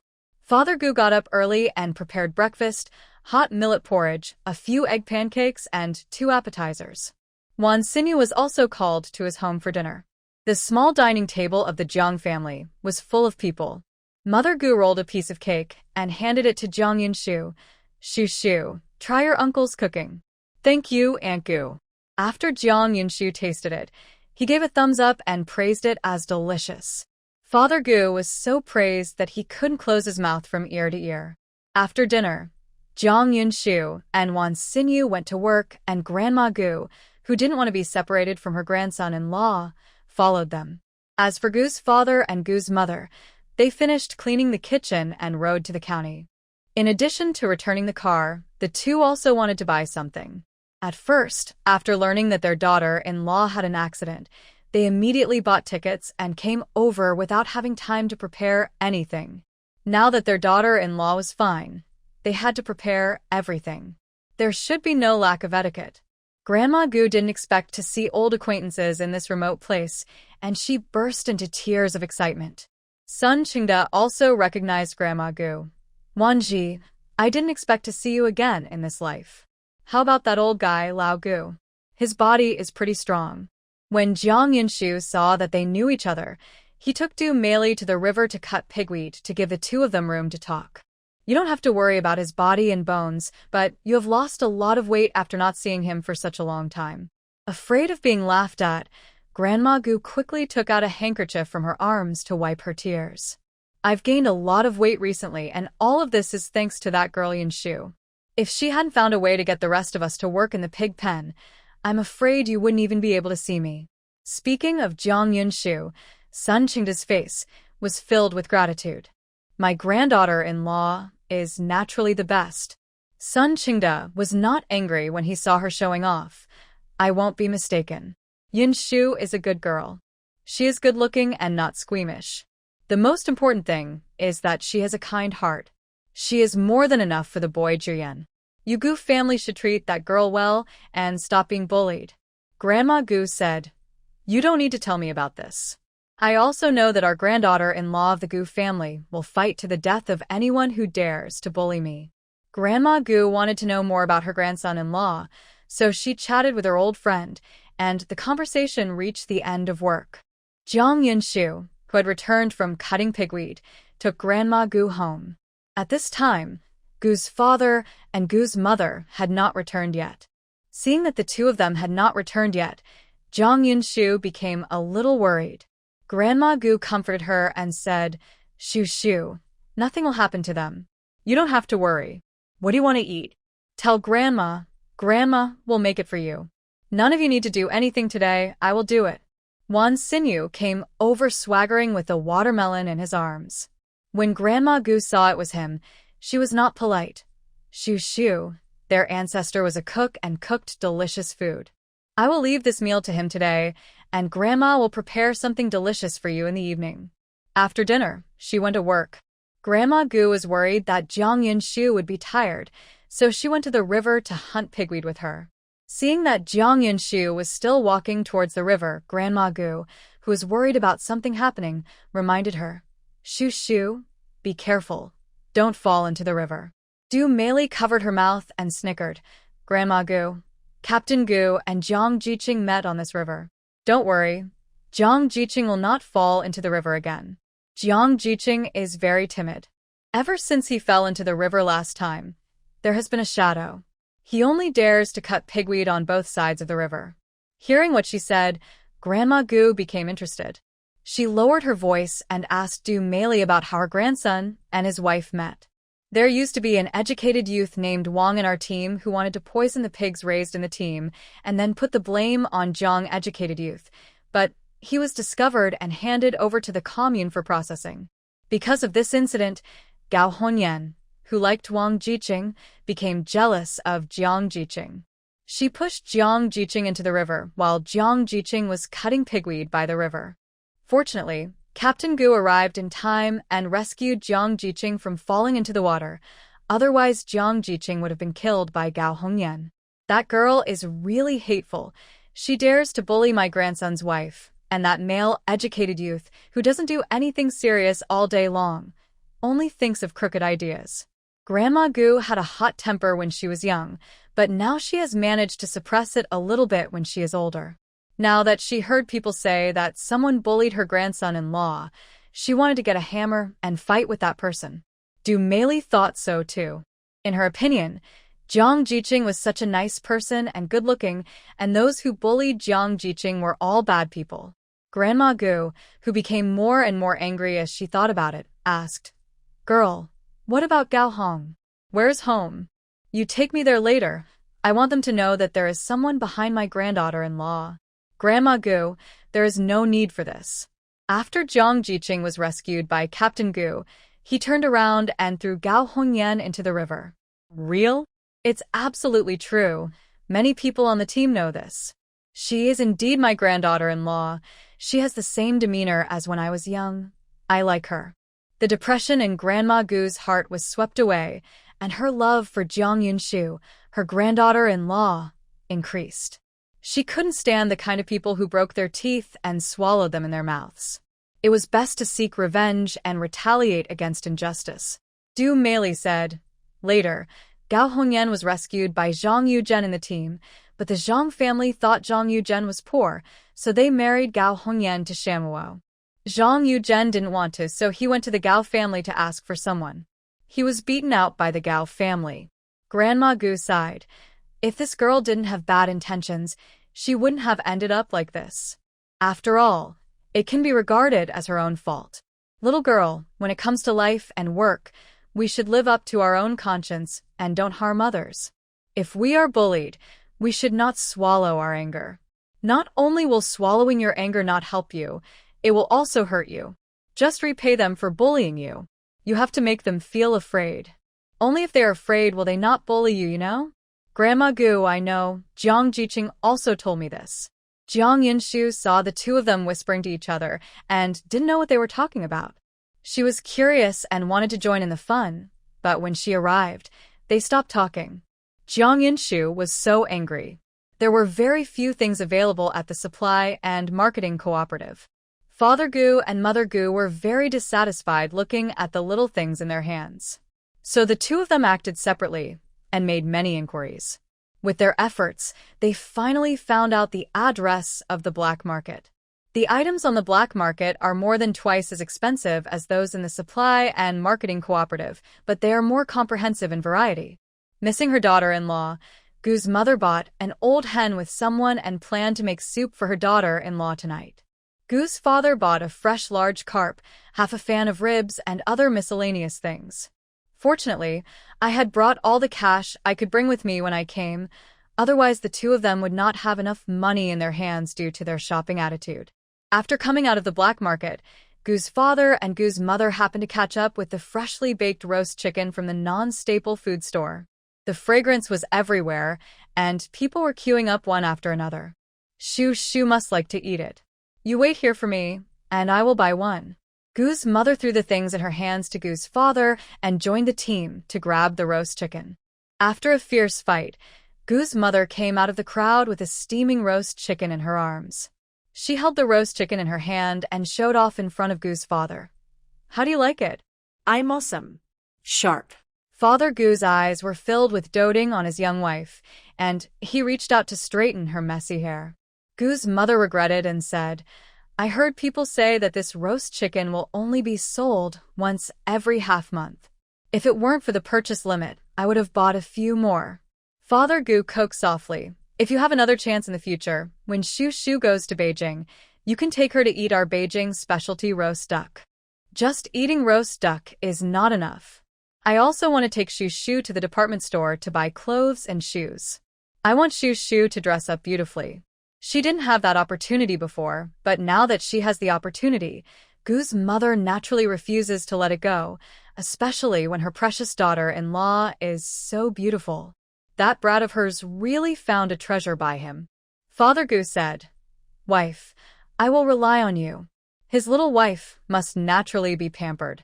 When we return to Beijing, we will make arrangements for what needs to be done and prepare for what needs to be prepared.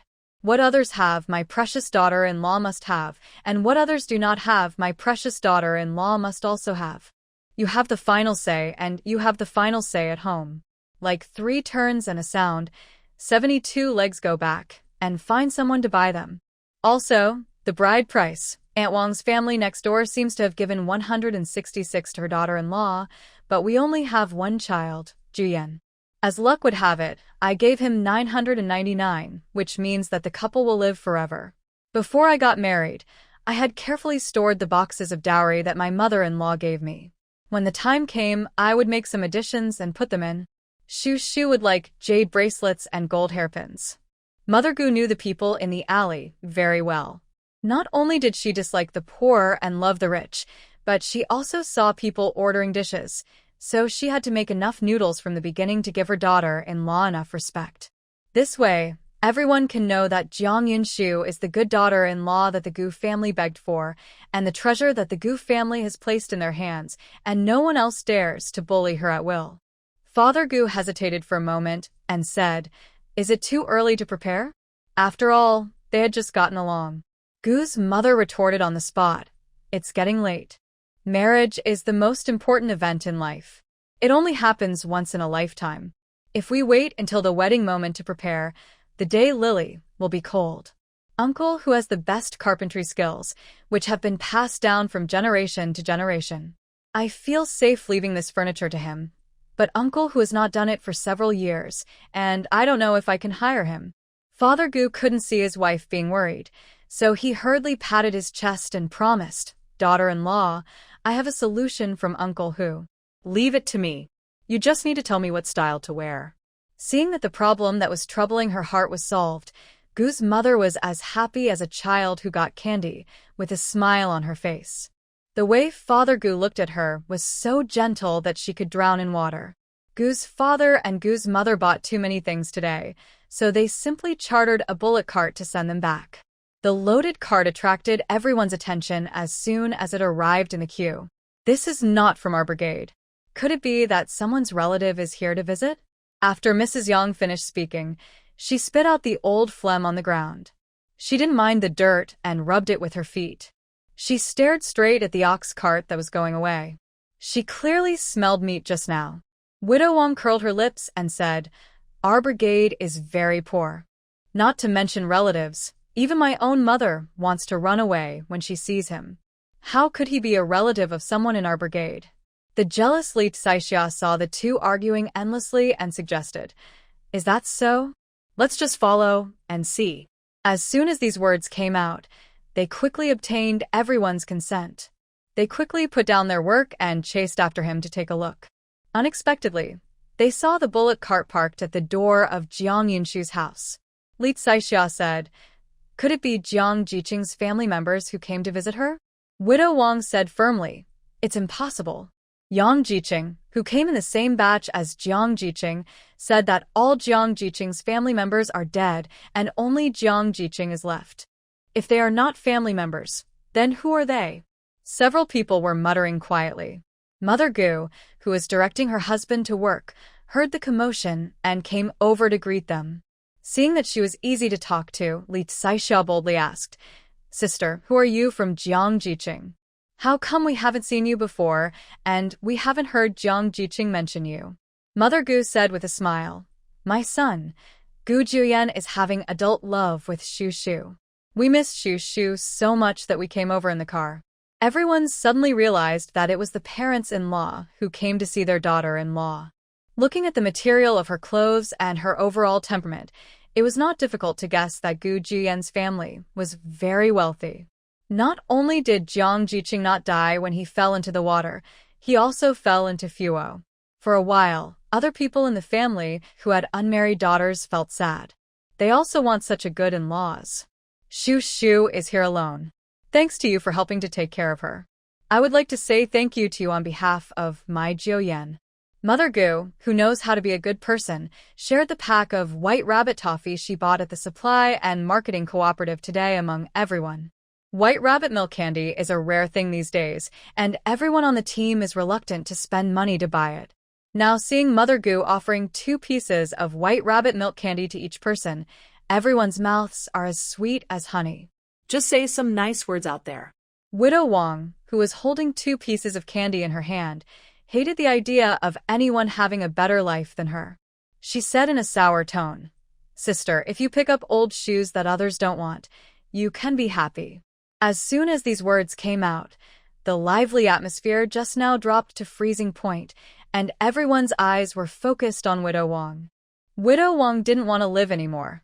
She said bad things about Jiang Jiqing in front of Jiang Jiqing's future mother-in-law, and wasn't she afraid that Jiang Jiqing would throw her into the river? "Can you say that my daughter-in-law is my daughter? If you talk nonsense again, I will tear your mouth apart."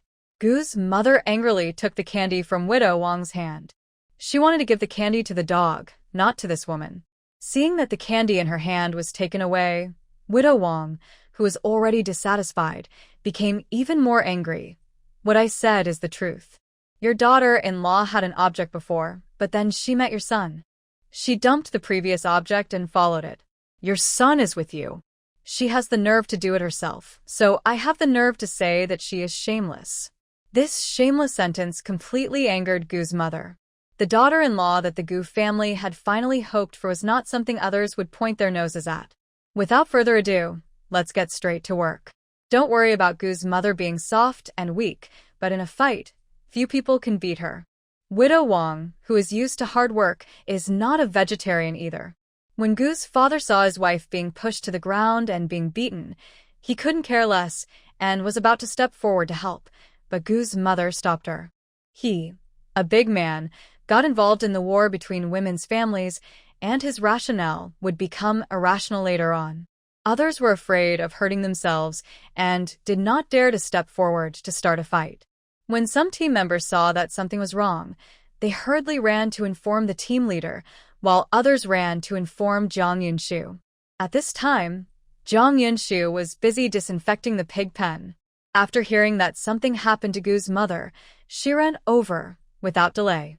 Li Caixia, who came to report the news, was left far behind her. Grandma Gu and Du Meili, who were worried about their daughter-in-law, also hurriedly chased after her. When Jiang Yunshu arrived, Gu's mother and widow Li were fighting fiercely. Looking at Gu's mother, who was injured all over, Jiang Yunshu stepped forward and separated the two forcefully. Jiang Yunshu said, "Aunt Gu, I will take you to the hospital now." Shu, I'm fine, I don't need to go to the hospital." When Gu's mother met her daughter-in-law's caring eyes, she felt sweet in her heart. She was full of fighting spirit and could do another big job. Jiang Yunshu said forcefully, "You must go to the hospital. Your face was scratched and there is blood." Father Gu said cooperatively, "Wife, listen to Shu, let's go to the hospital." Gu's mother didn't want her precious daughter-in-law to be angry, so she agreed. Jiang Yunshu, who was anxious to take Gu's mother to the hospital, went back to the house to push the cart. Du Shochuan came over sweating profusely at this time. He looked at the three strangers in front of him. He was stunned for a moment, but soon returned to normal. "Captain, I don't live anymore. I, an orphan and a widowed mother, have been bullied. What's the point of living? Oh. My life is miserable." Widow Wang lay on the ground and cried loudly. Her cry was sharp and harsh. She couldn't get this beating in vain. She had to let the witch who beat her bleed out, and the family was about to run out of food. Du Shochuan, who couldn't stand women crying the most, said with a straight face, "Wang Erniu, if you have something to say, please tell me. Crying is nothing to say. Captain. She bullies people. Look at my face scratched by her. I don't want to live anymore. It's better to die than live. Go down and see my stick as soon as possible." Gu's mother sees her. His ability to rake someone's back was quite impressive, and he was no less willing to give in. When no one expected him, he just sat on the ground and cried. She is best at complaining about grievances. Our Gu family is looking forward to the stars and the moon. We finally hope that a good girl like Shu will not despise my Juyen and be willing to have adult love with my Juyen. Who would have thought that this poisonous woman would make up such nonsense? I can't live anymore. It's not interesting at all. It's better to let me die early, and be free. Not only Jiang Yunshu was dumbfounded, but even Widow Wang, who was crying, was dumbfounded. How could there be someone more shameless than her? Widow Wang was stunned on the spot, a little at a loss for a moment. Du Shoguan, who was in charge of solving the case, now had a head as big as two. He looked at Jiang Yunshu for help. "Jiang Jiqing, think of something quickly." Jiang Yunshu, who had always been reluctant to help her relatives, shrugged and said that she couldn't help, and she thought that this matter had something to do with her. Mother Gu was helping her, so she couldn't care less. Du Shochuan saw that Jiang Yunshu's side was not going to work, so he bit the bullet and faced the difficulty. How can we just cry and cry when we have something to say or a grievance to complain about? Gu's mother knew that her daughter-in-law didn't want to leave here, and she also knew that the man standing in front of her was in charge of the team, so she stopped crying immediately. Gu's mother pointed her finger at Widow Wang and said, "She made it up. I want her to apologize to Xu Shu." Widow Wang retorted angrily, "Why should I apologize?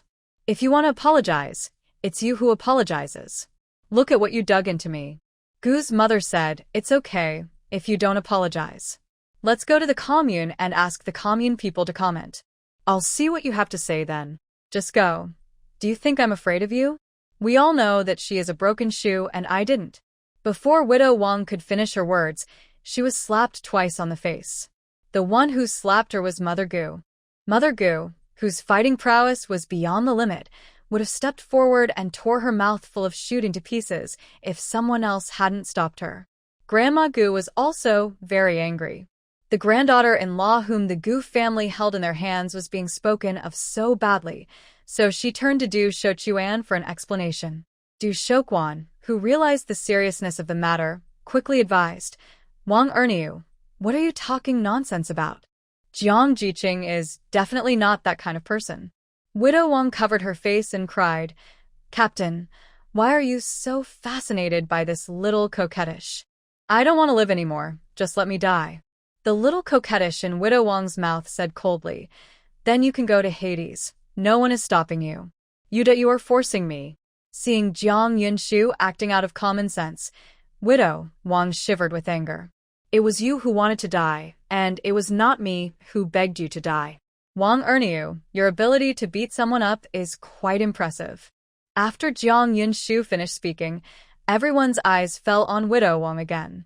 Widow Wang was so ashamed and angry that she didn't come down from the stage, and her heart pounded against the tree. When everyone onlookers saw that Widow Wang was serious, their legs were weak with fear. At this time, no one thought of going up to stop her. The young Widow Wang was naturally reluctant to die. Her pace slowed down, and she waited for someone to come to save her. However, she shouted at the top of her voice for a long time, but no one else moved. Widow Wang was so heartbroken that she died. Jiang Yunshu, who saw through Widow Wang's tricks, said, "If you want to die, die quickly. If you don't die, let's settle the score." After being reminded by Jiang Yunshu, everyone realized that they had been deceived and looked at Widow Wang reproachfully. Who said I was going to die, little girl Pianzi? Please stop cursing me."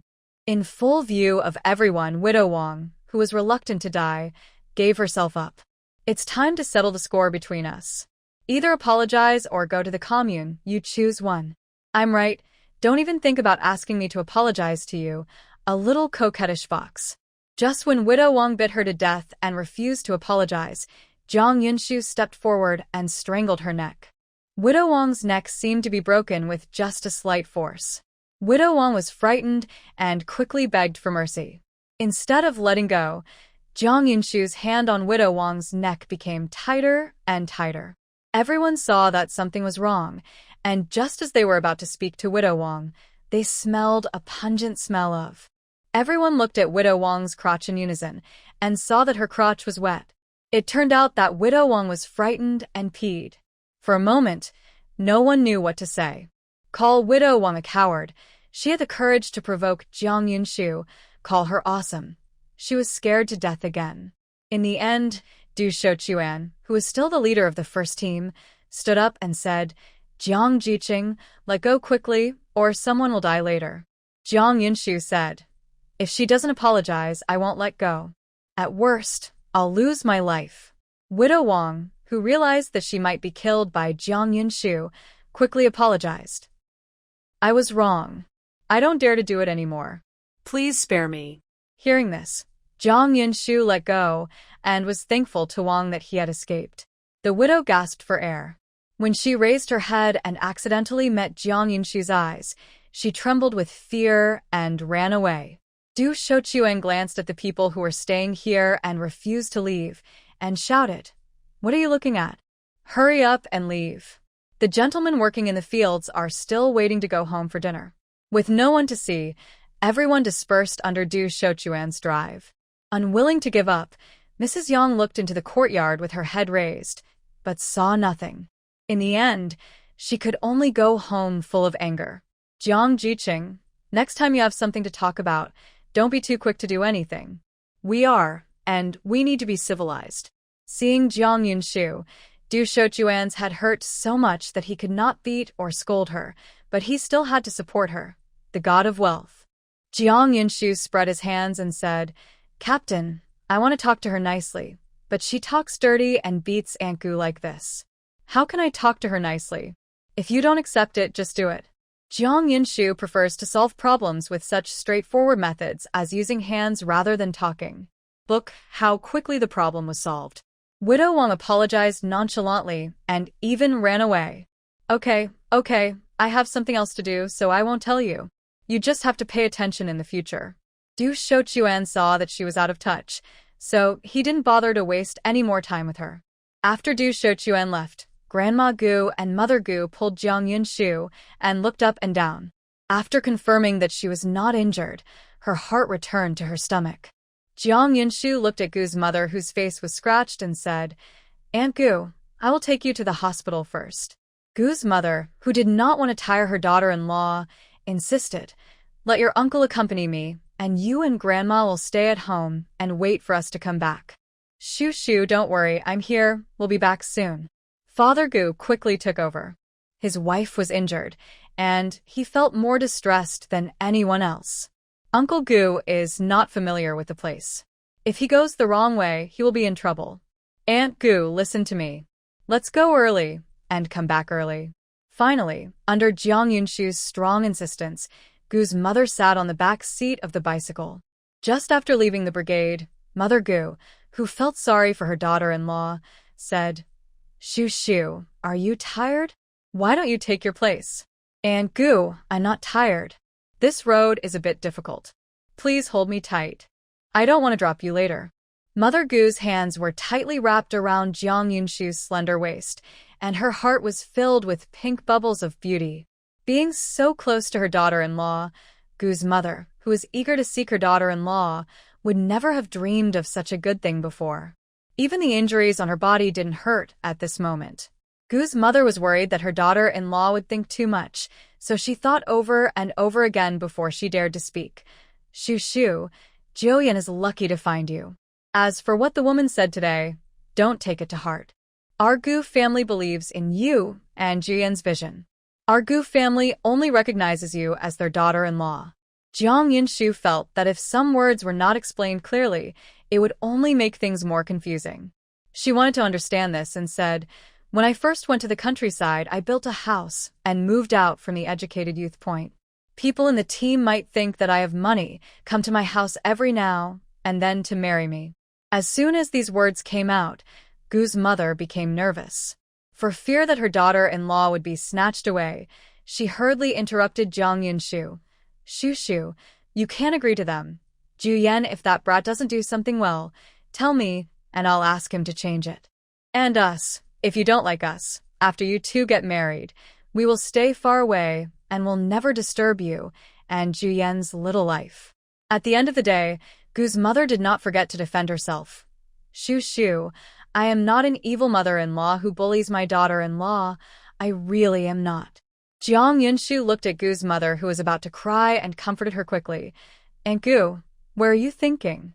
For now, I will not be separated from Gu Jiuyan. Gu Jiuyan is rich and good-looking. At least being with him makes Jiang Yunshu happy. Moreover, the genes of the two of them are there. If nothing else happens, future generations will not be too crooked. Go." Not to mention, the Gu family was very kind to her and made her feel very comfortable. To be honest, it is difficult to find such a male family. At least the conflicts between mother-in-law and daughter-in-law will be greatly reduced after marriage. In modern times, the reason why she was willing to agree to Yang Xiaodong's proposal was that Yang Xiaodong was willing to be her son-in-law after marriage and not live with his parents-in-law. For now, that means they will still be separated in the future, right, Shoo? I have to say that Mother Gu is very good at grasping words. She just wanted to feel uncomfortable when her sweet and soft baby daughter-in-law ran away with someone. Jiang Yunshu felt that if she dared to nod, Dayu like Mother Gu would cry non-stop. Not knowing how to coax, she quickly shook her head. "As long as Gu Jiuyan treats me well and doesn't do anything sorry for me, I will not separate from him. If he gets tired of me and doesn't like me, then I will leave. Gu's mother turned her tears into a smile, patted her chest and promised, Xu Xu, don't worry, he won't do anything wrong in Juyen and we're still watching. People's hearts are the most changeable. Regarding Gu's mother's assurance, Jiang Yunshu smiled and said nothing. She was someone who could take it but also let it go. She accepted anyone's departure or lack of love. Gu's mother asked without confidence, Xu Xu, after you and Jiuyan got together, no one came to kiss you again, right? It's not that she has no confidence in her son, but that her daughter-in-law is too good. If she doesn't marry her home for a day, Gu's mother won't be able to rest at ease, for fear of being snatched away. Jiang Yunshu said, No, before Gu Juyen and I met, I let out the news that I had a fiancé. In fact, I lied to them. If I hadn't said that, those people would have stepped on the threshold of my home. After a long day at work, I would have to deal with them when I came back, which would be annoying to death. Our Xu Xu is so smart. Mother Gu felt so happy, which also meant that their brat and precious daughter-in-law were destined to be together. Otherwise, why would my daughter-in-law only fall in love with her brat instead of choosing someone else? Jiang Yunshu's feet were almost covered with sparks. The originally nearly 1.5-hour ride to the county was reduced to 40 minutes, and she arrived at the door of the county hospital. Dr. Liu was somewhat speechless when he saw the small injury on Gu's mother's face. If it had been a little later, the wound would have healed. But seeing that the patient's family was so anxious, Dr. Liu didn't say anything. He sat down and started treating Gu's mother's wound. Don't touch the wound recently and eat less food. The rest will be gone. You can go. Jiang Yunshu, who came back after paying the money, heard the doctor's instructions, thanked him, and left with Gu's mother. On the way back, Gu's mother saw someone selling popsicles and quickly asked Jiang Yunshu to stop the car. After getting out of the car, she jumped up and ran to buy popsicles. The popsicles are divided into fruit popsicles and cream popsicles, and the prices are also different. Of course, I have to buy the best for my daughter-in-law. Mother Gu, who is the most stingy when it comes to food, asked for 2 5-cent cream popsicles. In addition, Gu's mother also ordered a bottle of ice-cold soda. Mother Gu looked at her sweaty daughter-in-law, feeling heartbroken, and quickly handed over the ice soda in her hand. Xu Xu, drink soda. Jiang Yunshu's throat was almost smoking after riding all the way. After thanking his mother, he took it and drank it. As soon as the ice-cold soda entered his stomach, the pores on his body felt comfortable and stretched. But she only drank half of it, and handed the remaining half of the bottle of soda to Gu's mother. Gu's mother happily took the soda from Jiang Yunshu's hand. At this moment, her misophobia disappeared, and she finished the half bottle of soda in 2 or 3 gulps. Gu's mother blinked and said, It tastes good, sweet, and savory. It's a bit better than what I drank in Beijing. The drink in Gu's mother's hand was obviously the same as what she drank in Beijing, but she just thought it tasted good. If you like to drink, I'll buy it for you. Jiang Yunshu didn't wait for Gu's mother to speak, and rushed back to buy 7 or 8 bottles of soda. Mother Gu was dumbfounded. Xu Xu, why did you buy so many? The two of us couldn't finish the drink. Jiang Yunshu said, If you can't finish it, let's take it back and drink it. Don't you like it? Mother Gu was so moved that she didn't know what to say. Now she finally understood why others said her daughter was her mother's caring little cotton padded jacket.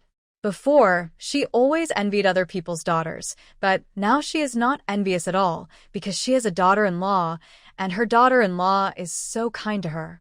Gu's mother, who was stunned, suddenly remembered the popsicles in her hand that were about to fall off and quickly stuffed one of the popsicles into Jiang Yunshu's hand. Xu Xu, eat the popsicles.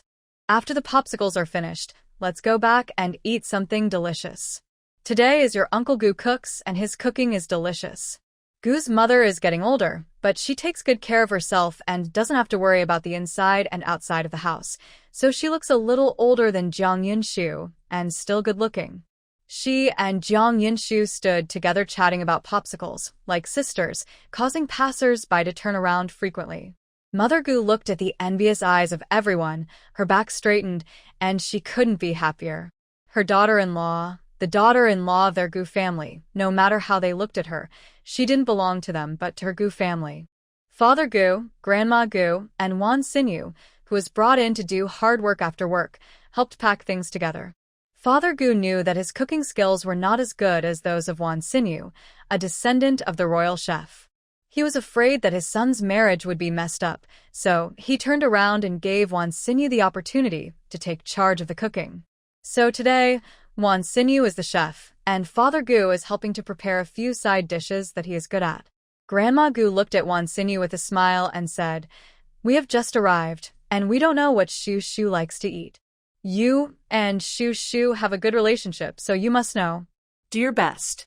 When I get back, I will be in front of your old man. Give you a few compliments."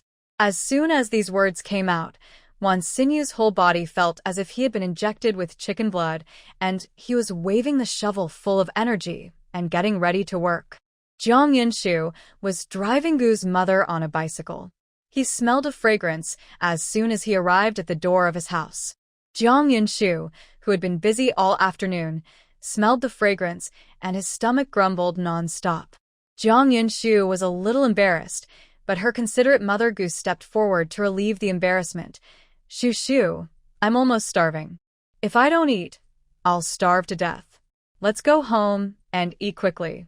"Okay, go home and have dinner." When Grandma Gu saw the two of them coming back, she quickly asked, "How is it?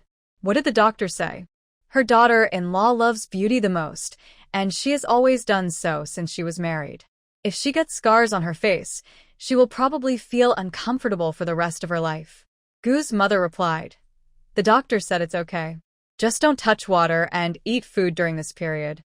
Just be fine." After Grandma Gu finished speaking, she turned back to the kitchen and told Wan Xinyu and Father Gu to make 2 dishes without onions and peppers. When Father Gu heard that his wife was back, he quickly dropped the kitchen knife and ran out. When he saw his wife with his own eyes, Father Gu, who had been worried for a long time, felt relieved. When Father Gu opened his mouth to say something, he realized that his daughter-in-law was still around, and it was not convenient for him to say some words, so he said, "I'm going to cook," and left. Jiang Yinshu looked at the blushing Mother Gu and joked, "Aunt Gu, Uncle Gu is so kind to you. If he dared not be nice to me, I would chop him with a knife." Gu's mother transformed from a shy little fangirl into a fierce woman. Jiang Yinshu looked at Gu's mother, who could switch between the 2 styles easily, and gave a thumbs up in her heart with admiration. Today's meal is a family dinner. Although there are not that many people, Wan Xinyu and Gu's father still prepare 9 dishes, including those that swim in the water, crawl on the ground, and fly in the sky. During the meal, Grandma Gu, after obtaining Jiang Yinshu's permission, went to the pig pen and called her old friend Sun Qingda home to have dinner with her. Squirrel mandarin fish, sweet and sour pork ribs, flavored eggplant. Jiang Yinshu looked around and saw that the table was full of his favorite dishes. His eyes were as bright as the stars day and night. The 3 members of the Gu family smiled in unison. In their opinion, everything was worth it if their daughter-in-law was happy. During this period, Mother Gu and Grandma Gu were worried that Jiang Yinshu wouldn't have enough to eat, so they kept using serving chopsticks to pick up vegetables for Jiang Yinshu. The mother-in-law and daughter-in-law seemed to be secretly competing.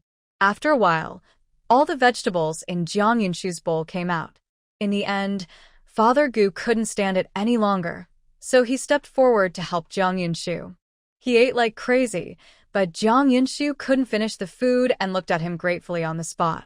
Unexpectedly, the next second, Father Gu tightly picked up a piece of sweet and sour pork ribs and put it into Jiang Yinshu's bowl. "Shu Shu, how do you like this pork ribs?" "Thank you, Uncle Gu."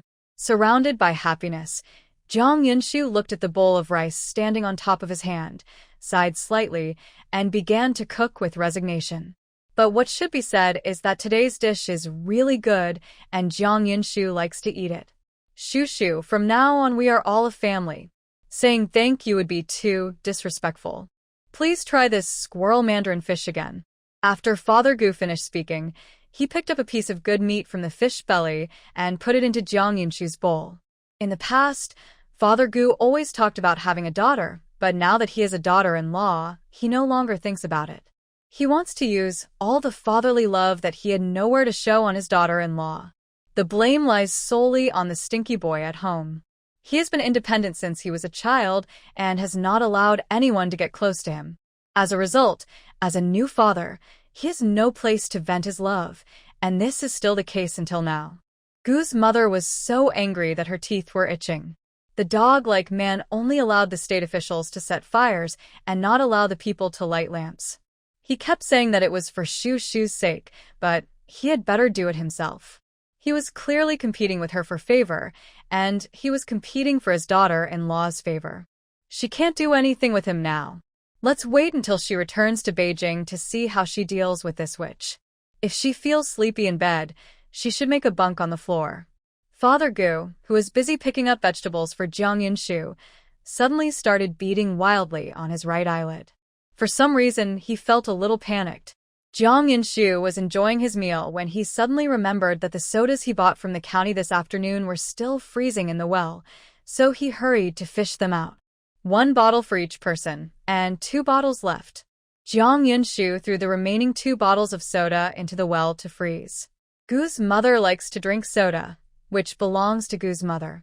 Shu is so kind to me. Holding a soda in her hand, Gu's mother smiled with her eyebrows curved. What to do? The more she looked at her daughter-in-law, the more she liked her, and she wanted to take her home right away. It was all her fault that her brat was not up to par, had no ability, and could not satisfy Shu. No. When she got back, she had to urge that brat to hold on tight. She had to decide on this daughter-in-law, or else he would get out of the Gu family. You don't have to have a son, but you must have a daughter-in-law. Boy from the Wan family, you are not young anymore. People in the courtyard who are the same age as you are getting married and having children. It's time to find someone. You can't always make your family worry. These words were usually told to Grandma Gu by others, but things are different now. Now that she says these words herself, Grandma Gu feels happy all over. Wan Xinyu, who was engrossed in eating, was shocked to hear the shocking news. The half-eaten chicken feet in his hand fell on the table. Grandma Gu said, "You kid, is it so scary to urge you to get married? Look, it scares you." No. It's just that I'm still young, and I'm not in a hurry. Wan Xinyu looked at the chicken feet that fell on the table and suddenly lost his appetite. You are in your 20s, not young anymore. When I came here, I heard someone say that your mother is arranging a blind date for you, and she will probably get married soon. Nowadays, when 2 young people meet, they get married as long as they see each other right, and the rest is left to them to work out after marriage. That's how she and her family got along back then. She hadn't blushed in decades, and Grandma Gu was quite satisfied. What? My mother arranged a blind date for me. Who told her to do this? She asked me if I had any opinion. Wan Xinyu stood up in shock. His face turned red with anger. He already has someone he likes, and what he likes is... Everyone else, including Jiang Yunshu, was frightened by the big news Wan Xinyu made. Seeing that something was wrong, Gu's father quickly stepped forward to rescue him. If you don't want to see her, just see her. It's not a big deal. Talk to your mother when you go back. Don't be angry. It's not good to be angry. Your Uncle Gu is right. As long as you don't agree, your mother can't press your head. Wanjia boy, sit down and eat quickly. The food won't taste good when it gets cold. Although Gu's mother said so, she was unsure in her heart. After all, she had seen Wan Xinyu being so strong and domineering, and she would not allow anyone to disobey him.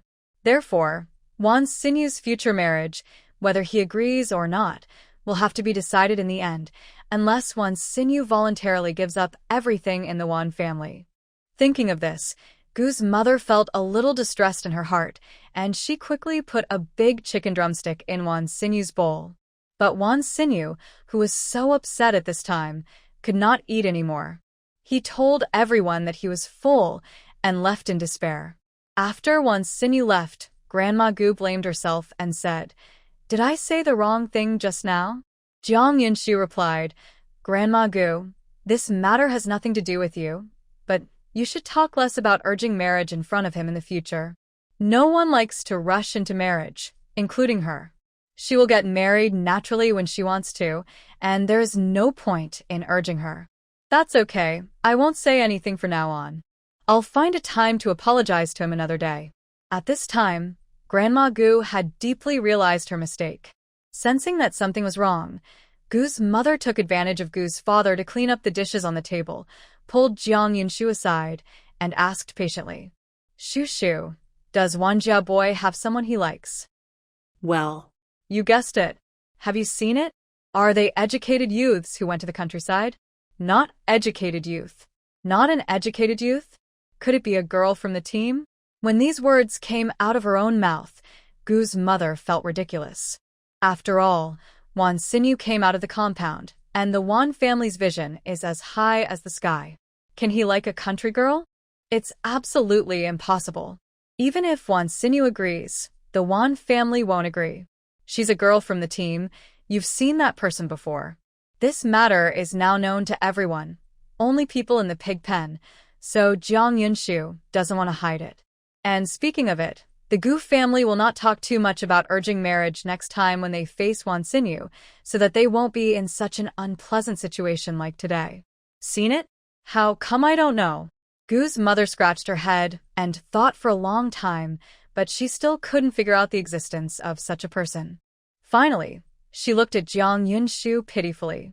Jiang Yunshu's heart softened, and he leaned close to her ear and whispered a few words in a voice that could only be heard by two people. After Jiang Yunshu reminded her, Mother Gu instantly guessed who she was talking about.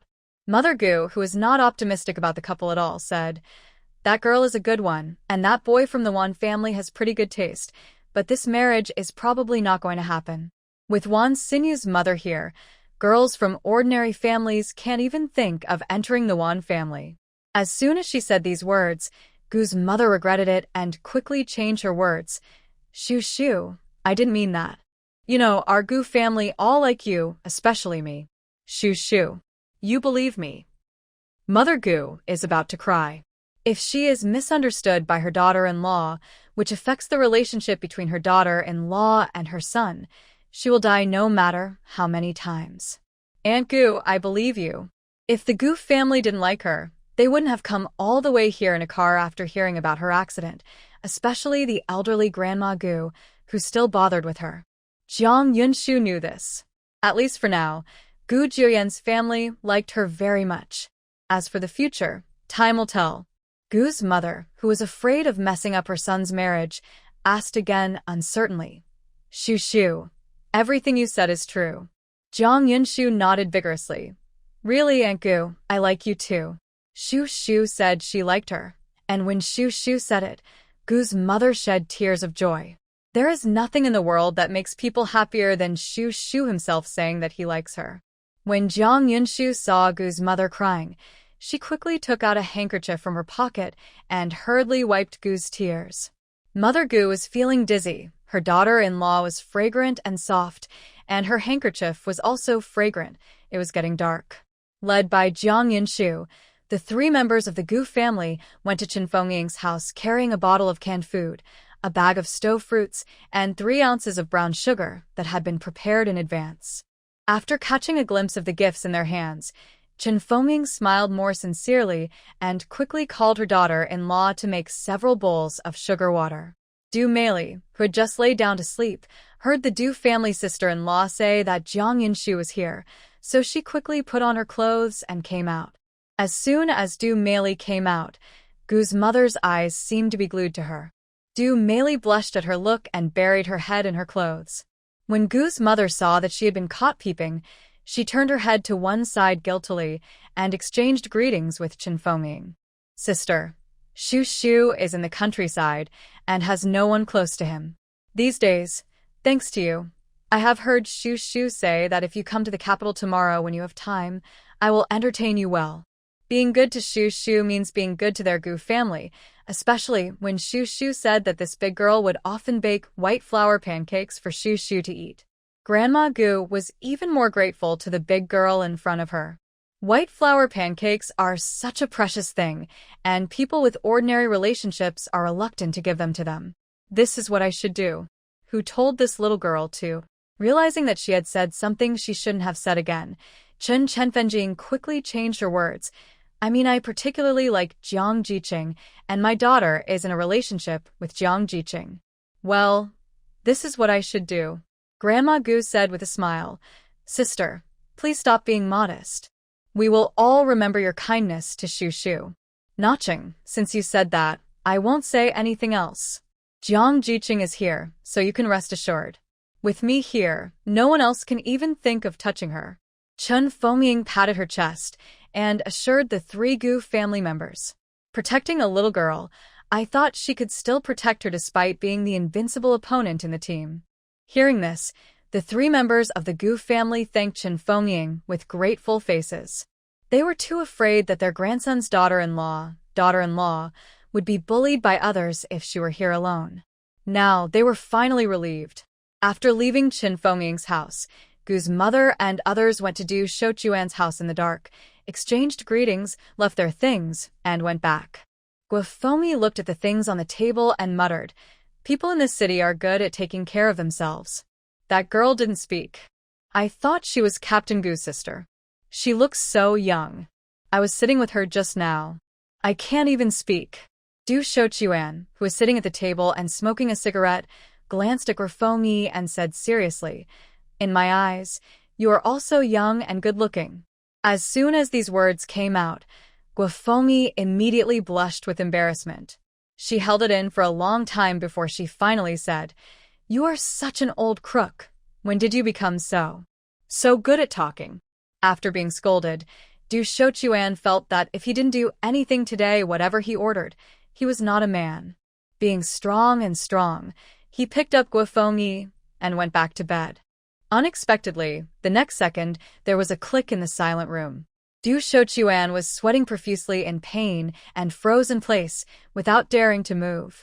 Realizing something was wrong, Guofengmi quickly got off him and said in a bluster, "Old man, what's wrong with you? I seem to have twisted my waist." Du Shouquan, who was so embarrassed today, blushed like a monkey's ace.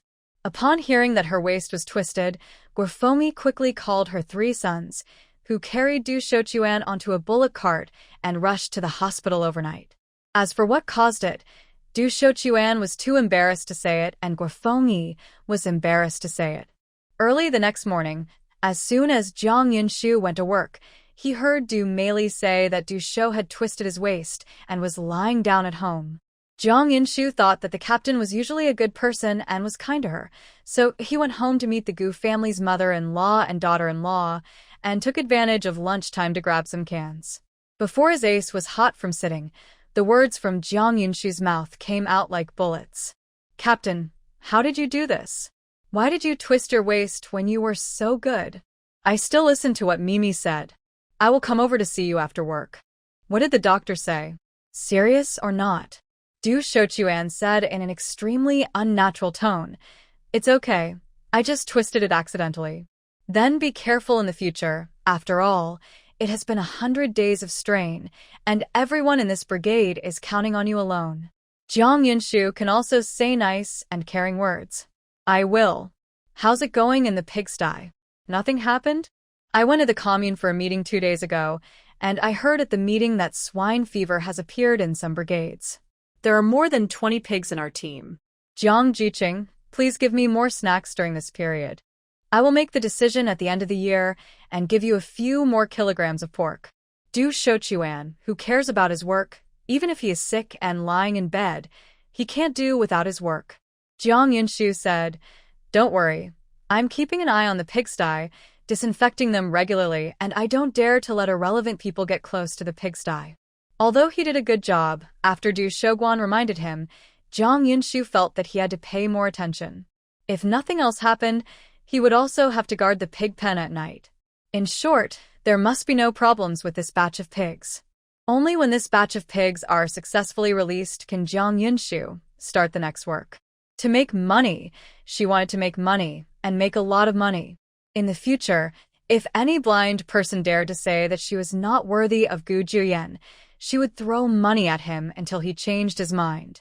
Du Shouchuan said, "That's good. Now there are hundreds of people in the whole team, all pointing at these pigs." While the two were chatting, Guofengmi had prepared the meal. Seeing Jiang Yinshu was there, she enthusiastically stayed at home to eat. "Auntie, the family is still waiting for me to go back for dinner, so I will leave first." After Jiang Yinshu finished speaking, he left in a hurry. Today, Gu's father is cooking fish with leeked noodles, which Jiang Yinshu has always wanted to eat. Jiang Yinshu drank 2 large bowls in one breath. She reluctantly put down the bowl in her hand until her stomach felt full. Things like noodle fish are made of water and batter. You get full quickly and get hungry quickly. It only takes a few soaks to urinate. Gu's mother, who was so adorable by her daughter-in-law, said, "Shoo shoo, if you want a drink. Next time we come over, let your Uncle Gu make it for you." Jiang Yinshu frowned and said, "Next time? Are you getting ready to leave? We have been out for a long time this time. Your Uncle Gu came here on leave, and Grandpa is the only one at home, so we are worried. If Shoo Shoo misses us, write a letter home, and we'll come over to see you then. Anyway, we are not far away, and we will be here in a while." From the capital city to the provincial capital, the back and forth transfers turned into a moment of lightness in Gu's mother's mouth. The only reason was that Gu's mother liked her precious daughter-in-law so much. In front of the person you like, even the distance across the world is not far. When Jiang Yinshu saw her saying this, she didn't force it. She began to think about what to pack for them to take away. Gu's mother, who was reluctant to leave her daughter-in-law, followed Jiang Yinshu closely when she went to work in the afternoon and took over her work to do it herself. But Mother Gu, who had never lived before, didn't know this. She almost cut her exposed calf when cutting pigweed. Jiang Yinshu, who was afraid that something might happen to her, finally drove Gu's mother aside to sit and watch them cut pig grass. Tears of self-blame were welling up in Gu's mother's eyes. She looked like she was really useless. Even this little help couldn't help her. The 3 members of the Gu family, who were about to return to Beijing, were grateful for the care given to Jiang Yinshu by the people in the team. Together with Jiang Yinshu, they decided to invite them to their home for dinner that evening. In order to show their attention, these people were all invited by Grandma Gu, Father Gu, and Mother Gu. In addition to the group of people working in the pig pen, the people who came to eat also invited Chen Fengying's family and Du Shouchuan. With so many mouths coming to eat at home, Jiang Yinshu was worried that there wouldn't be enough food at home. After cutting the pigweed, he took 2 clingy men who couldn't get rid of them and went to the nearby hillside to catch rabbits to add to tonight's meal. Their luck was extremely good. Not long after the 3 of them went up the mountain, Jiang Yinshu brought a nest of rabbits and 2 pheasants. "Shoo shoo, that's awesome." Yuranjian's Mother Gu was so happy that she could hardly close her mouth. Her precious daughter-in-law was really good at everything. "Hey, today is another day when I want to take my daughter-in-law home." Average. Jiang Yinshu's humble tone could not hide his proud look. "Every time I come here, I have gained something." Jiang Yinshu now suspects that this hillside is her back garden. Du Meili followed suit and said, "Jiang Jiqing is the most powerful and beautiful person I have ever seen." As soon as these words came out, Gu's mother, who was a member of the same religion, quickly came to Du Meili, held her hand excitedly, and said, "Little girl, you're speaking to my heart, and I feel the same way." Her daughter-in-law is just such a little girl. She has no choice in appearance or figure. She is kind and not squeamish, and the most important thing is that she takes their family into consideration. Such a good daughter-in-law is really hard to wear a lantern. Try to find. Gu's mother is now very happy that her silly boy didn't go on a blind date as planned. Otherwise, such a good daughter-in-law would have missed her. Du Meili, whose hand was held, looked at the elegant Mother Gu at close range. The blush on her face spread, and she nodded sheepishly. Jiang Jiqing is naturally the best. Complimenting her daughter-in-law was tantamount to praising her. Mother Gu really liked it more and more the more she looked at it, and she wished she could drag Du Meili into talking all day long. In the end, it was Jiang Yinshu who noticed Du Mimi's discomfort and stepped forward to save her in time. Only then did Gu's mother let go of her hand. Du Meili quickly cast a grateful look at Jiang Yinshu. After catching the prey, Jiang Yinshu took Du Meili and Gu's mother back. Afraid of being seen while walking on the road, Jiang Yunshu tied the rabbit and the 2 chickens with ropes and put them in a backpack with a thick layer of pigweed on top. They were really afraid of what they were going to do. Seeing that they were almost home, the 3 of them were stopped by old Mrs. Yang while walking on the road.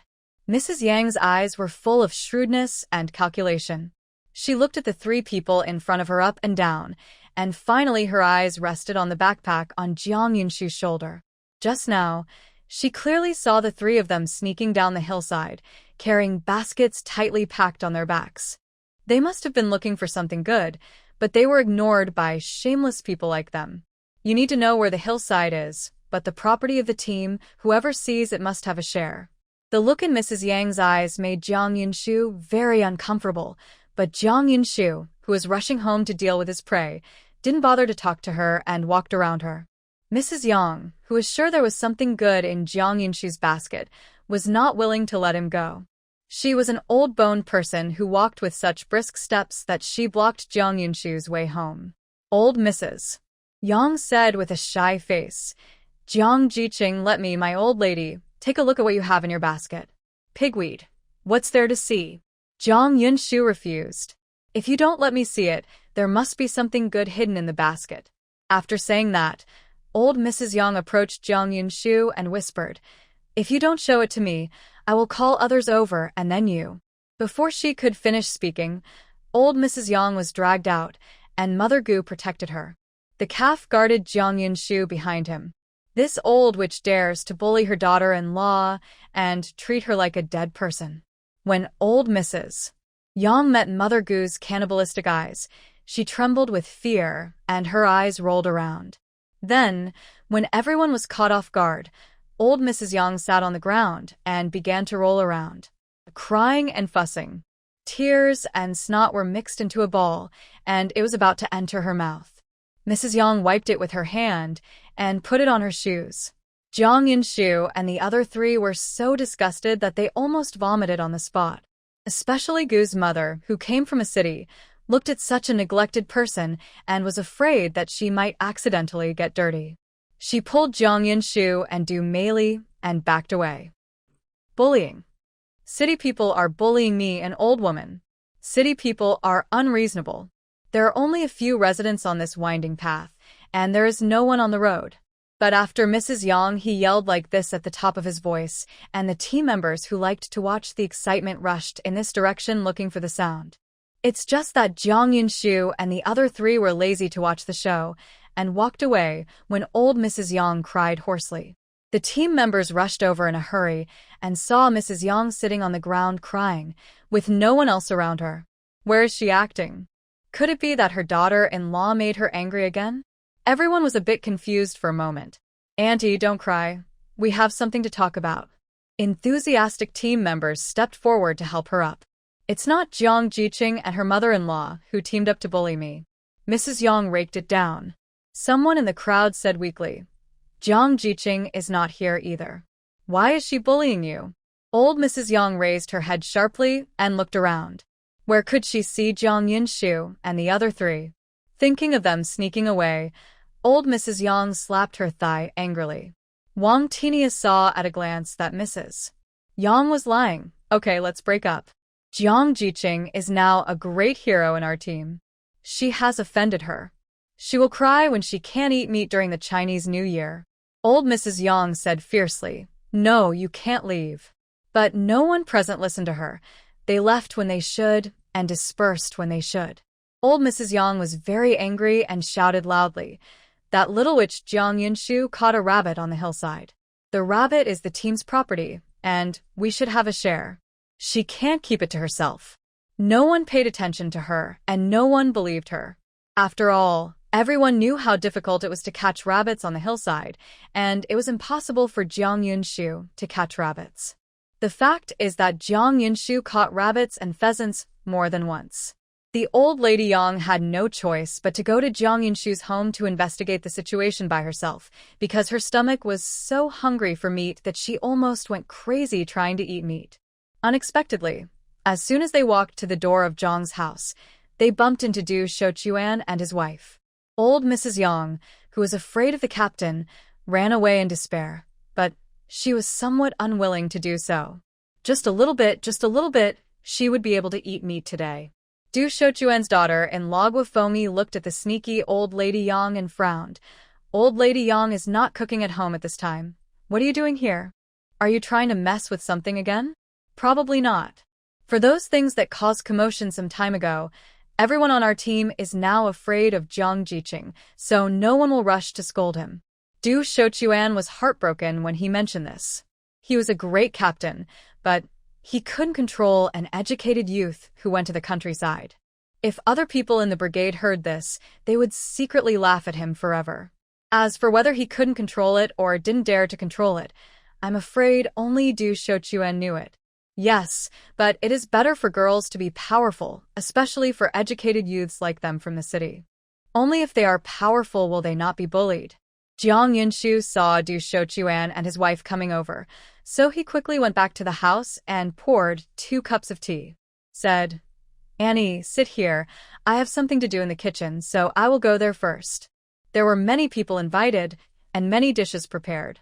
Just like yesterday, Gu's father and Wan Xinyu were not able to eat even after dark, so Jiang Yunshu and Gu's mother-in-law and daughter-in-law all stepped in to help today. Guofomi said carelessly, "Your uncle and I can't sit still. Do you need help in the kitchen? We'll go with you." They came here so early today just to lend a hand.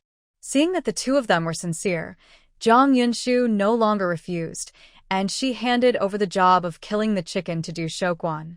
This chicken is quite fat and doesn't look like a domestic one. As Du Shochuan spoke, he wiped the chicken's neck with a knife, and the chicken's blood spurted out instantly. The chicken that was still jumping around just now lost its breath. Uncle Gu went to the county to buy them yesterday. He said that the chickens and rabbits were not cheap. It took a lot of effort. Jiang Yunshu had discussed this excuse with his family when he got home just now. Du Shochuan is the captain of the Red Flag Brigade.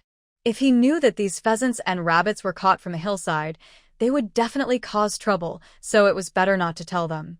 Sure enough, as soon as Jiang Yunshu spoke, Du Shochuan's doubts were instantly dispelled. He squatted on the ground and began to pluck the chickens seriously. While everyone was busy and dizzy, Chen Fengying and his wife came over with Du Meili. The basket on Chen Fengying's arm contained cucumbers, beans, tomatoes, and other vegetables she picked from her own garden. Jiang Yunshu asked, "Sister-in-law, why didn't they come with you? How can everyone come over? If they all come over, they won't overwhelm you." After Chen Fengying finished speaking, she consciously got into the kitchen to help. Guofomi, who was busy washing vegetables in the courtyard, seemed to be unable to believe her ears. Her sister-in-law, who loved to be greedy for cheap, could actually say such words? This is incredible.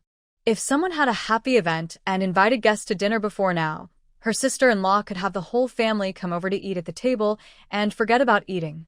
She would even take the food with her, which would make everyone in the team unhappy in the end.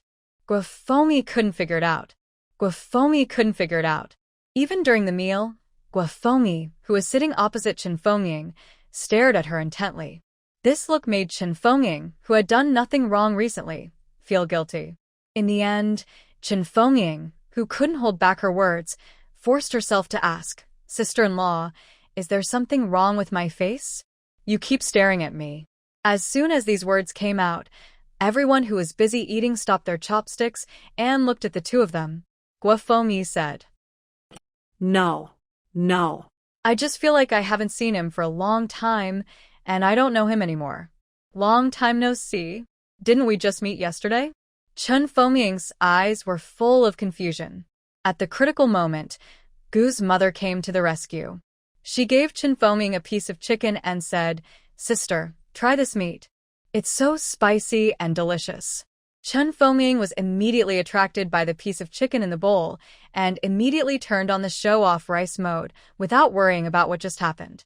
And Guofomi had a long memory this time. Even if she had 100 doubts in her heart, she didn't dare to stare at Chen Fengying anymore. She planned to go back after dinner and ask her old man what was going on. How could her sister-in-law change her temper so suddenly? She couldn't bear the change. Vegetables, meat, and wine are nothing, so Jiang Yunshu went back to the house and took out 3 bottles of white wine from under the bed. This wine is naturally produced by space. It is the cheapest grain wine sold in modern times. It is spicy and easily intoxicating. Father Gu stood up and filled the glasses for the men present one by one. When it was Wan Xinyu's turn, Wan Xinyu refused. Uncle Gu, I have been feeling unwell recently and cannot drink. Last time he got drunk and went crazy, did something he shouldn't have done, and was scolded by Jiang Yunshu when he woke up, so this time he has a better memory. As for wine, I will definitely not drink it. Father Gu didn't force himself. After filling himself up with wine, he clinked glasses with others and drank it all in one gulp. Wan Xinyu glanced at Du Meili while the crowd was changing cups. She seemed to have lost weight again. Sensing Wan Xinyu's eyes, Du Meili frowned slightly and subconsciously moved closer to Jiang Yunshu, almost pushing Jiang Yunshu off the chair. Jiang Yunshu looked at Du Meili, who looked unnatural, and asked, "What's wrong?" "No, it's okay." Du Meili raised his head and glanced at Wan Xinyu, then quickly lowered his head. Jiang Yunshu understood immediately and gave Wan Xinyu a warning look across the table. Wan Xinyu was too scared to look at Du Meili. The guests had a great time tonight. The men were so drunk that they fell asleep on the table, while the women stayed behind to clean up the kitchen. I was busy until midnight before I had some free time. After seeing everyone off, Gu's mother said with a distressed look on her face, Shu, you must be exhausted today. I'll boil the water. Go take a bath." "Thank you, Aunt Gu." After Jiang Yunshu finished speaking, he lifted the curtain and went out to take a shower. It was so hot today that she was sweating all over, and her whole body was still smelling of oil smoke. She really couldn't sleep without taking a shower. Wan Jia on the other side. "Uncle Gu, if I find a country girl, will my mother and others agree?" Wan Xinyu looked melancholy. Gu's father, who was still a little drunk, immediately sobered up a lot. He said with certainty, "You, the Wan family, are the people who value family background the most. Don't think about it. And, to be honest, you can't make the decision about your marriage." Silence answered him. Father Gu continued, "Do you like that little girl named Du? During this time, I saw that your eyes were almost glued to that little girl. No, you got it wrong, that I won't get it wrong. That girl is good, but your family can't tolerate her, so the long-term pain is worse than the short-term pain. It's best to give up things that don't belong to you as soon as possible. In this way, it will be good for the little girl." After a long time, a bolt of lightning flashed through the silent air, followed by Wan Xinyu's dull voice. "I understand." Then came the pouring rain and the roar of thunder. Jiang Yunshu was awakened by the sound of the rainstorm. Thinking that there were still several people's clean clothes hanging in the yard, she got up and rushed out to get clothes, but was stopped in advance by Gu's mother, who knew her movements well. Wei, it's raining heavily outside. Just wait inside, and I'll go." After saying that, Gu's mother dove into the courtyard of the pouring rain in her slippers. Jiang Yunshu looked at Gu's mother through the door, who was soaked in the rain. After Gu's mother returned to the house with her wet clothes, Jiang Yunshu quickly handed over the towel in her hand. "Aunt Gu, you wipe it first, and I'll get you a cup of hot water to wash away the coldness on your body." "Thank you, Shu." The concern from her daughter-in-law made Gu's mother feel happy. Jiang Yunshu was worried that Gu's mother would get sick after being caught in the rain. When making brown sugar water, she poured a packet of cold spirit into it, and no one noticed it. In order to neutralize the bitter taste of the medicine, Jiang Yunshu added 3 tablespoons of brown sugar to a bowl of brown sugar water. Mother Gu drank the bowl of brown sugar water without any suspicion at all. If she didn't have something to do when she returned to Beijing, Mother Gu, who was reluctant to leave her daughter-in-law, really didn't want to go back. The rain was falling non-stop. In this extreme weather, the team members usually stayed at home and did not have to go to work. However, Jiang Yunshu was worried that the more than 20 pigs in the pig pen would not have time to eat breakfast, so he put on his raincoat. Just went out. Father Gu, who was worried about his daughter-in-law, also went with her. Liang Mingli, who was busy feeding the pigs, was surprised when he saw Jiang Yunshu. "Jiang Jiqing, why are you here on this rainy day?" "I couldn't worry about them, so I came over to take a look." After seeing that the pig pen was not affected by the heavy rain, Jiang Yunshu finally let go of his heart. The terrain is high and the drainage system is good. Even if the rainwater pours back, there is no need to worry about the pig pen being flooded. Liang Mingli said, "We are watching. Everything will be fine. Jiang Jiqing, go back quickly. It will not get better later if you get gonorrhea." Thinking that several brigades were suffering from swine fever recently, Jiang Yunshu warned again worriedly. "Grandpa Liang, I'm in trouble with you here in the pig pen. Be careful these 2 days. Don't feed them raw water, and the pig food must be cooked. After this period of work is over, I will go hunting on the hillside and improve the food for everyone. We'll take care of this, so don't worry." When Jiang Yunshu and Father Gu arrived home, their clothes were already soaked. Grandma Gu and Mother Gu felt very distressed and quickly pushed Jiang Yunshu to take a bath. They had just heated the hot water and prepared it. As for Gu's father, who was also soaked by the rain, he was a grown man, not so delicate, and it didn't matter whether he washed or not. However, Gu's mother was worried that he would infect his daughter-in-law when he got sick, so she still handed him a towel softly. Father Gu was moved to tears on the spot. He originally thought that his wife would no longer want him since she had a daughter-in-law, but he did not expect that his wife still cared about him. What was so beautiful in Father Gu's heart was that even the suffocating feeling of not being able to hold his wife to sleep for several days disappeared. After the rain, there was a bit of coolness in the air. At Jiang Yunshu's suggestion, I cooked hot pot at home for lunch. There happened to be a chicken left unkilled yesterday. Father Gu slaughtered it and made it into a pot that tasted like chicken soup. The soft and rotten chicken fell off the bones with just a touch and was paired with Jiang Yunshu's exclusive secret dipping water. Not to mention how fragrant it was. Even Grandma Gu, who can't eat spicy food the most, couldn't stop eating with her chopsticks. The countryside is more interesting than the city, so much so that I can't bear to go back. Mother Gu sighed, more than once. Jiang Yunshu replied with a smile, "If you don't want to go back, then stay here for a few more days and go back whenever you want." Gu's mother joked, "If you don't go back, the old man in the family will come and kill you." Grandpa Gu, who was far away in Beijing, couldn't be more miserable. The house was empty, not even a soul was around, and no one could be found when quarreling. At this time, Grandpa Gu felt extremely regretful. If he had known this, he would have followed her to the countryside to visit his grandson-in-law. He would not have to go next door to eat hot rice while watching the cold pot and stove like now.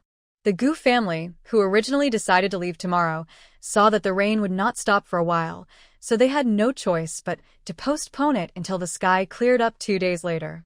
After dinner, Mother Gu's eyes filled with tears, and she said with great reluctance, "Shu Shu, we will leave tomorrow. You can take good care of yourself. If anything happens, call home. Don't hold on alone. Yes, you know?" Jiang Yunshu said, "Aunt Gu, I understand. You should take care of yourselves after you go back. If I have time in the future, I will go to the capital to see you. Shu Shu, what you said about going to Beijing to see us is all true." Mother Gu held Jiang Yunshu's hand excitedly and looked at her expectantly. "It's more real than real money and silver. You can't bother me when the time comes." Jiang Yunshu got naughty. "It's too late for Aunt Gu to like you. Why would she bother you? We just agreed that you must come to Beijing. When the time comes, I will take you to the department store, take you to buy beautiful little skirts and nice leather shoes, and then take you to eat delicious food, such as donkey rolling and roast duck." Gu's mother was eloquent, and Jiang Yunshu listened quietly, nodding in agreement from time to time. Gu's mother was as childish as a child, and after speaking, she and Jiang Yunshu staged a scene where they would hang themselves with a hook and hang themselves for 100 years. Jiang Yunshu took advantage of the fact that it was still dark and went to the hillside alone on the pretext of having something to do. He wanted to try his luck, but if he couldn't catch it, he would take it from the space. Unexpectedly, as soon as Jiang Yunshu arrived, 2 stupid pheasants flew in front of her. Their clear eyes were somewhat stupid, and they met Jiang Yunshu's eyes. There was an absurd thought that he was just waiting for her to catch them, but it turned out to be the case. Jiang Yunshu caught 2 pheasants effortlessly. But these were not enough. Jiang Yinshu wandered around the hillside and caught 2 more rabbits. Then he took advantage of the darkness and took an untraveled path back home. Shoo shoo, this is. Realizing that her voice was a bit loud, Gu's mother quickly lowered her voice and said in a low voice, Shoo shoo, you caught all of these? Jiang Yinshu nodded in response. If it wasn't a little late and she was worried that the Gu family would come out to look for her, she could still hunt for a few more prey and go home. But these are almost enough. If there are more, it will be a little inconvenient for the Gu family to take the car. Mother Gu gave a thumbs up and praised, Shoo shoo is awesome. Grandma Gu and Father Gu came after hearing the sound. When they saw what Jiang Yinshu had in hand, they were as surprised as Mother Gu. Especially after hearing that Jiang Yinshu made these things himself, I was even more impressed. Looking at it this way, that brat Gu Juyen was able to find something as good as Shoo shoo. It was like smoke rising from the ancestral graves of their old Gu family. In addition to these prey, Jiang Yinshu packed up some other things and came out. Grandma Gu and Mother Gu repeatedly persuaded Jiang Yinshu to keep the things, but Jiang Yinshu refused to listen and continued to go his own way. Father Gu, who was caught in the middle, spoke considerately for Jiang Yinshu. These are Shoo shoo's thoughts. Shoo shoo will be sad if we push them away, so let's accept them. But there are probably too many of these things. We have to take everything away. What will Shoo shoo eat? To put it bluntly, Mother Gu still feels sorry for her daughter-in-law. Jiang Yinshu deliberately kept a straight face and said very seriously, compared with what you sent me last time, these are not much. Aunt Gu, if you don't accept it, I will be angry. Seeing that her daughter-in-law was angry, Gu's mother was sweating anxiously and said in a panic, Shoo shoo, I'll just keep it. Don't be angry, okay? Aunt Gu, I just teased you, I won't be angry. After realizing that she had been deceived, Gu's mother didn't feel angry at all. She looked at Jiang Yinshu in front of her with doting eyes, as long as he was happy. As for the things, when I return to Beijing, I will collect some things and send them over. In short, I can't starve my daughter-in-law. I must help my brat to raise her daughter-in-law to be fat and white. It was late at night, and just when everyone was lying down to rest, Sun Qingde came to the door. He came to see Grandma Gu. After a long time, Grandma Gu returned to the house with red eyes, still holding a thick envelope tightly in her hand. Jiang Yinshu and Mother Gu looked at each other, and with a tacit understanding, they spoke to persuade Grandma Gu. After Grandma Gu calmed down a little, she took Jiang Yinshu's hand and said pleadingly, Shoo shoo, if it's within your ability, Grandma would like to ask you to do something. Is that okay? Grandma Gu, you said, as long as I can do it, I will definitely help. Jiang Yinshu likes Grandma Gu very much. Through this period of getting along with her, she can always see the shadow of her own grandma in Grandma Gu. Grandma Gu said pleadingly, I, an old man, just want to ask you to help take care of my grandson more often, at least to save his life. His family is still at home waiting for him to return. If it doesn't work, don't force yourself. In front of everything, you are the most important. Grandma wants you to be safe. Okay, Grandma Gu, I promise you. Even if Grandma Gu didn't say anything about this, Jiang Yinshu would do his best to help them. The premise of helping is that Jiang Yinshu's personal safety is guaranteed before she can do it. Shoo shoo, thank you. I thank you on behalf of the Sun family. Grandma Gu had tears in her eyes. Lao Sun's situation was so special that the Gu family couldn't interfere, and Lao Sun's wife Lu Anfang was almost crying at home because of this matter, and she was going crazy.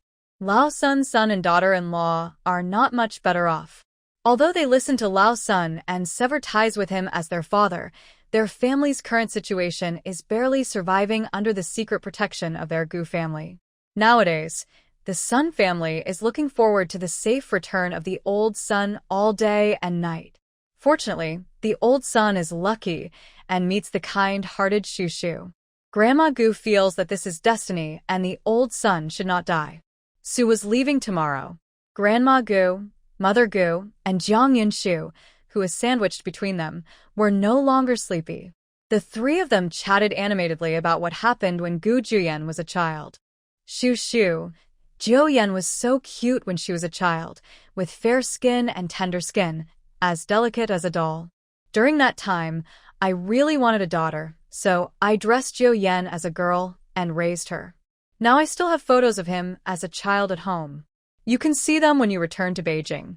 As Gu Juyan's biological mother, Gu's mother was so quick to reveal the shocking information about her son. Jiang Yunshu nodded fiercely. She was extremely curious about Gu Juyan, who wore women's clothing when she was a child. She just didn't know what this witch was doing now. After being separated for so long, she was a little